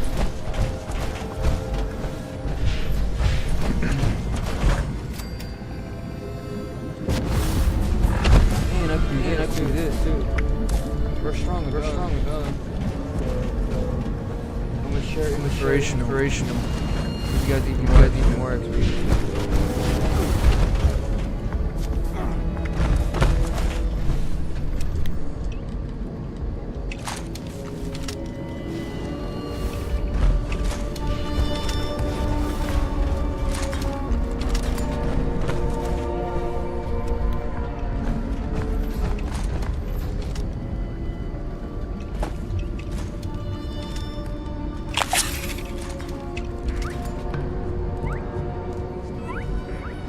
I'm good.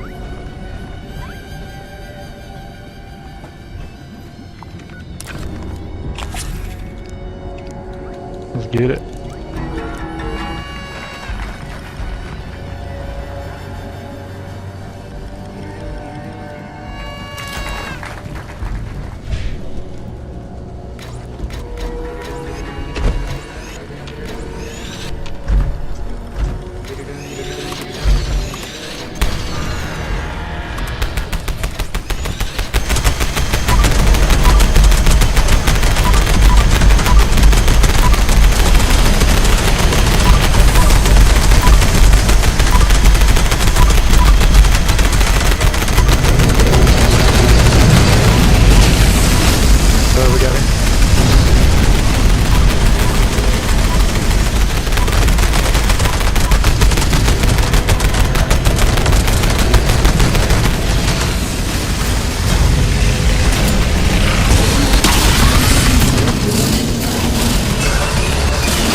Yeah.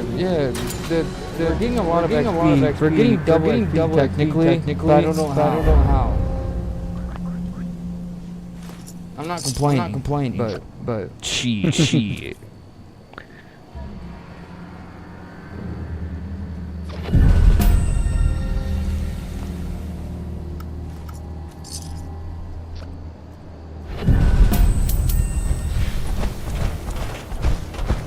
All of you are using a pepper shaker with a plasma barrel or something, right?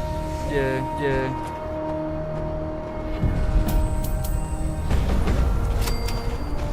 I popped lunch boxes. Okay. I wonder,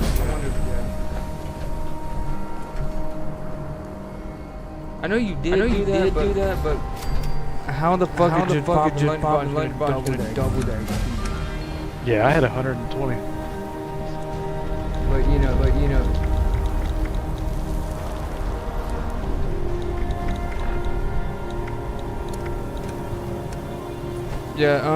He's using the same type of mine. I'm sure you probably gave him a screenshot. I'm sure he mixed it up and did his own thing. I didn't give him my build or anything, my perk card. I just gave him the screenshot of my pepper shaker, and then the rest all his. Oh, I forgot I didn't go buy the laser or the plasma barrel or whatever it is yet. Forgot to get that one.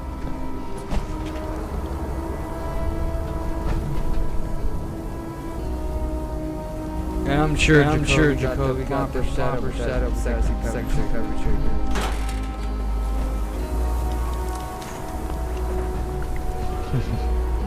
Yeah, I need to go buy that mod for it.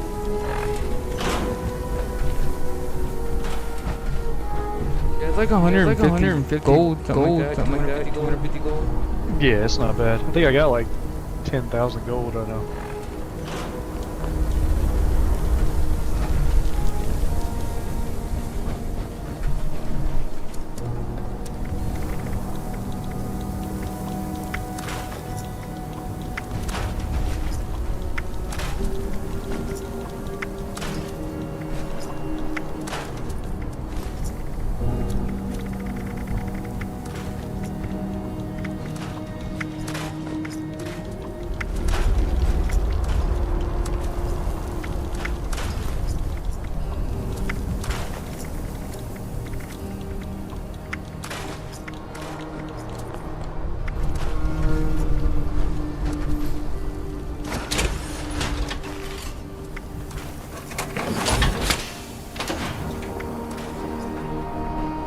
Jacoby, did you put a Furious on your plasma pepper shaker, or are you doing the quad?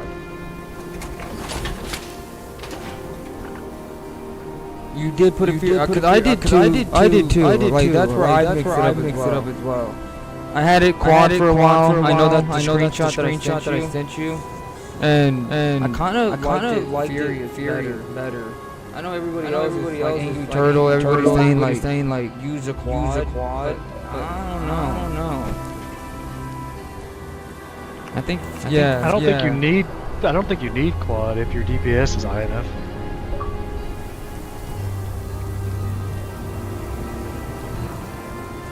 Both of y'all use Furious, or what? Say what? Y'all both use Furious? Yeah.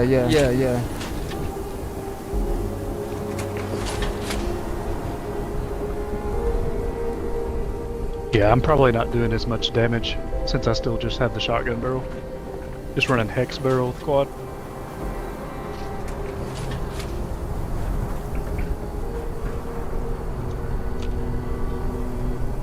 Want me to make you one? I mean, I just made one. I just don't have that barrel mod. The only thing I don't have. Oh yeah. Oh, you need to go to the foundation. You can get it. Yeah.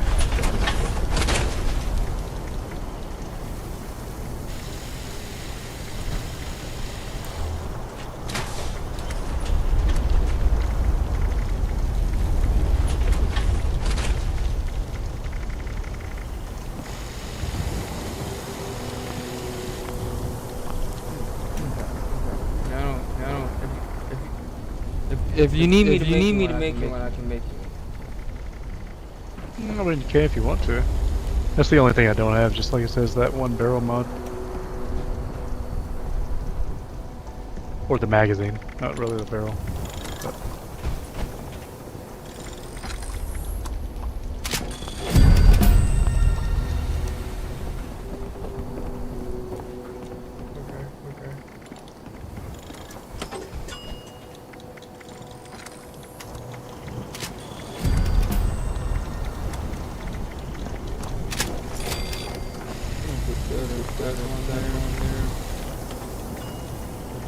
That back. I think what it was.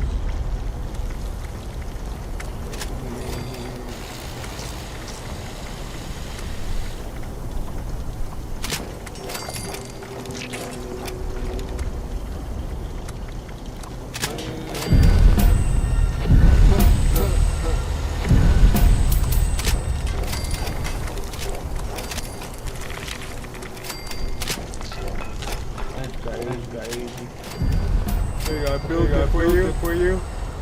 And did a random roll on it, and how funny it happened to be this. Today got some that's pretty funny. Today has been such weird timing. I don't know what's going on today.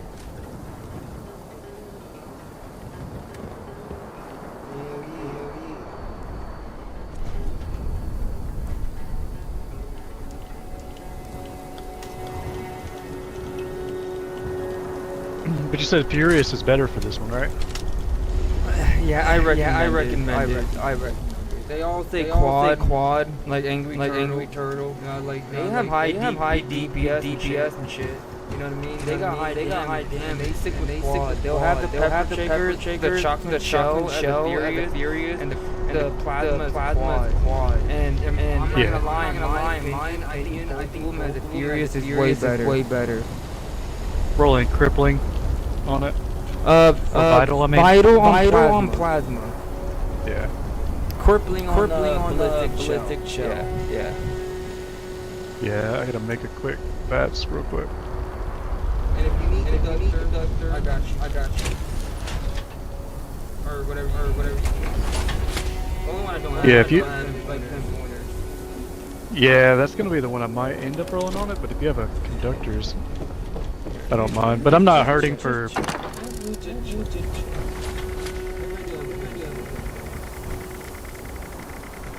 Yeah, I'm curious how that would do.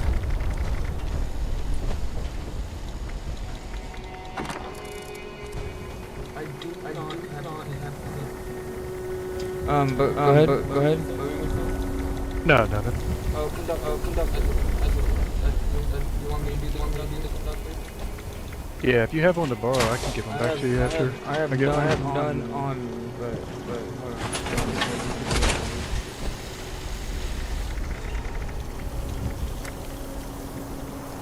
Yeah, believe it or not, 1, 2, 3, 4, 5, 6, 7, 8, 9, 10. I can make 10 of them. Holy shit. I can make bully, combo breaker, electrician, circular, fracture, misma, propelling, pyromaniac, and viper. Nice.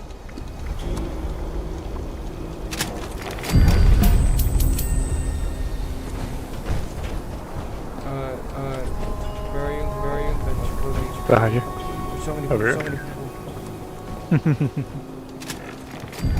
Here you go. Thanks. Well, did he give you one? I don't think so. It's a plasma core. Oh, okay. Oh, it lagged over here. Yeah, that'll help with some AP on it a little bit. Nice.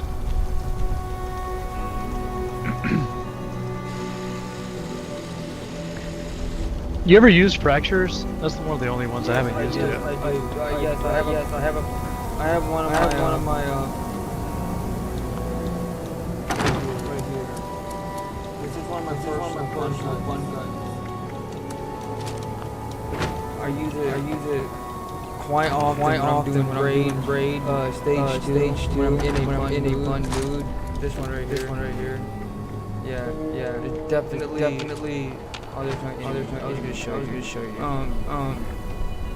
Yeah, it's very fun. Very fun. It's very fun. It basically every shot, dude, you know the explosive bullets? Yeah. Imagine that on fucking steroids, dude. That's what it is. It's fucking. It's a massive explosion. Like you shoot them in the head. There's a big explosion, and it makes explosive bullet, baby. Nice, that's pretty cool. It's really fun. I bet you would. It's like on a hard-hitting weapon. Like you can get a lot of one tap. It's crippling. Like that's how you're activating it. So if you have any heavy hitter weapons that can cripple enemies in one shot, you're basically gonna activate fracture over and over. And it would just be like every shot you're it's like a fucking imagine like a bullet that's a rocket launcher. That's exactly what it is. Like it's a bullet, and then once it target, it blows up like a rocket launcher. Nice. Yeah, I got a shotgun. I can probably put that on. Yeah, that's what I have it on. That's what this is. Pump shotty. Yeah, I got a suppressed one that I usually run. So like, usually one shots everything.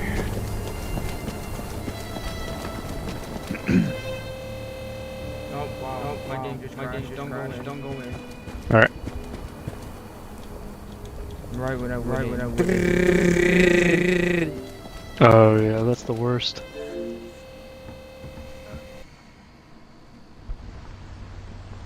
For a while, I thought my Xbox was messed up. I didn't know that was just like a regular thing for everybody. Because I'm so new to this fucking game. It's like, this thing is fucked.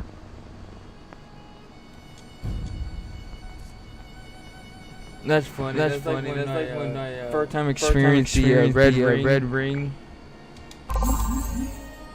What was that? It's a I don't even know. I don't know what the hell it is. But your Xbox, you know that Xbox 360. Have you know what it looks like? No, this is my first Xbox. I got the X series.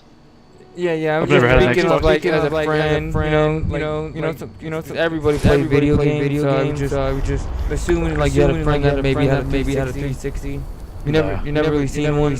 Oh, well, like if you look at your Xbox, there's that like power button. It was more of like a outer ring instead of like the our current Xbox, the whole button light up. Mm-hmm. Yeah, the 360 was just like a ring. You know what I mean? And it would green. So you just turn it on and it would light up green. And then every now and then it was like some kind of virus, some shit. It's fucking Ring of Death. That's what it was. I think that's exactly what it was called. Jacoby Detective Ring of Death. I think that's what it's called. Because then you would turn on your Xbox and instead of it green, it would be red, and that means your Xbox is like dead. I think that's what it was called Ring of Death because there was nothing you could do to fix it. That's why it was called Ring of Death. If you ever experienced a red ring on your 360, it was corrupted. Like you had to buy a new 360. There was nothing you could do about it. Nothing.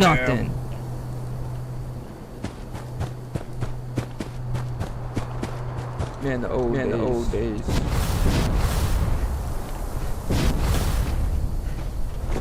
Oh yeah, that was my point. I was just saying that. I remember when I first experienced that. I thought something was wrong. Like what you're saying. Like, I'm the only one with my Xbox. What is this? And it turns out to be a very common thing.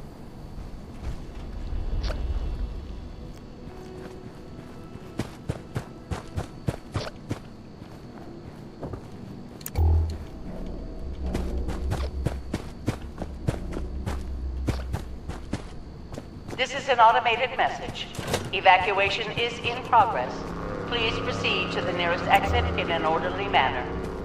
Time to try out this pepper shaker. This is an automated message. Evacuation is in progress. Yeah, same old thing, yo, that ballistic, break that shield, want that shield, pull out that plasma, Gucci bang, get you wing, and then same with the terror, just use the shell, cripple him, and then, yeah, you're I might change my, on the next round, I might change my ballistic pepper shaker to Furious, so I can get onslaught stacked up on it. Yep. I recommend that way. And then swap to that quad laser one and just melt it.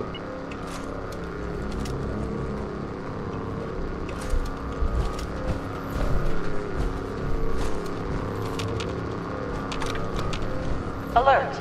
Unauthorized personnel detected. Activating defense systems.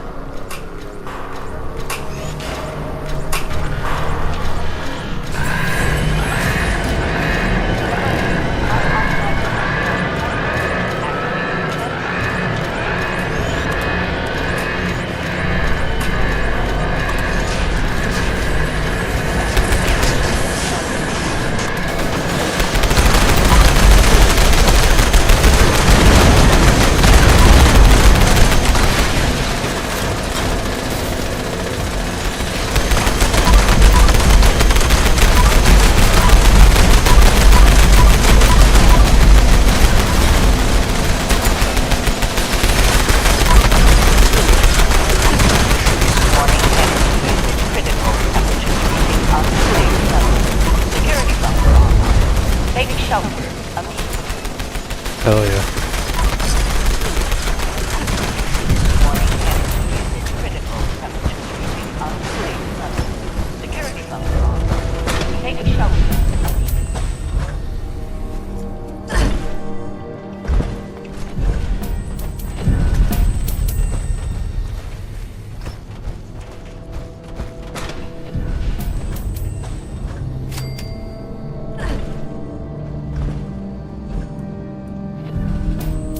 Yeah, I'm good.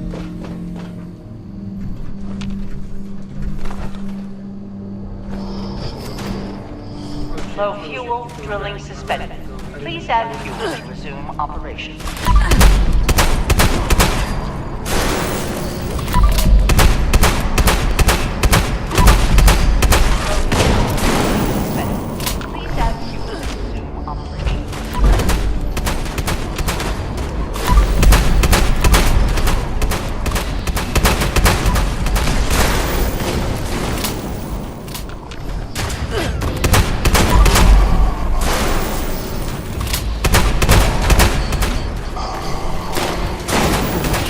Got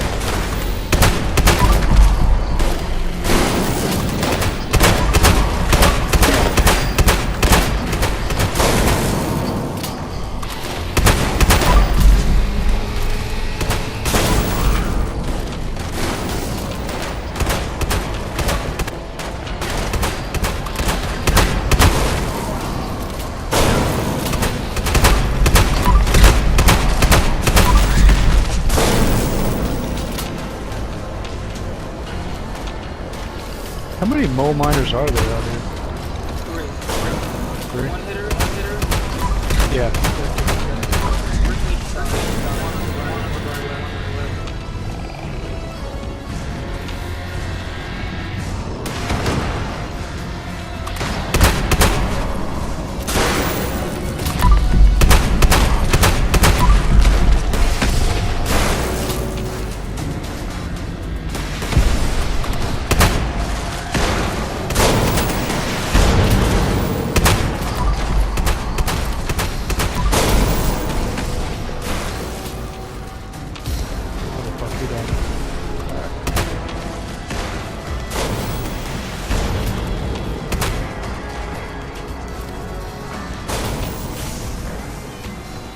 Caution.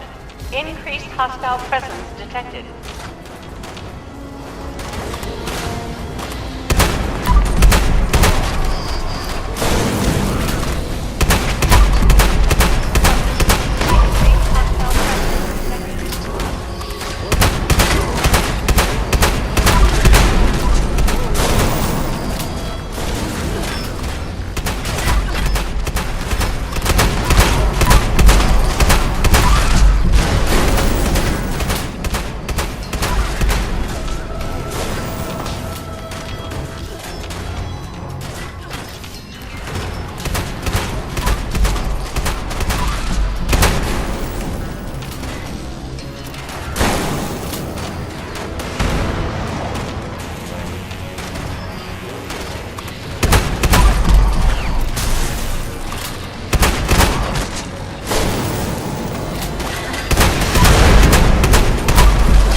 last one. I'm coming in.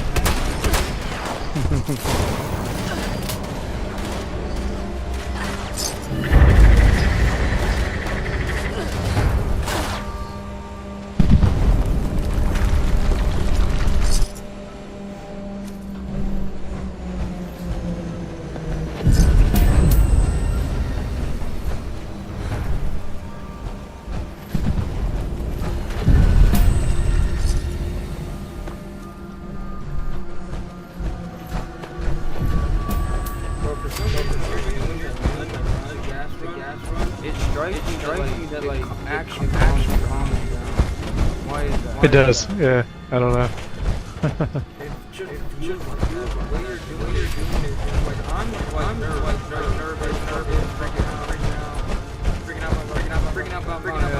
blind spots, I can't see certain angles, shit like that. Just paranoid. You just so smoking a cigarette with one leg Ripping, up, dude. Yeah, dude, kicking it.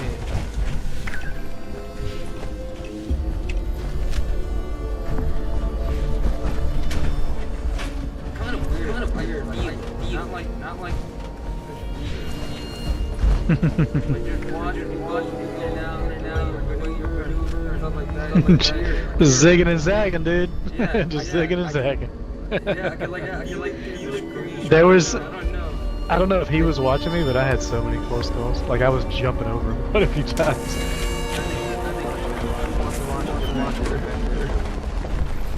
That's true. It's not that entertaining.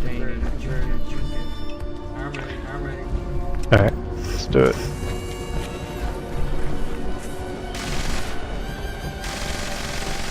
System access restored. Routine security scan initiated. Scan complete. Unauthorized personnel detected. Command center compromised.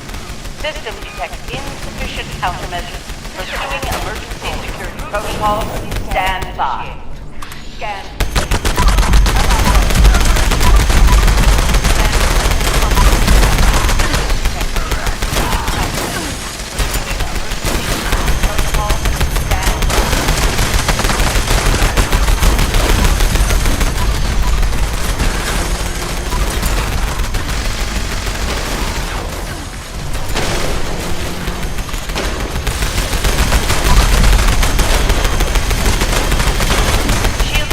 Online.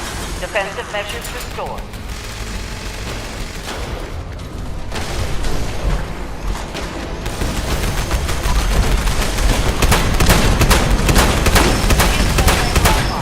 Defensive measures.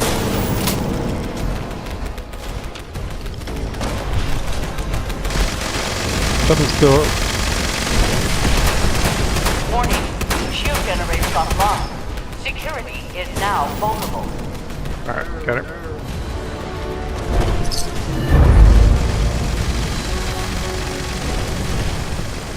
Warning. Shield generators offline. Security is now vulnerable.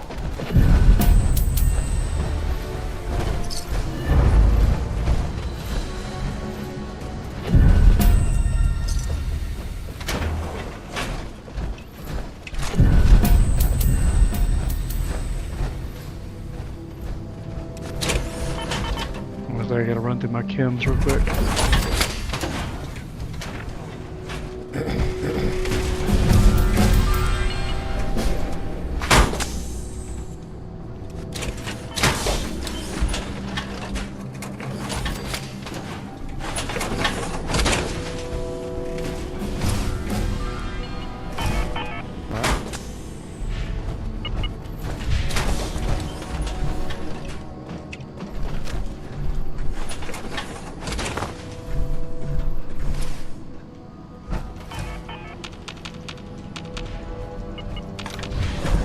Alert.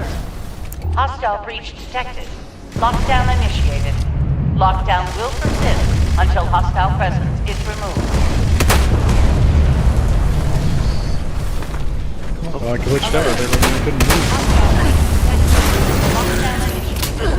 Lockdown will persist until hostile presence is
Yeah, I think he did.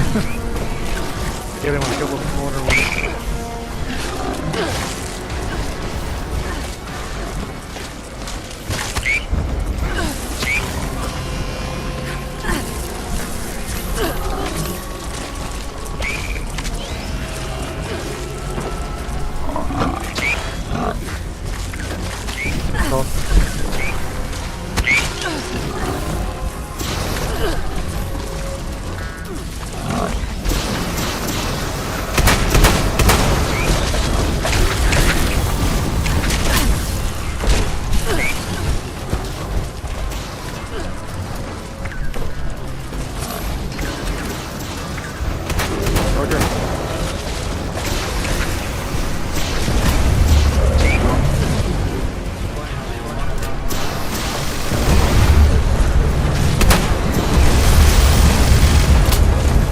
There's the second one.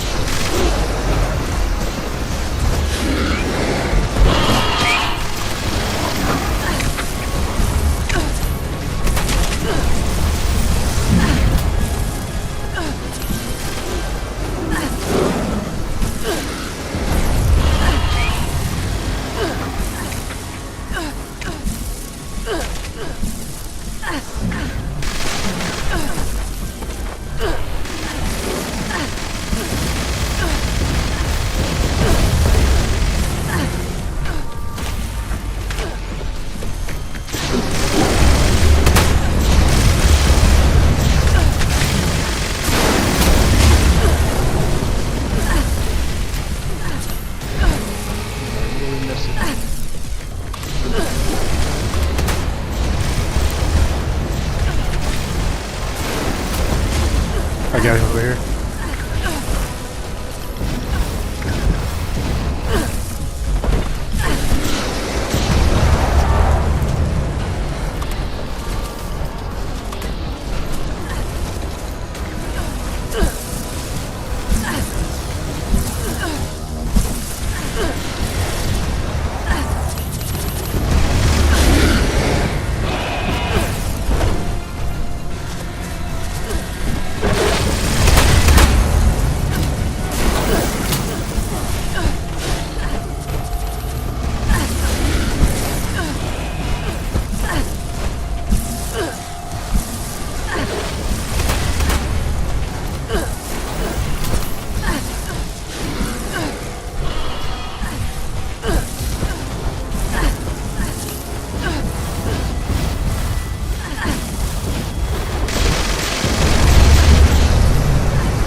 hostile presence nullified. Lifting lockdown.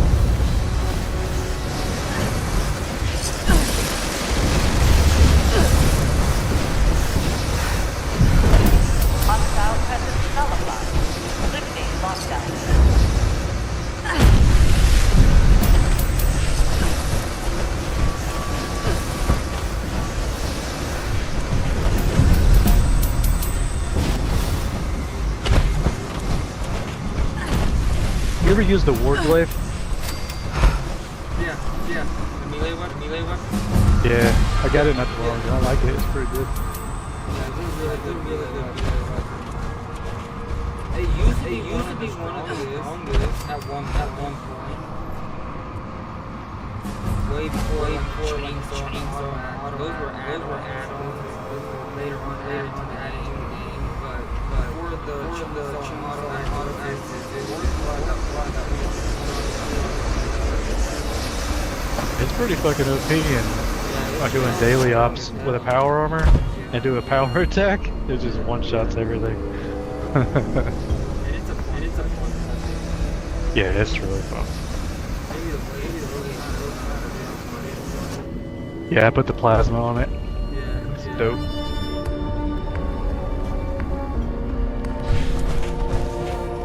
I'm ready to rip.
Lost on my AP.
At the end there, my damage went way down. I probably ran out of light too.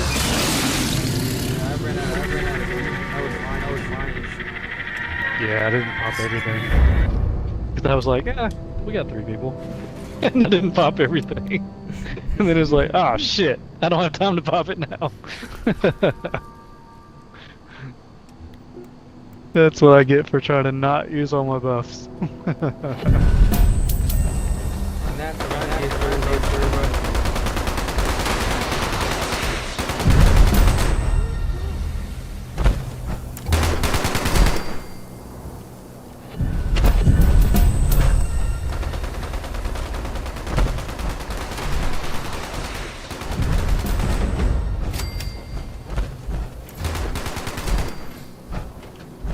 putting yourself together, build your cow all together. That was really well. Good shit. Yeah, I wish I would have had more AP. Usually I'm doing like a couple thousand hits on that thing. But either way, dude, just for a personal build that you made. Not some Reddit, whatever. It was pretty good. Yeah, no, it was just random. Yeah, very. Well, not random, but I wanted to raid as a human build. No, that was my intent. Random. Fucking you and herbivore? Yeah, that's random. Yeah, I'm running as an running as an omnivore. Yeah, I can do both. Yeah. Yeah, just pop them every hour, dude. Got them all. I'm gonna make myself a couple chems real quick. I'll tell you about a second. Martin. That's a random.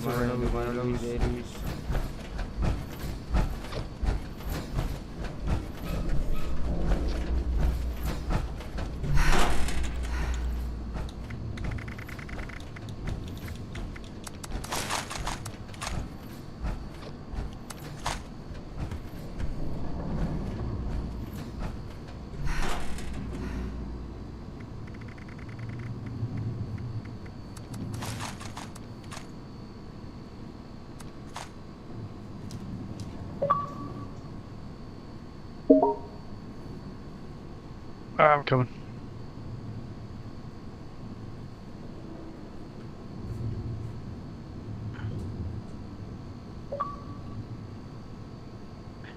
You can hit the button when I get in if you want to drag me in. If you're ready.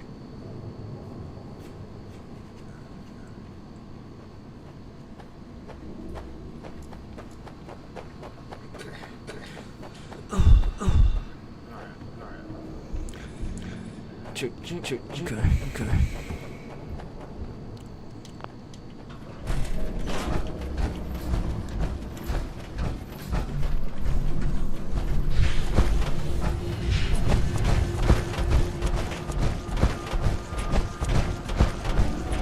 This is an automated message. Evacuation is in progress. Please proceed to the nearest exit in an orderly manner.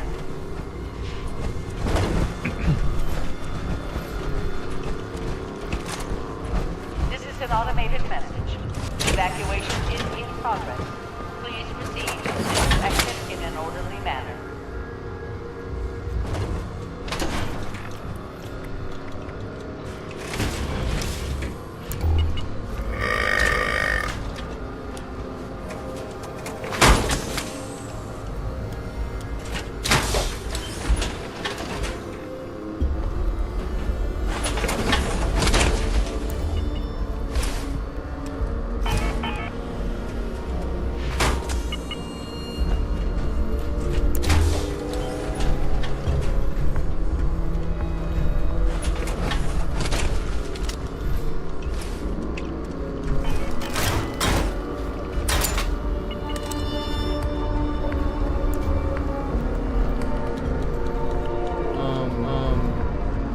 Oh shit. Okay, Jacoby.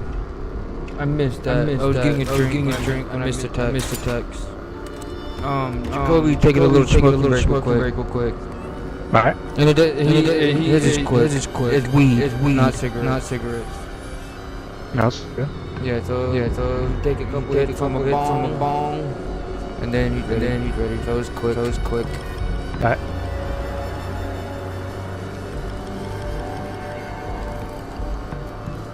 Well, actually, in the meantime, Marky.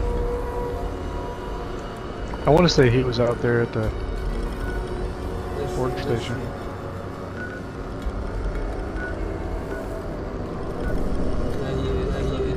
He could be in here any second. Yeah.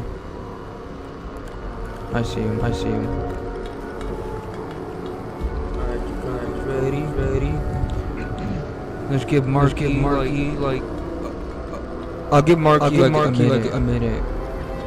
This pemmican too. Have you ever ate that before as a buff? Say what? This food. It's like a little jerky type shit. It gives a +8 endurance. That's for an hour. I didn't hear. What was it called? Hemmican? Oh yeah, Like yeah, a yeah, meat? yeah, yeah, yeah, yeah. I've heard of that. I've heard of that. It doesn't work for me because I'm a herbivore.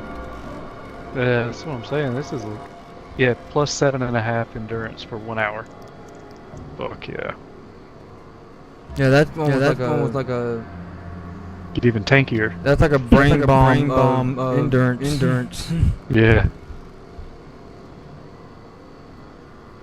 Once it gets to like +7, 8, 9, anything past like 7, dude. That's kind of on steroids. Yeah. My endurance right now is 35. Yeah, that's a lot. That's a lot. Not wearing unyielding. That's fucking nuts. Yeah, that would explain your. I had a feeling when you were explaining it to me. I was like, you have 500 plus HP, don't you?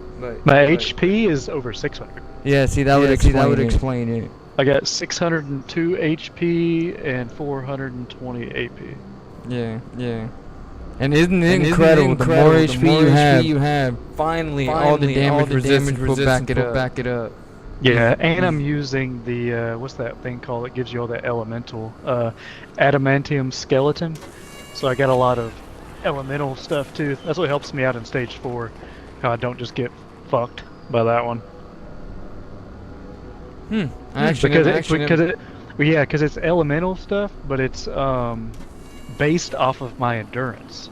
So since I have super high endurance, I get resistances to elemental. Okay, I misunderstood you. Okay. Yeah. So poison and all that shit. So okay. I don't have to worry about the poison or anything. I don't even run Funky Duds at all. Yeah, I always try to. I think it was you. You were one of them too. I'm like Funky Duds. Like those are anybody who asks me that about Funky Duds, I'm like no, don't. Yeah, you don't need it. You don't need it. No. If you want Funky Duds, get yourself to Union Power Armor. It will be Funky Duds. Yeah, exactly. Then it's done. Yeah.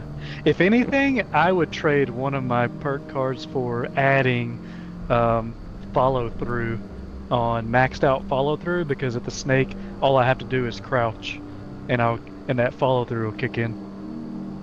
I'll do even more DPS. Yeah, I'd never do that. Yeah, because if you're in sneak mode, all you gotta do is be crouched. That'll kick in. I use it on my commando build all the time. I just come through like any area as soon as I crouch. Yeah, I just melt everything. Yeah, I'm very aware of all the sneak build. I never thought of it like a crouch real quick just to get it to activate. All right. Yeah, I'm so used to running it. Yeah, because most guns in the game are considered ranged guns. Yeah. So it's like it works on almost everything.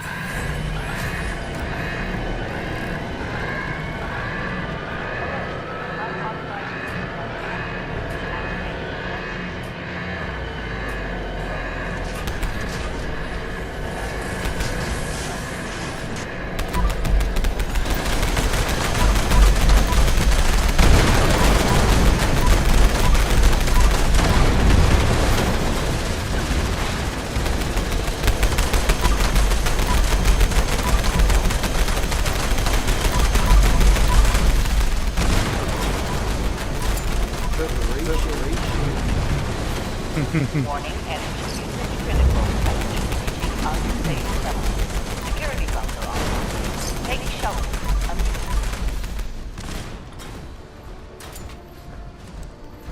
Yeah, that was OD Warning, right there. enemy usage critical.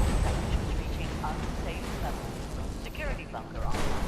Take shelter. Yeah, you're right. Pepper Shaker with once his shield's down with that plasma magazine. Yeah, I think fucking annihilates. Yeah.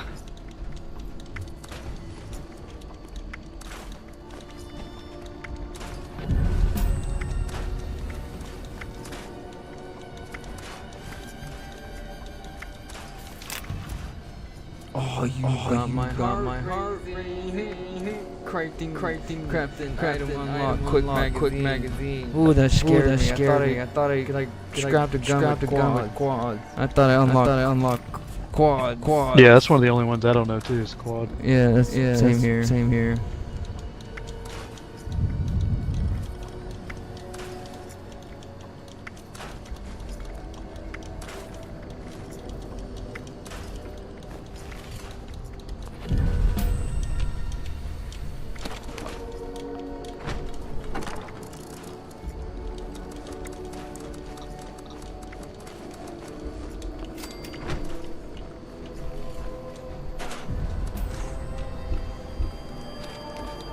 I think Marky Mark's gonna make it.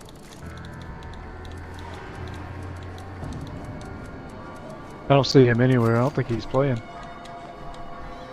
Oh, I'm on casual. That's right. Oh yeah, fuck. I forgot about that. I did too. No, that makes sense why my weapons are going down.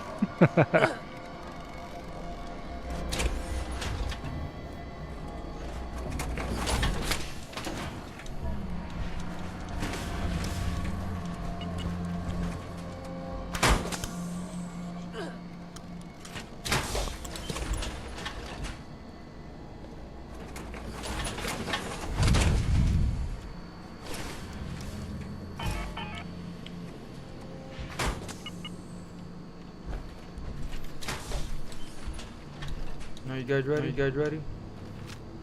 Yeah, I'm good. Jacob, yeah. Low fuel, drilling suspended. Please add fuel to resume operation.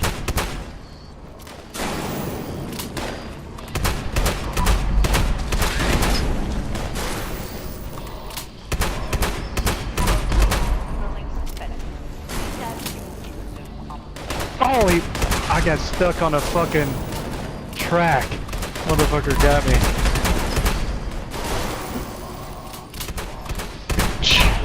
Like a fucking stop beyond. Yeah. That's what just happened. I was running into the curb, stopped, and swiped. Like you step on a bike. Yeah. I was skating right beside him.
See, this is where I'm gonna pop sunshine oil will put that rage 3.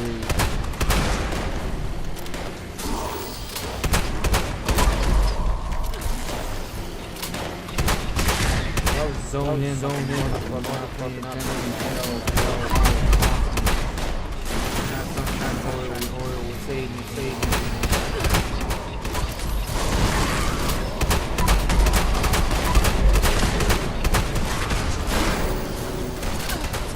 Oh, the damage resist? Yeah, I haven't used it too much. I need to try it.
Literally 1 damage resistance right now.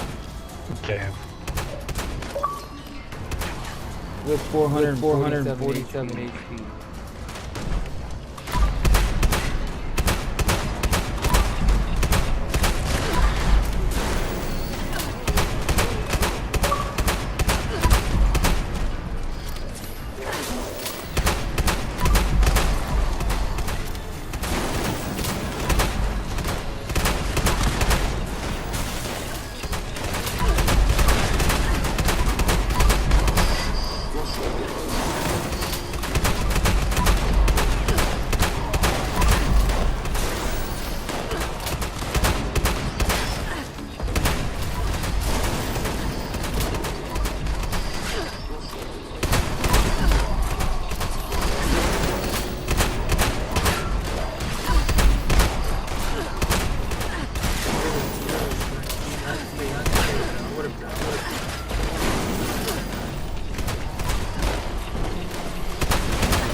Nice.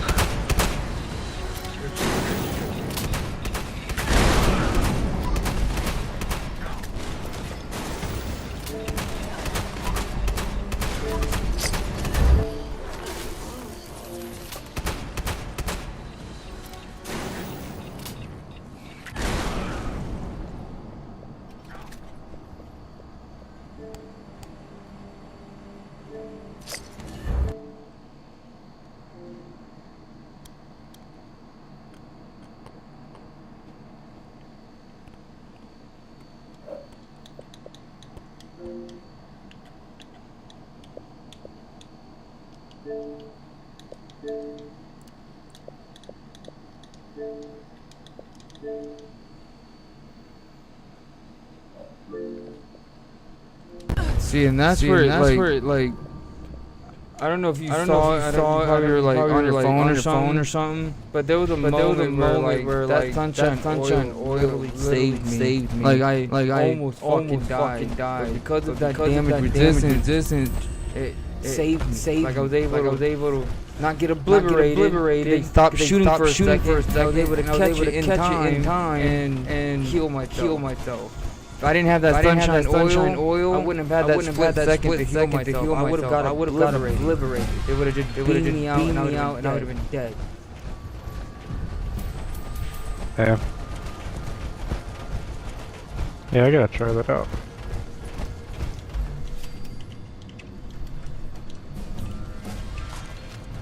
And that's the Union, by the way. That's the Union armor. That got to 1100. So like if you're in a T65, bro, you could probably get damn near like 1400. That'd be crazy. Alright, I'm good.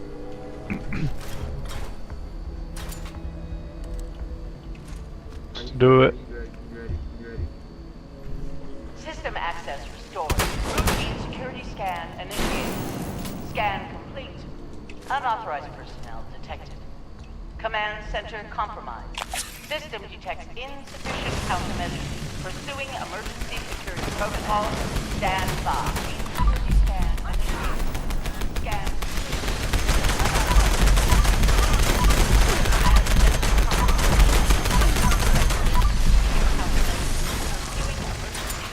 protocol. Stand by.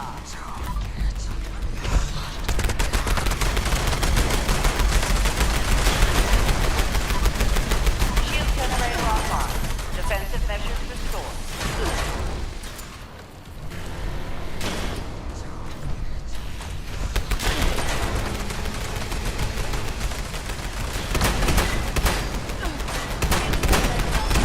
Offensive measures. Shield generator online.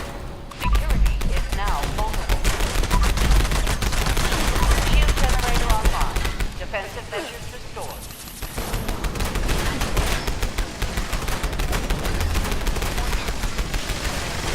What's this one? Warning. Shield generator Oh, he got me. Security is now vulnerable. I got stunned. Shield generator online. Defensive measures restored. The Marky come Nah. Oh, I guess so, yeah. Is now vulnerable. Shield generator online. Defensive measures restored. Warning. Shield generator offline. Security is now vulnerable.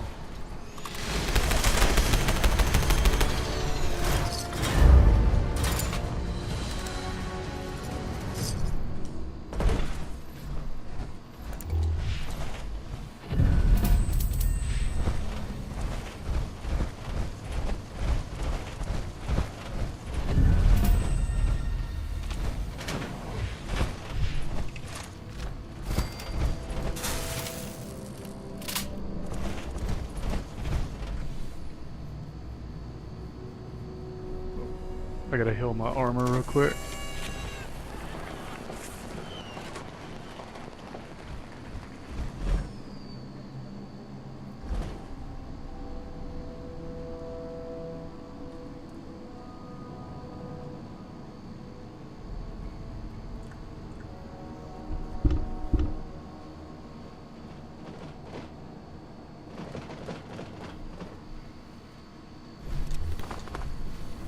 Alright, I'm ready.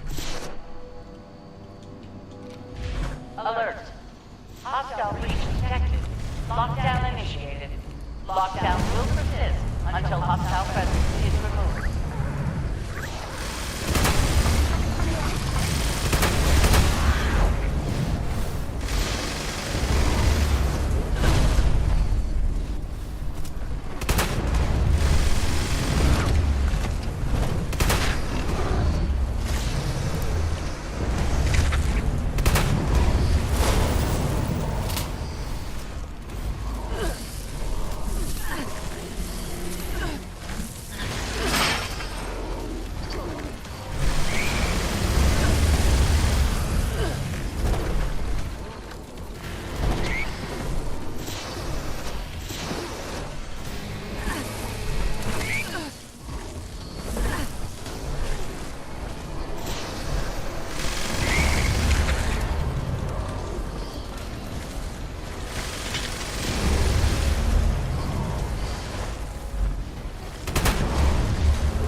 Good shit. Is he? Where is he? I don't even see him. Oh shit. I didn't even know. I thought he was in the room. It's like, I'm just gonna ride this out. He was trying. He was like following along. I literally watched those things. He was following, and then he's like, and he just pulled up, put it over the corner. Oh, he was in here at the beginning? Yeah, he was trying. With and then he's like, I don't know what I'm doing.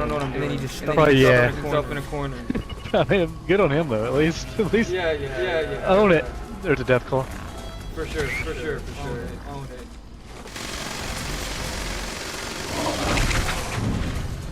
Nine. That was sexy.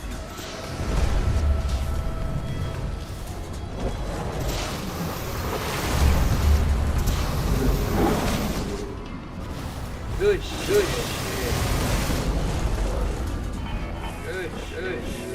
Alright, where we got this last one at?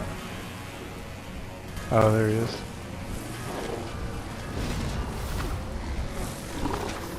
I'm here.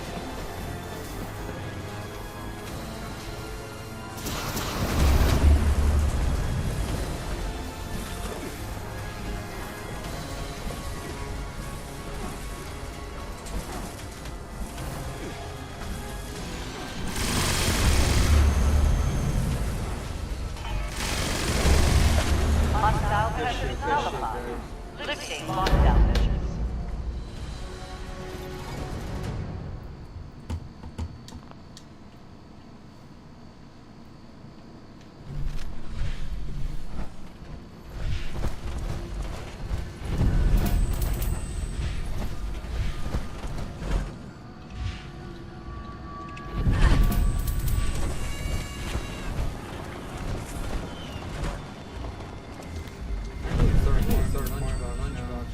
That's something I did. I didn't really give a fuck about it. You can farm them? Yeah, you know, buying them. Oh yeah, you actually can. Yeah, you can buy them with gold. Fuck, I think I forgot something. No, I'll be fine. Okay. Let's see.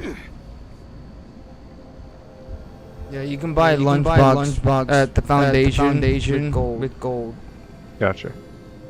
So technically, you can farm it. But I was thinking of buying it with Adams. Or the season pass. Okay. Let's do it.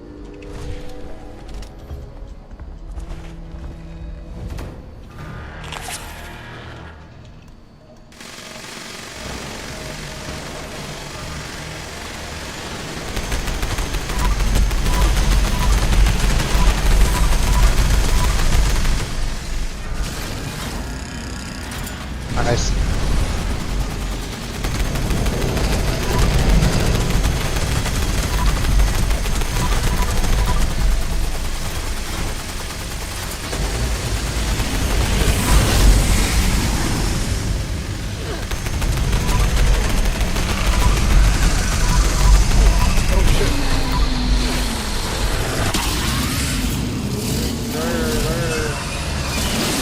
Nice. This team made a whole fucking terror. We've been hitting him at like 40 seconds pretty much. Yeah. The last couple times. Yeah. making it easy, man. This team is crazy.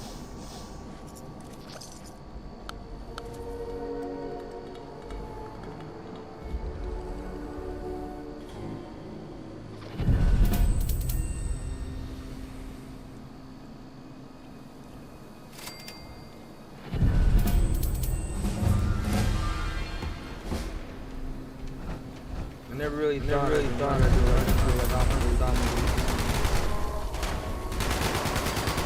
For the most part, there's always the MVP. There's always that one player. But this, like this is the whole team. The whole team is.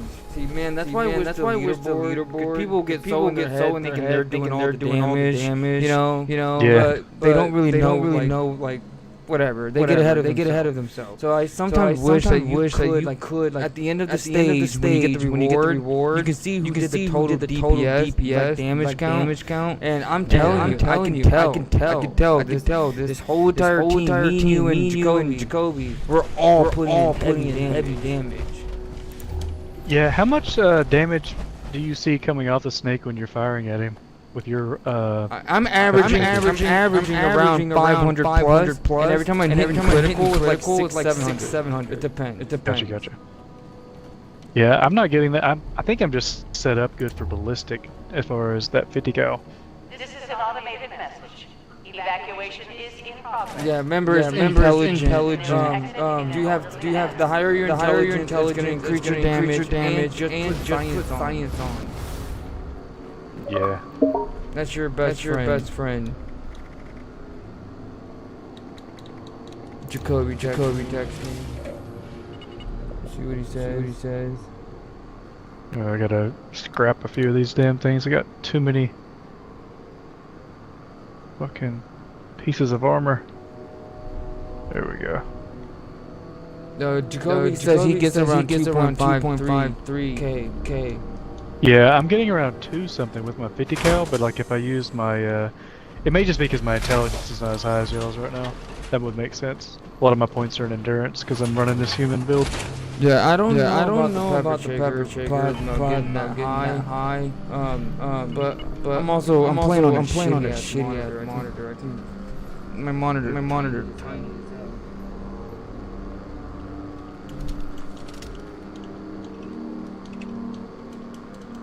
Cause I know like the Elders Mark, assault rifle, those motherfuckers, they can get up to like 2,000-3,000 critical damage for sure.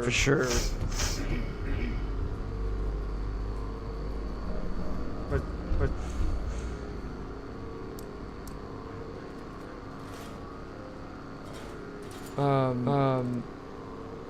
and then you're also gonna want like easy target, like anything that adds. Okay, yeah. Yeah, I love easy target. I try to have that one on all of them. Yeah.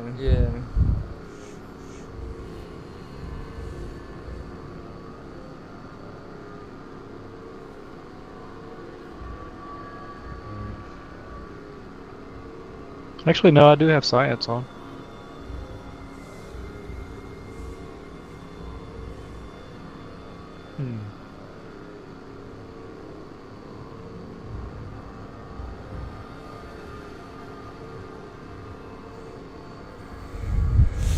And then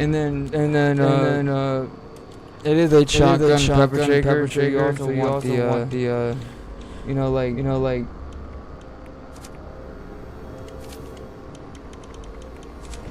the shotgun champ, you know.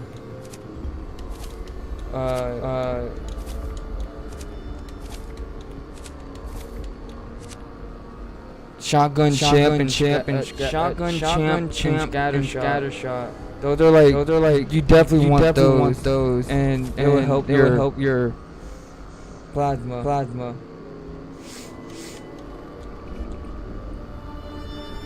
Yeah, I don't think I have scatter shot on this one. Yeah. Scatter shot and shotgun champ. You want those two.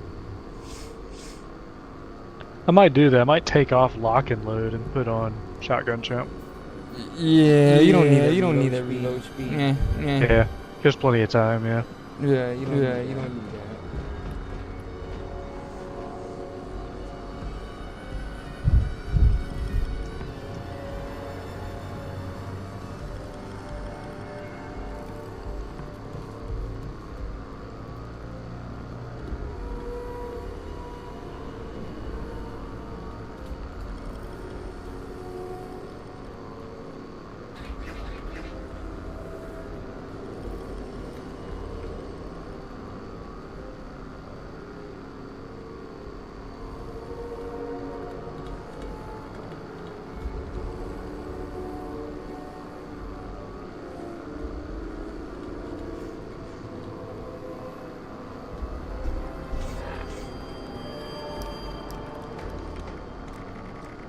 Looks like we're good.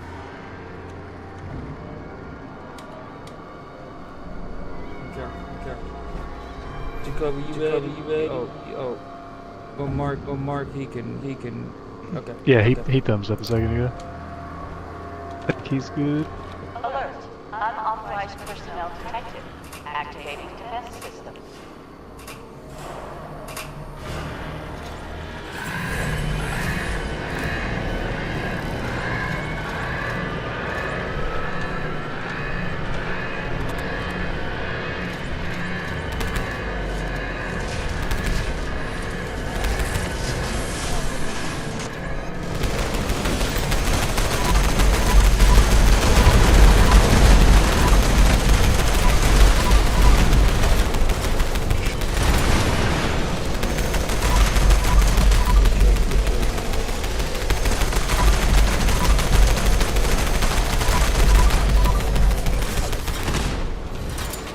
I'm double. So I'm getting like 650 roughly. Yeah. I was getting like double. I was doing 775, and every time I was like critical, I was technically getting like 1400. Oh, nice.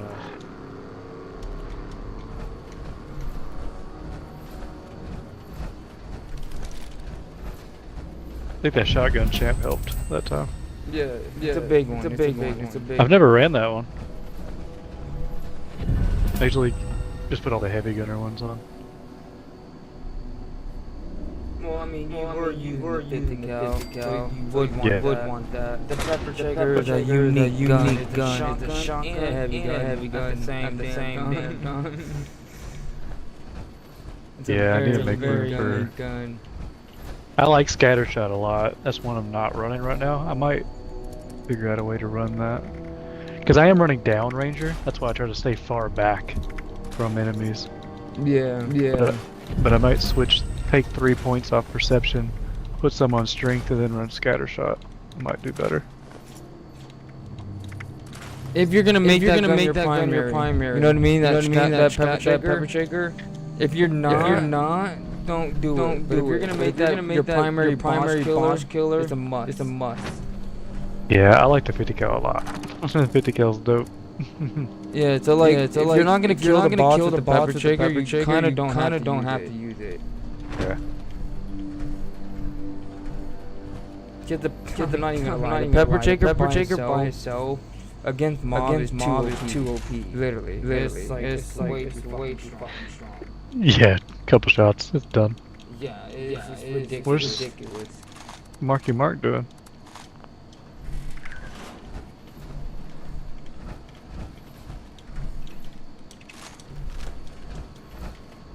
I have no idea what he's doing.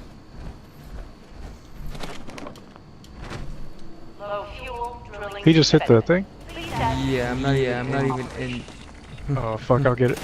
I wasn't even ready.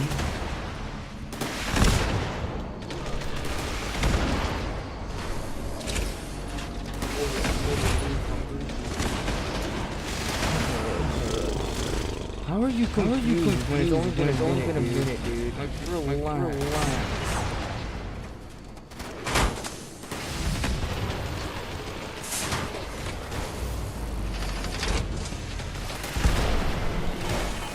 Let me know whenever you're good.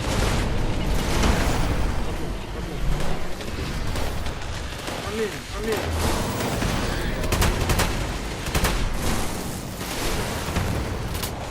Are you good? Yep. Alright, go back. I don't know why I did that.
got 2 over here.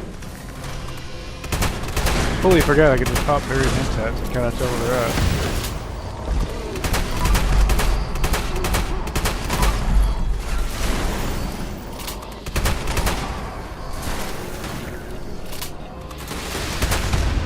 Mark is gone.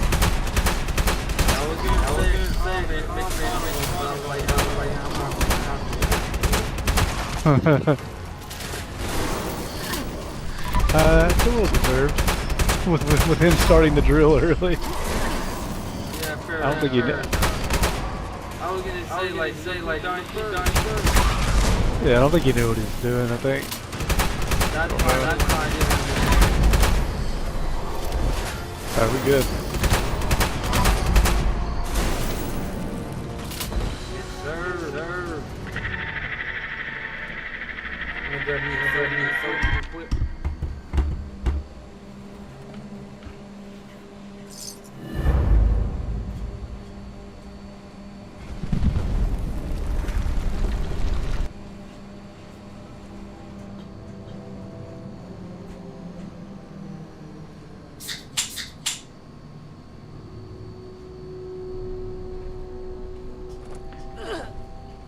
Drill Fist Ultra Sight Bits. Never had that plan. You ever use the Drill Fist or anything like that? On a ghoul build?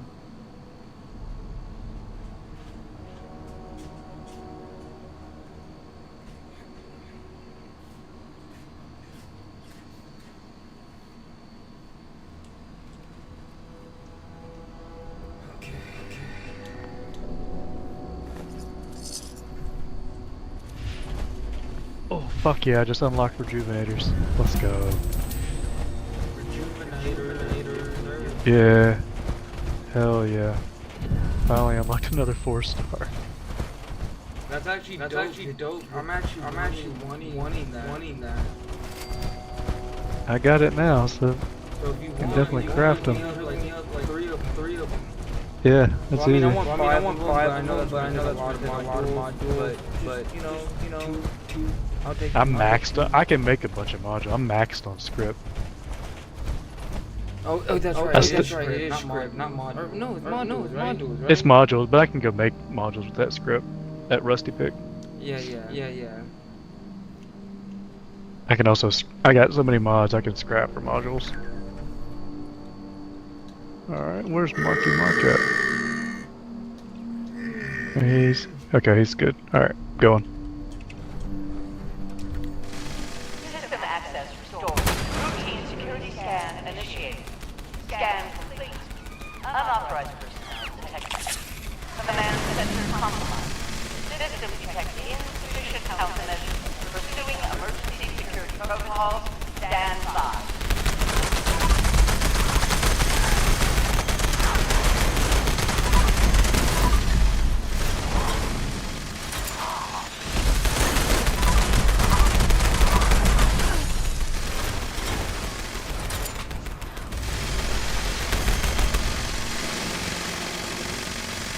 Look, they're about to repair C.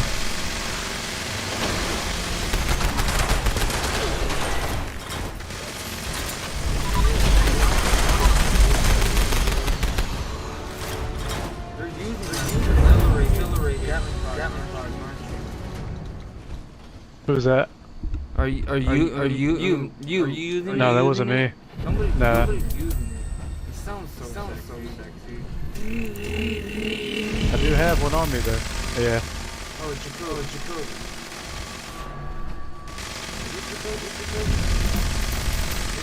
Yeah.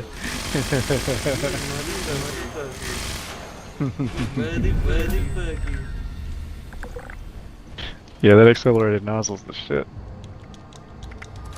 I love that sound.